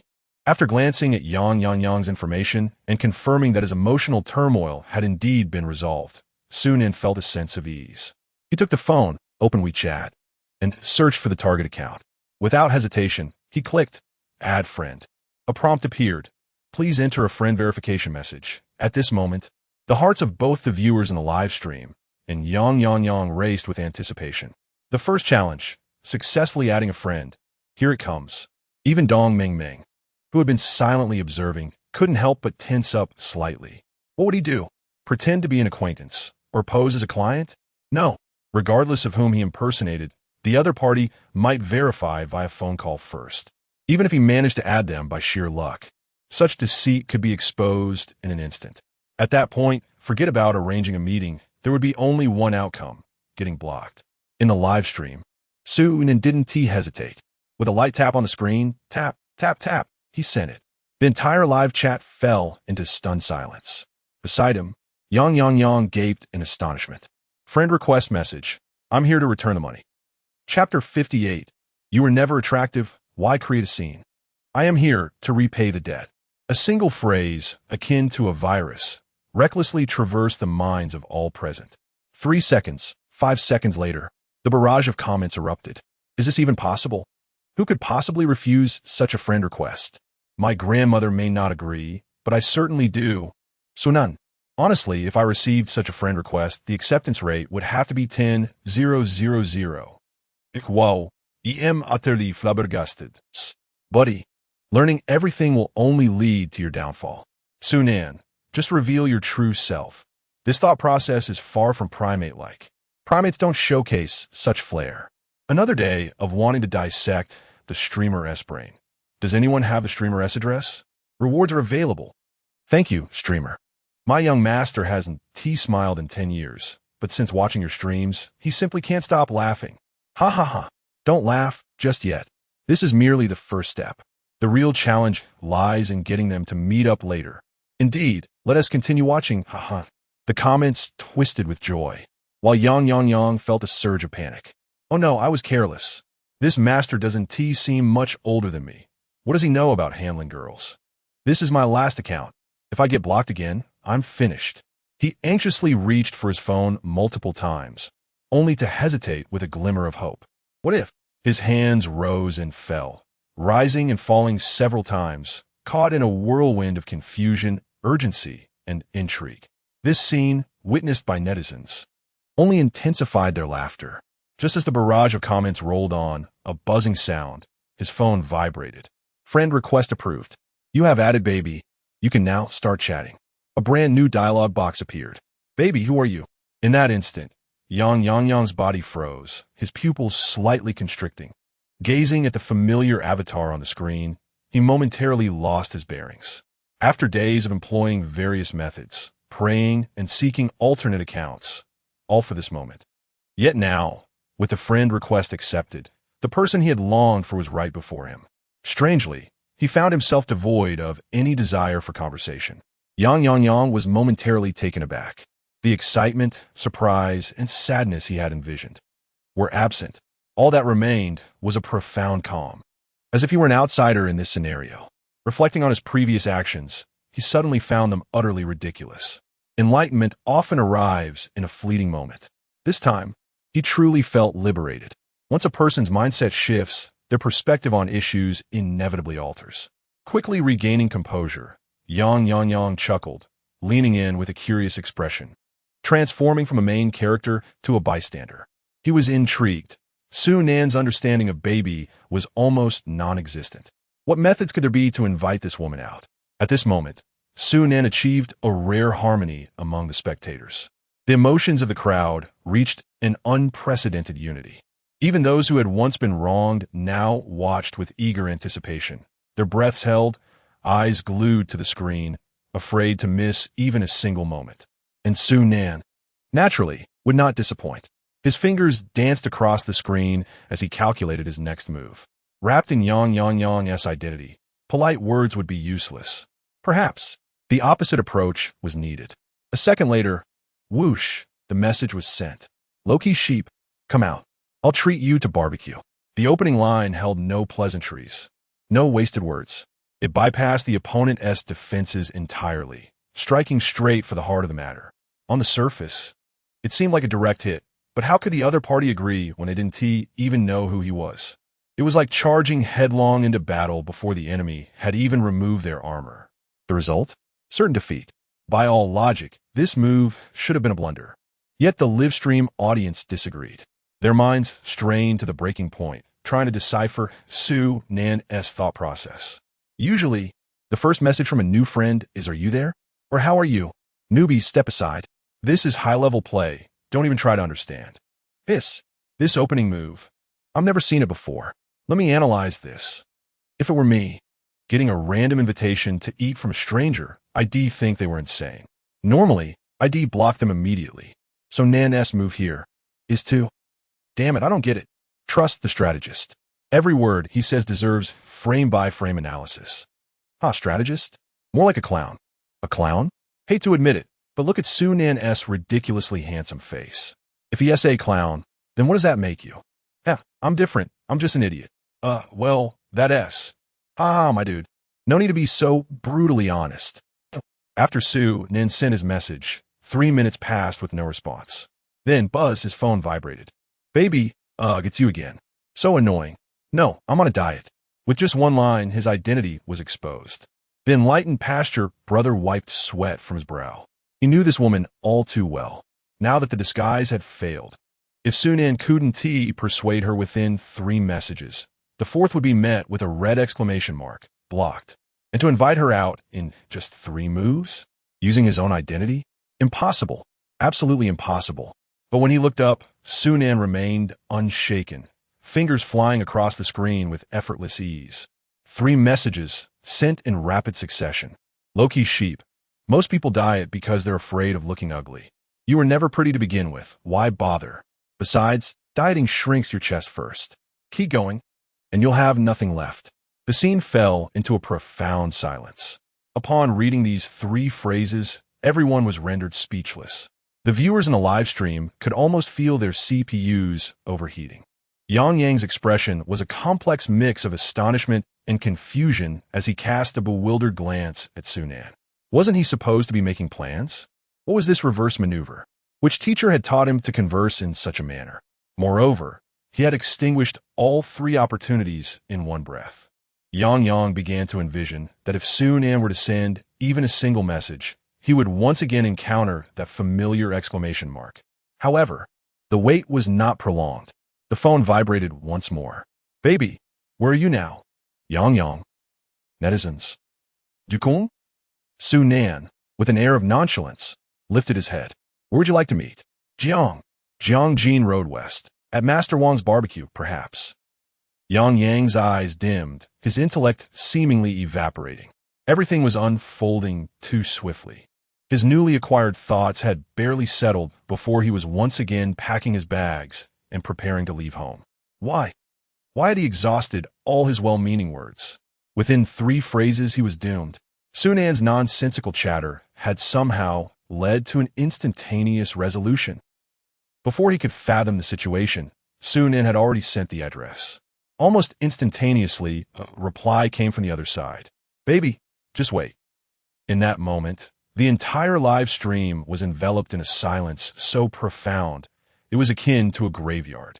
Chapter 59. Falling for me. You need not feel inferior? Baby, just wait. These 3 words struck like 7 bolts of thunder, reverberating through the minds of all present.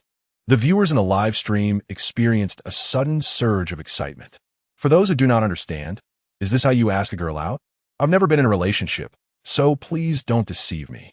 We are equally clueless, but you can certainly try.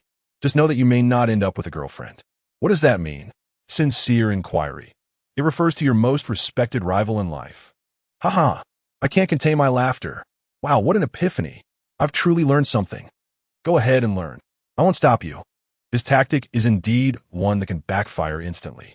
One must admit, the host is quite skilled at making connections. A mere invitation brings them forth.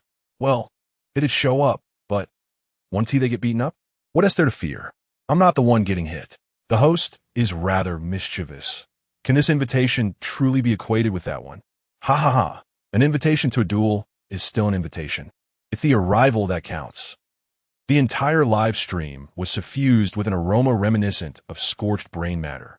One must acknowledge that social interactions are an art of etiquette, yet at times, one may choose to eschew formality. Such a choice might yield unexpectedly delightful outcomes. Yang excitedly clasped Sunan's hand, her gaze becoming increasingly pure, akin to that of a newborn, radiating an aura of brilliance. You are indeed the most formidable master I have ever encountered. Thank you so much. After this heartfelt expression of gratitude, she turned and hurried off to her appointment, not forgetting to bestow Sunan with 500 points of goodwill. In truth, Sunan's assistance in resolving such a significant issue warranted far more than what she offered. However, he found himself somewhat financially constrained at that moment. 500 yuan was the utmost sincerity he could convey. Fortunately, Sunan appeared indifferent to the sum. For enemy forces, Yang's trust points 5,000. Some rewards are preordained in the grand tapestry of fate. Goodness gracious. 5,000 points. This is the largest sum of trust points Sunan has ever encountered. I've struck gold. This profession is tailor-made for me. The production team is exceedingly generous. Sunan felt a rush of excitement, gratitude, and exhilaration. As Yang's silhouette gradually faded from the screen, the viewers discerned a poignant sense of marching toward a gallows. Translation: You are the most skilled master of words I have ever seen. Isn't typing about dexterous fingers? Let us not quarrel.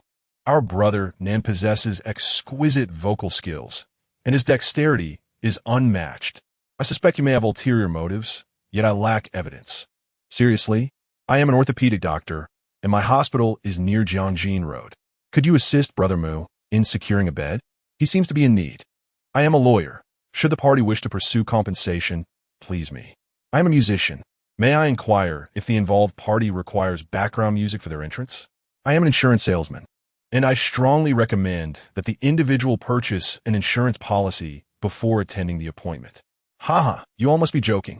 To be honest, the host is the most skilled charlatan I have encountered, yet also the most principled thief I have ever met.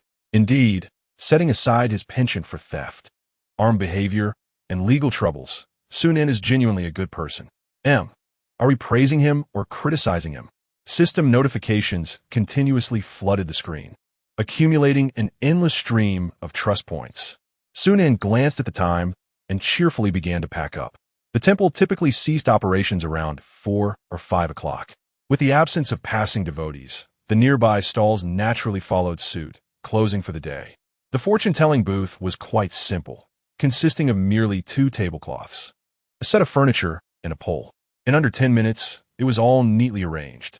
Little deity, will you be coming back tomorrow? If so, I shall secure you a prime spot. Tomorrow, please set up here. It is quite spacious, and we can certainly manage. Don't listen to him.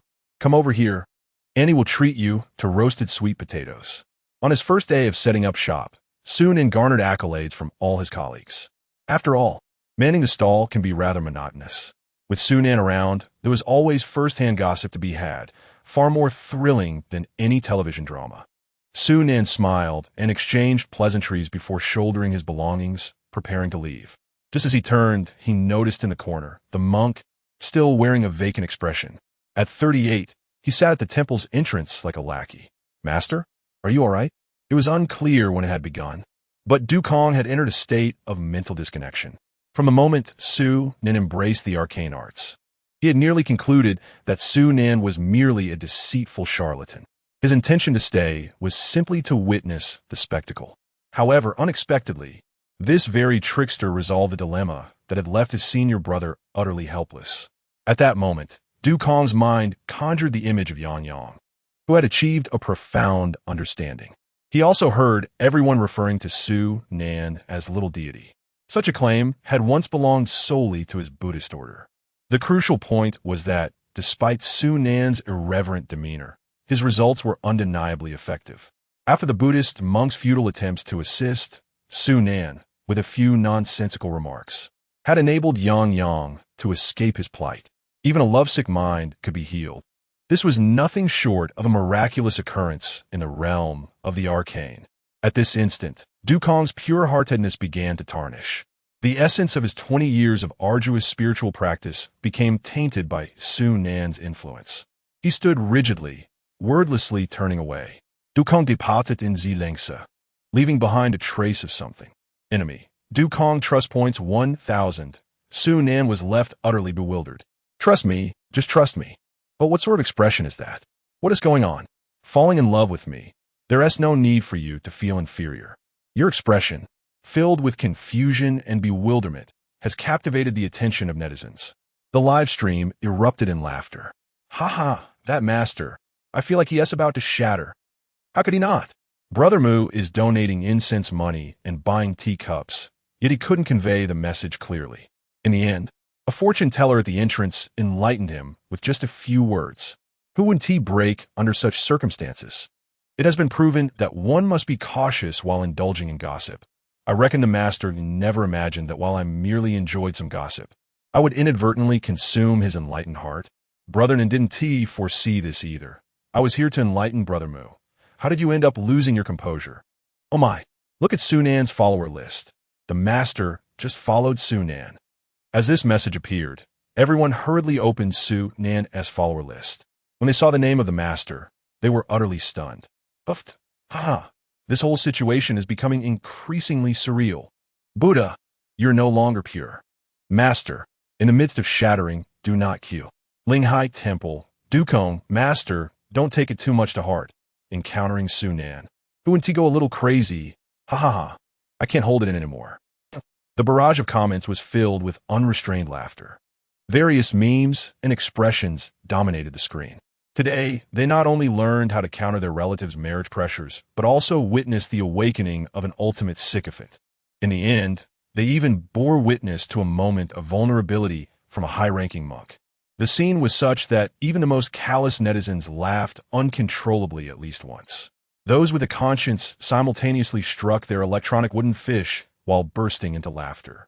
On Su Nan's side, he was tidying up his gear, making his way to the subway. Brother Nan, what chant do you mumble when you perform your hand seals? Asked old Lu, who was walking alongside Su Nan, with curiosity.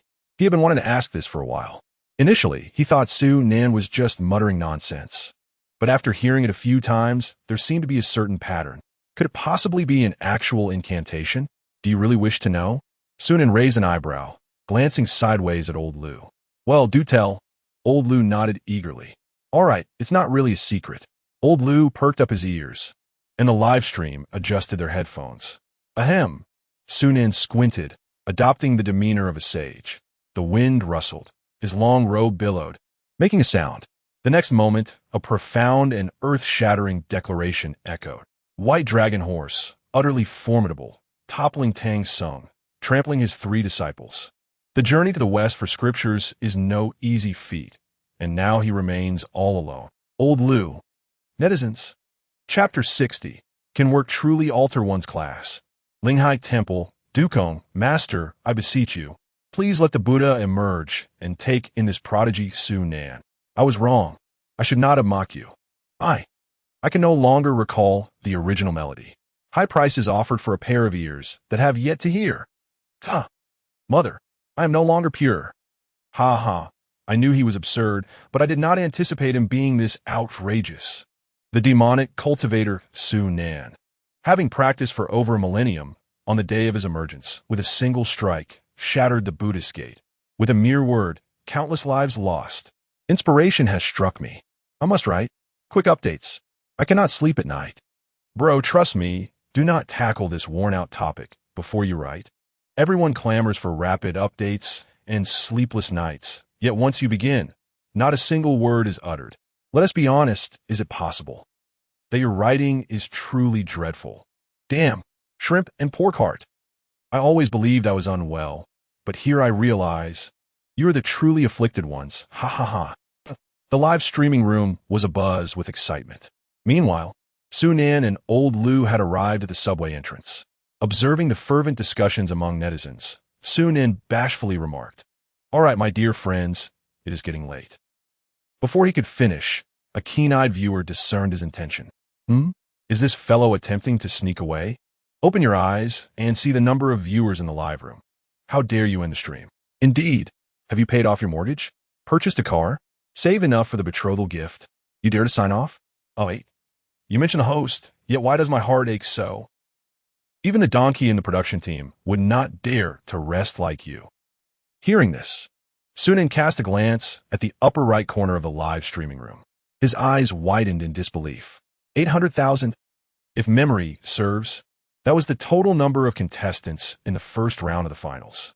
To think that on the very first day of broadcasting, such a remarkable outcome had been achieved. However, even though you outnumber me, you cannot seize me and squeeze me dry. I am unequivocally clocking out. Faced with the viewer's reluctance, Sunan's expression resembled that of an employee requesting leave from a heartless employer. Dear viewers, look, we are closing shop. It's not that I do not wish to stream. I am shutting down, understand? I am off duty. The viewers were unconvinced. I am still working overtime. Who authorized you to clock out? Keep working. I second that. At your age, how dare you leave work? Sunan replied, all right, my esteemed viewers. Even if I were to work overtime, there must be clients present. I am about to board the subway, where performances are not welcomed. It was not that he was unwilling to work. Linghai Temple only operated until 5 o'clock, and beyond that hour, not a soul could be found. Sunan was left with no choice. It was not that he did not wish to toil. Such an easy and profitable endeavor. Who would turn down money? Upon the emergence of the comment, Brother Nan, we have 800,000 people here. Are you telling me there are no guests? The thoughts of netizens began to flow freely. Another user chimed in, Brother Nan, I just started working this year. Why does it feel so different from what I imagined? The individual who posted this comment was likely a novice just stepping into the workforce, experiencing the harsh realities of life for the first time, their worldview somewhat shattered. Just as Sunan was about to offer a few words of comfort, this user posted again, before graduation, everyone said jobs were easy to find. That earning $10,000 a month was effortless, but after graduating, I discovered the truth. It's $2,000 a month. If Dobbs want to do it, I will. What should I do, Brother Nan? The wind on the rooftop is making me feel so chaotic. Upon reading this, Sunan's heart tightened. Goodness, the rooftop wind is not to be trifled with. Life and death are at stake, and Sunan dared not be careless. He immediately clicked on the user's profile to ascertain their basic situation. The page loaded. Luxury cars, opulent mansions, beautiful women, exquisite dogs, stunning cats. You. Does someone like you still need to work? Sunan is liebstwicht. All right. My dear friends, you have strayed from the path. Since you initiated this, do not blame me for revealing my true nature. To this user, beginning work is indeed challenging, but trust me, if we persevere and exert ourselves, working genuinely has the potential to transform one's social standing. Is that all? Is that really all? Are you even aware of what you're saying? Brother Nan, are you out of your mind? Even my boss wouldn't dare utter such words. How can you say them? Dog streamer, don't feed me nonsense. I'm allergic to motivational speeches. Working changes social classes? That's rich. The live chat predominantly consisted of 996 workers. Their daily lives were already filled with hardship, relying on the absurd comments of netizens to sustain their spirits. Being force-fed a dose of toxic positivity like this would provoke anyone. The barrage of comments criticized Sunan, yet he remained unfazed. He continued, before I started working, I was just an ordinary person. Since I began, my monthly income has risen to 1,500. Everything has changed. Now, I often find myself contemplating theft. At this point, Sunan boast, tell me, how can this not be considered a change in social class? The moment those words left his lips, the chat fell into a brief silence, only to erupt in laughter the next second. I spoke too soon. Reverse class change, How could that not count? Whoa, master, I've had an epiphany. What epiphany? Stealing is against the law. Brother Nan, can I interpret this as your confession? Jinyo District Public Security, Qingyang District Police Station. The king of thieves has finally admitted his guilt. Time to close the net.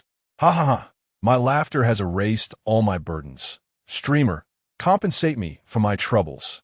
To the one above, you can't just relieve yourself anywhere here. Fines await those caught. The atmosphere of this live broadcast is quite peculiar. Qingshan Psychiatric Hospital. Could you please step in for a moment? I find myself feeling a tad apprehensive. Chapter 61. Am I being taken advantage of? You must admit, how can this not be considered a change in social class? With a single remark from Su Nan, the barrage of comments erupted into uncontrollable laughter. Just as the netizens were indulging in their merriment, Su Nan smirked subtly. Laugh all you want. Soon you will find tears streaming down your faces. In the next moment, his voice resonated once more. In truth, during our youth, we all face poverty. After several years of work, one realizes one is no longer youthful. Ha ha. One is no longer youthful. Ha ha ha. Amidst the laughter, tears began to flow. This is not amusing. It pierces the heart, Brother Nan. Indeed, after a few years of working, aside from an array of ailments and a few years shaved off one's lifespan, it seems there's little difference from one's former self, still a struggling individual. Every month, I glance at my bills, ultimately summarizing it in 8 words. Earn hard-earned money, spend wasteful money. Sigh. If my life were to be made into a film, it would surely be titled, Do Not Underrate the Young and Poor, Do Not Underrate the Middle-Aged and Poor, Do Not Underrate the Elderly and Poor, and the deceased takes precedence. Sometimes, it feels utterly despairing. You're despairing too early. No one would ever make a film about your life. Dog emoji, wow. Do you believe I could demonstrate my demise right now? Calm down, brother.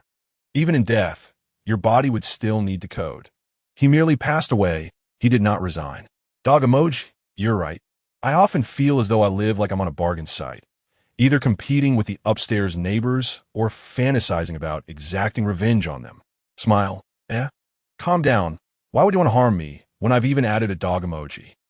In a live stream, numerous netizens began to vent their frustrations about life's tribulations. In the workplace, who isnt a little insane. Fortunately, there exists this space where everyone can share their grievances. Watching this unfold, Su Nan felt a swell of emotion. Was he not once a mere cog in the wheel? His spirits were sustained solely by the whimsical antics of a silly cat and the playful banter of netizens. Without these, he would likely have succumbed to madness long ago. Reflecting on this, Su Nan felt a pang in his heart, echoing the sentiments in the comments. Indeed, I find myself envious of monkeys. They halt their evolution halfway, managing their existence splendidly. They neither attend school nor hold jobs, and when displeased, they can simply swat a tourist away. Upon uttering these words, the live stream fell into a profound silence. After a few moments of contemplation, the comments surged forth like a flood. Ha ha, host. Your train of thought must be operating outside the law. Malu, stop, stop, stop. If they evolve further, they'll have to work. Wait, what? Your reasoning is so compelling. I'm applying for a job at the zoo tomorrow. Let's not forget about the monkeys in the lab. I refuse. Can a monkey indulge in tofu pudding? Can it enjoy braised chicken rice, snail noodles, meat sandwiches, fried rice noodles, or spicy crayfish? If not, I might as well go to work. Watching the increasingly off-topic barrage of comments, Su Nan was left utterly bewildered. His earlier heartfelt lament about being a monkey had somehow inexplicably galvanized the netizens. Just as he was contemplating how to console them, their sudden uplift left him dumbfounded. But perhaps it was for the best, saving him the effort of offering comfort. These absurdly witty netizens certainly knew how to keep themselves entertained. In this day and age, that skill was perhaps the most crucial for survival. Throughout the journey, Su Nan continued to engage with several more viewers, his unconventional logic and sharp wit keeping the live stream filled with laughter. By the time the subway reached its destination, amidst a chorus of reluctant farewells, he finally signed off. After bidding old Lou goodbye, it suddenly dawned on him as he walked away. Damn it, I got played for free. All that time spent consoling people. Not a single penny earned, just pure companionship. Those damn netizens, I didn't charge them a thing. Meanwhile, on the other side of the screen, Dong Ming Ming lay slumped over her desk, shoulders trembling slightly. Her sleeve was damp with tears from laughter. As a top graduate of the police academy, Dong Ming Ming had delved deep into criminal psychology. Initially, she had intended to analyze Su Nan's behavior to sketch a psychological profile. But who could have predicted? Su Nan's mind was a labyrinth, twisting and turning like intestines coiled within intestines. Instead of insight, her analysis yielded nothing but nonsense. Lost in the endless stream of comedic moments from the live stream, she found herself gradually swept away, giggling foolishly along with the absurd netizens for the entire day. By the time she snapped back to reality, Sunan had already bid his family goodbye. Still, it wasn't a complete waste. Though she failed to construct a criminal profile, after a full day of observation, she realized something unexpected. Despite his irreverent demeanor and erratic behavior, Sunan ese moral campe seemed ser praís sin dia praít. This conclusion left Dong Mingming utterly perplexed. How could a proclaimed thief king, even endorsed by two notorious human traffickers as their young master, possibly be a decent person? A chivalrous thief? Please. In a society governed by law, a thief was still a thief, chivalry notwithstanding. A facade, then? That possibility couldn't be ruled out. On the day of her release, Sunan exchanged intelligence with Wang Dalai from the Qingyang District Police Station. It became evident that Sunan was not only a master thief, but also possessed an exceptional proficiency in the art of restraint. Moreover, her understanding of psychology and her observational skills regarding her environment surpassed the ordinary. With such an array of extraordinary talents unrelated to everyday life or work, Sunan was undeniably an enigma. Deep down, Dong Mingming hoped for Sunan's innocence, yet the multitude of irregularities compelled her to remain vigilant. Perhaps it was prudent to observe a while longer. "Mingming, are you all right?" Zhao Jinyo, passing by, noticed something amiss with Dong Mingming and gently patted her shoulder. When she looked up, a face awash with conflicting emotions appeared before him. Eyes shimmering with unshed tears, an amalgamation of seriousness, excitement, turmoil, and joy, creating a tapestry of thoughts across her features. The sight startled Captain Zhao, causing his nostrils to flare. It's nothing. I'm just monitoring Sunan," Dong Mingming replied, her expression betraying her composure. She glanced at the computer screen, displaying the live stream page of Sunan, who had just concluded her broadcast. Zhao Jinyo furrowed his brow, reflecting on how this young woman set her expectations for herself exceedingly high. She would neither wrongfully accuse an innocent nor let a criminal slip away. As a police officer, this was commendable, yet at times, it rendered her overly stubborn. Sunan was the first suspect to emerge unscathed from Dong Mingming's scrutiny. Observing her current demeanor, Captain Zhao could not help but feel a twinge of concern. Oh dear, I hope she doesn't become her own worst enemy. Be sure to take care of yourself and rest. If it becomes too overwhelming, I can assign this case to Shaoli, and you can focus on another. At this, Dong Mingming grew anxious, crossing her arms defiantly. No, I won't abandon Sunan. Trust me, Captain Zhao, if she has committed any crime, she will not evade my watchful eye. I merely wish to apprehend Sunan myself, and it is certainly not because her streams are too entertaining. A silent affirmation echoed in her heart.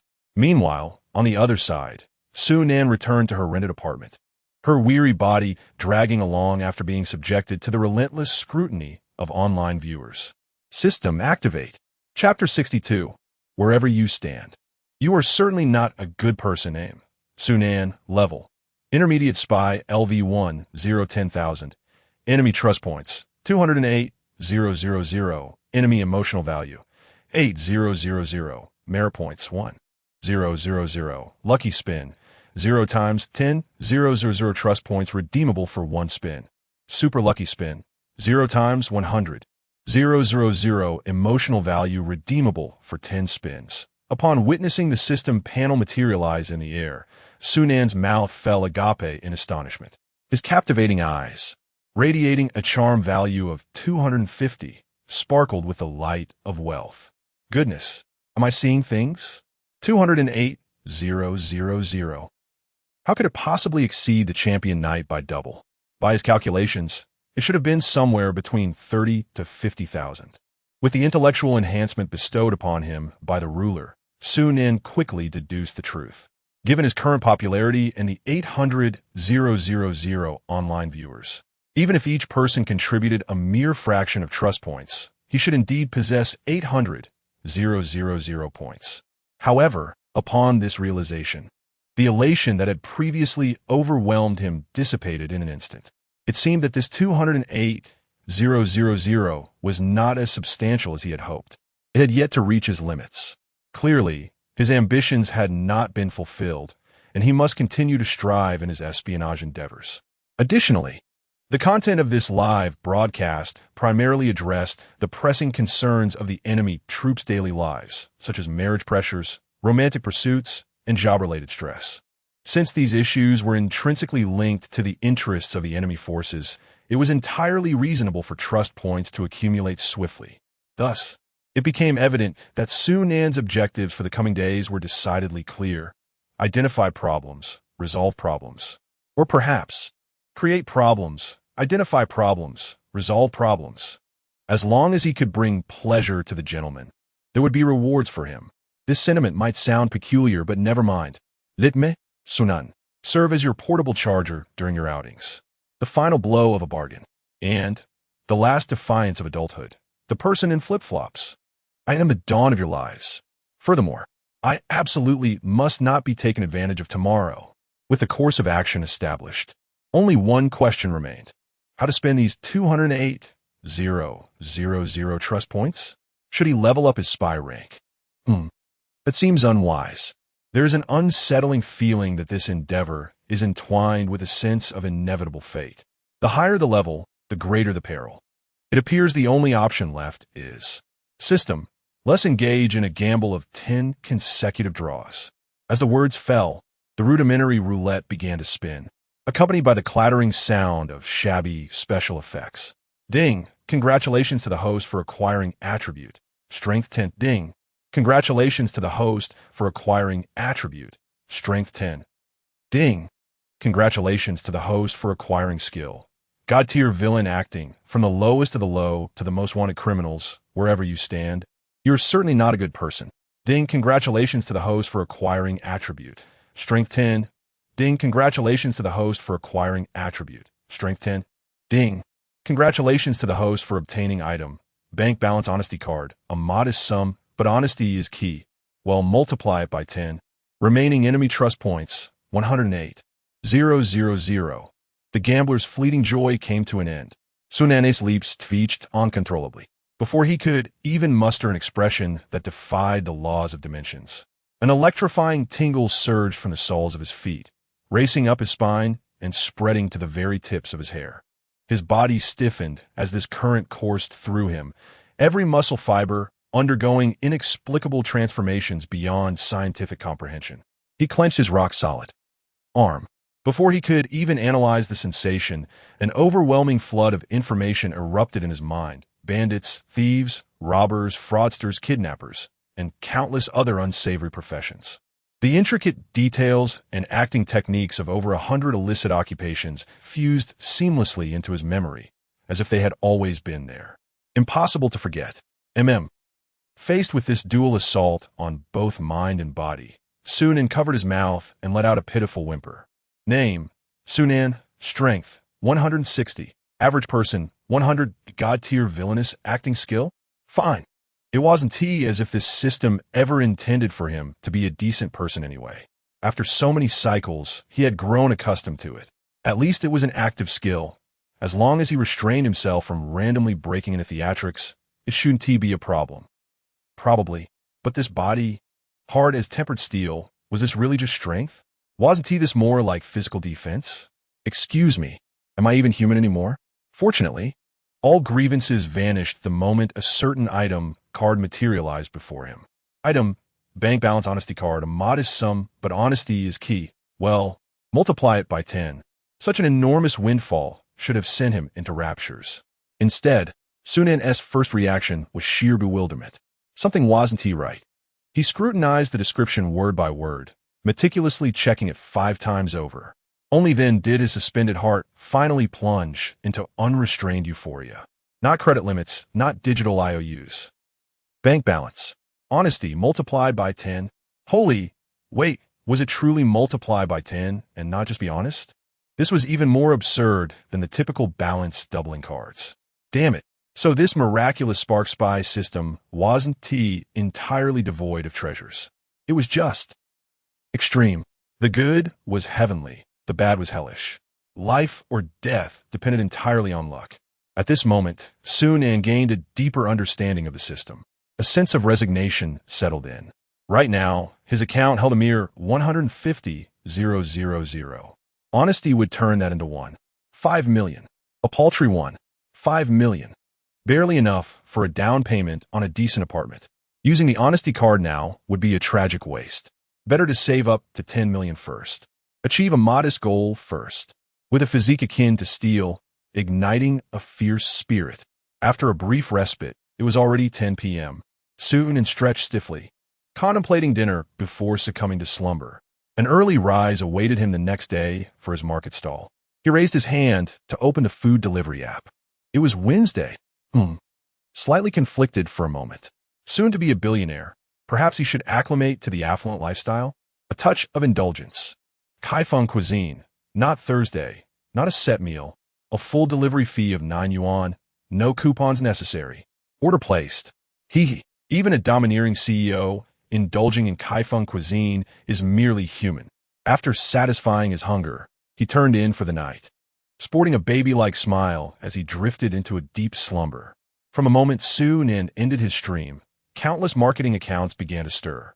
Those adept in martial arts video marketing eagerly opened their editing software, trimming unnecessary segments, adding subtitles, voiceovers, and special effects. High-energy moments were captured, and with that, they published their work. Meanwhile, the graphic marketing accounts proficient in literary battles unleashed their ink, crafting exaggerated prose and convoluted narratives, complemented by high-energy video snapshots. Finally, a title so irresistible it could not be refused. Ready, set, publish. As a plethora of videos and marketing posts spread rapidly across the internet. This night marked yet another occasion for Su Nan to shine brightly online. Today, the author made a grievous error. 150,000 squared equals 25 million. What was I thinking? This has now been corrected. I may not sleep soundly for years. Thank you, dear readers, for rescuing my dignity. Chapter 63. The unattractive fall in love, while the beautiful sell air conditioners the following morning dawned with golden sunlight, attempting to rouse the early birds, only to discover they hadn't slept at all. Sun In writhed beneath the covers, his body trembling with languid pleasure. After a night's rest, his once rigid muscles had softened to a normal human texture. Well, almost normal. While his physical form had recovered, an overwhelming surge of power now coursed through him. He had the distinct impression that, if he willed it, he could shatter iron bars with his bare hands. Probably not, but bending them slightly? That seemed feasible. His mortality rate had just dipped another fraction. How delightful. Another survival skill added to his arsenal. As usual, he rolled out of bed, washed up, and checked his phone. Yang WeChat transfer, 2,000 yuan. Note, psychological counseling, a wave of satisfaction washed over Sun In. The money had been returned. Though Ranch Brother wasn't the sharpest tool in the shed, his heart was in the right place. Opening the system panel. Enemy trust points, 152,000 overnight. His trust points had surged by over 40,000. His personal account had also gained more than 100,000 new followers. This outcome didn't surprise him. As expected, he had once again stirred up a minor storm online. Compared to the last time, when his overnight fame had skyrocketed by 1 million followers after his brush with the law, this wave of attention was far gentler. And that was precisely what Sun In wanted. A sudden influx of 1 million followers was too volatile, too overwhelming for mere mortals. One misstep, and he defined himself in a 3 meals and a cot situation. Slow and steady was the way to go. After freshening up, he opened the short video platform and scanned the trending list. At the very bottom, he spotted a few clips related to him. The ultimate fortune teller. One livestream breaks a Buddhist monk thief king. Sun In crosses into the mystic arts, forever dancing on the edge of the law. He clicked on one at random. The video wasn't too long, just an edited highlight reel of yesterday's broadcast. Aunt Zhang's meltdown. Ranch Brother's epiphany. Dukong's bewilderment. Every dramatic moment was preserved, sprinkled with well-placed sarcastic captions and meme-worthy effects. Even this rough edit amplified the hilarity tenfold. Though the video lasted only 10 minutes, the comments numbered in the tens of thousands. Ha ha ha. Watching this first thing in the morning has brightened my entire day. Excuse me, who is this streamer? My mom stayed up all night, insisting he is her long-lost son-in-law, for the sake of curing her insomnia. Could someone point me in his direction? Thanks, heart emoji. Wow, your ulterior motives are so transparent, they're slapping me in the face. If Annie can't sleep, get her a night shift. You're welcome. Holy crap, that cuckolded guy is my co-worker. No wonder he came back a completely different person last night. How different? Like beaten to a pulp different? Yesterday, an individual who typically avoids paying our delivery fees unexpectedly treated us to a meal, claiming he intends to resign today and embark on a journey. We assumed he might be contemplating something drastic, so we took turns watching over him throughout the night. It seems the money will indeed be returned, with a supplementary tail and an extended lifespan. What, then, is the essence of romance? Engaging passionately only to face an equally tumultuous separation? It eludes my understanding. Brother, you must realize that only the less attractive pursue romance. And what are the beautiful? The beautiful are busy selling air conditioners. Ha ha ha, you jest with me. Although Sue Nan appear to be off topic, he inadvertently articulated the sentiments of many young individuals amidst the humor, bringing a peculiar sense of comfort to netizens at the break of dawn. The restless online community soon delved into the personal account of the ranch brother, discovering a solitary update, a ticket purchase record for a journey commencing today from Jiangcheng to Tibet, accompanied by an 800-word essay concluding with the poignant line, "Invest the love squandered on others into loving oneself." Many who rushed to the digital thread were left momentarily stunned upon encountering that 800-word composition, eliciting both laughter and exasperation in the comments. Ha ha, he still adores his little essays. All right, teacher love, keep it up. Live well. Young man, if you seek employment, our company is worth considering. I've reviewed your resume, and it would be a shame for you to remain in the factory. Boss, I too am in search of work. What is the name of your company? I shall submit my resume for your perusal. Certainly, send it over for my review. Our company is called Jiangxing People Only Want to Make Money, but Technology Limited. Aside from various personal accounts sharing video compilations, a few official accounts also jumped on the bandwagon with reports such as societal phenomena. How should elders respond to young people choosing late marriage or remaining single? UCC News, shocking. A fortune teller's live stream, encountering such conduct with a monk. Heatwave News, recent graduates face employment challenges. Experts suggest, consider paying to work. The first piece was relatively acceptable, adhering to an official tone while focusing on the topic of marriage pressure and the ensuing exploration of young people's views on relationships. The second was a classic UC headline. However, upon reading the third headline, Su Nin nearly revealed his villainous demeanor. Upon clicking through, he displayed an expression of incredulity, as the article suggested that recent graduates could pay for the privilege of working. This arrangement purportedly resolves financial issues for companies while granting graduates valuable experience. Truly a win-win situation. How to articulate this thought process? It is not impossible to comprehend, yet as a human, I find it utterly baffling. Has this expert never experienced life as a person to utter such words? Upon revisiting the comments, it is evident that out of 3 pieces of news, this particular commentary garners the most attention and fervor. Wow, what a morning to encounter such rhetoric. It is both invigorating and mentally taxing. I cannot comprehend this, and I am utterly astonished. Good heavens, what have I witnessed? Is it now commonplace for newborns to navigate the internet? Fear not, comrades. Let us broaden our horizons and establish a company. We need not produce any goods, merely employ experts to work with us. They shall have the opportunity to practice their theories, while we reap financial rewards. All right, inform old MO that I have a craving for fish. I toil daily like a beast of burden for a meager salary, and now you tell me that there will be no remuneration? Must I also contribute funds? A trivial piece of knowledge. The daily wage for a mule is 600. Damn, this is too much. Who can fathom my plight?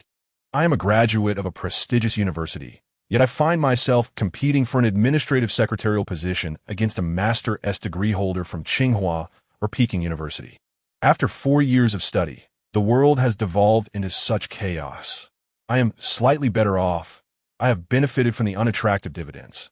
This year, I interviewed for an assistant director position, only to discover that the HR representative was the director's wife.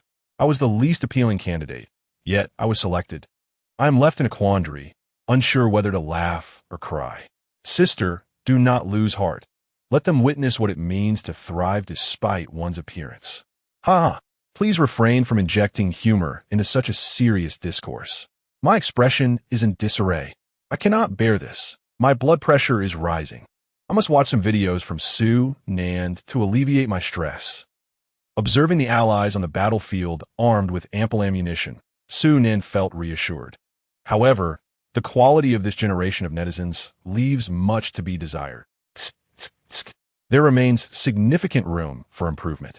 I shall put away my phone. It is nearly time to set forth. I gather my belongings and rise to leave. On the other side, in a charming little park, surrounded by lush greenery and manicured lawns, one can find simple fitness equipment placed in a corner. Numerous elderly individuals have gathered for their morning exercises. Not far off, an elderly person walks their extravagant pet. In the center of the park, a spacious area awaits. Ji Buchong has arrived early at the designated spot for setting up his stall. Chapter 64.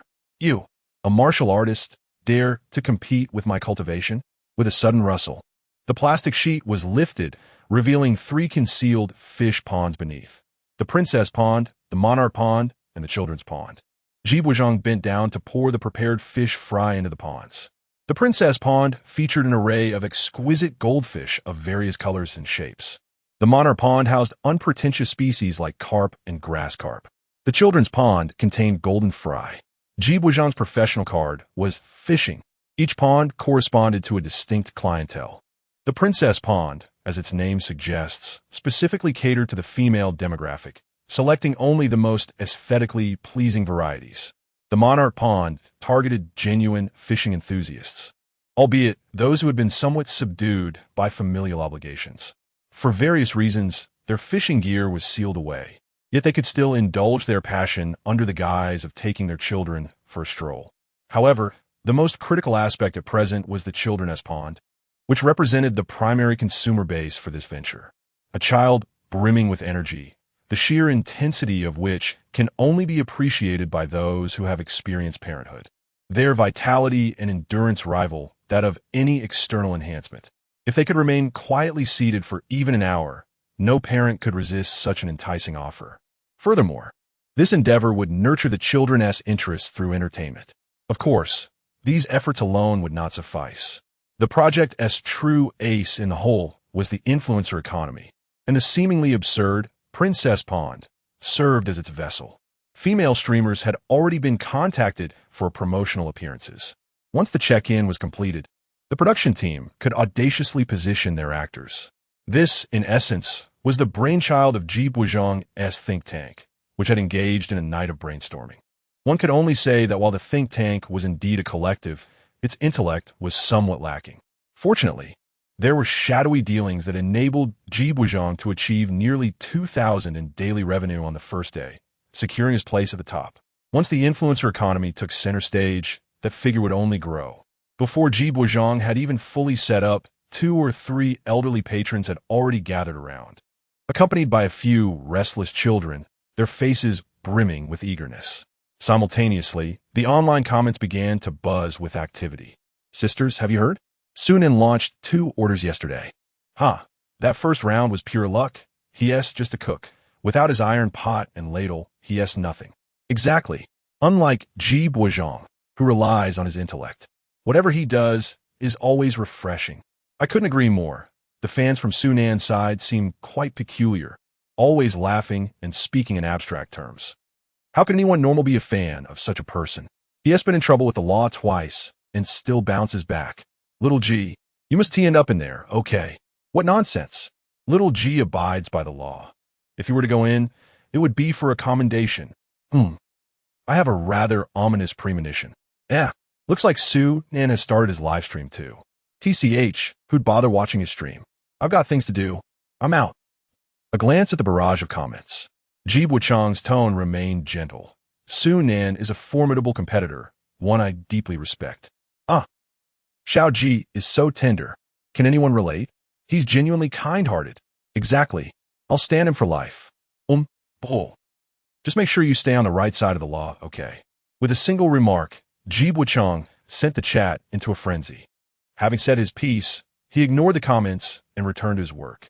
Losing to you in the first round was my oversight. This time, I'll bring my full strength to bear. You play the influencer game? So can I.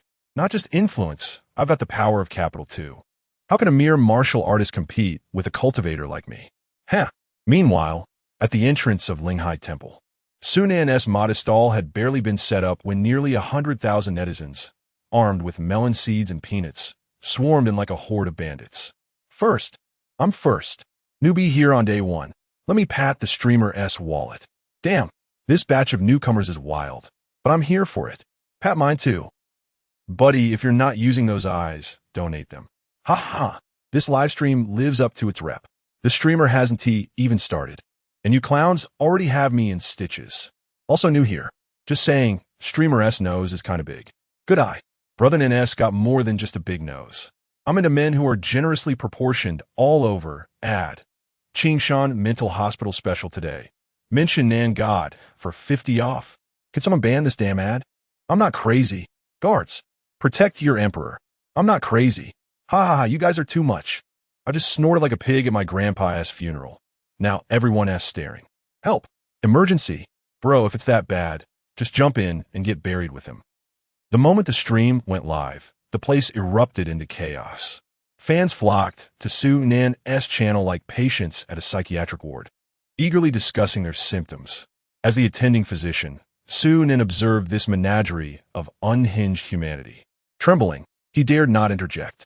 Thanks to viral clips and influencer promotions, Sunan had quickly built a solid reputation among younger audiences. No sooner had he set up shop than a trickle of customers began to arrive. Brother, you've been having a rough time lately. Sunan stroked his non-existent beard, feigning profundity. How do you know? The reply came from a man in his 30s, slouched across from him with a weary expression. His slightly portly frame bore the weight of his woes, while the strands of his thinning hair, Lucy, Jessica, et al., swayed precariously in the breeze.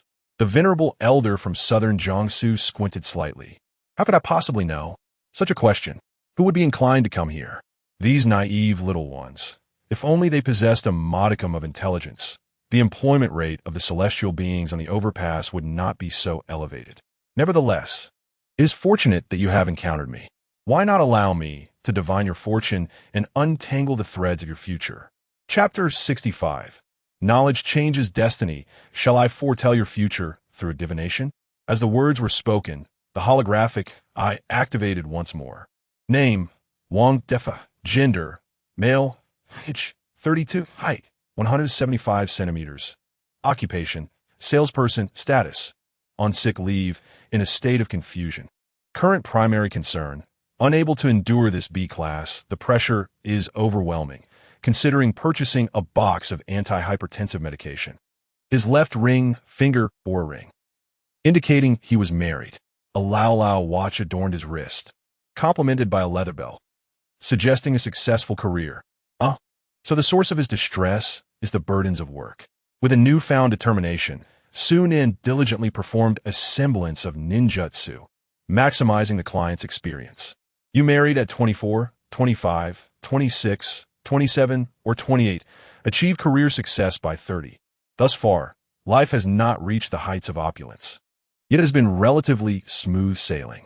As the adage goes, energy conservation dictates that after a period of ease, one must inevitably face some tribulations. Maintain a balanced mindset, and you shall overcome. Do not impose undue pressure upon yourself. Sunan's words were delivered with conventionality. In stark contrast to the previous day's live broadcast, there was an absence of excitement. This left the viewers in the live chat quite displeased. What do you mean by 24, 25, 26, 27, or 28? Are you implying that he was alive while alive and deceased once he passed? Is this it? Just look at his attire. It clearly indicates success. Is divination even necessary? Actually, it may not be the case. That leather belt seems somewhat off. Host, is your divination limited today? Show us your prowess. Are you all out of your minds? Sunan never claimed to be a fortune teller. The focus should be on how to resolve matters. Let us not lose sight of the main point. Wow, I almost forgot that. This gentleman appears to have a wife and wealth. How can he wear such a long face?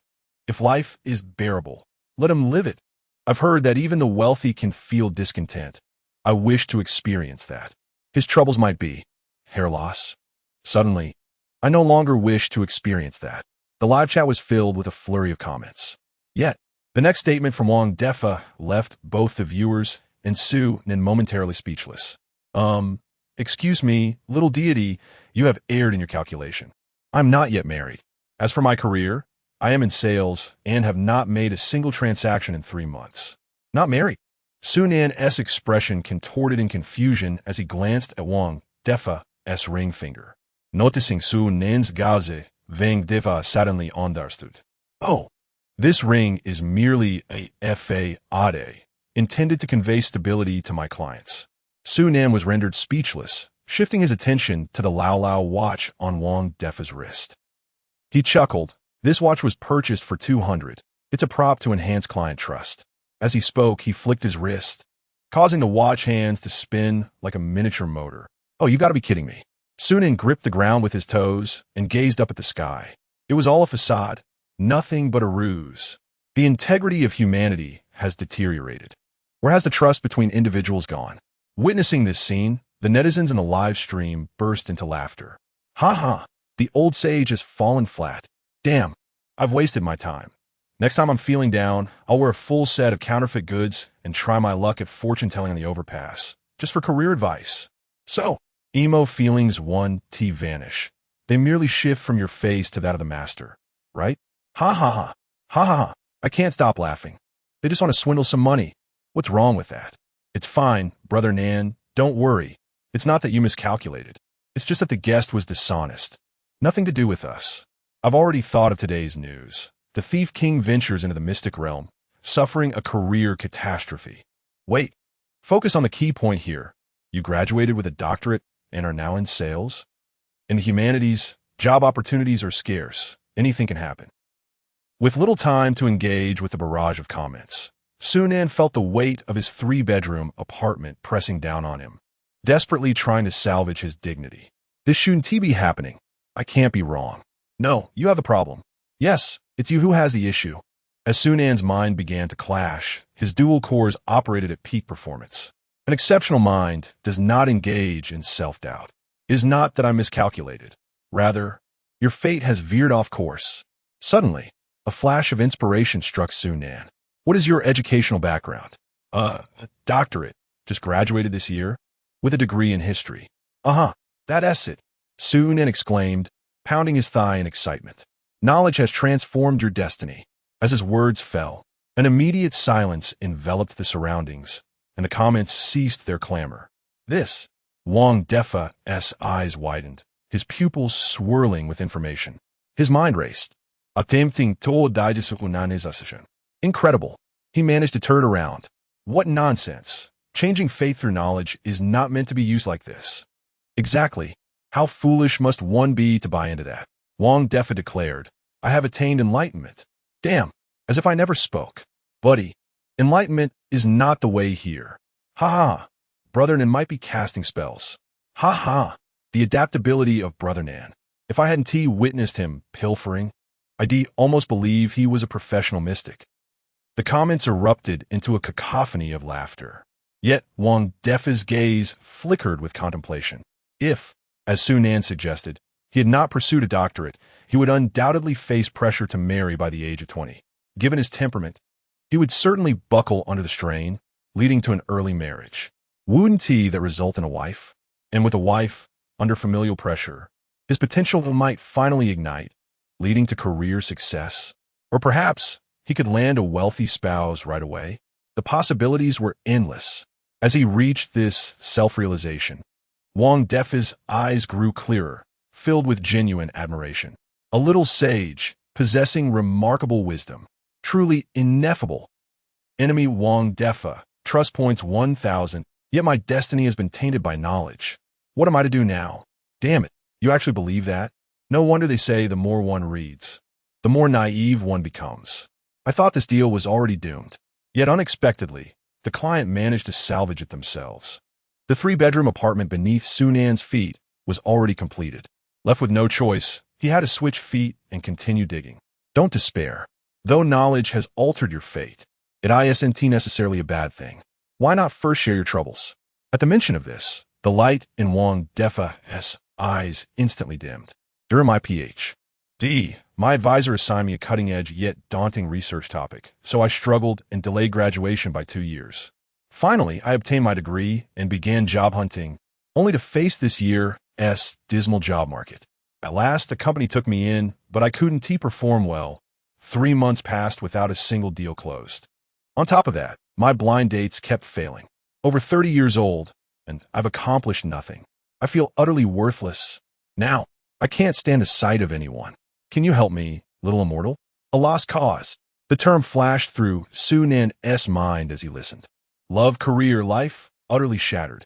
This isn't just misfortune. You're driving the wrong way on a highway. How can I not help? Su Nan truly couldn't bear it, sincerely pleading for mercy. If I could solve all these problems, I might as well make a pilgrimage to Lesan. I stand before the Buddha and declare, move aside. This seat is mine now. Ignoring Su Nan's refusal, Wang Defa resorted to action. Ding. Alipay payment received. 300 yuan, Su Nan. This isn't about the money. Ding. Alipay payment received. 300 yuan, Su Nan. Your issues I really can't. Ding. Alipay payment received. 300 yuan, Su Nan. Actually, it's not that big a problem. Chapter 66. The extremely rare fate. The countenance of an emperor. Upon hearing Dr. Wang's life experiences, a profound silence enveloped the live stream room. Emma, while others may encounter a few bumps along the road of life, this gentleman has navigated through a pit filled with obstacles. Listening to this is truly heart-wrenching. He is far too naive. Such a person is ill-suited for a career in sales, having embarked on the wrong path from the very beginning. Although his journey has been somewhat convoluted, at least he has achieved academic success. Goodness, if even a PhD has turned out like this, the world is indeed a surreal spectacle. I yearn to return to reality. Come, my brother, let's activate the life simulator together. The young must strive. Otherwise, they will find themselves simulating an old age. Hey, everyone, let's not be so pessimistic. I scavenge daily and dare not let my mother know. Even though my daily earnings amount to only 175, yet I still find joy in it. Daily earnings of 175? That's not so bad after all. Good grief, do not be deceived by the scavenger. Just look at his IP.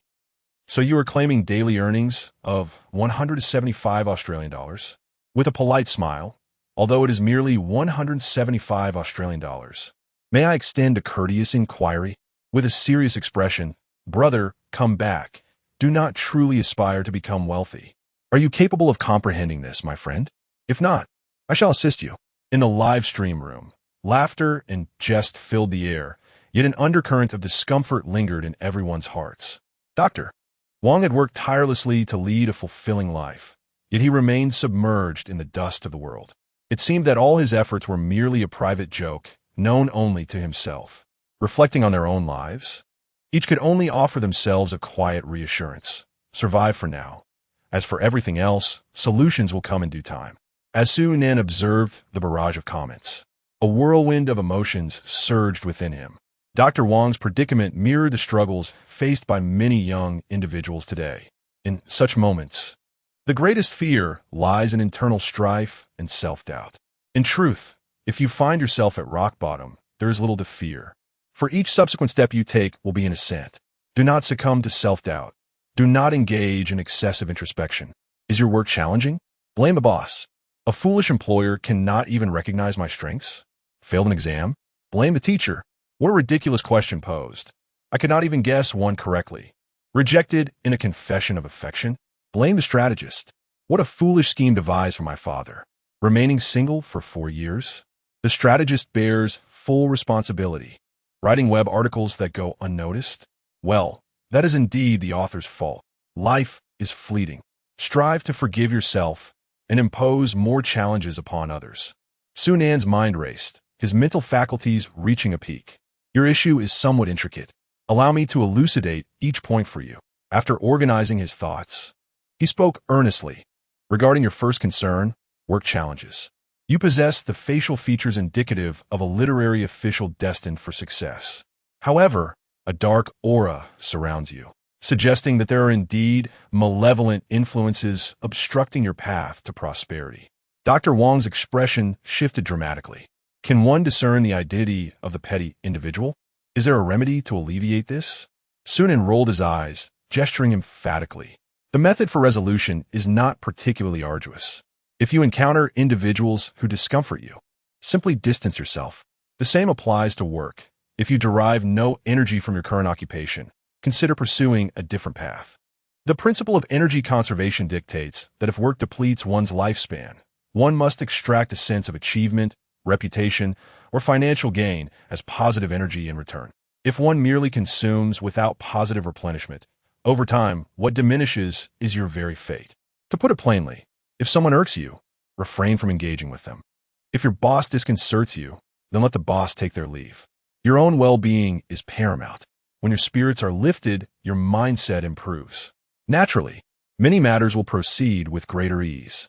This notion is also supported by psychological theories.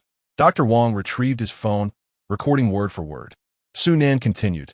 As for the second issue, romantic fate, this is straightforward. Do not let the colorful distractions sway your heart away from your true destiny. Doctor, Wong looked up, and where might my true fate be? Such matters cannot be rushed. Once you resolve the first issue, your true destiny will naturally present itself. When one is preoccupied with personal concerns, it is the least opportune time for romantic entanglements. When life flows smoothly and your mindset is positive, what is meant to come will indeed arrive.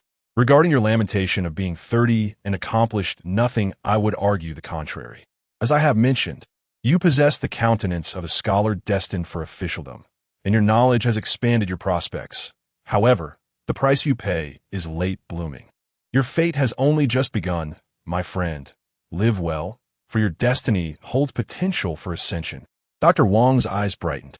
Indeed, having just graduated, one could consider himself a 32-year-old fresh graduate. Everything is merely at its inception upon reflection. I am indeed a late bloomer. But why do I find everyone so irksome? How does one address this? Sunan chuckled heartily. This matter, my friend, requires no resolution. As I mentioned earlier, your fate still holds room for elevation. This very space has manifested. Do you understand why you find everyone disagreeable? Dr. Wong shook his head. Because you are awakening to an exceedingly rare fate, the countenance of an emperor. Dr. Wong was taken aback. However, to be an emperor entails possessing the ambition to overlook the world while also embracing all within it. You have already begun to awaken to the former. The latter can be set aside for now. When you are fully prepared, your magnanimity will naturally follow. When an individual is no longer troubled by financial woes and is unburdened by the trivialities of life, their aura will inevitably radiate peace and love. After expounding this lengthy discourse, Sunan exhaled deeply. Dr. Wong stared in astonishment. So, my fate is truly remarkable. The countenance of an emperor. Throughout history, which emperor has established a dynasty without enduring myriad trials?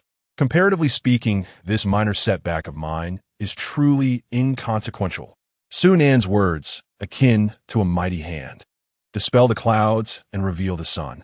Illuminated by the light of a promising future, Wangde extends his arms, the dark mist surrounding him dissipating. Ennemi force, Wangde est 3.3000. It is accomplished.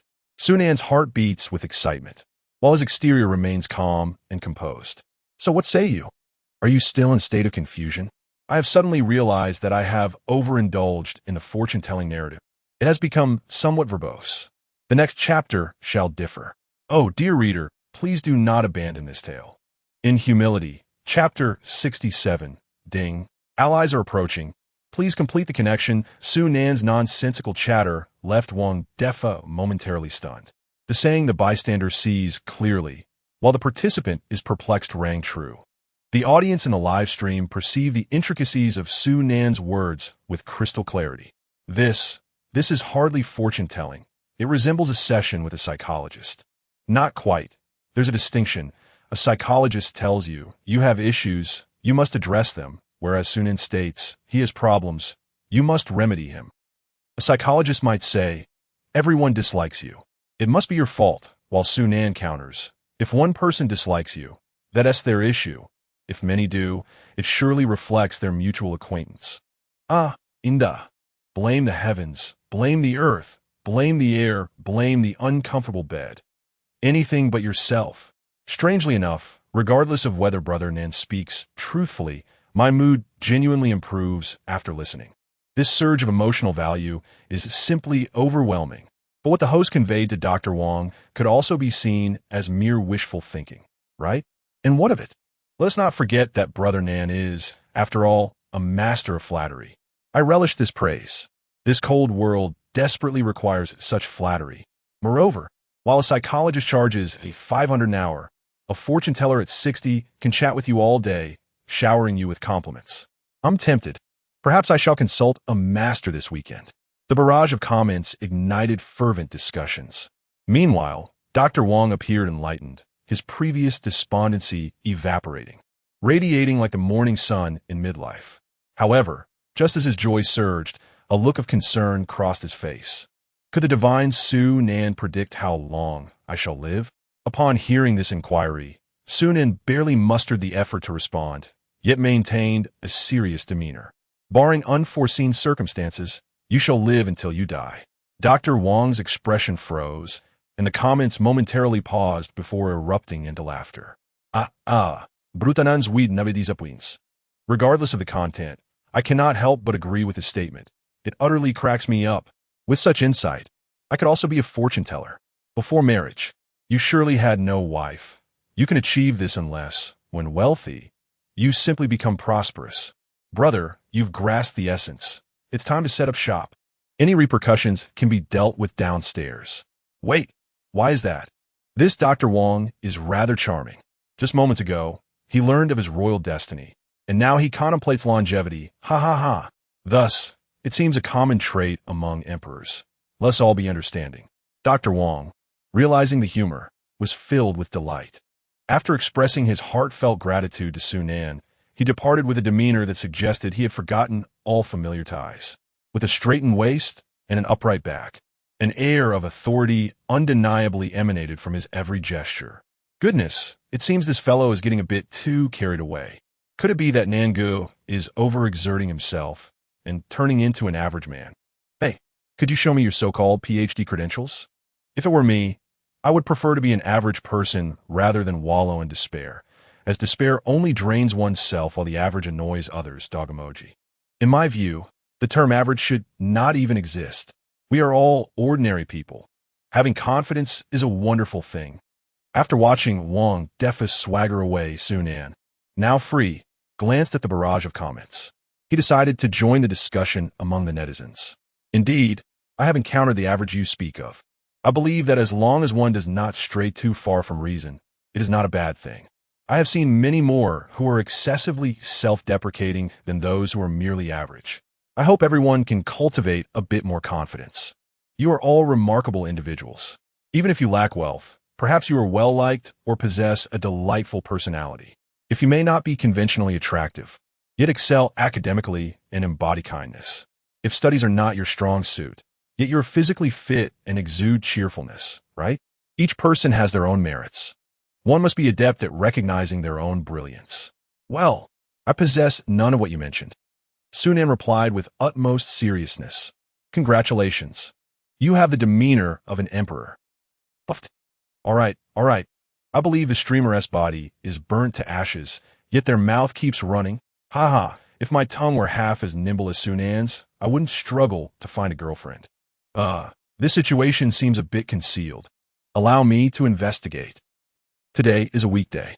The youth are preoccupied with work, and the stream of patrons has significantly diminished compared to yesterday. Business has yet to arrive. Su Nan was engaging in casual banter with netizens when suddenly, ding, Allied forces detected within a 10-meter radius. Please, host, expedite the connection and exchange intelligence. The unexpected system notification startled Su Nan, causing him to recoil slightly. Upon grasping the content of the alert, his eyes widened in astonishment.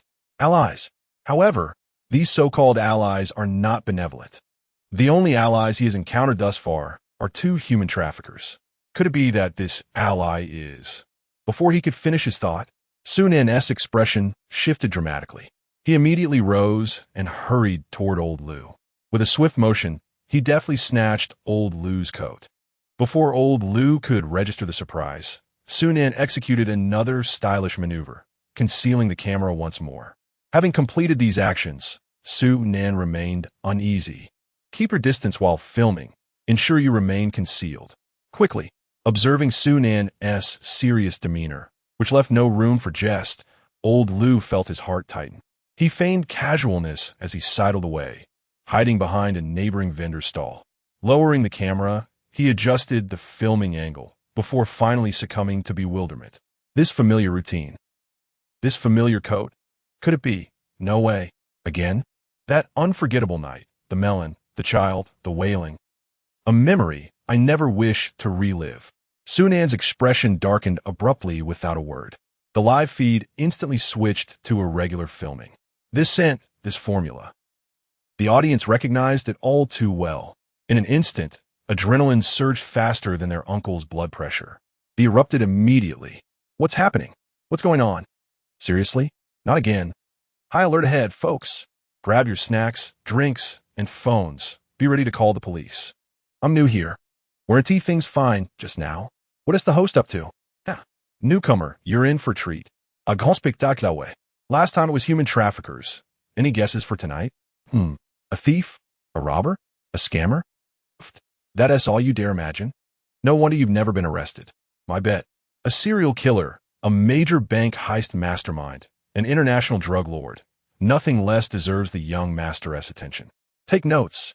Sniff. Noted, noted. I'll strive to qualify for jail soon. Should we report these two first? Dead serious. Wang Dalai, Zhao Jinyo. Ha ha, this is downright criminal. The buzzed with tension and exhilaration, laced with eager anticipation. The timeless clash of good versus evil never fails to enthrall, regardless of age. And when it's Sunan, evil versus evil, that dials up the thrill tenfold. Sunan, fully prepared, returned to his seat. Though his reflexes were sharp, the entire sequence took under 10 seconds. The system's warning lingered. The ally was now within 10 meters. He couldn't be certain if his abrupt shift had been noticed. His gaze, icy and methodical, swept across the passing crowd. Then, his eyes narrowed, sharpening like blades. A middle-aged man entered his line of sight, a yellowed, white cap, greasy strands peeking from beneath its rim, a frayed surgical mask, clothes unwashed for days, stained with grease. Head bowed, the man hurried forward, avoiding all eye contact with a stream of pedestrians. Chapter 68. Sunan, no more pretense. It's time to reveal the truth. Sunan maintained an air of calmness. A set of information materialized beside the middle-aged man. Name, Zheng Ningpeo, gender, male, age, 34, height, 178 centimeters, occupation, human dissection specialist, coercive asset transfer, live organ dealer. Status, wanted with a bounty of 100,000, current primary demand, to escape and retire, living a peaceful life. A bounty of 100,000.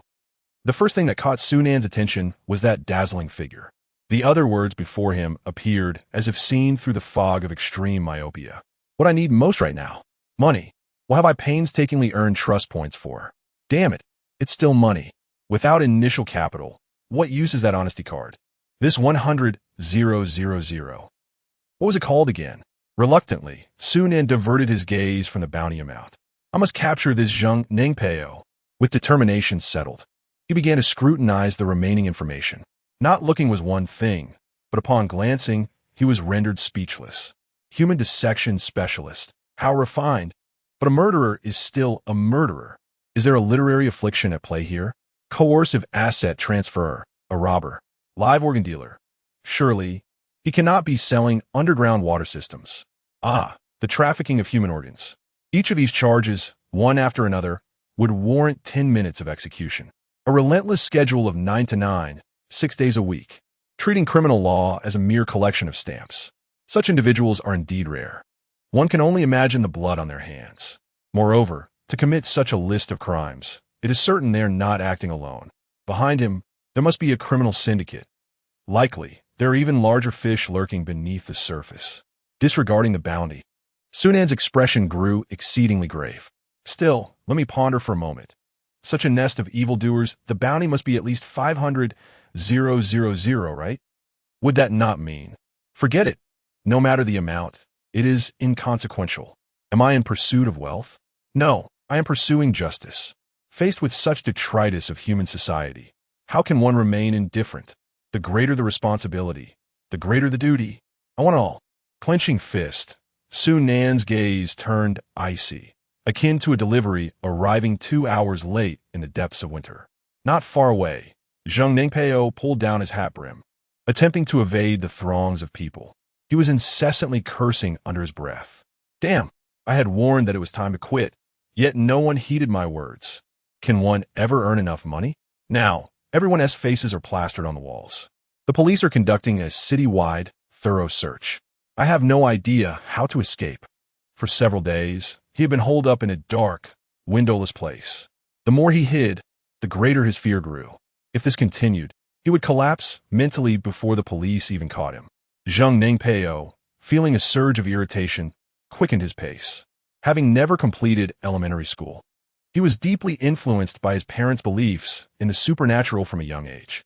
Today, he had discreetly slipped out to find a temple to offer a prayer, seeking a moment of peace. Just as this thought crossed his mind, Zheng Ningpeo suddenly halted, acutely sensing a chilling gaze enveloping him. In an instant, the hairs on his body stood on end. Following his instinct, he slightly turned his head and found himself locking eyes with Sunan. Their gazes ignited sparks in the air. At that moment, Zheng Ningpeo felt as though some unseen fate was beckoning him through Sunan's piercing stare. Nearby, Sunan was coldly fixated on Zheng Ningpeo, contemplating which company's private jet to purchase, while simultaneously retrieving his phone to call the police. The next moment, he sensed Zheng Ningpeo's bewildered, yet wary gaze directed at him. It seemed that the call to the authorities would have to wait. Su then averted his eyes, casually sending a succinct text message with the content, Zheng Ningpeo address. The police had been notified. Now, all that remained was to keep the target occupied and patiently await his uncle's arrival for the apprehension. Why not simply take action? Ah, youth. It was evident he had never played with fire. Did he think Zheng Ningpeo was alone? In reality, there was a high probability that accomplices were lurking nearby. A hasty approach would only serve to alert the other party, allowing them to escape and warn their associates. In the end, they would capture but a single Zheng Ningpeo, while the entire criminal network would slip through their fingers. The consequences of allowing such individuals to roam free in society were unthinkable. Having completed these considerations, Sunan lifted his gaze again to meet Zheng Ningpeo's stare. In that instant, his demeanor underwent a profound transformation.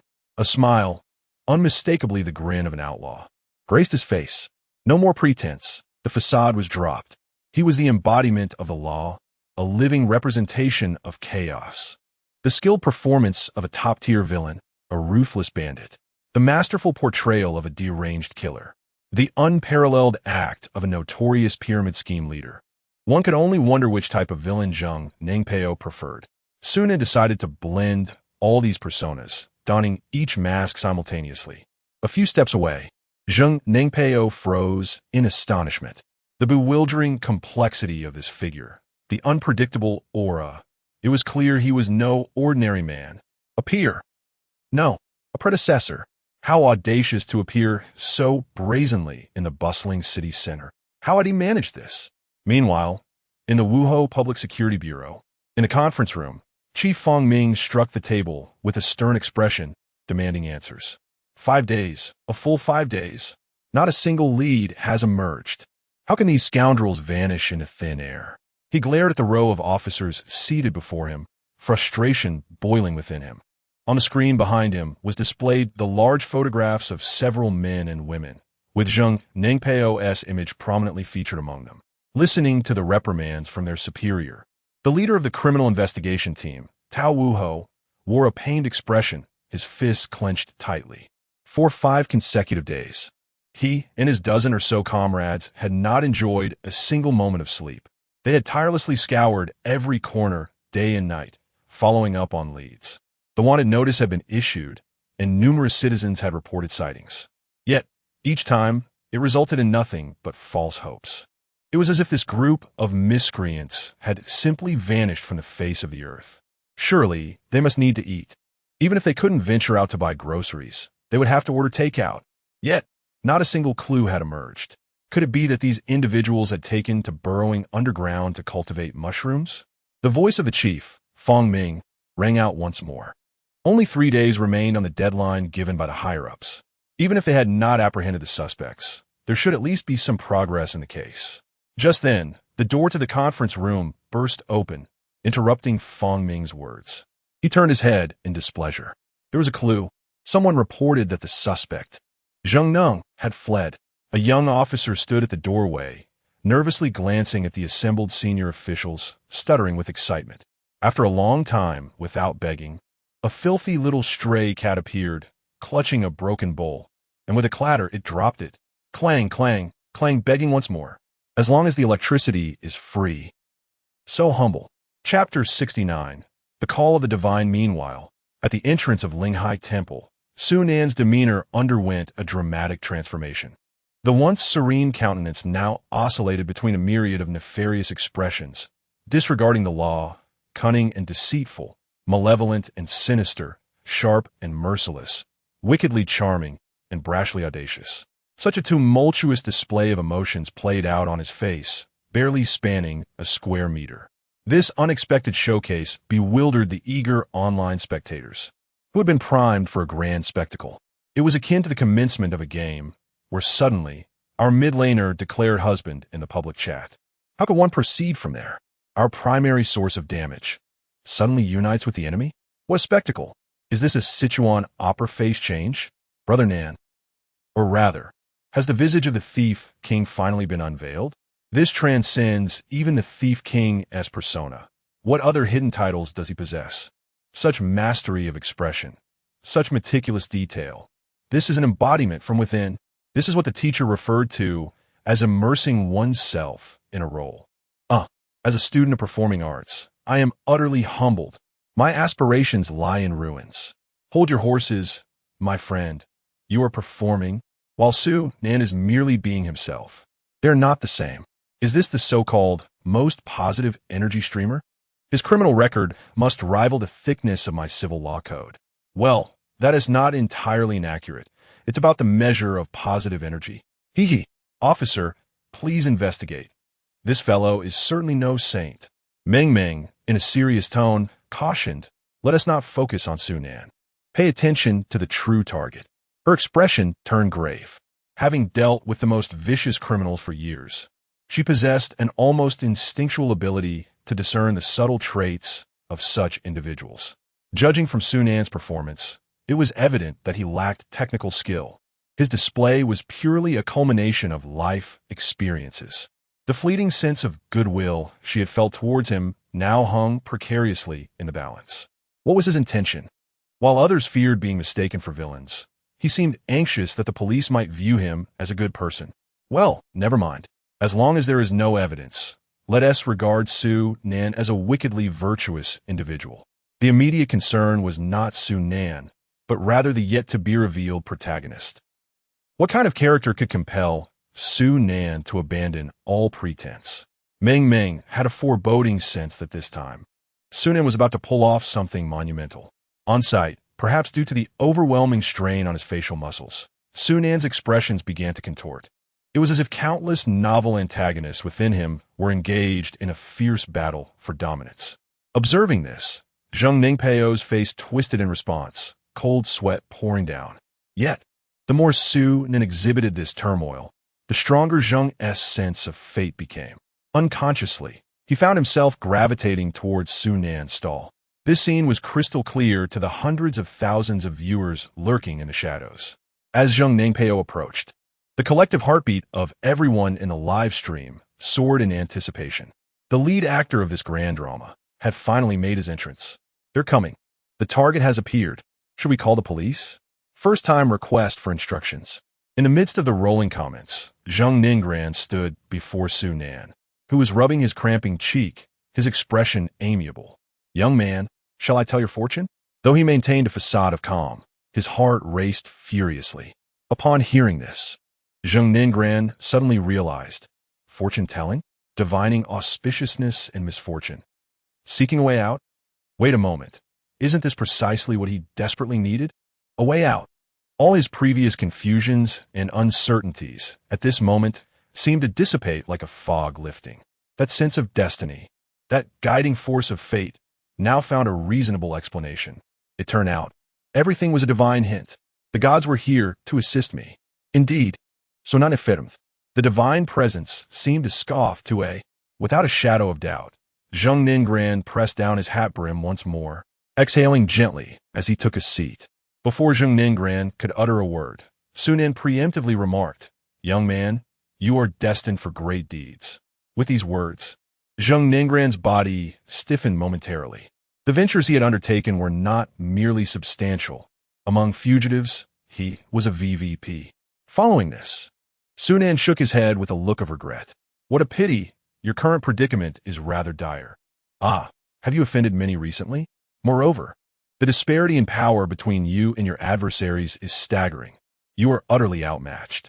Currently, you must bide your time, waiting for the storm to pass before re-emerging." By first addressing Zheng Ningran's situation, Su Nan established control over the atmosphere and fostered trust. As anticipated, Zheng Ningran slowly lifted his head, revealing eyes filled with astonishment. His pupils quivering. Indeed, he had offended numerous authorities. The gap in strength was not merely vast. It was overwhelmingly crushing, leaving him utterly defenseless. He had been hiding in that dark, dismal rat hole, living poorly, drinking poorly, and sleeping poorly. Most critically, he couldn't even access the internet. His life was more miserable than imprisonment.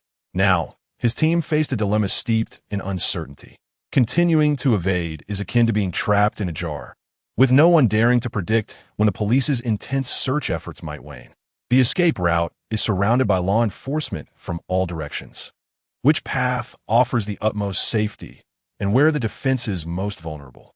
Without such insider knowledge, attempting to break through is akin to delivering oneself to the gallows.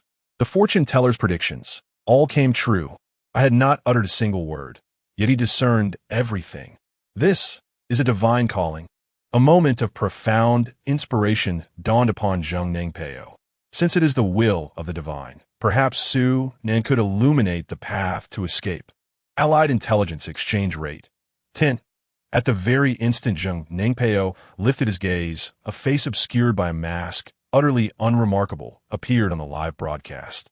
The protagonist finally made an appearance, and the comment section erupted in fervor. "I have a question. How did Su Nan ascertain that this individual posed a threat? Given the opponent's heavy armament, even one's mother might struggle to recognize them at first glance. Isn't it precisely the excessive armament that raises suspicions? Indeed, on a sweltering day, donning a mask and hat, the only accessory missing is sunglasses. Anyone daring to venture out in such attire must either be a celebrity or a fugitive. Not necessarily. Perhaps they are merely suffering from a cold? That makes sense. I am balding, hence I often wear hats if I happen to catch a cold. I would resemble this individual quite closely. Could it be possible that Su Nan is a criminologist? His understanding of various criminal behaviors could be so nuanced that it explains his earlier outrageous performance. Remove the term scholar, and I would believe it. The target has revealed themselves. Should we notify the authorities? Second request for instructions. Ming Ming. Target scanning in progress. Remain on standby. Over. Received. You two have had enough of your cosplay. Laughs and cries. Dong Mingming's gaze was fixed intently on the screen. Familiar. Where had she seen this before? Recognizing a stranger in uniform is a most unfortunate circumstance. Dong Mingming promptly accessed recent wanted notices, beginning a meticulous comparison. Upon reaching a particular page, her hand gripping the mouse halted abruptly.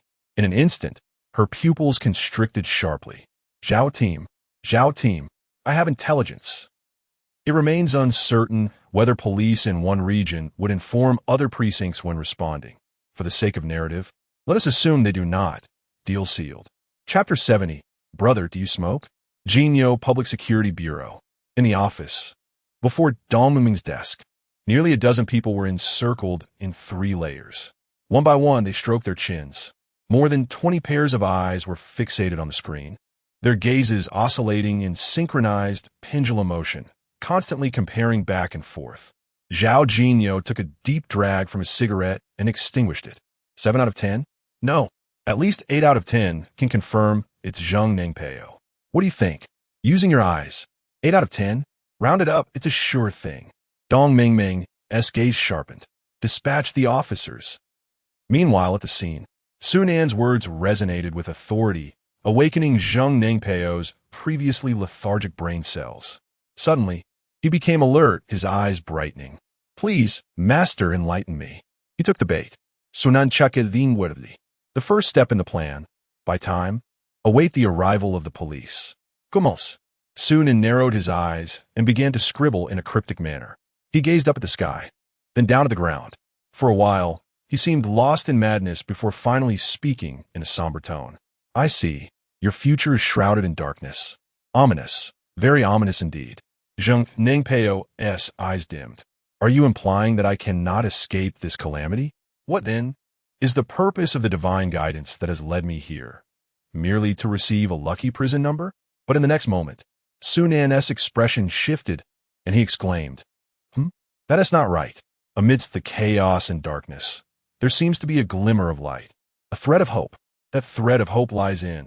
Zheng Ningpeo's eyes brightened. Just as Sunan was about to continue, he shook his head. No. This opportunity clashes with your fate. You cannot grasp it. What a pity. What a pity. Zheng Ningpeo's eyes dimmed again. However, fortunately, you encountered me.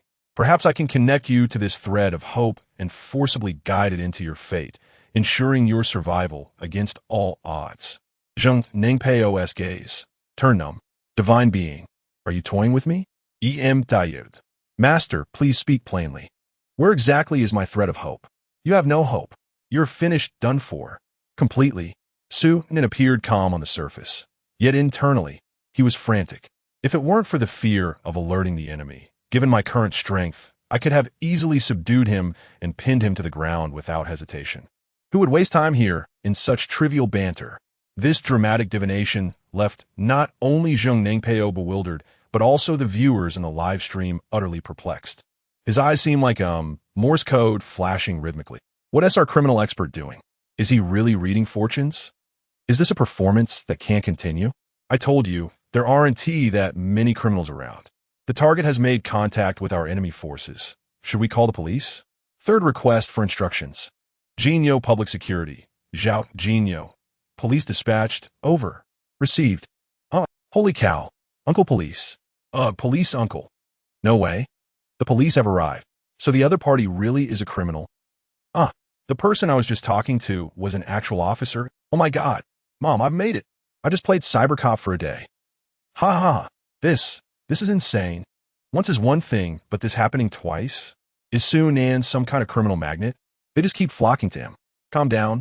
I've grasped the essence of it all. Sunan's true identity is bait. Wherever he goes, crime follows. Wait, that doesn't sound quite right. Let me think about it. Good heavens. I've seen live streams before, but a live stream of criminal law in action? That SA first. Dong Ming slammed the accelerator to the floor. 4 or 5 police cars wailed through the streets, sirens blaring. Captain Zhao, are you sure it's fine to let Sunan keep streaming? Zheng Ningpeo still has accomplices. What they're watching the broadcast to.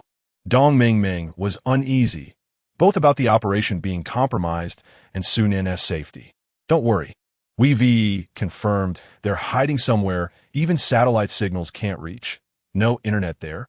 With today's tech, we'd have caught them long ago otherwise.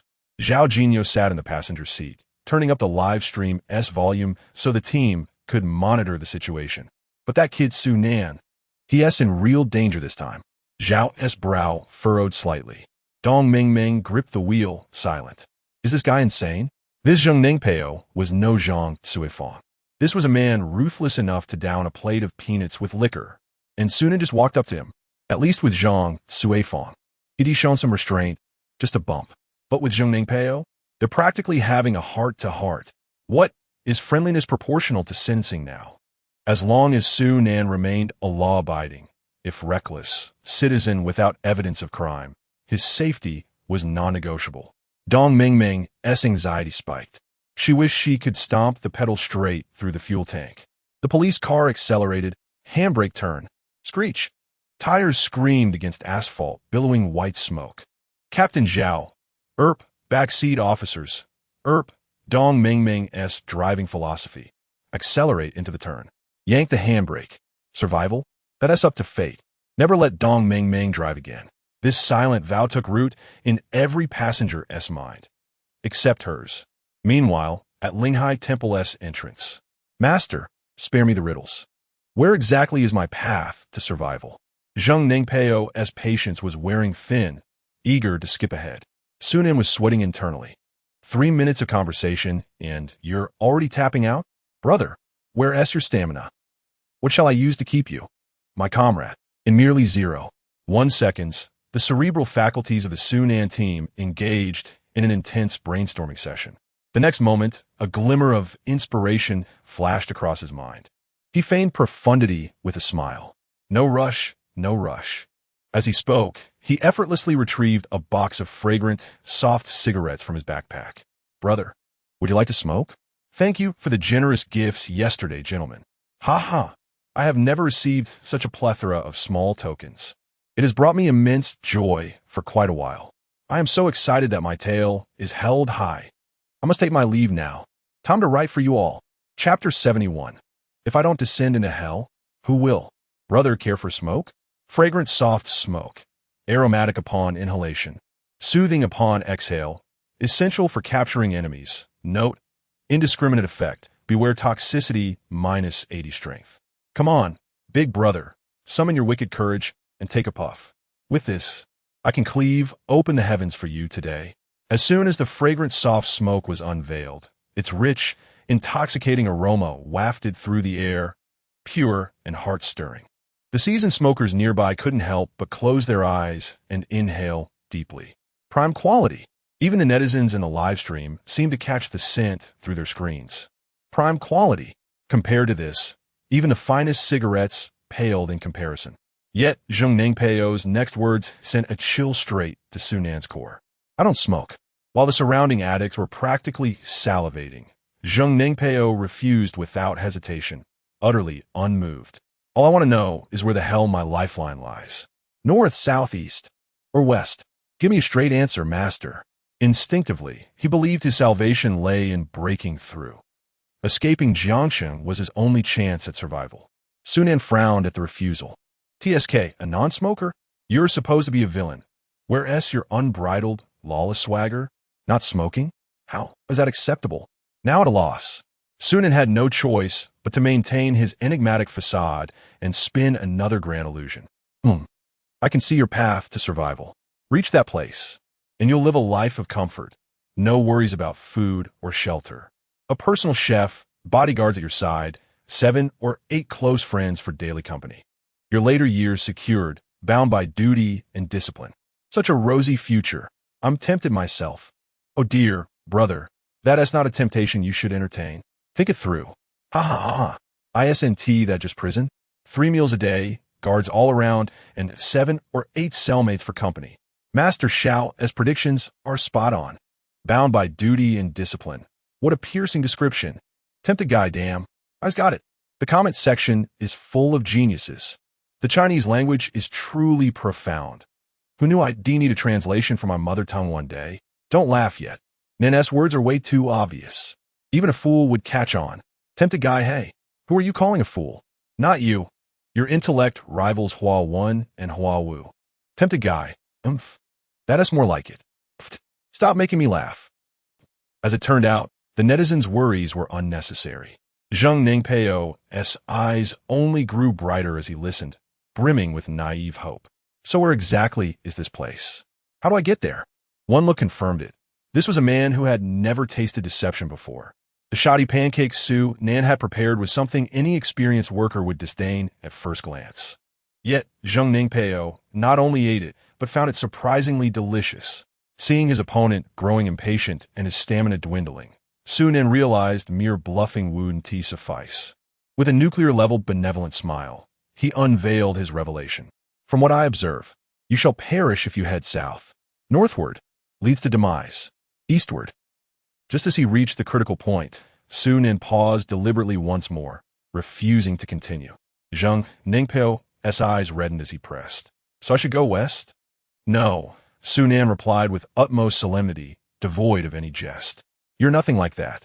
The moment these words left his lips, the livestream audience erupted in laughter. Ha ha ha, don't insult someone so seriously. This is supposed to be grave. Host, read the room. Tone it down. I didn't mean to laugh. Though I'm more curious about the lead actor's background this time. What a coincidence. I'm nearby. Want me to investigate? In such a hurry to reincarnate. Who cares? A fortune teller said, I'd live to 90. King Yama. Oh, so you're the one cutting in line? Haha, please be serious. Zhao Jinyo. The target is highly dangerous. Nearby netizens, evacuate immediately. Do not incite panic. Got it, just joking. No need to panic, officer. I have a question. What about the elderly nearby? Aren't they in danger too? Shouldn't they be evacuated? Zhao Jinyo. Focus on your own safety. Leave the rest to the authorities. Trust us. But what about Su Nen?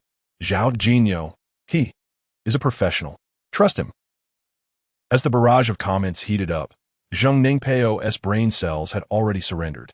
His gut instinct took over, piecing together the puzzle. His eyes lit up in sudden realization. Not south or north, nor east or west. So the master means, not in any direction? Then, it must be Jiangsheng. Allied Intel Exchange, 30. Su Nen's gaze brightened in feigned enlightenment. Ah, yes. Truly a man of vision. Brilliant. So, how about a smoke? Taking a page from Annie Zhang's book, Su Nen refused to concede. He pulled out a cigarette and eagerly offered it again. Master, I really don't smoke. Just tell me, how is survival linked to Jiangsheng? Su Nen sighed, twirling the cigarette between his fingers. This guy's unyielding. Damn it. If you want smoke, I will. After all, this thing didn't discriminate. If I don't descend into hell, who will? The next moment, Su Nen heroically lit a cigarette. Inhale, exhale. The smoke unfurled, carrying the earthy fragrance of herbs through the air, refreshing, intoxicating. Though the process differed from my expectations, fortunately, the first step of the plan has been accomplished. That Zhang Ningpeo won't escape today, even if he grows 3 legs. Now comes the second phase of the operation. Without alerting nearby accomplices, I must extract the gang's hideout location so the authorities can round them up promptly. As for intelligence gathering methods, chuckles behold, truth serum has arrived. Fountain of sincerity. A single drop compels absolute honesty. Every word spoken shall be truth. Duration, 1 hour. So destiny had already paved my path through this intricate design. Oh, system. Truly the most exceptional iteration I've ever guided. System, dryly your previous assessments suggested otherwise. Now emboldened, Su Nen allowed Zhang Ningpeo to simmer in impatience before finally speaking with deliberate calm. You mistake this den for wolves. Yet how can you be certain the wilderness beyond isn't prowling with tigers? Zhang Ningpeo's visceral reaction. Logical. The arrest warrant is nationwide. Surveying the Republic. Jiangsheng's police resources. Rank merely average. Su Nen exhaled a languid smoke ring. Thus, while this place appears fraught with peril, vitality thrives beneath. But as I've said, this thread of hope slips through your grasp. You require my assistance. After theatrical hesitation and a pained expression, he produced a petite porcelain vial, unadorned yet radiating an aura of profound simplicity.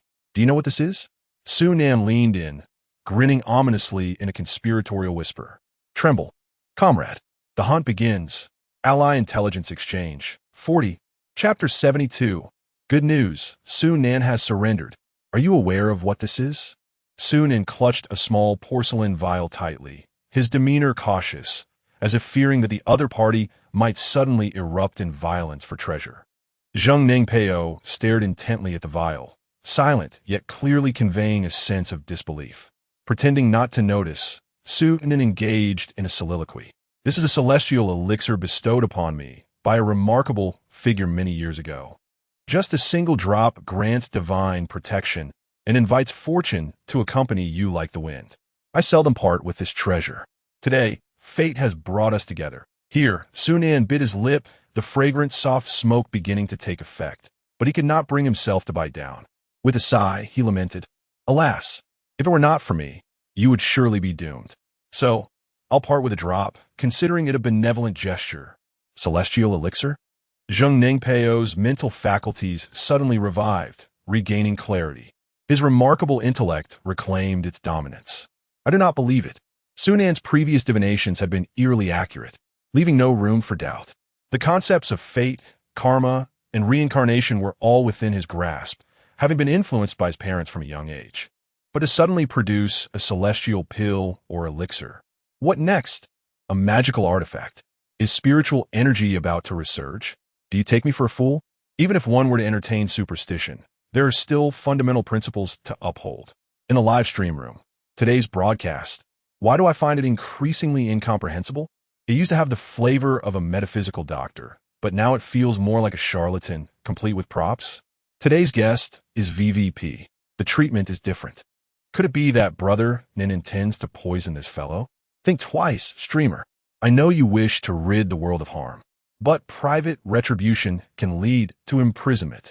Is there such a good thing? Brother Nin doesn't seem like a good person. Oh no. This guy's gained some sense. What to do if he doesn't fall for it? I feel like I can smell a feast coming. As for the grand treasure Su Nan produced, Zheng Ningpeo scoffed. He believed Su Nan possessed some genuine skills, but this celestial elixir, all one could say was, "Brother, you are exaggerating. Even if you pulled out a talisman, I might believe it's 7 or 8 parts out of 10. Sunan was not surprised by Zheng Ningpeo's reaction. Do not panic. Everything is under control. He beckoned Zheng Ningpeo to lean closer. In that moment, a seemingly wicked good man and a notoriously malevolent criminal leaned in together, whispering conspiratorially. Sunan said, "Brother, I shall not keep anything from you. We are both men of the world." As he spoke, he seamlessly transitioned into his role as a master. The city was but a small pond, where everyone swam in familiar circles. As expected, Zheng Ningpeo's expression froze momentarily. More than mere acquaintances, they were links in the same sinister chain. Zhang Suifang and her partner dealt not only in children, but occasionally supplied adult merchandise. Premium organ suppliers, one might say. Their entire operations collapse was inextricably tied to Zhang and Li's arrest. Weren't they? Taken up the mountain recently? Zheng blurted out in shock. Quite informed, yet not entirely. Su Nan chuckled, his face blooming with smug satisfaction. But guess who else was in that vehicle? I guess you're about to get punched. Zheng suppressed an eye roll, maintaining what little reverence one should afford celestial beings. With doubled pride, Su Nan revealed that vehicle ascending the mountain carried not just them, but me as well. Zheng's disbelief resurfaced. Impossible. No one emerges unscathed from that damn transport. I'd sooner believe your immortal nectar is genuine. Tripling down on his conceit, Su Nan posed. Know what they called me? Before the officers, they addressed me as young master. Yet once incarcerated, both Zhang Suifang and Li Hongji vehemently denied knowing me. And those officers couldn't scrape together a shred of evidence against me. He Zheng gazed skyward. No wind today, yet there flies a heifer. Our little deity spins tall tales. How unsurprising. In his rat-hole existence, news traveled poorly. Though Su Nan's exploits had stirred storms, Zheng remained oblivious. This theatrical performance, though failing to earn Mentor Zheng's approval, ignited the online audience. Bloody hell. Nan's confessing. Scripted. The host building trust to extract a confession. Where's Veteran? Analyze this. Veteran, your spotlight awaits. Stop pinging. Probably reserving Su in a premium cell up front. Damn, that's true fandom. I yield. Veteran, no slander, just consulted a drama professor. With acting this convincing. If he claims innocence, I'm not buying. One arrest warrant away from being Jiangxing's most wanted. Too authentic for acting. Oscar winners would kneel before this performance. Thus the question, Zhao Jinyo, does this count as surrender? Sentence reduction? Surrender my ass. I believe in Nan. Henceforth, I'll only buy paradise umbrellas. Absurdity incarnate. Open the door. Nonsense has arrived. Sunan, having you lot is my curse. Ha ha ha. You've turned crime drama into comedy. The enemy's skepticism level fluctuates between 56 and 69. Meanwhile, in a live streaming room, the head of the criminal investigation team at the Wuho Public Security Bureau, Captain Tao Wuho, is furrowing his brows. Are you certain the reporter is this streamer? Yes, definitely. Captain Tao's inquiry left the officers in the back seat feeling uncertain, primarily due to Sunan's explosive performance. Zheng was darting in front of him, resembling a little rascal pilfering cabbages in a watermelon patch. And you, my dear informant, are truly a second-class merit. What kind of ruckus is this reporter causing? Perhaps we should give team leader Zhao from the Jinyo district a call? I noticed he was also in the live stream and seemed to have some knowledge about Sunan, suggested a young officer. Are you instructing me on how to do my job? Captain Tao replied with displeasure. However, his body was quite obedient, as he dutifully retrieved his phone and dialed Zhao Jinyo's number. In pursuit of crafting this dubious narrative, my recent search history has been inundated with queries such as, what is the sentence for carrying a firearm? Where can one learn to handle a gun? Is it illegal for former mercenaries to return home? What qualities are necessary for being a spy? How does one conceal their identity? What are the operations of national security? What are the consequences of resisting arrest? It feels as though this tale remains unfinished, and yet I sense my existence may soon be extinguished. Chapter 73, Young Master. Save me. Zhao Jinyo, who had just narrowly escaped death during a high-speed turn, answered the trembling phone with unsteady hands. Captain Zhao, how much do you know about Sunan? Is everything he said in his live stream true? Tao Wuho's voice crackled through the receiver. Zhao Jinyo remained silent. Silence, in its own way, could confirm certain suspicions. Tao Wuho's tone sharpened. Was he really arrested alongside Zhang, Suifeng, and Li Hongji, and then released due to insufficient evidence? Each sentence ended with an incredulous lilt. On the other end, Zhao Jinyo exhaled after a moment of contemplation. It's not what you think. All I can say is, what he just stated did happen. In the live stream, Sunan had only mentioned his repeated incarcerations and releases, carefully omitting any details about the alleged crimes. But Sunan's situation is complicated. It's not something I can explain quickly. After this operation, I'll contact Wang Dalai from Qingyang District. The three of us should meet. This time, it was Tao Wuho who fell silent. What do you mean? This guy even checked in with Wang Dalai? What kind of outlaw is this? Since when did Jiangsheng have such a character? How did I hear nothing about it? Calm down. Now isn't the time for shock. Tao Wuho cleared his mental cache and reset his priorities. Forget that for now. How far are you from the scene? Setting aside the Sunan issue, the immediate task was apprehending Zheng Ningpeo. Glancing at the dashboard, Zhao Jinyo's voice quivered. F4. No, 3 minutes at most. Tao Wuho. Weren't we at Wuho Police the first to dispatch? How the hell are you so fast? Flying a damn plane? Zhao Jinyo. Fussed. I traded my life for it. Barring any accidents, Zhao Jinyo's team would arrive first.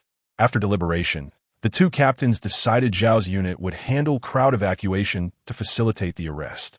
Once Tao Wuho's team arrived, they would move in immediately. After hanging up, Zhao Jinyo stared at the livestream feed, his expression grave as if facing a trial by fire. Linghai Temple bustled with devotees, mostly elderly. A reckless arrest would inevitably harm bystanders. Evacuation was essential. But more than that, they couldn't alert Zheng Ningpeo. A fugitive like him, already on the police radar, was hyper-aware of his surroundings. If the crowd suddenly thinned, he noticed instantly. Worse yet, Zheng likely had accomplices hidden among the worshippers. What now? In the driver's seat, Dong Mingming gripped the wheel, her sharp mind dividing its focus, half on the road, half on the problem at hand. The other half began brainstorming. Captain Zhao and Captain Tao's conversation was crystal clear to her. The most challenging aspect of the arrest operation in the bustling marketplace was ensuring the safety of bystanders. Even if the arrest failed, innocent civilians must not be harmed. This was an ironclad rule from above. As for how to evacuate the area, Dong Mingming already had an idea in mind. Screech!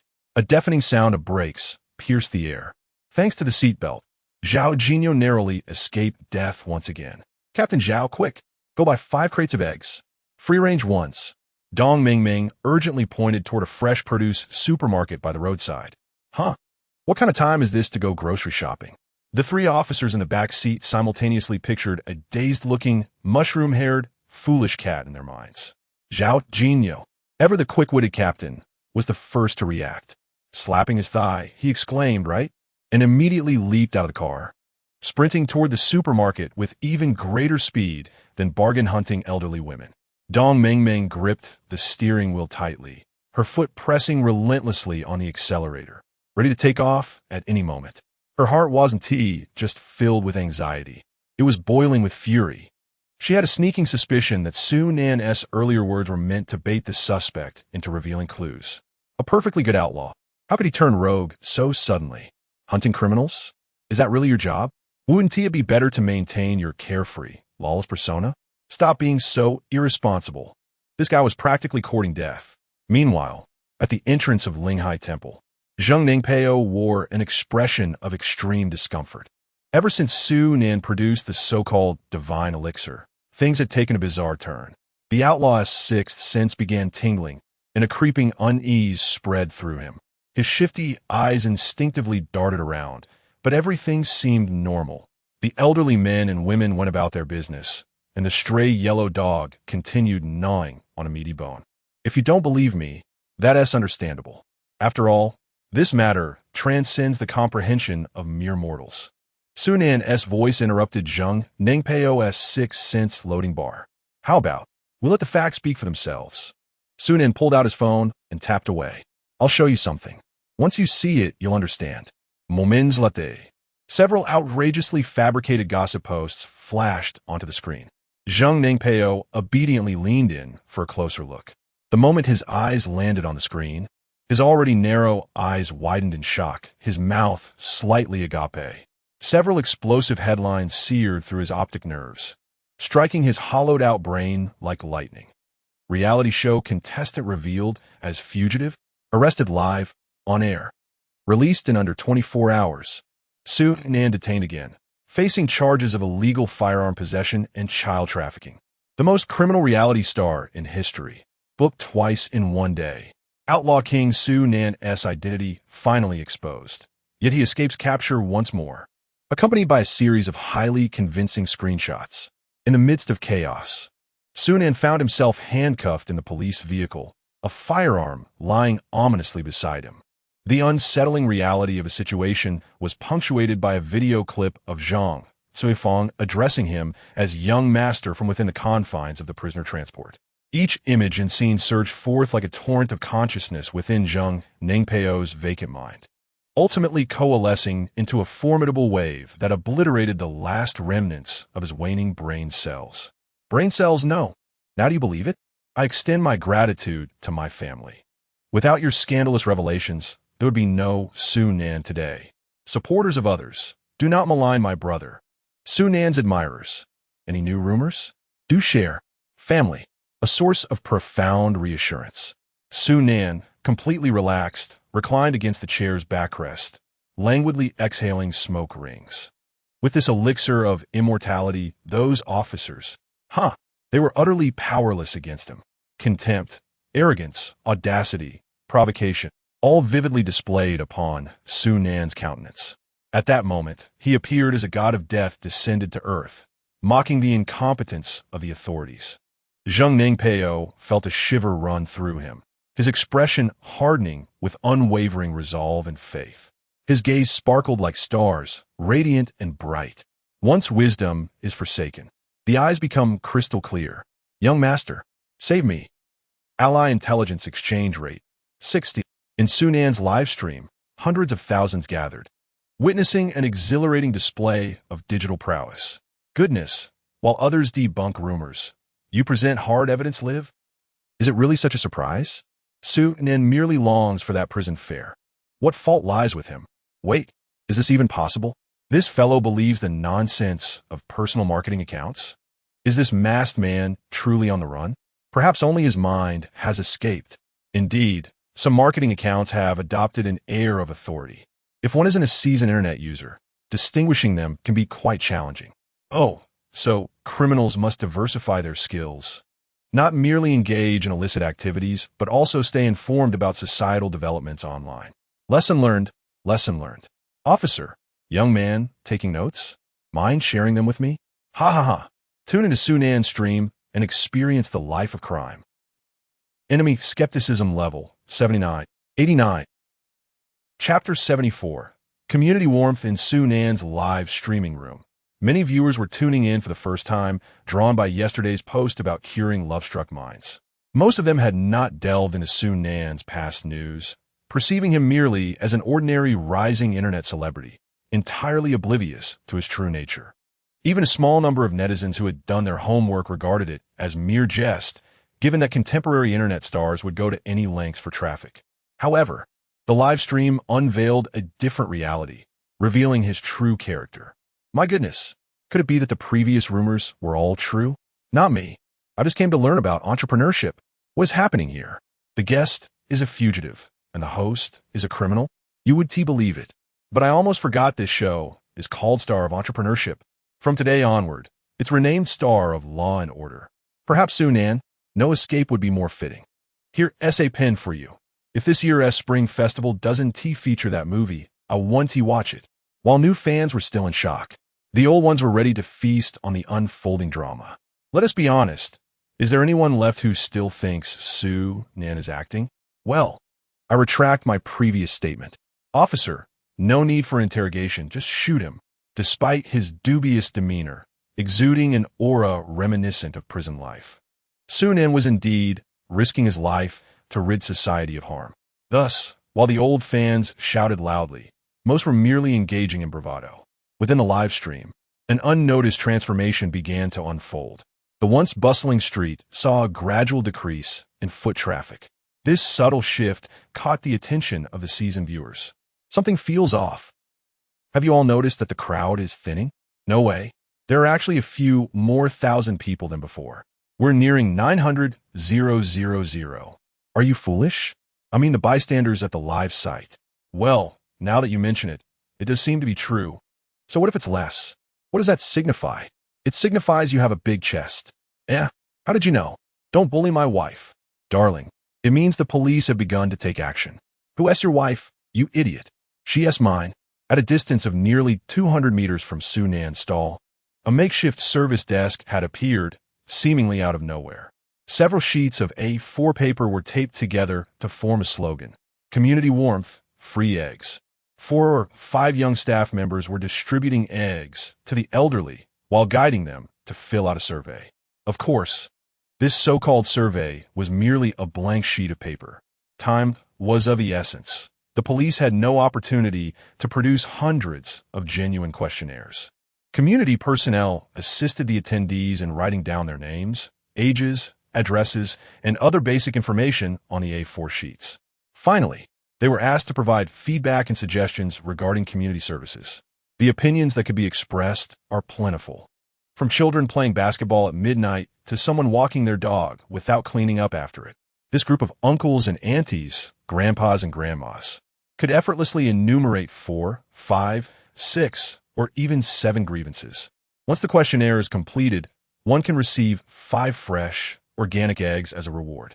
And these are free-range eggs. The allure for the older generation is akin to receiving a complimentary video membership or the comforting declaration of free shipping. It must be said, the strategy conceived by Dong Meng Meng proved remarkably successful. An increasing number of individuals were drawn in by this grand bounty. They congregated at the service point, diligently filling out the survey, occasionally whispering to one another. Upon discovering mutual agreement on certain issues, they would even form small groups for further discussion. In the narrow street, foot traffic had diminished by nearly 20% compared to before, naturally catching Zheng Ningpeo's attention. Feeling a sense of vigilance, he turned slightly and caught sight of Dong Meng Meng dispersing the crowd. Annie, we are from the Wuho community. We invite you to participate in a community survey to provide feedback on our work. Dong Meng Meng, dressed casually and sporting a customer service smile, was met with the auntie's impatience. Oh dear, I still need to go pray. If I'm late, the Buddha will be displeased. Completing the survey earns you 5 eggs, Annie. You're doing fine work. I have no complaints. They're free-range eggs. Consider it support for our efforts. Annie, why do you have to say so much? Just say it, and let us be done with it. Let us go. Dong Mingming maintained her forced smile while signaling her colleagues to lead the auntie away from the area. Upon lifting her head, she locked eyes with Zheng Ningpeo in a moment of silent recognition. Reacting swiftly, she flashed another smile. Sir, we are from the Wuho community, inviting you to participate in a community survey to share your opinions on our work. As she recited her lines, she stepped forward with a smile. Zheng Ningpeo squinted and followed the direction the auntie had departed, noticing a community service point at the corner surrounded by an assembly of elderly folks. Several boxes of eggs were placed on the ground, confirming the egg distribution. Zheng Ningpeo's expression relaxed. Go away, don't obstruct my business. Sunin glared with a fierce gaze, unceremoniously shooing them away. I'm on the brink of success here. Don't come and mess things up. I'm extracting crucial information for you all. Sunan's impatient tone, coupled with his unscrupulous demeanor, caused Dong Mingming's smile to freeze on her face. Anger surged within her, and she felt an urge to strike Zheng Ningpeo. However, recalling that Team Tao had yet to arrive and that SC Char Dinger's accomplices might still be hidden among the crowd, undetected, she hesitated. Although the sniper was already in position, the crowd remained. If she were to act recklessly, every individual here could potentially serve as a human shield for the assailants. All of this indicated that the timing was not yet ripe. Frustration simmered, and the desire to retaliate lingered. Dong Mingming responded to Su Nan with a gritted teeth smile before turning away to continue evacuating the crowd. Seeing her frustration, Su Nan secretly reveled in satisfaction. This was sweet retribution for that armbar incident. Having appeared on the live stream before, Dong Mingming's identity was no secret to longtime followers. Who would dare confront her head-on? As the old saying goes, explosive. Damn, man, you just did what I wanted, but never dared to. All I can say is, legendary. Bronin is really pushing the limits of the law these days. Seriously, is this prison meal absolutely necessary? Police station chef, it's cooking. No cutting in line. I'm new here. I don't even know what to say. Can I report this? Report what? Do you know how many officers are lurking in this stream? I mean, respected policemen. Enemy skepticism level, 99. Su Nan withdrew his gaze and once again produced the spring of sincerity. With utmost earnestness, he declared, Now, do you believe me? With so much irrefutable evidence laid bare before you, brother, hesitate no longer. Chapter 75. The Fountain of Sincerity, cheers. Enemy skepticism level, 99. Even if only 1 in 100 believes me. With 2 million followers, at least 200,000 stand firmly by my side. No problem at all. Su Nan withdrew his gaze and retrieved the Fountain of Sincerity once more. With earnest conviction, he declared, Now, do you believe me? Evidence laid bare before him. Zheng Ningpeo found it hard to accept, yet he nodded. Care for a drop? Zheng Ningpeo nodded vigorously. Ally intelligence exchange level. 75. Pop. The cork was pulled, releasing an indescribable, elusive scent. A mere whiff brought clarity to the mind, unburdened the soul, and loosened the tongue. Then, a single drop of viscous, yellow-green liquid oozed from the bottle's mouth, landing in Zheng Ningpeo's palm. It shimmered faintly, bubbling with unsettling effervescence. At that moment, doubt crept not only into Zheng Ningpeo's mind, but even Su Nan himself faltered. Can this thing actually be consumed? The same thought flickered through both outlaws' minds. Zheng Ningpeo's voice trembled. Is it poisonous? I've had it twice already. You can trust me. Master, can I not take it? Maybe we can think of another way. Fine. Then go home and wait for death. Will you take it with me? I'm a little scared. This was Zheng Ningpeo's last shred of defiance. The surrounding crowd had mostly dispersed. Fortunately, Zheng Ningpeo's attention remained fixated on the divine nectar, oblivious to the shift. The net was closing. If he didn't extract the intel soon, the entire bounty would slip through his fingers. Su Nan steeled himself. Fine. Tension thickened. Had this been a film, viewers might have lounged with popcorn, casually critiquing the scene, that extra S holding the gun backward. But this was no act. This was a high-stakes duel between two criminals, with an unknown number of officers lying in wait. The live stream's atmosphere grew taut. Audiences clutched their collars, breath held, not daring to exhale, even stifling flatulence in a fragmented whispers. What the hell is this divine nectar? Does Nan really have to drink it? Probably. Just buying time. Feeding it to the criminal is one thing, but is Nan seriously going to take a drop too? That has too much sacrifice. Stop. It looks like snot from a sinus infection. Ugh, damn it, now I feel worse. I'd rather eat lotus root, putting that tastes like osmanthus than touch that. Amidst the barrage of comments, the Wuho District Police Department's first and second criminal investigation teams arrived on site. Captain Zhao, all units in position, snipers ready, at any moment ready for action. How is the situation on your end? Tao Wuho squatted on the steps, appearing to wait for someone. In his earpiece, Zhao Jinyo's voice resonated. Everything is going smoothly here. The crowd dispersal is nearly complete. There are 3 suspected accomplices at the 3 o'clock position, wearing gray jackets. Listening to Zhao Jinyo's report, Tao Wuho feigned impatience and stood up, surveying the surroundings, imprinting the positions of the 3 individuals in his mind. Shall we act now? Silence lingered on the other end of the radio for 2 seconds before Zhao Jinyo's voice returned. The situation for Sunan is too perilous. Let us wait a bit longer. They won't escape this time, so there's no rush for these 2 seconds. Tao Wuho felt slightly astonished. Sunan? Isn't he a lawless outlaw? Since when have we, the criminal police, shown such indulgence toward a lawless outlaw? Though he did not fully grasp the intricacies involved, the experience of many years as a seasoned detective led him to choose trust in his teammates. Agreed. The 2 sides reached a consensus. Meanwhile, on Sunan's side, cheers! Cheers!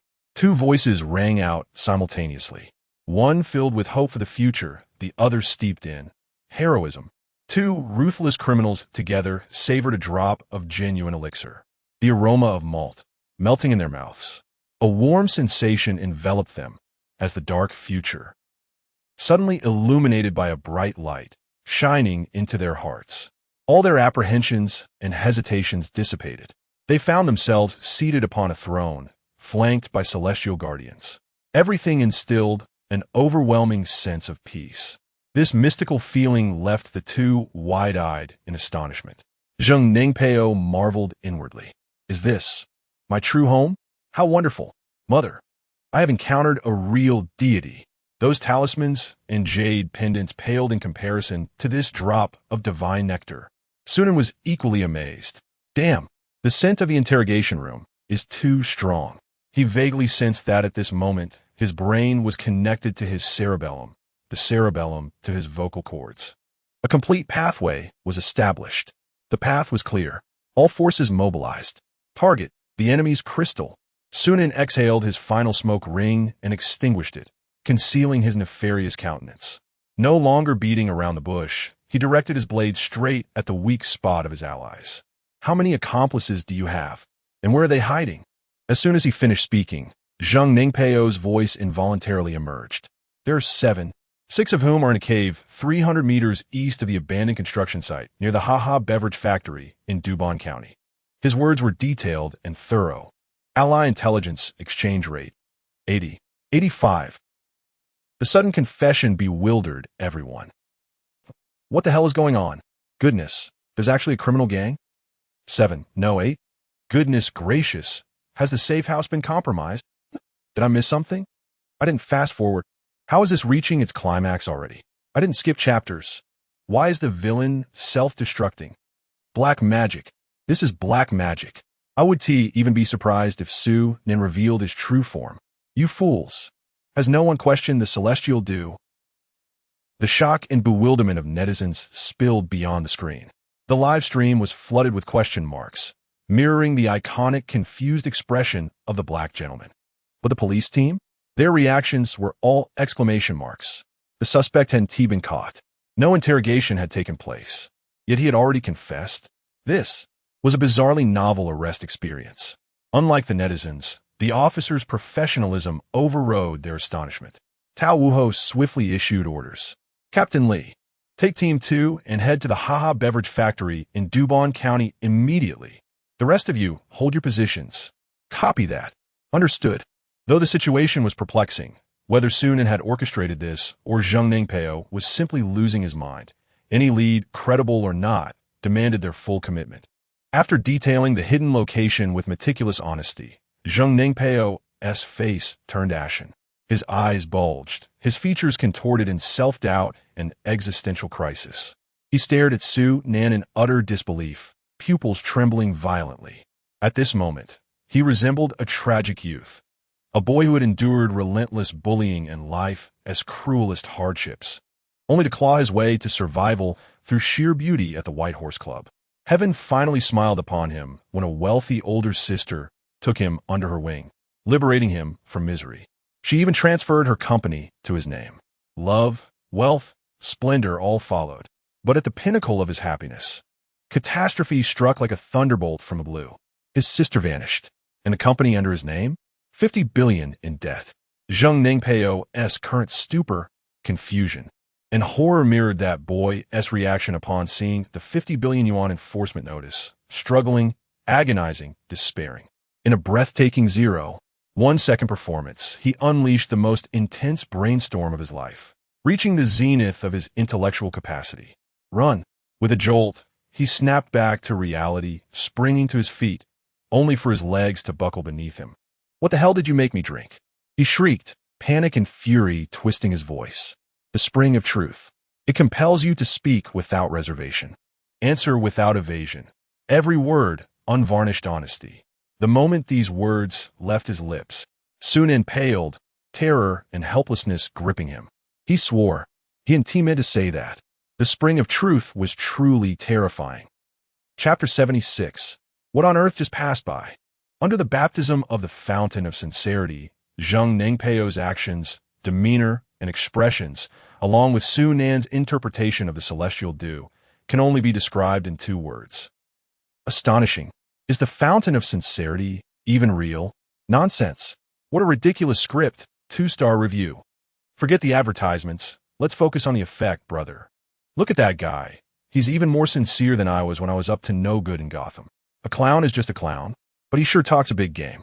If this thing is genuine, does it imply that the Blue Star is on the verge of spiritual revival, or that the world of games is about to descend?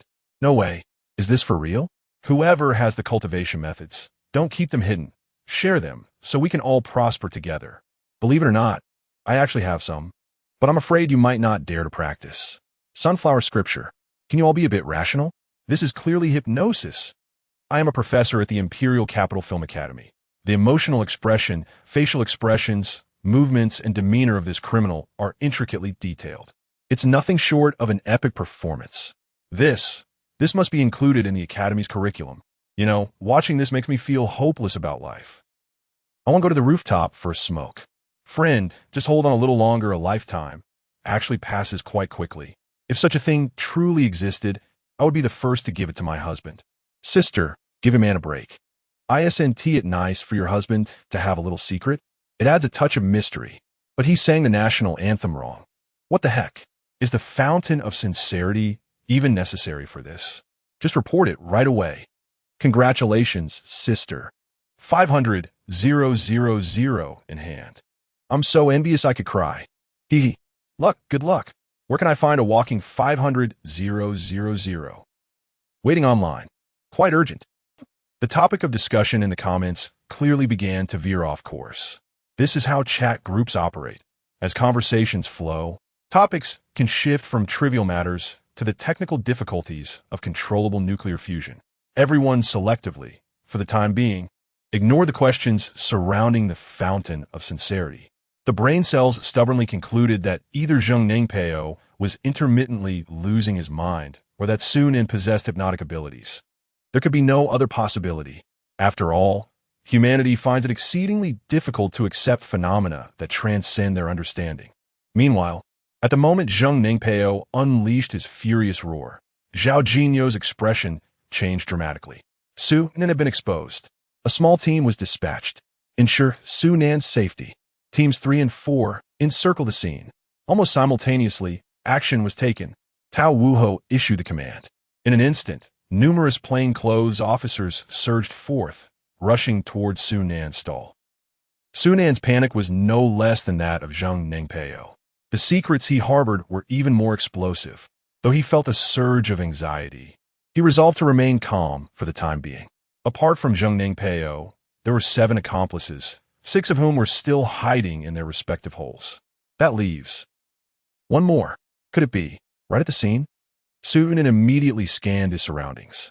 Apart from 7 or 8 policemen charging toward him, there were also a few scattered pedestrians on the street, who, upon seeing the plainclothes officers suddenly appear, stopped to watch, oblivious to the impending danger. Evacuating all bystanders was impossible. Lives were at stake. Su Nan urgently pressed on. Where's the other accomplice? By the greenbelt, 100 meters away. Allied intelligence exchange rate 90. Zheng Ningpeo covered his mouth, yet the words slipped through his fingers. Watching the police storm toward him, Zheng knew it was over. Everything was over. He had warned them to quit while they were ahead. That money could never be fully earned. And now, a sinner like him deserved death, unworthy of even the chance to transcend. Regret flooded his heart. The next second, mustering the last of his strength, he roared in despair, "Niuzi, run!" The moment the words left his lips, Su Nan noticed a blonde-haired man dressed similarly to Zheng Ningpeo, sprinting away 100 meters in the distance. In the direction he was fleeing toward stood a bewildered middle-aged woman. Not good. He is going to take a hostage. The same realization struck the 2 police captains. Sniper team, stand ready. Fire at will if necessary. The situation was critical. The blonde was mere 2 meters from the woman, whose eyes brimmed with terror and confusion. She instinctively took half a step back. 2 snipers positioned at higher ground broke into a cold sweat, fingers resting on their triggers. But before they could lock onto their target, whoosh, an unidentified object streaked past. Then, the blonde was sent flying as if struck by a speeding dump truck, tracing a surreal arc through the air before landing 10 meters away with a sickening thud. He tumbled another 3 to 5 meters before finally stopping.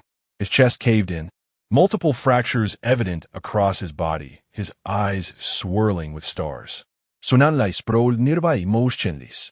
The scene left everyone stunned, the police on site, the bystanders who narrowly escaped death, the nearly 1 million viewers in the live stream, even Zheng Ningpeo, now handcuffed in silver bracelets, and even Xiao Huang, who had been contentedly gnawing on a bone.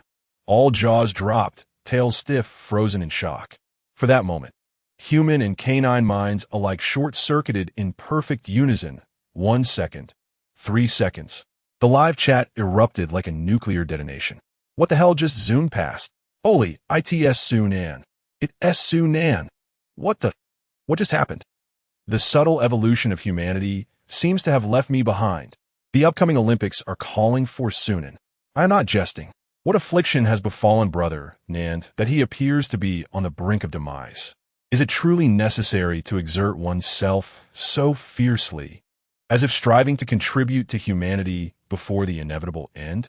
In my view, he bears an excessive burden of condemnation, seeking to alleviate it as much as possible. The conscientious broadcaster crossed out, the condemned broadcaster checkmark. Regardless of the classification, he has genuinely moved me to tears. Does anyone understand the plight of such an emotionally stirring broadcaster? Perhaps we should spare him from execution. Instead, let him indulge in escargot, which would not only reduce their numbers, but also allow Su Nan to depart this world savoring exquisite flavors. A double benefit. My goodness, even Yama awakens to find himself demoted. As the scene draws near, Su Nan's alluring form reclines on the screen, adorned in a pair of women's high heels. The entire broadcast room erupts in jubilation. Chapter 77. To the spa. Before Su Nan's stall, Dong Mingming pressed her hands against Zheng Ningran, her beautiful eyes trembling uncontrollably. No one could fathom what she had just witnessed. The yellow-haired man lunged toward the hostage, who quivered in fear.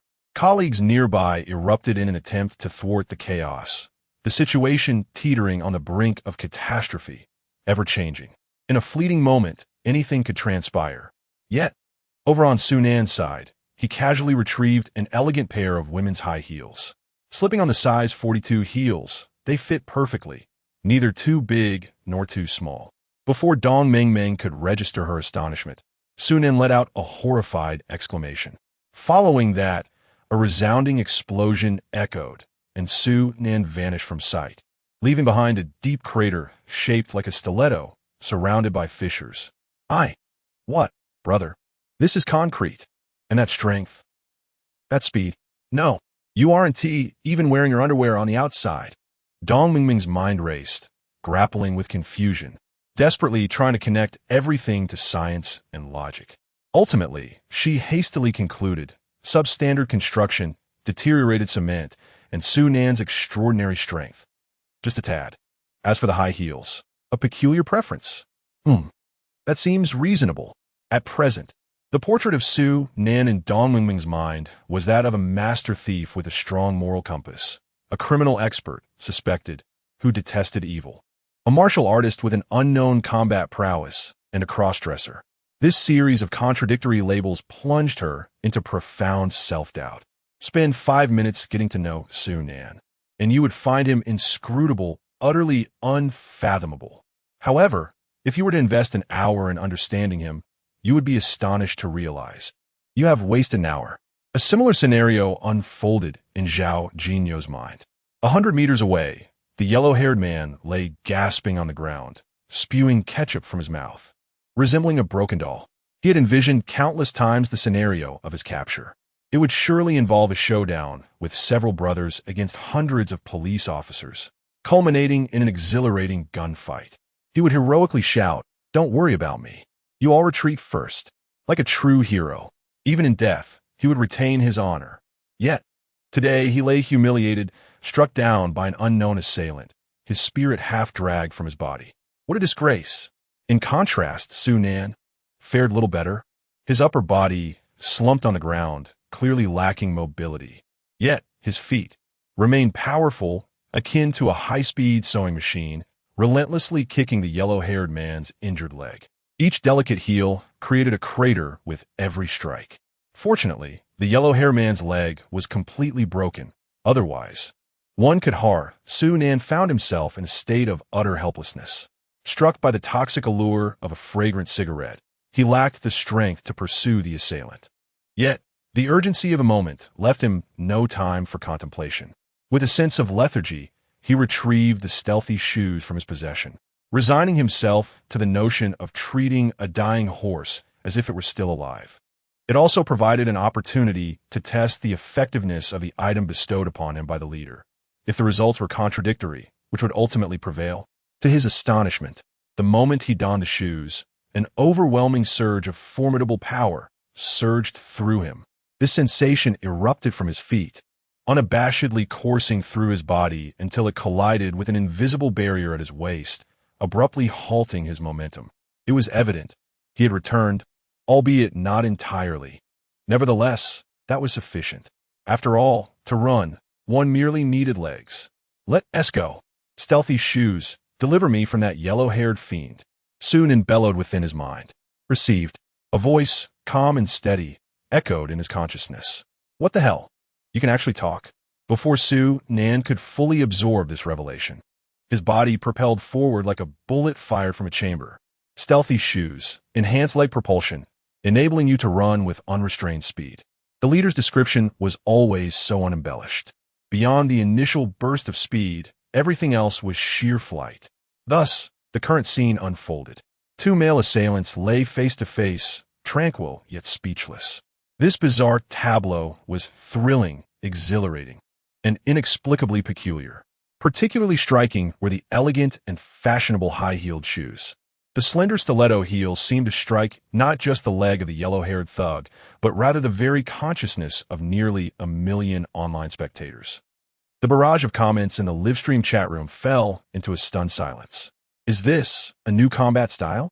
Is wearing underwear outside of clothing no longer in vogue? Brother Nan, has Blue Star no one left for you to care about?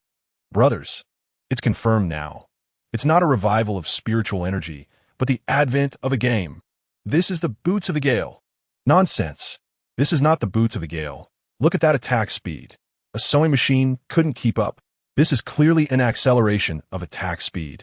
Wow, if I had half that attack speed, I wouldn't struggle to find a girlfriend. Can we please have a normal focus here? How on earth could this be reconciled with the fountain of sincerity? It's simple. Is it possible that Brother Nan is inherently gifted, and the high heels are merely his personal quirk? Exactly, think about it. Brother Nan can steal children, discern villains at a glance, master hypnosis, and possesses acting skills rivaling that of an Oscar winner, not to mention being a sprint champion. That is not too far-fetched, is it? Ha. The more you talk, the less confident you sound. Among all the things you've mentioned, I care not. I simply feel. Brother Nan is rather enticing. Though these words were many, they transpired in an instant. The tension in the hearts of the online viewers finally eased, and just as everyone believed that the dust had settled, when the next instant, what transpired made everyone's heart skip a beat. The blonde thug's face was smeared with blood, crimson rivulets streaming into his eyes, staining his vision scarlet. His gaze swept the surroundings. Zheng Ningpeo was already restrained. A dozen plainclothes officers advancing with guns drawn. Finally, his eyes settled on Su Nan beside him. That bastard was still kicking relentlessly. It was all his fault. Every last bit of this disaster was because of him. In that moment, the blonde's eyes burned with venomous hatred. Adrenaline surged beyond limits as rage granted him boundless strength. Go to hell! His furious roar pierced the heavens.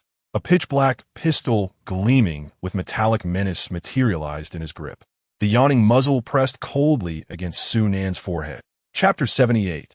This shot will be impressive. The atmosphere was tense, and the sudden urgency was palpable. While some viewers covered their eyes in fear, peeking through their fingers at the screen, others were too stunned to comment.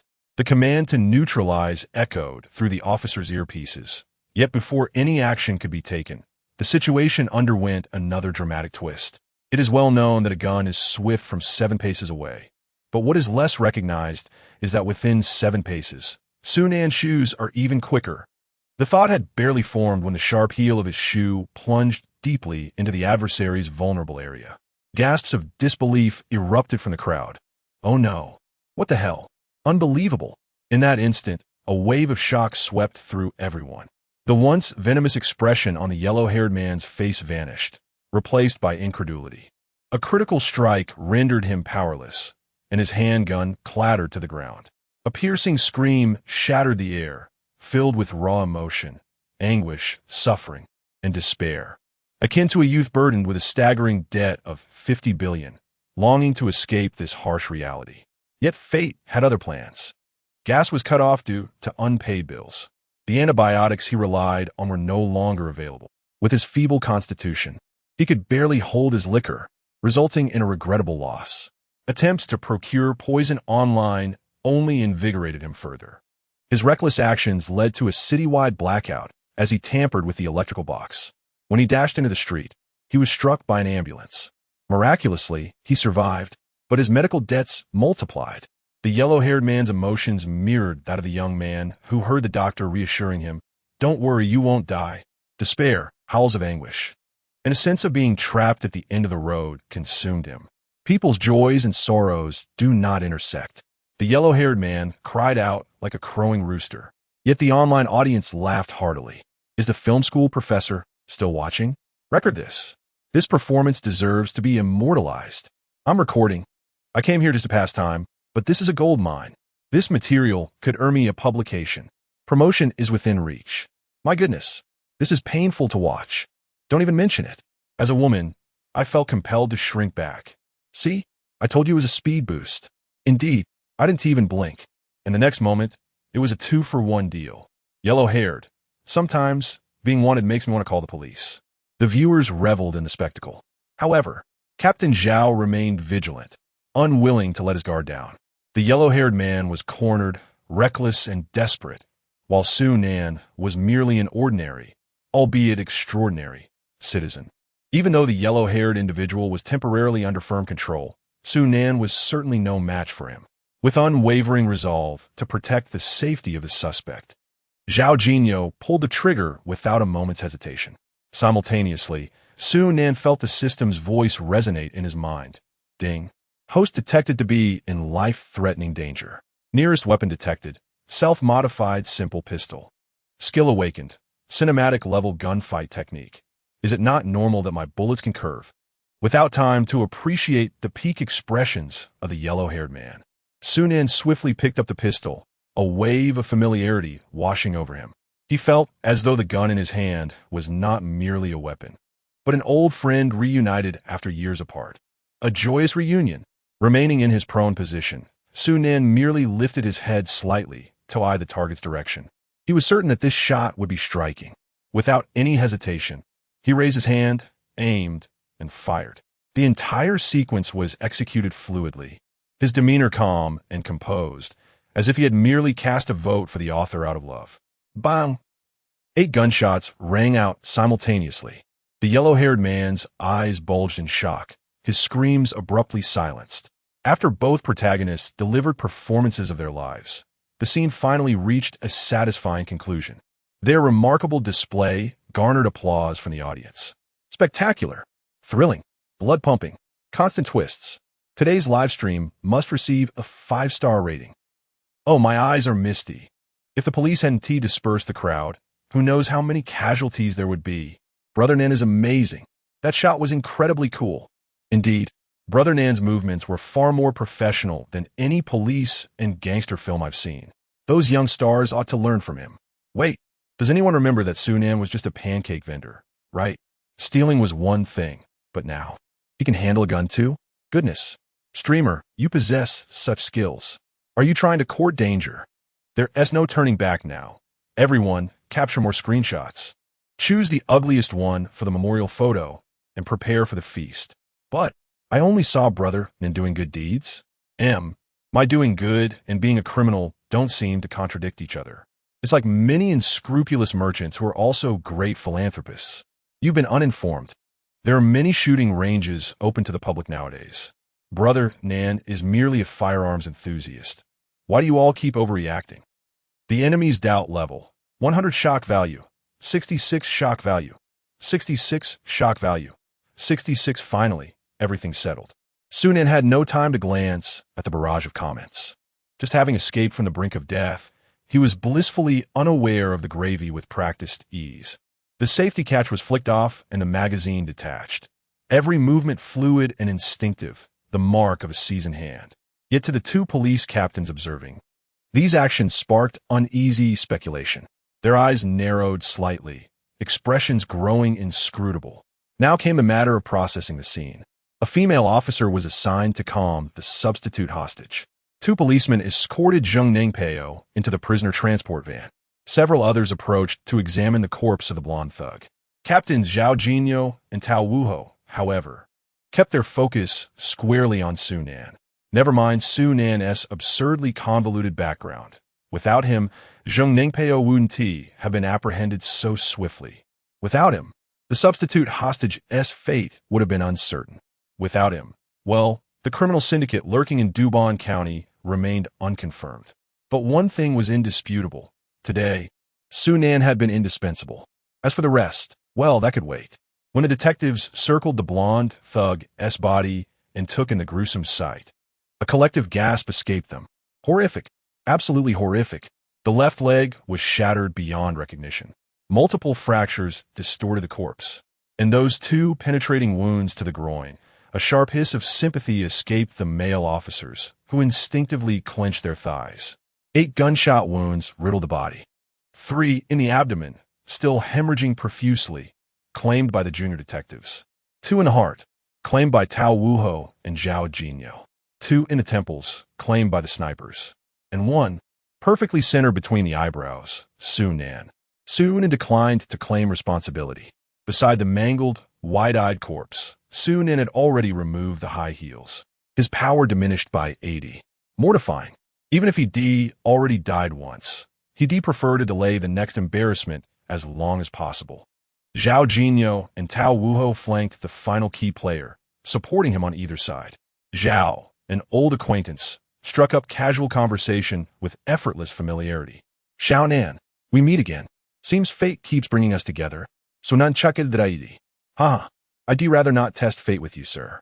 Mid-laugh. A nagging thought tugged at him. Had he overlooked something? Something important. But what? Tao Wuho, less familiar with Su Nan, remained silent, but listened intently to their exchange. Zhao Jinyo asked offhandedly, "Not bad with a gun, I see. You handle firearms? Often?" Chapter 79. Sometimes, when the police arrive, one truly wishes to report crime. Zhao Jinyo and Tao Wuho supported Su Nan, one on each side, as they made their way toward the police car.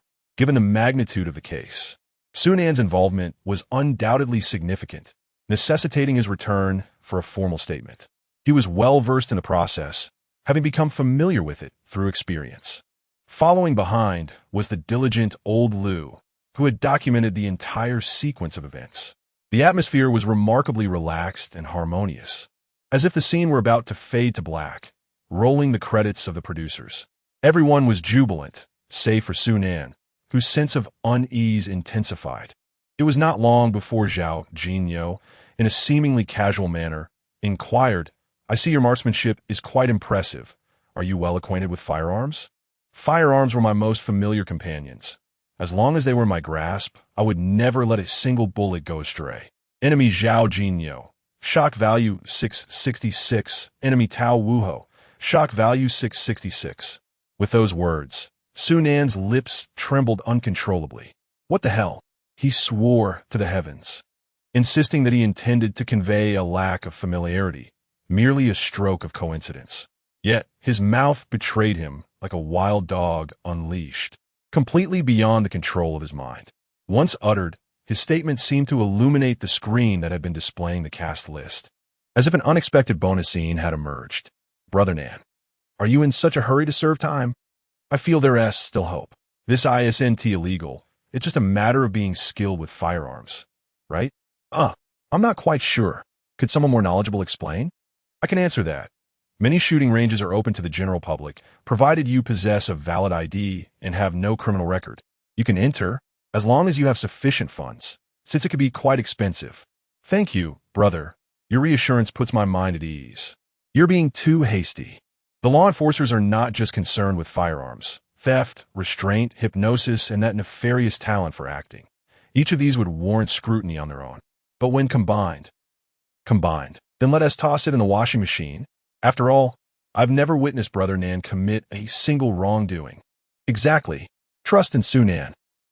While the online commentators spoke of their faith, the system's level of skepticism remained unyielding, as critical as ever. In that moment, Su Nan finally recalled what he had overlooked: the wellspring of sincerity. The effects of the drug had yet to wear off. Panic, despair, and helplessness surged within him. Zhao Jinyo and Tao Wuho halted abruptly in their tracks, connecting the dots with Su Nan's extraordinary villainous performance. They exchanged glances. Tao Wuho, "Goodness. Are we taking a detour to the transport van?" Zhao Jinyo, "Indeed. Remain calm. This fellow is quite peculiar. Merely being skilled with firearms does not tell the whole story.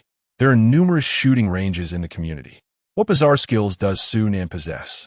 Adding yet another label of firearms enthusiast, though rather impolite, somewhat unreasonable, and utterly incomprehensible.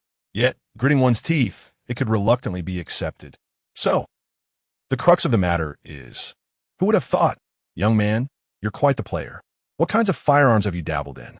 Zhao Jinyo narrowed his eyes, his smile laden with implication. Su Nan helplessly covered his mouth, yet his voice slipped through his fingers. At this moment, he profoundly understood the sheer despair Zheng Ningpeo must have felt back then. M16 assault rifle, MP5 submachine gun, Type 95, G36 anti-tank, AK-47, Gatling, RPG, enemy Zhao Jinyo, shock value 999, enemy Tao Wuho, shock value 999. The more Su Nan spoke, the more despondent he became. The two captains' eyes grew wider with each word. Good heavens, are you reciting a menu here? So many heavy dishes, ones they hadn't even laid eyes on themselves. Sometimes being on duty makes one want to call the police. Too many. If it exists on the market, I can handle it. As he finished, Su Nan's eyes welled up. The livestream audience fell into silence. May I timidly ask, how does one even begin to explain this? Brother Diao, say something. Brother Jiao, well, shooting ranges usually have Berettas. Glocks, maybe a rifle at most. But Gatling guns? RPGs. You want me to explain this? Here, take the washing machine. Wash it yourself. Pass me the washing machine. I'll do it. Listen up, folks. Brother in ISNT, some criminal mastermind. The king of thieves is just a disguise. His true identity is a mercenary, the return of the soldier king. Oh, so that military grappling technique earlier, it all makes sense now. But let us not rule out another possibility. What if the streamer is an internationally wanted terrorist? Damn it, please stop explaining. Haha, it was just a capital offense before. Keep this up, and it'll warrant the extermination of 9 generations. Heavens, I'll never call you Grandpa Heaven again. You clearly don't treat me as your grandchild. Sunan roared inwardly in silent fury. Fortunately, the honesty buff only lasted an hour. If he could just find a way to stall through this hour, victory would be his. He dared not imagine stepping into the police station with this buff active. What if someone merely asked in a friendly tone, "How are you so ridiculously skilled?" How would Sunan answer? "Because I have a system?" Then the rest of his life will be spent either in Qingshan Mental Hospital or as laboratory specimens. At this thought, Sunan shuddered violently, his pupils dilating. He couldn't give up. A true antagonist, even in dire straits, even after failing a million times, never surrenders. With renewed determination blazing in his eyes, Sunan desperately sought his lifeline. Slip away in those sprinting shoes? Dumb. No way. Is this not akin to the adage of having no silver here, despite the claim of 300 taels? Surely there must be some means to render oneself speechless. Bow on. I need you, bow on. To the left, Zhao Jinyo remains in shock. To the right, Tao Wuho stands dazed, with an expression suggestive of never having witnessed such a spectacle. Although the minds of these two uncles have not kept pace with the unfolding events, their hands supporting Sunan have involuntarily tightened a fraction. Ahead, a wall so white, truly white, just as Sunan searches for an escape. Zhao Jinyo awakens from his stupor. You. Just as he is about to speak, Sunan interrupts him. Could the two captains assist me to the wall? At this moment, Sunan's complexion is pale, his steps unsteady, his body utterly devoid of strength. Upon hearing Sunan's request, Zhao Jinyo and Tao Wuho exchange glances, nodding in tacit agreement. Given Sunan's current condition, escape is certainly out of the question. Moreover, his identity remains that of a valiant citizen. Perhaps he merely wishes to lean against the wall for a brief respite. It is not as if he requires paper for a bathroom visit. The request is reasonable, and the police have no grounds for refusal. 1 step, 2 steps, 3 steps. As the imposing white wall draws ever closer, Sunan strives to suppress the brilliance flickering in his eyes. Just moments ago, he sensed that the effects of the fragrant, soft smoke had dissipated by 20%. With his strength valued at 160, even a mere 50% would be more than sufficient for what he is about to undertake. 4 steps, 5 steps. The great white wall looms near. Zhao Jinyo, lowering his guard, amiably extend an invitation to converse. Xiaonan, speak to me honestly. Before he can finish his sentence, bam! A resounding crash. A large indentation appears on the pristine wall, dust cascading from it. In his hand, Sunan's body slackens, and he slips to the ground, instantly succumbing to a slumber akin to that of an infant. The two captains exchange bewildered glances. Rendered speechless, Zhao Jinyo, LLL, Tao Wuho, viewers of the live stream.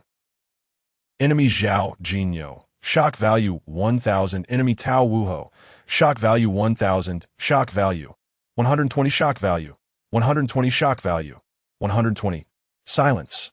Whether at the scene or in the live stream, silence reigns. This is the tranquility of tonight's Conchiao. Chapter 80. I am merely evading the buff. By the wall, Sunan slept peacefully, a sweet smile gracing his lips. Upon closer inspection, it appeared to be a hint of smugness. Doctor, quickly, fetch a doctor. Before Zhao Jinyo could shout, Tao Wuho had already retrieved his walkie-talkie to summon medical assistance.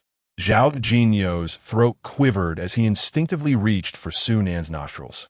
Finding his breathing strong and steady, he immediately examined the area where Sunan had struck his forehead. Apart from a smudge of wall dust, There was not even a scratch, no sign of injury whatsoever. Zhao Jinyo was initially taken aback, but there was no time to dwell on it. Confirming that Su Nan was indeed alive, he let out a heavy sigh of relief, collapsing onto the ground, wiping the cold sweat from his brow. His heart a tumult of emotions. Why did you have to do this? It's not as if you've never been in before or faced interrogation. And we hadn't even started the questioning, merely recording a statement. Was it really necessary? Just because you possess some firearms knowledge, what difference does it make?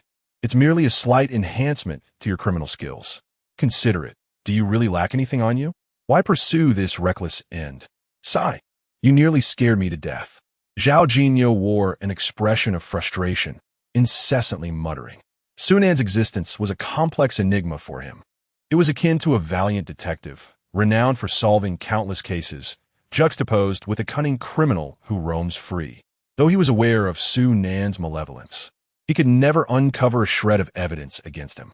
Instead, he appeared as a model citizen, adorned with commendations. Even in moments of desperation, Su Nan would step forward, assisting in the resolution of significant cases. Their relationship was one of both rivalry and camaraderie, a battle of wits that had spanned years. He swore that one day he would unearth damning evidence against him and personally bring him to justice. Yet what he received instead was the news of Su Nan's self-inflicted demise. They had been enjoying the game together. How could he just decide to stop? The profound sorrow, helplessness, bewilderment, and frustration were vividly etched on Zhao Jinyo's face. This unexpected scene left the online viewers in shock. What on earth? Host, what are you doing? Just knowing how to handle a firearm. What man doesn't he? The host knows how to use a rocket launcher, anti-tank weapons. That's not the same. No way. The wall is utterly wrecked, and Su Nan has not a scratch on his head? Goodness with such force, South brother. You are too harsh on yourself. Is he really gone? South brother, when I usually call for a feast, it's just in jest. Please don't hold it against me. Rest assured, his chest rises and falls steadily. He is alive. I am a forensic fan of South brother. A professional, trust me. Huh? How can there be forensic fans? Foreigners upon witnessing the barrage of comments from the viewers. A collective sigh of relief resonated among the online community. In today's internet landscape, rife with rampant rumors, netizens have cultivated an acute awareness of the necessity for evidence. Even if Su Nan were to confess, without the police presenting concrete evidence, one cannot justly declare him guilty. Thus, Su Nan's audacious maneuver left everyone in a state of bewilderment. Yet, the police had remained silent, prompting queries from the audience as to the reason behind the broadcaster's actions. Speculations arose, ranging from accusations of Su Nan being a member of a terrorist organization to the absurd notion of him taking his own life to protect his affiliations. The chatter within the live stream became a cacophony of theories, with nearly 1 million minds failing to coalesce around a definitive conclusion. Ultimately, the most popular hypothesis was the ludicrous claim, Su Nan is a terrorist. In response, Su Nan vehemently retorted, "You are the real terror. Your entire family embodies it. I am merely evading a buff." As the saying goes, if an individual's IQ is 250, they are deemed extraordinarily intelligent. However, if 1,000 individuals, each with an IQ of 250, convene, they collectively become a mere 250. This phenomenon is famously known as whatever that effect is called. Meanwhile, amidst the fervent discussions in the comments, 3 medical personnel arrived in a flurry, urgently attending to the scene. They conducted a series of professional assessments: blood pressure, blood oxygen levels, heart rate, pulse, pupil reaction, and more. After their thorough examination, they concluded that the individual had suffered a head injury, resulting in temporary unconsciousness. Yet all vital signs appeared stable. The preliminary diagnosis indicated no external injuries. However, further hospitalization was necessary for a comprehensive evaluation. Upon hearing the medical team's assessment, Zhao Jinyo finally felt a weight lifted from his heart. The nearly 1 million online viewers also exhaled in relief. What remained was to expedite the admission to the hospital. Carefully, they placed Su Nan onto a stretcher, with Zhao Jinyo accompanying the medical staff to the hospital. Meanwhile, Tao Wuho led the remaining officers in managing the scene and escorting Zheng Neng back to the police station. As the live broadcast came to an abrupt end, the screen turned pitch black, leaving viewers in a state of utter bewilderment. The adrenaline-pumping scenes replayed in their minds, akin to experiencing a thrilling cinematic masterpiece. The battle of wits between Su Nan and Zheng Neng, the tense moment when Huang Mao was on the verge of taking a hostage, and Su Nan's superhuman intervention, followed by the deafening gunshot and the 8 wounds. Each fragment heightened their adrenaline. Only after the tumultuous events concluded did they collectively realize that this was not a film. It had all transpired in the realm of reality. And they, witnessing the unfolding events in real time, undeniably elevated the immersive experience of the entire live stream to an extraordinary height. In that moment, everyone was suddenly awakened, their fervor ignited. Just 1 hour after the live stream concluded, a plethora of on-site videos emerged, each garnering over 1 million views within a mere 60 minutes, sweeping across all video rankings with unstoppable momentum. Unlike Su Nan's previous video styles, this time there were no special effects or humorous memes, only a variety of exhilarating background music that heightened the atmosphere. Particularly poignant was the moment when Zheng Neng was subdued and Huang Mao was shot down. Anthems of passion and battle surged forth, stirring viewers to tears, a wave of fervor rushing forth, compelling them to leap in place and perform a set of calisthenics.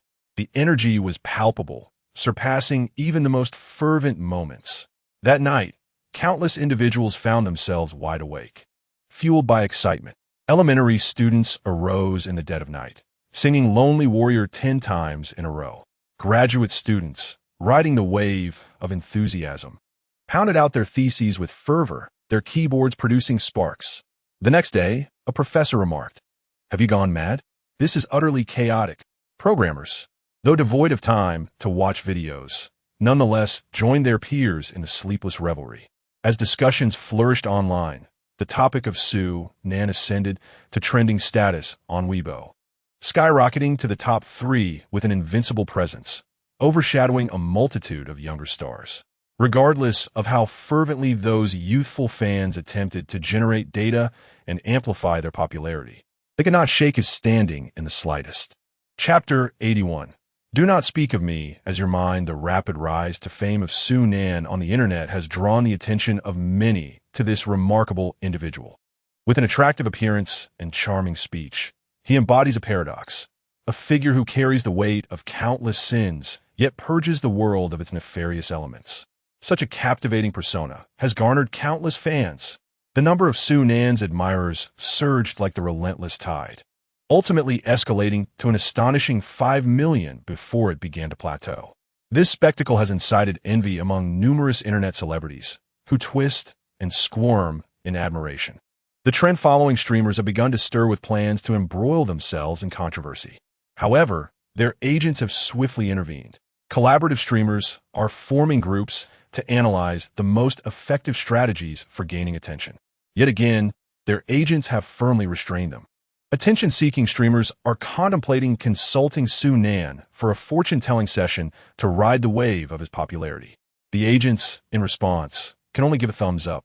Meanwhile, those without ambition have simply declared, "What a marvelous person, Imafan." Concurrently, in a hotel room in Jiangsheng, Yin Su, dragging her weary body, returns to her accommodations. As an investigator with the Anti-Corruption Bureau of the Imperial Capital, her daily routine revolves around business trips, and more business trips. After changing into her slippers, she deftly adjusts her attire, releasing herself from the constraints of her blouse with a sigh of relief.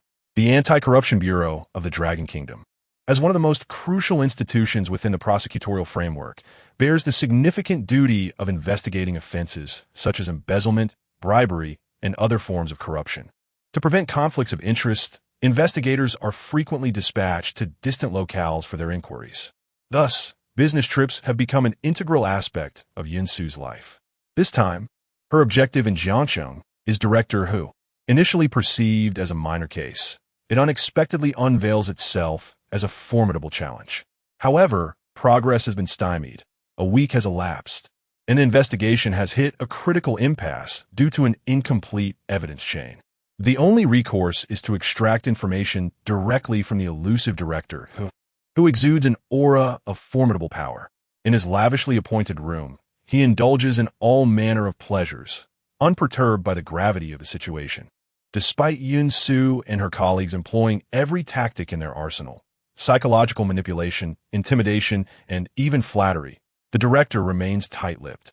In the ensuing days, Yun Su has tirelessly visited countless banks, amassing thousands of bank documents and tens of thousands of text messages. She meticulously combs through the overwhelming volume of information, seeking to unravel the truth and identify any potential breakthroughs. Meanwhile, her superior, Chief Investigator Ma Mingcha, continues to engage in a delicate dance of negotiation with Director Hu, deftly maneuvering through the complexities of the case. The detention period dwindled to a mere 24 hours. Yin Su felt as though she were an engrossed reader of an unresolved novel, with only 20 pages remaining. Anxious, yet there was no recourse. Once the tiger was released back into the wild, it would undoubtedly obliterate evidence and relocate assets at the first opportunity. How many taxpayers' hard-earned money was at stake? At that moment, Yin Su was so exhausted that her eyes seemed to glaze over. If only, her heart could scarcely muster the energy to beat. Lying in bed, she opened her phone and gazed at the recommended videos popping up on the app. She absent-mindedly clicked one, vacating her mind, her eyes still devoid of spirit. However, as the video played, her gaze began to spark with increasing brightness, until Su Nan uttered the phrase, "The spring of sincerity allows you to speak without reservation, to answer every inquiry, and to utter nothing but the truth." In an instant, Yun Su propelled herself off the bed. Left brain, does such a thing truly exist in this world? Right brain, it seems implausible. Left brain, but what if it is real? Right brain, all right, just don't tell anyone I'm your brain. The two figures in Yun Su's mind tugged at each other fervently. It wasn't that her intellect was insufficient, but rather that she desperately needed this. Even a sliver of metaphysical possibility was enough for her to wish for its reality. Clinging to a thread of hope, she opened the original video, dragging the progress bar to repeatedly scrutinize a particular segment. Noticing a comment claiming this was Su Nan's hypnosis technique, Yin Su's brow furrowed in contemplation. With the police already involved, the video's authenticity could be confirmed. As for whether it was hypnosis or the spring of sincerity, did it really matter in the end? Oh my, there might be salvation. With a racing heart and trembling hands, Yin Su dialed the phone of her department head. Ma Mingcha, are you awake? In a bright room, with a pure white ceiling and glass windows without railings, Su Nan slowly opened his eyes. After confirming his surroundings, he felt a slight sense of relief. He had slept soundly during this slumber. Dong Ming Ming, having peeled an apple, kindly offered it to him. Observing the apple reduced to a mere core, Su Nan's brow twitched slightly. You have truly gone to great lengths. No need for that. Just give me the peels you've discarded. The well-intentioned offer was declined, yet Dong Ming Ming bore no offense, merely rolling her eyes. If you don't want it, so be it. She contentedly munched on a piece, spitting out the seeds with each bite. How long have I been asleep? This was Su Nan's foremost concern at the moment. Dong Ming Ming tilted her head, pondering. 6, 7 hours, perhaps. The doctor mentioned you were only unconscious for half an hour. The rest was pure slumber. While chewing on the apple, she continued to speak indistinctly. Did you know you frightened Captain Zhao terribly? He wouldn't even let me wake you, insisting you should sleep peacefully. We can discuss everything else once you're fully rested. Just then, a loud crash resounded. Zhao Jinyo stood at the doorway of the ward. A basin and toothbrush had clattered to the ground. Xiao Nan. This heartfelt cry brimmed with tender affection and a touch of grievance. Heaven knows how long Su Nan had been scolded by the police chief after that wall-colliding incident. A people's hero, outwitting criminals and risking his life to save others. Such a radiant and towering figure was actually driven to crash into a wall by Zhao Jinyo's mere words. At best, this could be dismissed as a work error. At worst, it was a blow to the police department's credibility. Such a colossal blunder was far too heavy for Zhao Jinyo to shoulder. And yet, he had only asked casually. Who could have predicted Su Nan would react so dramatically? Thank the heavens, Su Nan was unharmed. Had he been seriously injured, Zhao Jinyo would undoubtedly have been the next one, banging his head against the wall in despair. Pacing anxiously, Zhao Jinyo seized Su Nan's hand without hesitation, nearly moved to tears. "Xiao Nan, you're finally awake," he exclaimed. "After sleeping for so long, you must be starving. Whatever you want to eat or drink, just say the word. I'll go buy it for you right now." To Su Nan's ears, these solicitous words sounded eerily like a doctor's ominous "go home, eat whatever you wish," or perhaps a jailer's extra chicken leg tonight. They sent shivers down his spine. "Captain Zhao, you're kind of scaring me like this." At the mention of fear, Zhao Jinyo trembled, his eyes instantly widening with panic and wounded innocence. "Don't be afraid. I'm even more terrified than you are," he stammered. "If anything else were to happen to you under my watch, my career as captain would be over." Chapter 82. You will never catch my evidence in the hospital room. Zhao Jinyo gazed affectionately at Sunan. "Eat slowly. If it's not enough, I'll buy more." A man approaching 40 spoke in a tone that was almost excessively sweet. If he were to use such a tone with his wife, she might well be haunted by nightmares for an entire night. Sunan, focused on his meal, alternated between bites of fried chicken and sips of cola. To be honest, he was quite hungry, likely a side effect of the rapid pace of his recent activities. After such explosive exertion, one inevitably experiences an energy deficit. The fried chicken was crispy on the outside and tender and juicy on the inside, causing Dong Meng Meng, who was watching from the side, to swallow hard. "Captain Zhao, I want some too." "What nonsense? Do I look like fried chicken?" Zhao Jinyo's expression shifted abruptly, his demeanor turning serious. Years of camaraderie allowed him to anticipate Dong Mingming's intentions the moment she opened her mouth. Being treated differently by the captain, Dong Mingming pouted, muttering under her breath, "Don't forget what you're here for." Upon hearing this, Zhao Jinyo's face stiffened, his expression tangled with conflict. Sunan's earlier, rather outrageous declarations had merit in requiring further inquiry. Moreover, the boy's shooting skills were extraordinary, yet there were no records of him practicing. If he claimed to have learned abroad, Sunan had no record of traveling outside the country. After all, firearms are a highly sensitive matter in Longhua, necessitating a reasonable explanation. However, he was genuinely apprehensive. Would mentioning this again provoke Sunan into performing some absurd act? Zhao Jinyo's mind raced. Perhaps it would be better to start with good news to lighten the mood. "Xiaonan, regarding the Zhang Tsuifang case, your efforts in saving lives were commendable. They mentioned applying for a monetary reward and a certificate of honor for you. I just inquired, and it has already been approved from above. You will receive a bonus of 50,000 yuan. Sure enough, upon hearing about the 50,000 yuan reward, Sunan looked up, his expression brightening. He was one step closer to that 10 million yuan goal. "Are you happy?" Zhao Jinyo asked cautiously. Sunan nodded, delightedly munching on his chicken. With his 50,000, he now had 200,000 in hand. He began to ponder where to acquire the remaining 8 million. "As long as you're happy," Zhao Jinyo smiled, his voice almost melodious. "Now, I need to ask you something. Please don't be nervous. It's just a casual inquiry." The moment those words left his lips, Sunan felt a slight tension. What was he going to ask? The fountain of sincerity? Gunplay? So far, those seem to be the only exposed topics. The fountain of sincerity. That shouldn't be problematic. Even a dog wouldn't believe it. Cloudsu, did the void just strike me? That left only gunplay. Remembering his own earnest yet absurd declarations made Sunan's heart race. Did I learn that from watching television? I have a Hawaiian father. Actually, I am Li Yunlong. VME 50. Damn, how is he supposed to explain that? After half a second of intense mental gymnastics and a surge of wisdom, Sunan decided to give up. What's the point of pretending?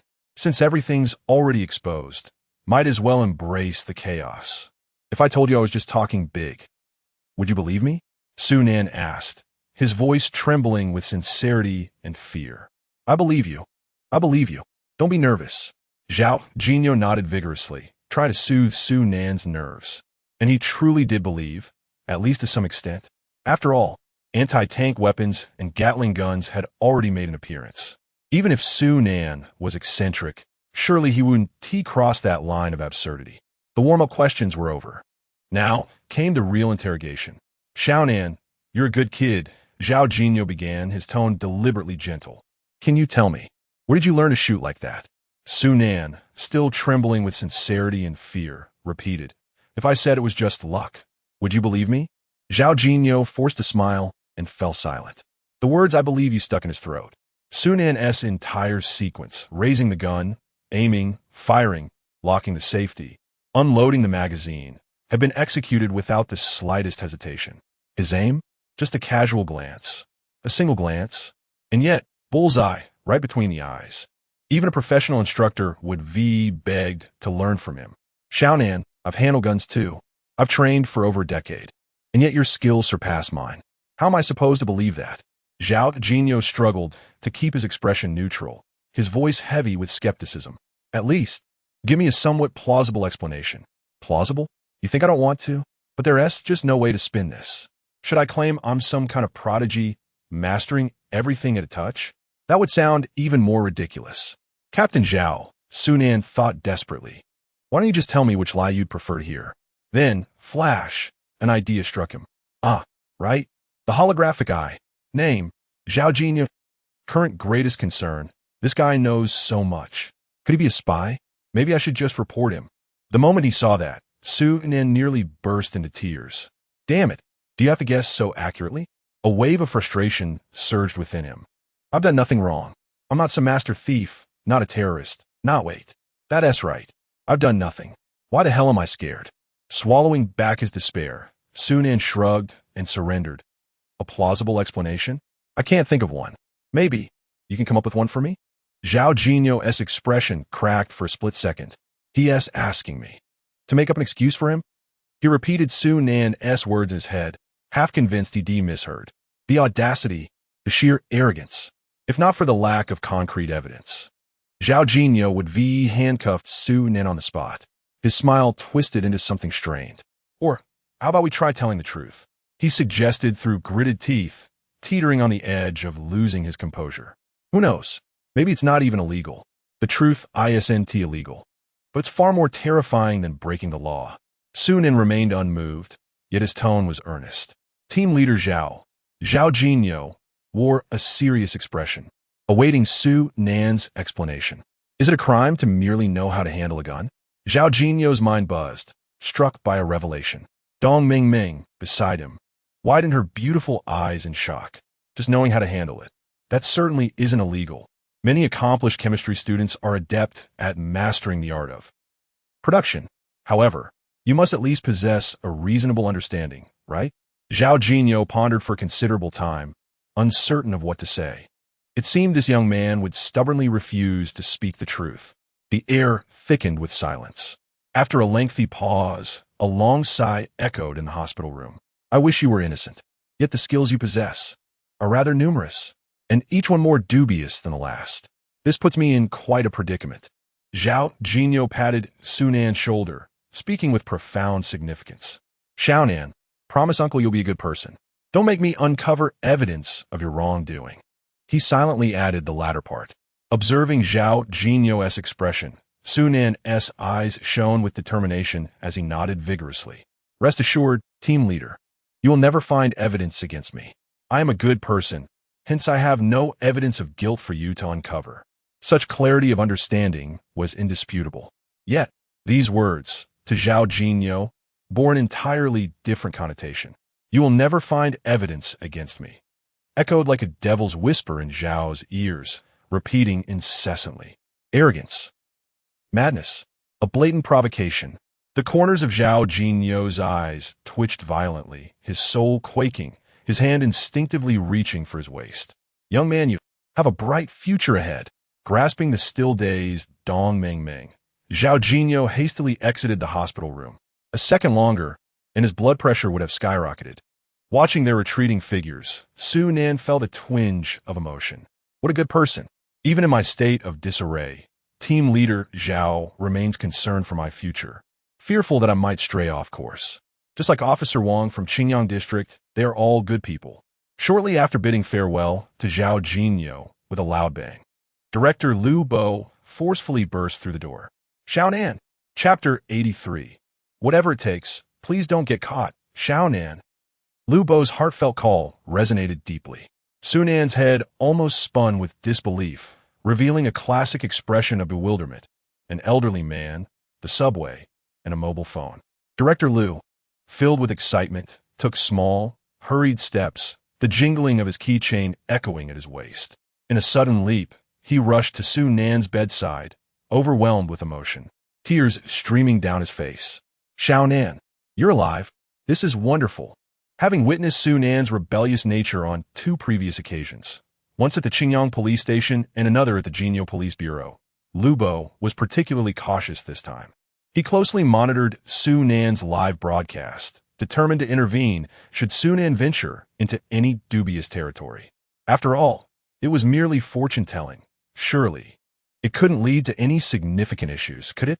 Could he genuinely reveal secrets of the universe and face divine retribution? However, life always has a way of surprising us. The familiar plot unfolded once more, with director Lu playing his role to perfection.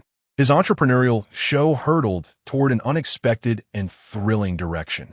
The viewership of the live stream skyrocketed. Lu Bo's program was a success. This was precisely what he had yearned for, a fragile middle-aged man finally achieving his goals. Overwhelmed with emotion, he wept. "This isn't the fame I desired." Especially when Sunan announced an impressive array of dishes, Lu Bo's tears flowed even more melodiously. He found himself harboring a veritable terrorist within his show. It was all over. His future, his retirement, his program. Sobs filled the air. Fortunately, this time the outcome was more fortunate than perilous. Sunan ultimately evaded the clutches of the law, escaping the entanglement of the prison transport. The program gained traction, and Sunan preserved his freedom, allowing Lu Bo to escape the fate of rescuing him. Wiping away his tears, Lu Bo exclaimed, "Nan, no. Brother Nan, my dear friend, do you realize how perilous your situation was? Whether from criminals or the police, you truly had enemies everywhere." Unable to restrain himself, he continued earnestly, "Brother Nan, let's speak candidly. As far as I know, there are many ways to achieve merit. You need not risk your life in such a manner. Why not confide in me? Just how severe is your sentencing? Such reckless valor must surely warrant a commutation from death to life imprisonment, right?" Currently, Sunan resembled the complexities of quantum mechanics. People's understanding of him oscillated between 2 states. When he showcased his talents, he collapsed into a criminal. When he saved lives, he transformed into a hero. Yet, when Sunan combined his talents with heroism, even Planck would shake his head in disbelief. Quantum mechanics is not a realm for the ordinary. Lu Bo was no exception. His perception of Sunan remained in a constant state of instability. Having heard director Lu's words, Sunan furrowed his brow, deeply pained. "Director Lu, do you not trust me? We have collaborated before. You know what I am like." Recalling their discussions about cooperation, Lu Bo realized that this young man was indeed quite innocent, so much so that his eyes were fixed solely on monetary gain. "I believe you. I believe you." At that moment, the quantum version of Sunan collapsed into a more amiable persona. After a heartfelt exchange of reassurances, the two engaged in light conversation until a nurse indicated that visiting hours were over and the patient required rest. Lu Bo gazed at Sunan with a complex expression, hesitating to speak, then finally uttering, "Brother Nan, may I consult you on something? Could we possibly avoid any legal troubles? I genuinely fear. You see, it was too easy for me to pass the exam. Please have some compassion for an old friend." This was Lu Bo's sole request of Sunan. Other contestants in the variety show were urged by the production team to perform splendidly to dazzle the audience. However, for Sunan, the team simply pleaded, "Whatever you do, please avoid any legal issues." Lu Bo's words left Sunan momentarily stunned. "Do you think I wish to end up in such a predicament? This is all a misunderstanding. All mere accidents." After a lengthy reiteration of advice and assurances from Sunan, Lu Bo finally felt at ease to take his leave. As the day wore on, Sunan turned over and resumed his slumber, utterly exhausted. The day had been a relentless progression of fatigue, outsmarting villains, navigating genuine challenges, and dealing with law enforcement. This life was truly exhausting. Meanwhile, in a different location, Mr. G stared incredulously at his phone screen, which displayed a plethora of Sunan's trending videos. alongside various news articles and social media hot topics. Goodness, this guy is reckless. Suddenly, a realization struck him. Wait, is it me who has the issue? Or is it him? If I recall correctly, I signed up for Star Entrepreneur, right? Entrepreneurship. Surely that is the core of the show. G felt as though he had wandered onto the wrong set. On the opposite side of the sofa, Mr. Zhang adjusted his glasses, unconcerned. Given Sunan's current popularity, if he were to continue his venture, business would undoubtedly flourish. However, as he is presently in the hospital after that accident, he won't be out for at least 3 to 5 days. So, a booming business would be of little use. Mr. Zhang smiled confidently. The first opportunity is still ours. Mr. G paused, taken aback. He had not considered this aspect at all. Observing Sunan in the videos, a twinge of shame arose within him. If it had been him, he would never have dared to charge forward as Sunan did. The most he could manage would be to secretly dial the police, which was the extent of his courage. Although he understood that this was the appropriate course of action, the impact Sunan had on him was profound. After watching the entire video, G felt a fire igniting in his chest, a surge of fervor coursing through him. If given the opportunity, Hu Wunti yearned to be a hero. Ji Boozhong sincerely admired. Su Nin is indeed a worthy opponent. Yet, upon recalling Zhang's earlier words, a peculiar sensation stirred within him. For the first time, he found himself questioning his own worldview. Uncle Zhang, is it truly right for us to win in this manner? Zhang, taken aback by his artist's unexpected utterance, turned to him with a furrowed brow, astonished. When did this fool develop a conscience? Zhang's piercing gaze made Ji Boozhong feel uneasy. Realizing his misstep, he raised his cup, engaging in the tactical act of drinking water.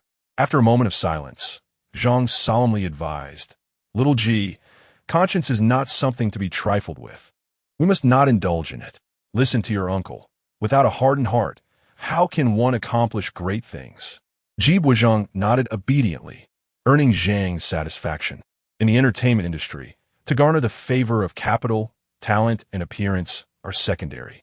It is the obedient and easily controlled na-ve child that captivates the hearts of investors. The following day, as dawn broke, the conference room of the Wuhou Public Security Bureau was shrouded in a haze of smoke. A dozen detectives sat around the table, each more haggard than the last. The previous day, aside from apprehending Zhongneng Peiyou, the second criminal investigation team returned triumphantly from the outskirts of Dubon County, having taken down an entire criminal gang in one fell swoop. A family must remain united. These individuals were seasoned criminals, acutely aware of their potential sentences, likely more so than the police themselves. They faced the inevitable reckoning. Yet if they voluntarily confessed with a good attitude, perhaps, there was still a chance for leniency. As the realization dawned that all had been captured, a sudden urgency gripped everyone.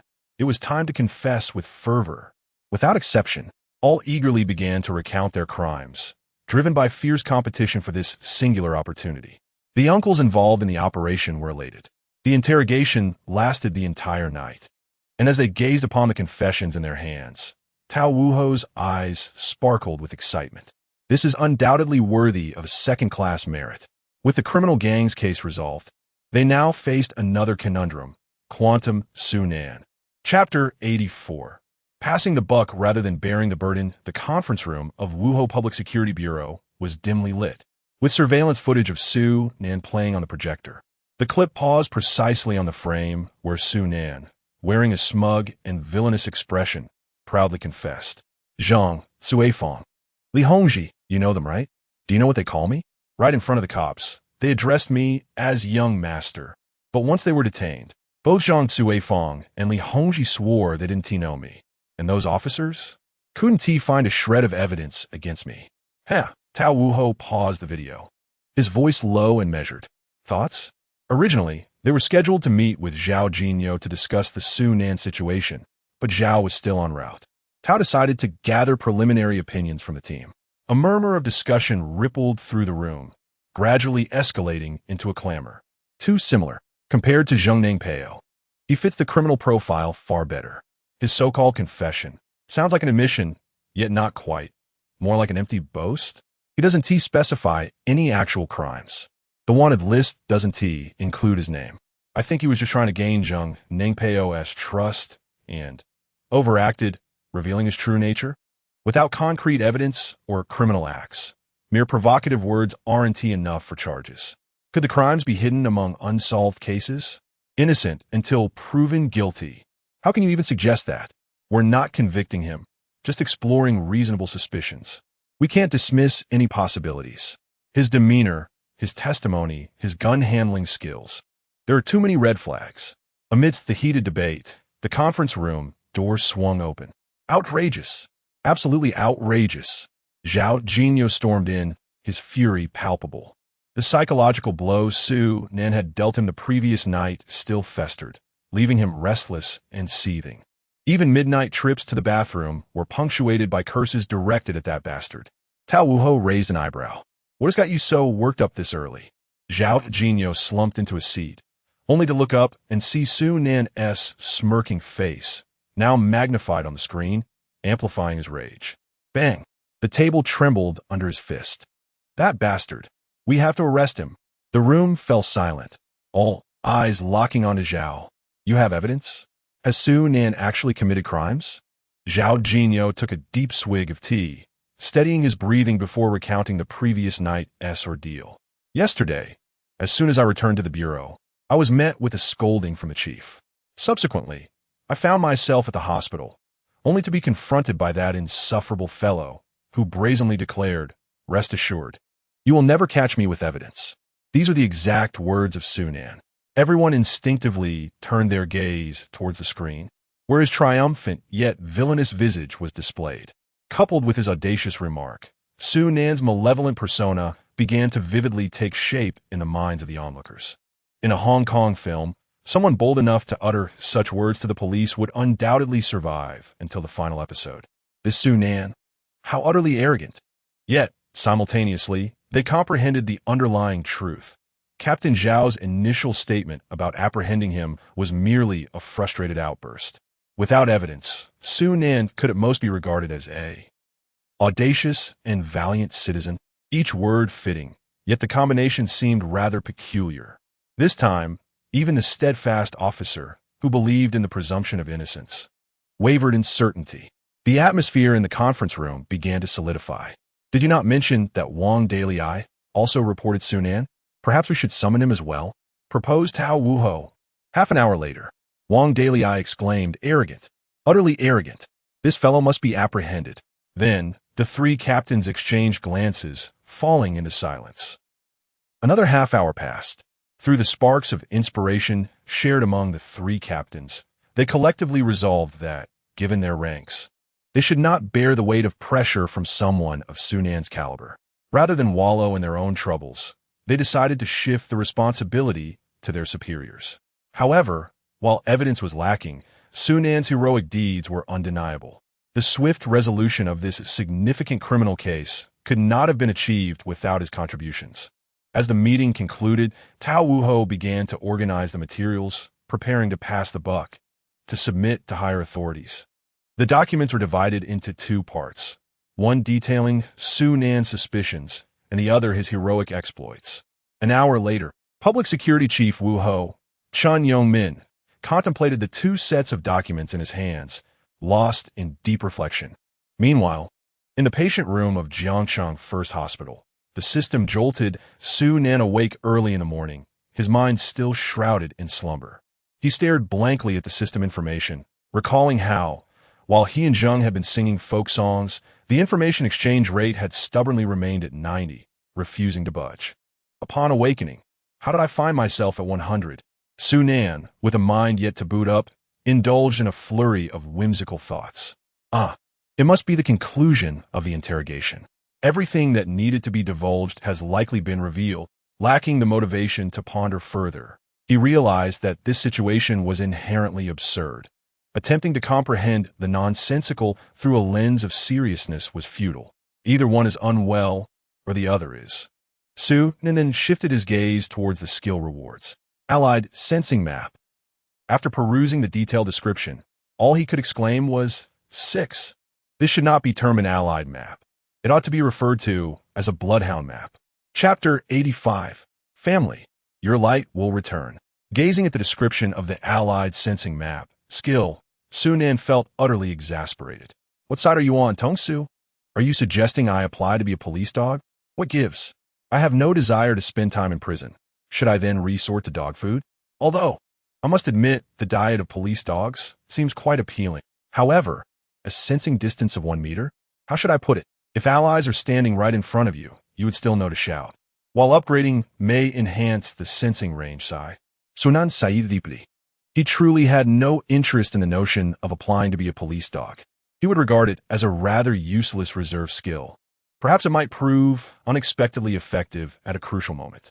Shifting his focus away from that skill, he opened the system panel. Name, Sunan. Level, Intermediate Spy, LV1 010,000. Enemy Trust Points, 21. 8 Enemy Emotional Value, 303,000. Merit Points, 2,000. What the heck? Is that 500,000 already? Upon seeing the data in the system backend, Su Nan exclaimed in astonishment. If he were to convert these points into cash now, that would mean 500,000 yuan arriving instantly. He thought of the bank card balance honesty card in his inventory, and a wave of excitement surged within him. 500,000, combined with the 150,000 he currently possessed, plus the 50,000 bonus that Team Zhao mentioned. 700,000. To be honest, 7 million. His restless heart and trembling hands compelled Su Nan to decisively, painfully close the system panel. Exercise restraint. Do not act impulsively. Wait for 10 million. A small target. This is far quicker than starting a business. Let us not forget the source of my fortune. Everything I, Su Nan, have obtained originates from that endearing group of family. Come to think of it, they must have been terribly worried yesterday, right? The mere thought of this made Su Nan sit upright in bed. Here I am, comfortably lounging, while they must be in a state of panic. Images of his fans surfaced in his mind, unable to eat or sleep because of him, even shedding tears in secrecy during the night. Su Nan's heart ached. No, I cannot squander my life on this hospital bed. I must stream. I must work. Without hesitation, Su Nan pressed the call button. Doctor, I want to be discharged. Discharged? Nonsense. No sooner had he spoken than an elderly voice echoed at the door of the ward. An old man, his hair whiter than his coat, entered, followed by a weary-looking old Lu, who was there to assist Su Nan with his discharge paperwork. However, they encountered a stern refusal from the hospital director. Why am I not allowed to leave?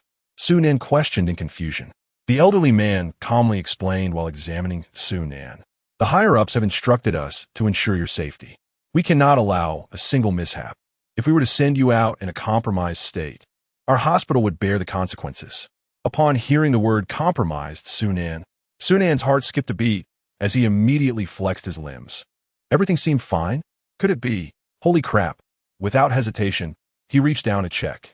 Feeling the familiar 18 centimeters, he finally exhaled in relief. What are you grabbing at? The old man gave Su Nan an exasperated look and pointed to his own head. Oh, you mean my brain? I'm perfectly fine. Just let me out already. I've got a show to catch. At his words, the silver-haired elder trembled with such agitation that his hair shook 3 times. He thrust a photograph in Su Nan's face. Look at what you've done. To this wall. You claim you're unharmed? Even if I agreed, the wall certainly wouldn't. Yet, despite the accusation, every medical indicator suggested Su Nan was unscathed. By all logic, he should be discharged. But, given how highly the authorities regarded this young man, the old dean hesitated. Such severe damage to the wall, and not a single ailment? It's utterly baffling. For safety's sake, Su Nan would have to remain under observation a few more days. Rest well for another couple of days. Work can never outweigh your health, the dean said gently. Others marvel at the waves you stir, but only a doctor worries. How much longer you can keep stirring them? His voice softened with paternal concern. Su Nan was moved, and thus he refused. Firmly. Fine. How about this? Test me with a few math problems. If I answer correctly, you let me go. The dean's eyes gleamed. After a brief pause, he nodded. Very well. Here, essay little problem my niece toyed with. A knowing smile played on his lips. Suppose a coin has a 1/3 probability of landing heads. Toss it independently n times, and let X denote the number of heads obtained. Find the limit of the probability that X is even as N approaches infinity. Sunan, watching his stupefied expression, the dean chuckled darkly. With a graceful flick of his sleeve, he turned and strode away. At the doorway, Sunan's shattered academic pride called after him. May I ask, your niece has qualifications? A scoff. Just a vocational school graduate. Ranked a mere 12th globally in a math competition. That's all. The door clicked shut. Silence.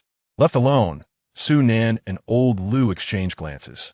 Lou, haggard from a night of statement-taking and barely 4 hours of sleep, sighed.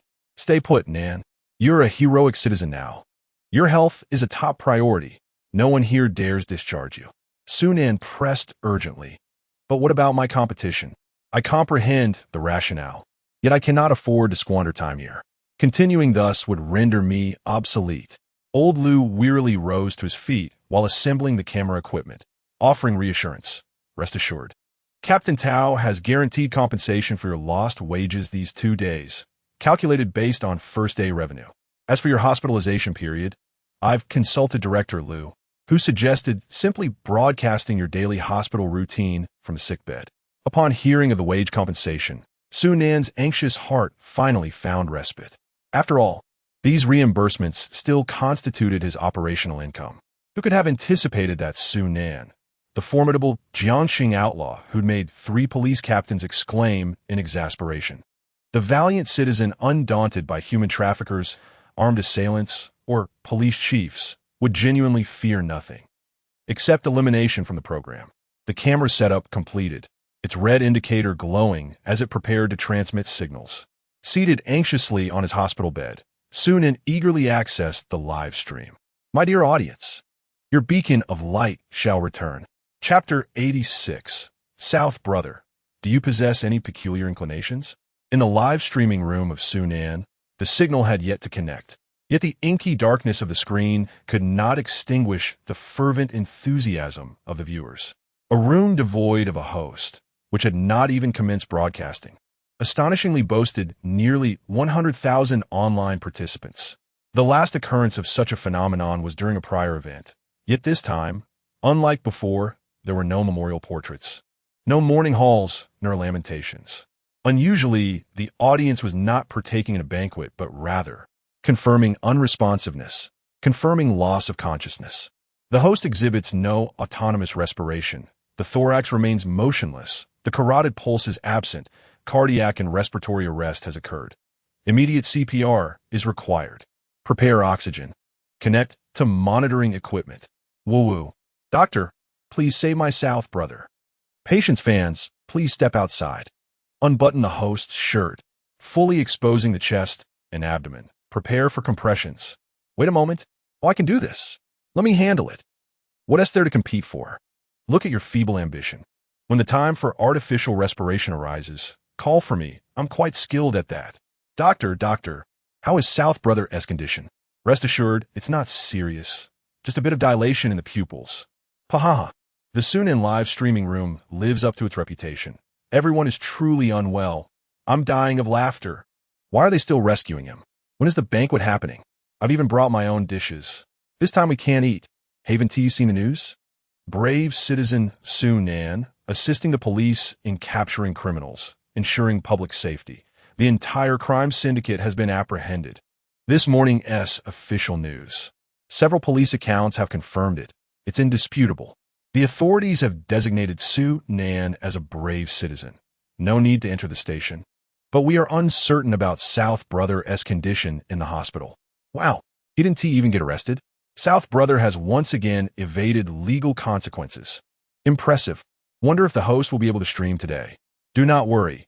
They're currently in the midst of rescue efforts. Emotional values. Sadness. 16. Joy. 133. Shock. 89. A cacophony of emotions filled the air. The live stream room bustled with an otherworldly vibrancy. Here, the viewers could boldly express their true selves, revealing their authentic nature, unabashedly letting loose. Upon entering the live stream, Sunan was immediately struck by the sheer volume of bullet comments. Moved to the brink of tears, his heart warmed. His family was indeed concerned for him. He then squinted, meticulously scrutinizing the barrage of comments. At the moment of realization, Sunan's pupils began to dilate, his lips quivering, his mind spiraling into a void. The signal at that instant stabilized. The screen illuminated, casting Sunan's dazed visage. The bullet comments erupted in confusion, astonishment, euphoric delight. Wow, the doctor is incredible. P.S. alive, truly alive. Officer, Sunan is alive again, ready for execution. Brother Nan, I'm so glad you're alive. Sobbing, everyone else is just fooling around, but I was genuinely worried about you. Stop your nonsense. Guarantee you, the one waving the summoning banner earlier. Wait, Nan's pupils still look a bit dilated. Should we defibrillate him again? All right, 3,600 joules, hold Sunan down, ready. Nan, you're finally live. I was so worried I almost died, hides chopsticks. Seeing his live stream still billowing ominous black smoke, as usual. So sinister it was oddly comforting. Sunan exhaled in relief, realizing they were just expressing their concern for him in the most chaotic way possible. Trolls truly were the most endearing creatures in the world. Adjusting his expression, Sunan flashed a villainous grin. Good morning, you little gremlins. Heh. Old Lou dozed off nearby, while Sunan sat on the hospital bed, engaging with his viewers. About yesterday's arrest, the audience had endless questions, especially regarding those little props. Nan, why did Jung Ningpeo suddenly confess? Was that spring of truth thing real? Same question. One, this query had the most upvotes. Sunan sighed inwardly. Avoidance wasn't a solution. Sooner or later, he'd have to bluff his way through. There is no such thing as a spring of truth. If that idiot Jung Ningpeo bought it, fine, but you brilliant, perceptive geniuses surely see through the trick, right? He feigned exaggerated disbelief. No way, you're joking, right? Shifting the burden of explanation back onto them. Instead of me guessing, why don't you tell me your ideal answer? As expected, the smartest viewer emerged instantly. Haha, I knew it was hypnosis. Sunan, yes, you're absolutely right. Using their own logic against them. Success. Damn, you know hypnosis too? Is it really that powerful? I thought TV exaggerated it. Where do you learn it? It looks insane, I want to learn. Sunan, it was one summer in Hawaii. What about your marksmanship? Sunan, it was one summer in Hawaii. Nan, why were you wearing high heels when you charged in? Some kinda preference? It was one summer in Hawaii. Wait, no. That. The earlier questions were easy to dodge. But this one, he couldn't possibly admit to any unusual inclinations. Well, maybe. No, absolutely not. Those few seconds of hesitation sent the chat into a frenzy. Wild theories erupted, howling with excitement. The cries were quite bizarre. If this continues, the live stream will soon come to an end. Sunan made a decisive choice, his expression turning exceedingly serious. He stated earnestly, I'm not joking. Let me be frank with you. The online audience was thrilled, eager, and ready to engage. Those shoes can bestow upon me immense power. Isn't that right, my friend? Did Professor Agasa give them to you as well? It seems Brother Nan has suffered a blow to his head. Qingshan Hospital, what discount do you offer for your spokesperson's medical treatment? It's fine. As long as one is alive, that's enough. Sunan. No, this is genuine. All right, we believe you. Brother Nan, take your time. We truly believe it. Wow, how marvelous those shoes are. What? Could you not act any more insincerely? I, a dignified 7-star shining spy, have never told the truth to my uncle. Yet, I have laid bare my soul to you, and you still doubt me? You dare to call me bizarre? Sunan suddenly felt a sense of powerlessness akin to a download prompt appearing in the lower right corner, indicating complete failure. Just then, a polite knock echoed from outside the door. At this time, who could be knocking? Isn't it obvious? In a hospital ward, it must be the doctor doing rounds. Perfect timing, doctor. Come check on Brother Nan's mind. Doctor, please save the child. Not necessarily. What if the police have finally found evidence and are here to arrest Sunan? Watching the barrage of comments, Sunan casually replied, the police could never find evidence against me, as he prepared to get out of bed. Wow, how arrogant. So frightening. Sunan must have some hidden cards up his sleeve to be this confident. Brother Nan's streaming style is becoming increasingly wild. Don't act like this, streamer. I just switched from hating to loving you. Could you let me enjoy this for a little longer? Please stop criticizing Brother Nan. He merely wants to be a model inmate in Jiangxing. What wrong has he committed? Before Su Nan could rise from the bed, the door swung open. A middle-aged man, with a twitching face yet an amiable smile, walked in, carrying a bag of evidence. It was Chun Yong-min, the head of the Wuho Public Security Bureau. The police could never find evidence against me. Young comrade, you are quite arrogant. Behind him followed Tao Wuho, sporting a look that seemed to say, see, I told you so. Chapter 87. Where did this foolish old man come from? And why is he so familiar? Chun Yong-min, adorned with the insignia of a division chief, made his entrance into the live broadcast. The entire streaming room was filled with an array of demonic entities. In that moment, each one appeared as an embodiment of justice, radiating the luminous light of righteousness. Dear officer, have you finally found the evidence? Wang Defa, is he truly a police officer? Dr. Wang, who is calling upon me? Your Majesty, perhaps you should take a moment to rest and not add drama to yourself. Officer, just now, Su Nan confessed. Did you hear that? We can all become witnesses. This is no ordinary officer. This is an elderly police chief. That insignia clearly indicates a high-ranking official. South Brothers prestige. The chief himself has come to apprehend. Congratulations to Su Nan. He has finally encountered the ultimate boss of the Wuho Public Security Bureau, the chief. Oh no, it seems this time it's truly the end, with flowers to celebrate. BGM ready. Raise the coffin. The shock value began to rise. 132, 106, 110. The number of viewers in the live stream began to surge as individuals from all walks of life rushed in, eager to witness this historic moment. Yet, Su Nan remained unfazed, blinking his beautiful eyes with a look of confusion.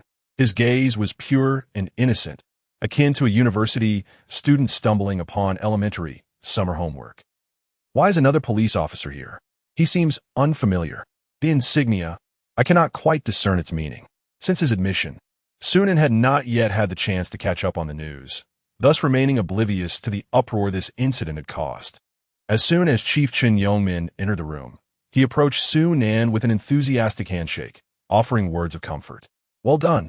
Truly, you are a fine young man at Jiangxing. Decisive, courageous, yet strategic. Ha ha! His tone, though serious, carried a hint of warmth, alongside a fleeting moment of awkwardness. Chun Yong-min had come with a singular purpose, to commend and console the brave citizen. Su Nan's actions had sparked widespread discussion online, drawing significant attention from various sectors of society. This was a prime opportunity to bolster the public's trust in the police force. He must swiftly bestow upon Su Nan the honors he rightfully deserved, ensuring that public sentiment remained intact. As for other matters concerning Su Nan, the notorious Jiangxing bandit, the young master of thieves, the enigmatic marksmanship, the genuine yet deceptive performance, the unyielding confidence of the bold criminal investigation team leader, and so forth. In this moment, Chun Yong-min felt acutely the weight of pressures that were ill-suited for his rank. Rather than wallow in distress, he decided it would be better to shift the burden onto his superiors. The city director, prepared to take on the challenge. The sudden arrival of the big boss was unexpected. He immediately initiated a barrage of compliments, leaving Su Nan perplexed. He turned a questioning gaze toward the honest and unassuming Tao Wuho standing nearby, as if to silently inquire, where did this foolish old man come from? And why is he so familiar? Tao Wuho's lips quivered slightly as he hurriedly introduced, "This is our district's police chief, Chun Yong-min." "Ah, so it's the chief. I thought." "The chief. Oh my goodness. I had no intention of courting you. What brings you here?" Su Nan appeared calm on the surface, yet internally he was utterly bewildered. After a succinct introduction from Tao Wuho lasting a full minute, Su Nan finally grasped the situation. The fact that the chief himself had come to offer condolences suggested that the bounty on this gang was likely far greater than he had anticipated. The comment section erupted in surprise. "Isn't he here to arrest someone? Or is he here to present an award? Don't panic. There is an ancient saying in Longwa that goes, first courtesy, then military action. Indeed, rewards and punishments must be clearly distinguished. I must say, this is the most innovative criminal I have ever encountered. Su Nan is practically a living SCI. Mr. Su Nan, do not despair. I am Lawyer Zhang Wei. If you require legal assistance, please reach out to me. I have navigated the legal arena for over a decade without a single loss. My record is verifiable. Oh my goodness. Impressive? Sunan's fans are indeed all exceptional talents. I recall a time when, during a sentence reduction defense, the plaintiff demanded compensation of $2 million. Under the persuasive power of my eloquence, we were exempt from any payment. Smug, you seem to have left out the latter part. The sentence was commuted to 20 years. How did you know? Because I was the opposing lawyer, and I've wanted to express my gratitude to you for many years. Ha ha ha. Indeed, they are all truly talented.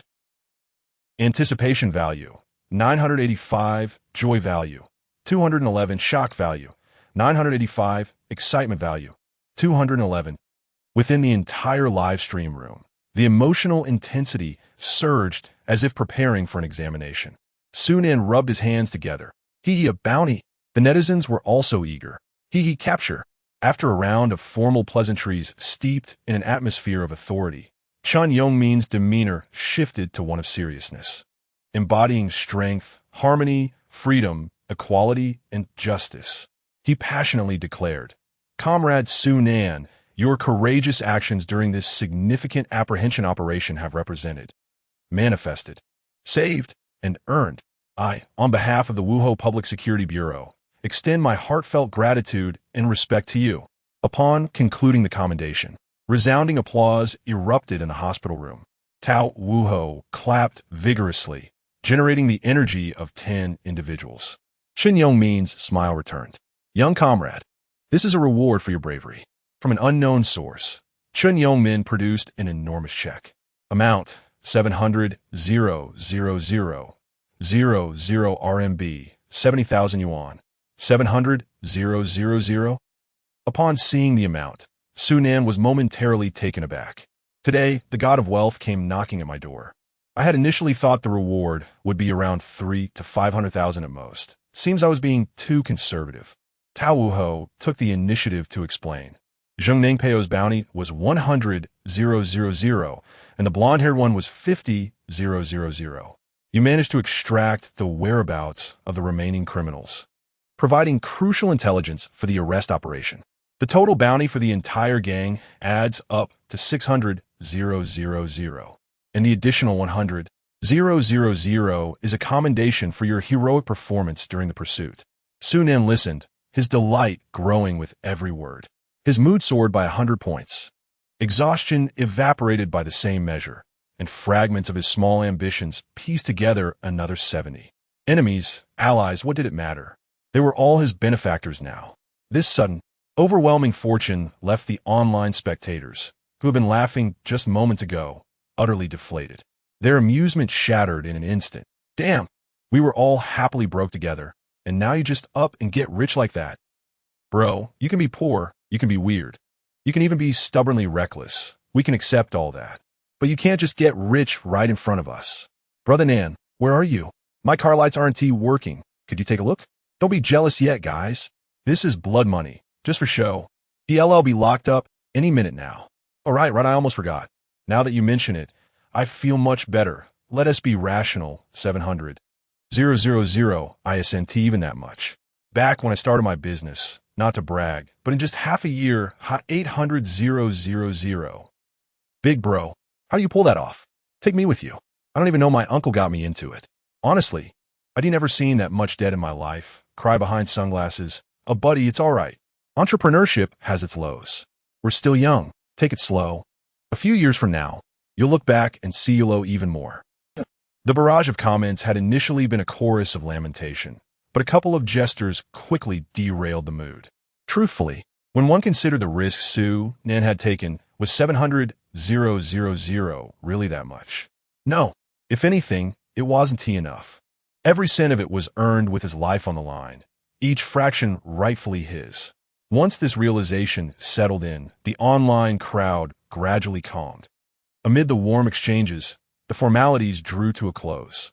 The final act, Sunan, clutching the hefty check, shook hands cordially with Chief Chun, while Tao Wuho snapped photos with his phone. Just then, knock, knock, knock. Polite rapping sounded at the door once more. It swung open. A middle-aged man, exuding an air of authority, strode in with a genial smile. On his shoulders gleamed 2 stars and 3 bars. Chapter 88. The 3 chiefs assembled to support Su Nan.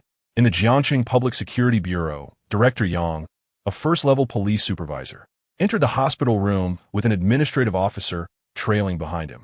Comrade Su Nan, Director Yang greeted, extending his hand warmly in a flurry of handshakes and expressions of concern. Su Nan was taken aback. Are there even gold coins being offered? Director Chun was astonished as well. Director, you have come too? Tao Wu exhibited a surtout surprise.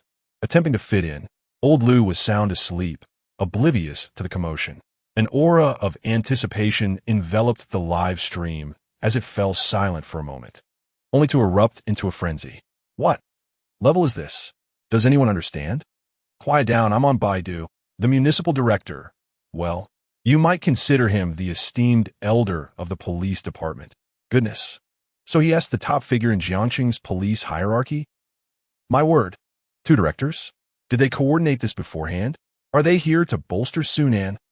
Su Nan, have I become the boss? Excuse me. I just arrived and timidly ask, what is going on? Why are 2 directors here to support the streamer? Don't ask. The streamer is undergoing a tribulation. Oh. Grabs a small stool, sits properly, pulls out snacks and drinks, prepares garbage bags. Can the performance begin now? Obediently. Ha. You still have the audacity to speak of public morality. Inside the hospital room, the familiar proceedings unfolded once more. Director Yang, with fervor, proclaimed, Comrade Su Nan, your valiant actions during this significant apprehension operation have represented, exemplified, saved, and earned. On behalf of the Jiangxing Public Security Bureau, I express my heartfelt gratitude and respect. Upon concluding the commendation, the room erupted into resounding applause. Tao Wuho, Chun Yongmin, and the accompanying administrative officer clapped enthusiastically, generating the vigor of 300 individuals. As the formalities concluded, Su Nan gazed at Director Yang with eager anticipation. The director, embodying authority yet radiating warmth, produced an honor certificate, the ink still fresh. Young comrade, this is the Municipal Bureau's acknowledgement of your efforts. It is also your honor. At that moment, a knock echoed through the room. The director of the Jiangxing Public Security Bureau appeared at the door, utterly bewildered upon seeing a gathering of high-ranking officials. Behind him stood Zhao Jinyo, equally perplexed, holding a fruit basket, flowers, and a banner slung over his back. The proceedings accelerated. Director Jinyo, with fervor, stated, in this significant apprehension operation, on behalf of the Jiangxing Public Security Bureau, applause followed, fruit basket, submitted flowers, submitted banner, hung on the wall. Finally, with a snap of the camera, the 3 directors and Su Nan concluded their group photo, each beaming with individual delight. Completion of all processes, 100. 3 illustrious figures in the realm of law enforcement, instilling terror in countless wrongdoers. At this moment, they hold bouquets and fruit baskets, posing amiably with the most audacious cybercriminal in Jiangxing. The notorious criminal even adorns his chest with a Medal of Honor awarded to him by courageous citizens. This scene is nothing short of surreal. The plot has reached its zenith. Any further delay would be impolite. Meanwhile, at this juncture, Ma Mingcha, the head of the Anti-Corruption Bureau's Investigation Division, accompanied by investigator Yin Su, has arrived at the hospital's entrance. I truly lost my senses in haste. At such a time, running here is a waste of time. Director Ma cast a glare at Yin Su, harboring deep regret. After an all-night interrogation without a moment's rest, his mind was already on autopilot. Upon witnessing Su Nan questioning Zheng Ningpeo, he inadvertently boarded Yin Su's proverbial ship. By the time he realized it, they were already at the hospital. You young folks lack patience. If you had exercised a bit more thought, you wouldn't have dragged me here. The grand hypnosis technique showcased by Su Nan in the video, was that truly hypnosis? It would not be an exaggeration to call it a miracle. Even a dog would bark in disbelief. Hearing the reprimand from his superior, Yin Su shrank her neck and uttered a 4-character phrase. Since we are here. She too felt a bit guilty. The round trip from the interrogation room to the hospital would consume another 2 hours, leaving less than 12 hours of detention time for Director Hu. At this moment, every second is incredibly precious. Now, fully alert, she felt like crying without tears. Here we are. What if? Yin-Su repeatedly comforted herself. The two sighed in unison as they stepped through the hospital's doors. On the other side, in the patient room, after the group photo was completed, for individuals wore smiles tinged with ulterior motives. Director Jinyo, boss, get ready to take the fall. Director Chun of Wuho Public Security, boss, brace yourself for the consequences. Director Yang of the Municipal Public Security, this case is cracked. Su Nen is remarkable.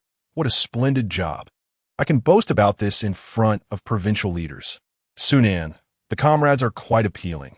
Perhaps being a police dog isn't entirely off the table. Hehehe. Finally, after a multitude of condolences, they prepared to withdraw. The anxious viewers in the live stream were restless, their fingers poised to ignite their keyboards. Is it always like this within the system? Well, I'm not quite sure. Perhaps you could inquire with viewers from Lincheng. As someone from Lincheng, that's indeed the case. Discourse within the system is characterized by rigor, comprehensiveness, clarity, and a pleasing tone. All right, let us proceed with the arrest. I can hardly contain my impatience. Wait. Before the arrest, let us discuss what exactly Su Nen did. I'm so incredibly curious. As a lawful citizen of the Dragon Kingdom, I hereby request a public interrogation. I am rather honest. I apply to openly observe the unfolding events. I eagerly anticipate a dramatic entrance. Dozens of armed police officers. If I were to encounter such a scene, I would certainly want to get a closer look. Why not just peer through the barrel of the gun? Ha. Everyone should be cautious while joining the excitement. Do not be like my friend. What happened to your friend? Share the story. I'll give you some sunflower seeds.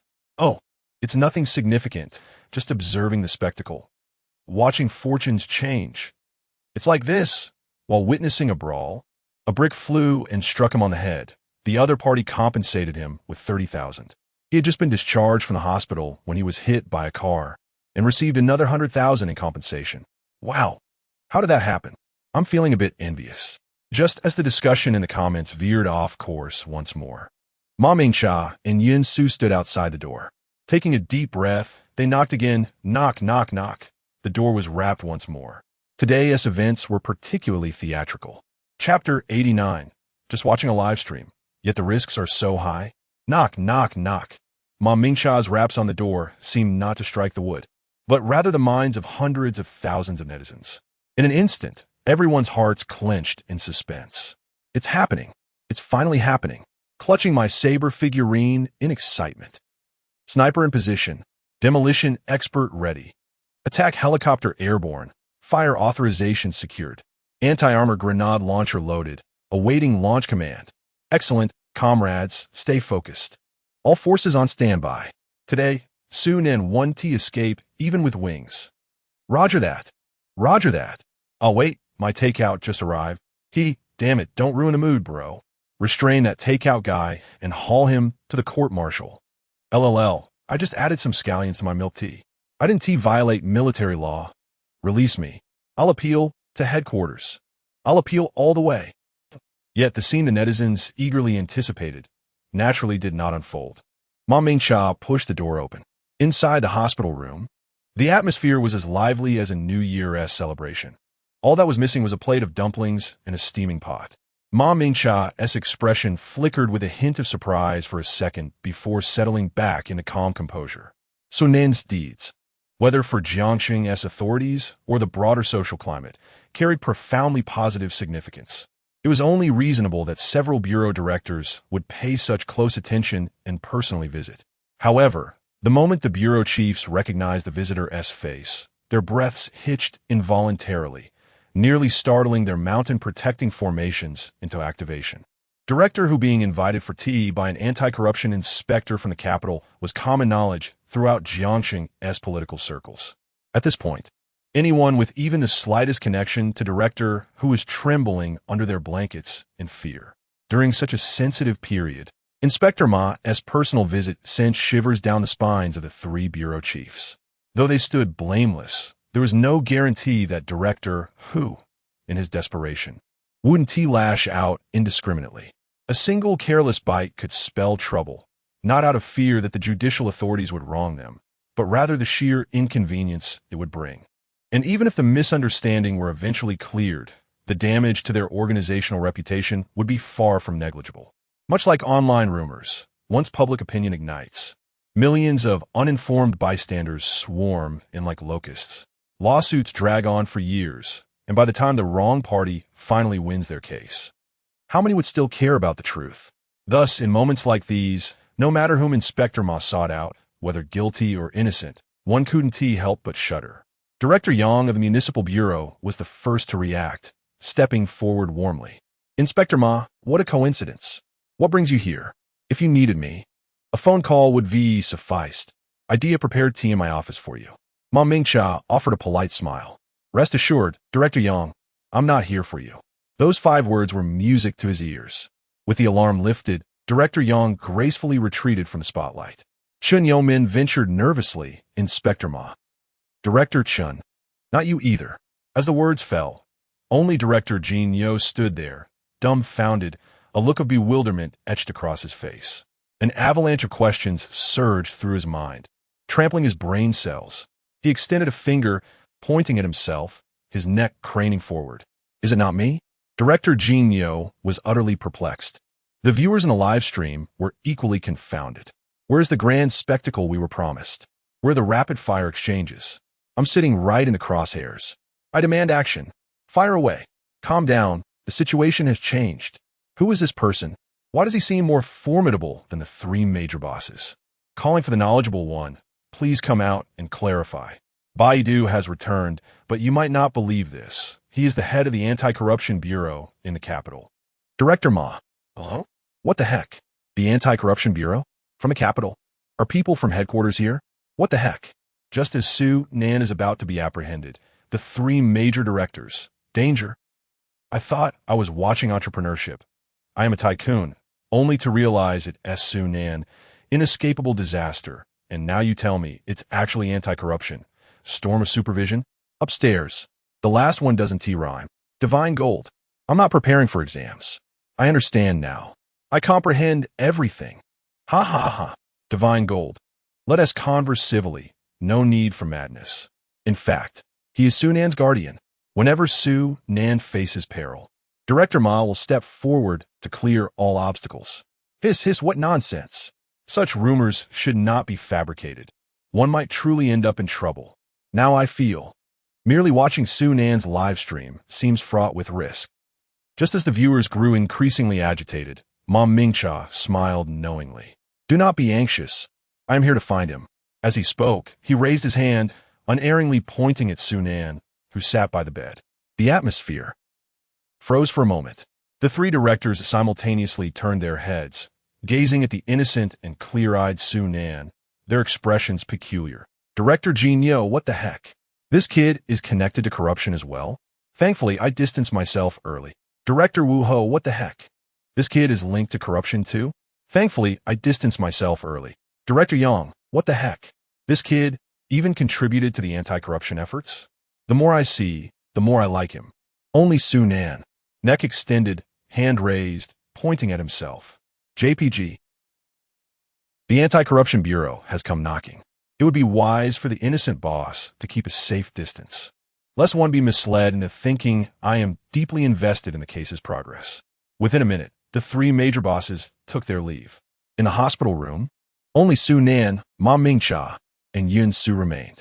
Oh yes, and old Lu. Su Nan observed the director's reactions, discerning their significant status.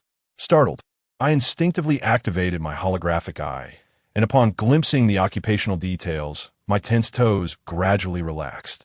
Thankfully, it was not the National Security Agency. However, what would the anti-corruption unit possibly want from me? Could it be that my canine talents have been uncovered by the organization? That seems unlikely, as the canine mapping searches are exclusively aimed at the most heinous of allies, bearing no relation to anti-corruption efforts.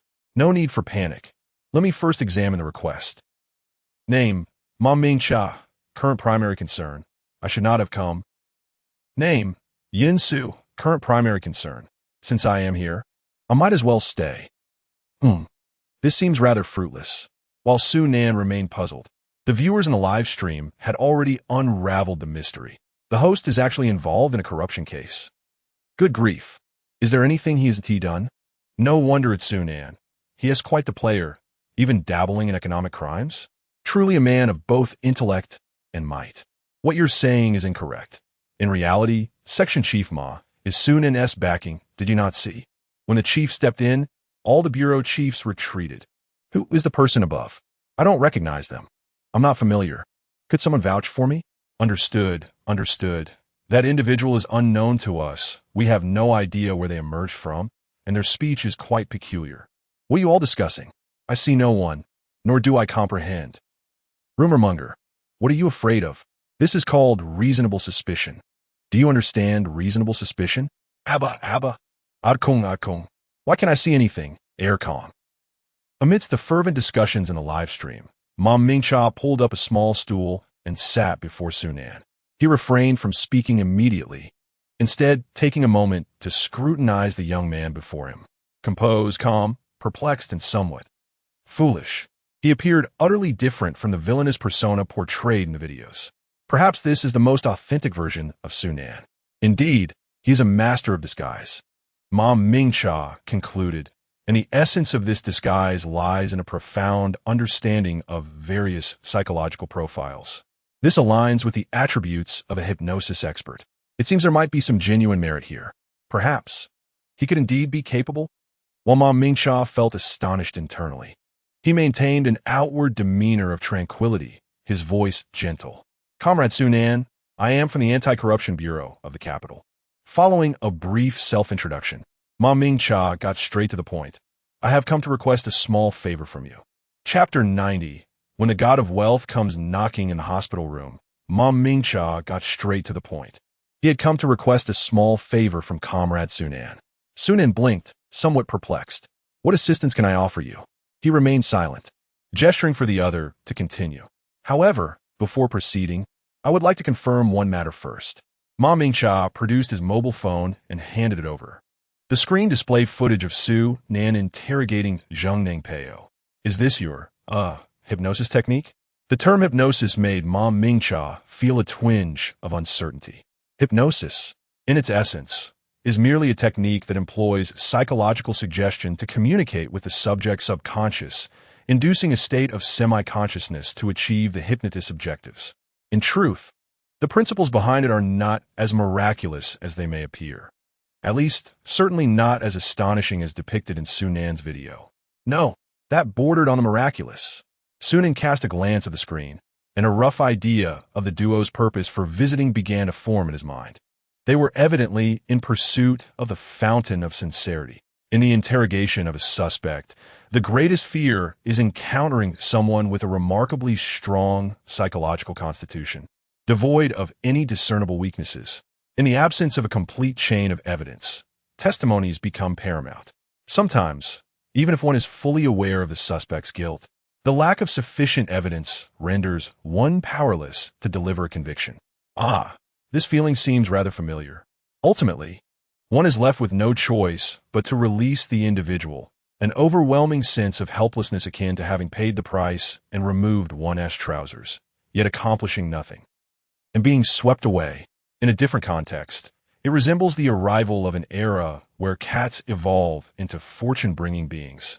Yet your own cat has already been neutered, helpless, bewildered, and utterly incapable of action. This director Ma before me has likely encountered a formidable opponent.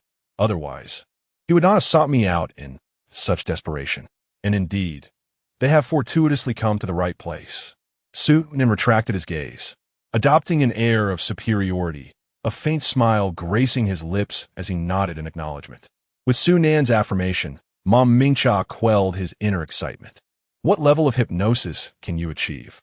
I mean, in the context of interrogation.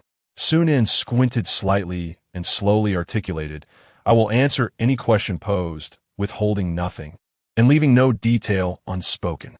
How audacious. Upon hearing Sunan's response, Mom Mingcha narrowed his eyes, a hint of doubt beginning to brew within him. At this juncture, the online viewers began to catch on. This is not a raid to apprehend someone. It turns this is inconsistent with your persona. The streamer should embrace roles such as the king of thieves, the fierce bandit of Jiangcheng, or even a terrorist. These are the paths you ought to pursue. Do not forget your original aspirations. Is Brother Nan undergoing a transformation? Alas, it seems the streamer is about to shatter his image. Regardless, if Su Nan's fierce bandit persona crumbles, I shall remain a devoted fan. If it does not, I will assume the role of critic. Either way, I will support him for a lifetime. What happened to the rumor monger from earlier? Why the sudden silence?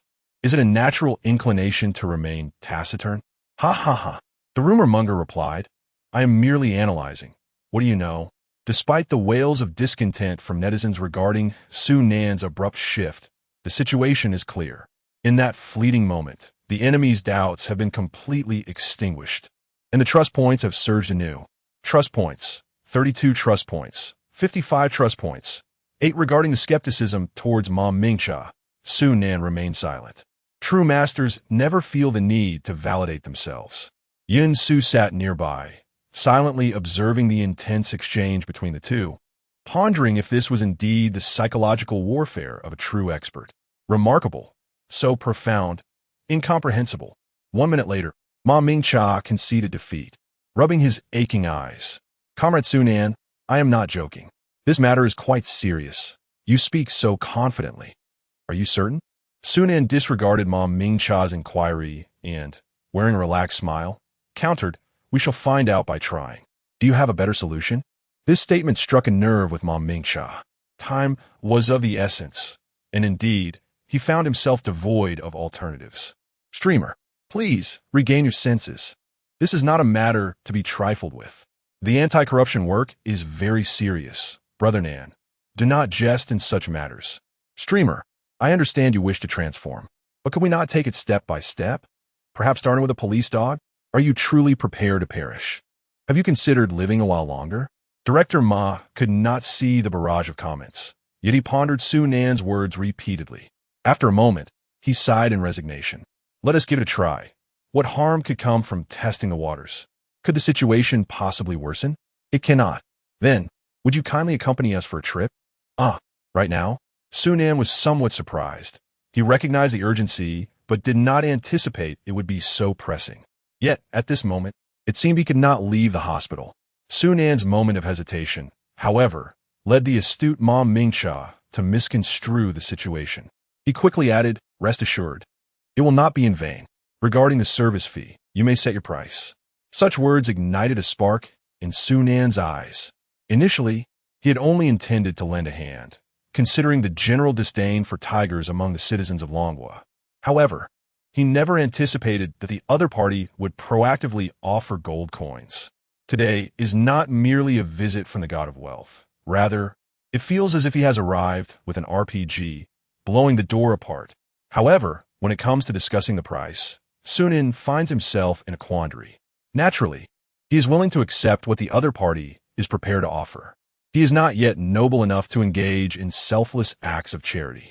The crux of the matter lies in determining a suitable amount. The fountain of sincerity is not boundless. If he charges too little, the other party will come seeking his assistance time and again, and before long, he may find himself with naught left. Such a precious resource, if squandered on trivial matters, would indeed be a gross misuse. Clearly, he ought to demand a substantial fee. But how substantial? He truly lacks a precise figure in his mind. After a moment of contemplation, Su Nan raised his head and made a decision. Since he cannot arrive at a specific number, he would adopt a variable fee structure. I generally charge based on commission. Chapter 91. Both parties reach a consensus through friendly negotiation in the tranquil hospital room. Su Nan pondered for a moment before raising his head. I generally charge a commission based on the amount involved in the case, using it as a baseline for my fees. Furthermore, I set a threshold based on this amount. Anyone whose case falls below this threshold need not seek my assistance. This approach ensures that the resources of the fountain of sincerity are utilized effectively while safeguarding my own interests. A win-win situation. In his heart, Su Nan commended his own cleverness. After hearing the other party's response, Ma Mingcha maintained a calm demeanor, revealing no trace of emotion. It was not unprecedented for skilled individuals to assist official investigations. Naturally, the authorities would offer reasonable compensation for their help. As for the amount, it depended on the individual's capabilities and the significance of their contribution to the case's resolution. Let us discuss specifics. What percentage are you proposing? Ma Mingcha remained non-committal. At this moment, Sunan flashed a confident smile and raised one finger. 1%. Not overly excessive, yet certainly substantial. Wouldn't you agree? That should be acceptable, right? However, upon seeing Sunan's raised finger, Ma Mingcha's expression darkened. 1%. The amount involved in Director Hu's case is conservatively estimated to exceed 100 million. 1% equates to 1 million. Sunan, despite your youth, your appetite is quite considerable. You are asking for too much. I must consult with my superiors. With that, Ma Mingcha, his face clouded, swiftly exited the hospital room, leaving Sunan bewildered, staring at his own raised finger. 1% is that too much? Inside the room, Yin Su stared wide-eyed, observing Sunan with curiosity.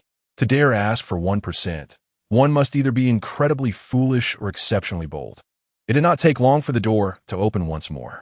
Ma Mingcha returned, his brow furrowed, and his demeanor extremely serious. We cannot agree to 1%, but if approved by above, we can offer a maximum of 0.5%. That is 5%.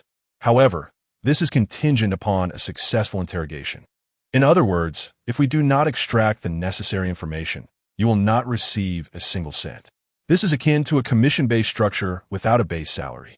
While the potential payout is significant, it hinges entirely on your ability to deliver. This arrangement maximizes the protection of the official interests. As Ma Mingcha's lips moved, Sunan's eyes seemed to blur, transforming the serious expression into the warm visage of Hua Zai. As for what Ma Mingcha had said, it resonated in Sunan's ears as a jubilant refrain. Congratulations on your wealth. Congrati, you merely need to deliver a swift kick. And surely the inhabitants of the house will rush out to administer a sound beating. Gentlemen, I harbor a sense of foreboding. This fellow is destined for fortune once more. Do not frighten yourself. It may well be that he is merely entering. Indeed, maintain a positive outlook. Refrain from overthinking and scaring yourself. Execute him. Spare no evidence. I, alone, shall pen a blood letter demanding his execution. Brother Nan, let us be clear. There are myriad ways to breach my defenses, yet you have chosen the most ruthless one. I do not oppose the host finding love, but your newfound wealth is truly intolerable. Rumormonger, the chicken feet have been exposed. This is Chief Ma funneling benefits to Sunan. Sunan's role is solely to launder money for Chief Ma. Solid evidence, solid evidence. Rumormonger, why has everyone fallen silent? Has your internet connection been severed? Dr. Wong, can you hear my words? Dr. Wong, damn, I do not know you. Do not me. I still have public service exams to prepare for. Rumormonger, wait, someone is knocking. But I have not ordered any takeout. In the live broadcast room, resentment fills the air. Some are breached, others remain silent, and some have been captured. A flourishing scene unfolds. In the hospital room, Sunan and Ma Mingcha clasp hands tightly. Through amicable negotiation, they joyfully resolve their misunderstandings. Ultimately, with Ma Mingcha's intervention, Sunan successfully obtains a brief discharge permit. The condition being, the old dean must accompany him at all times to ensure Sunan's safety. Yet the broadcast has not concluded.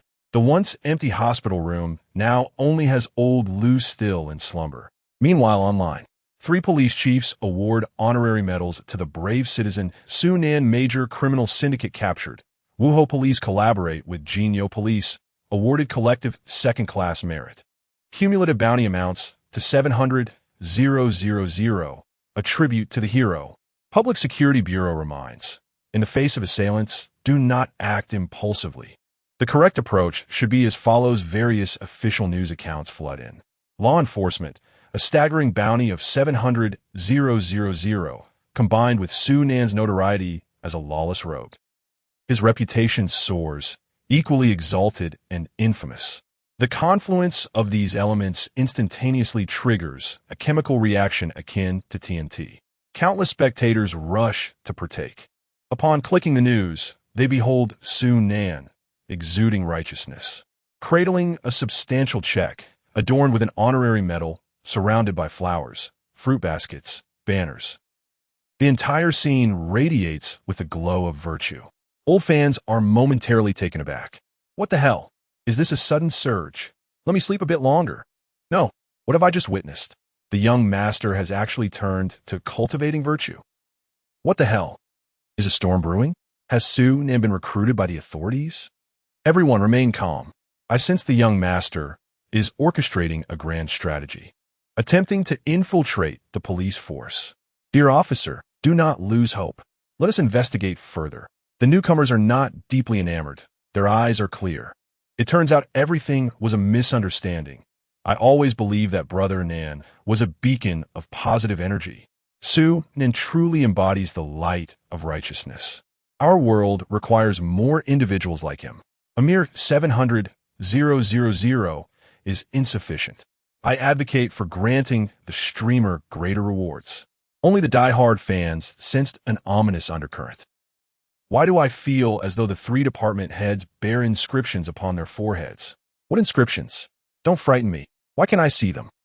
Danger. This tremendous influx of attention surged forth like a ferocious tiger. After inundating the comments sections of various websites with chaos, it set its sights on the star of Entrepreneurship program. In an instant, a multitude of netizens flooded into the live streams of the contestants. Streamer, what are you up to? Are you the type to wear your underwear on the outside? Or the high-heel type? Streamer, I sense that individual is heavily engaged in thievery. You should approach and investigate. Little G-Bo, I have a wanted list here, comprising 3,000 fugitives. You have one night to memorize it, and I will conduct a surprise check tomorrow. G-Bo stared wide-eyed as his live stream gradually morphed into the form of Su Nan.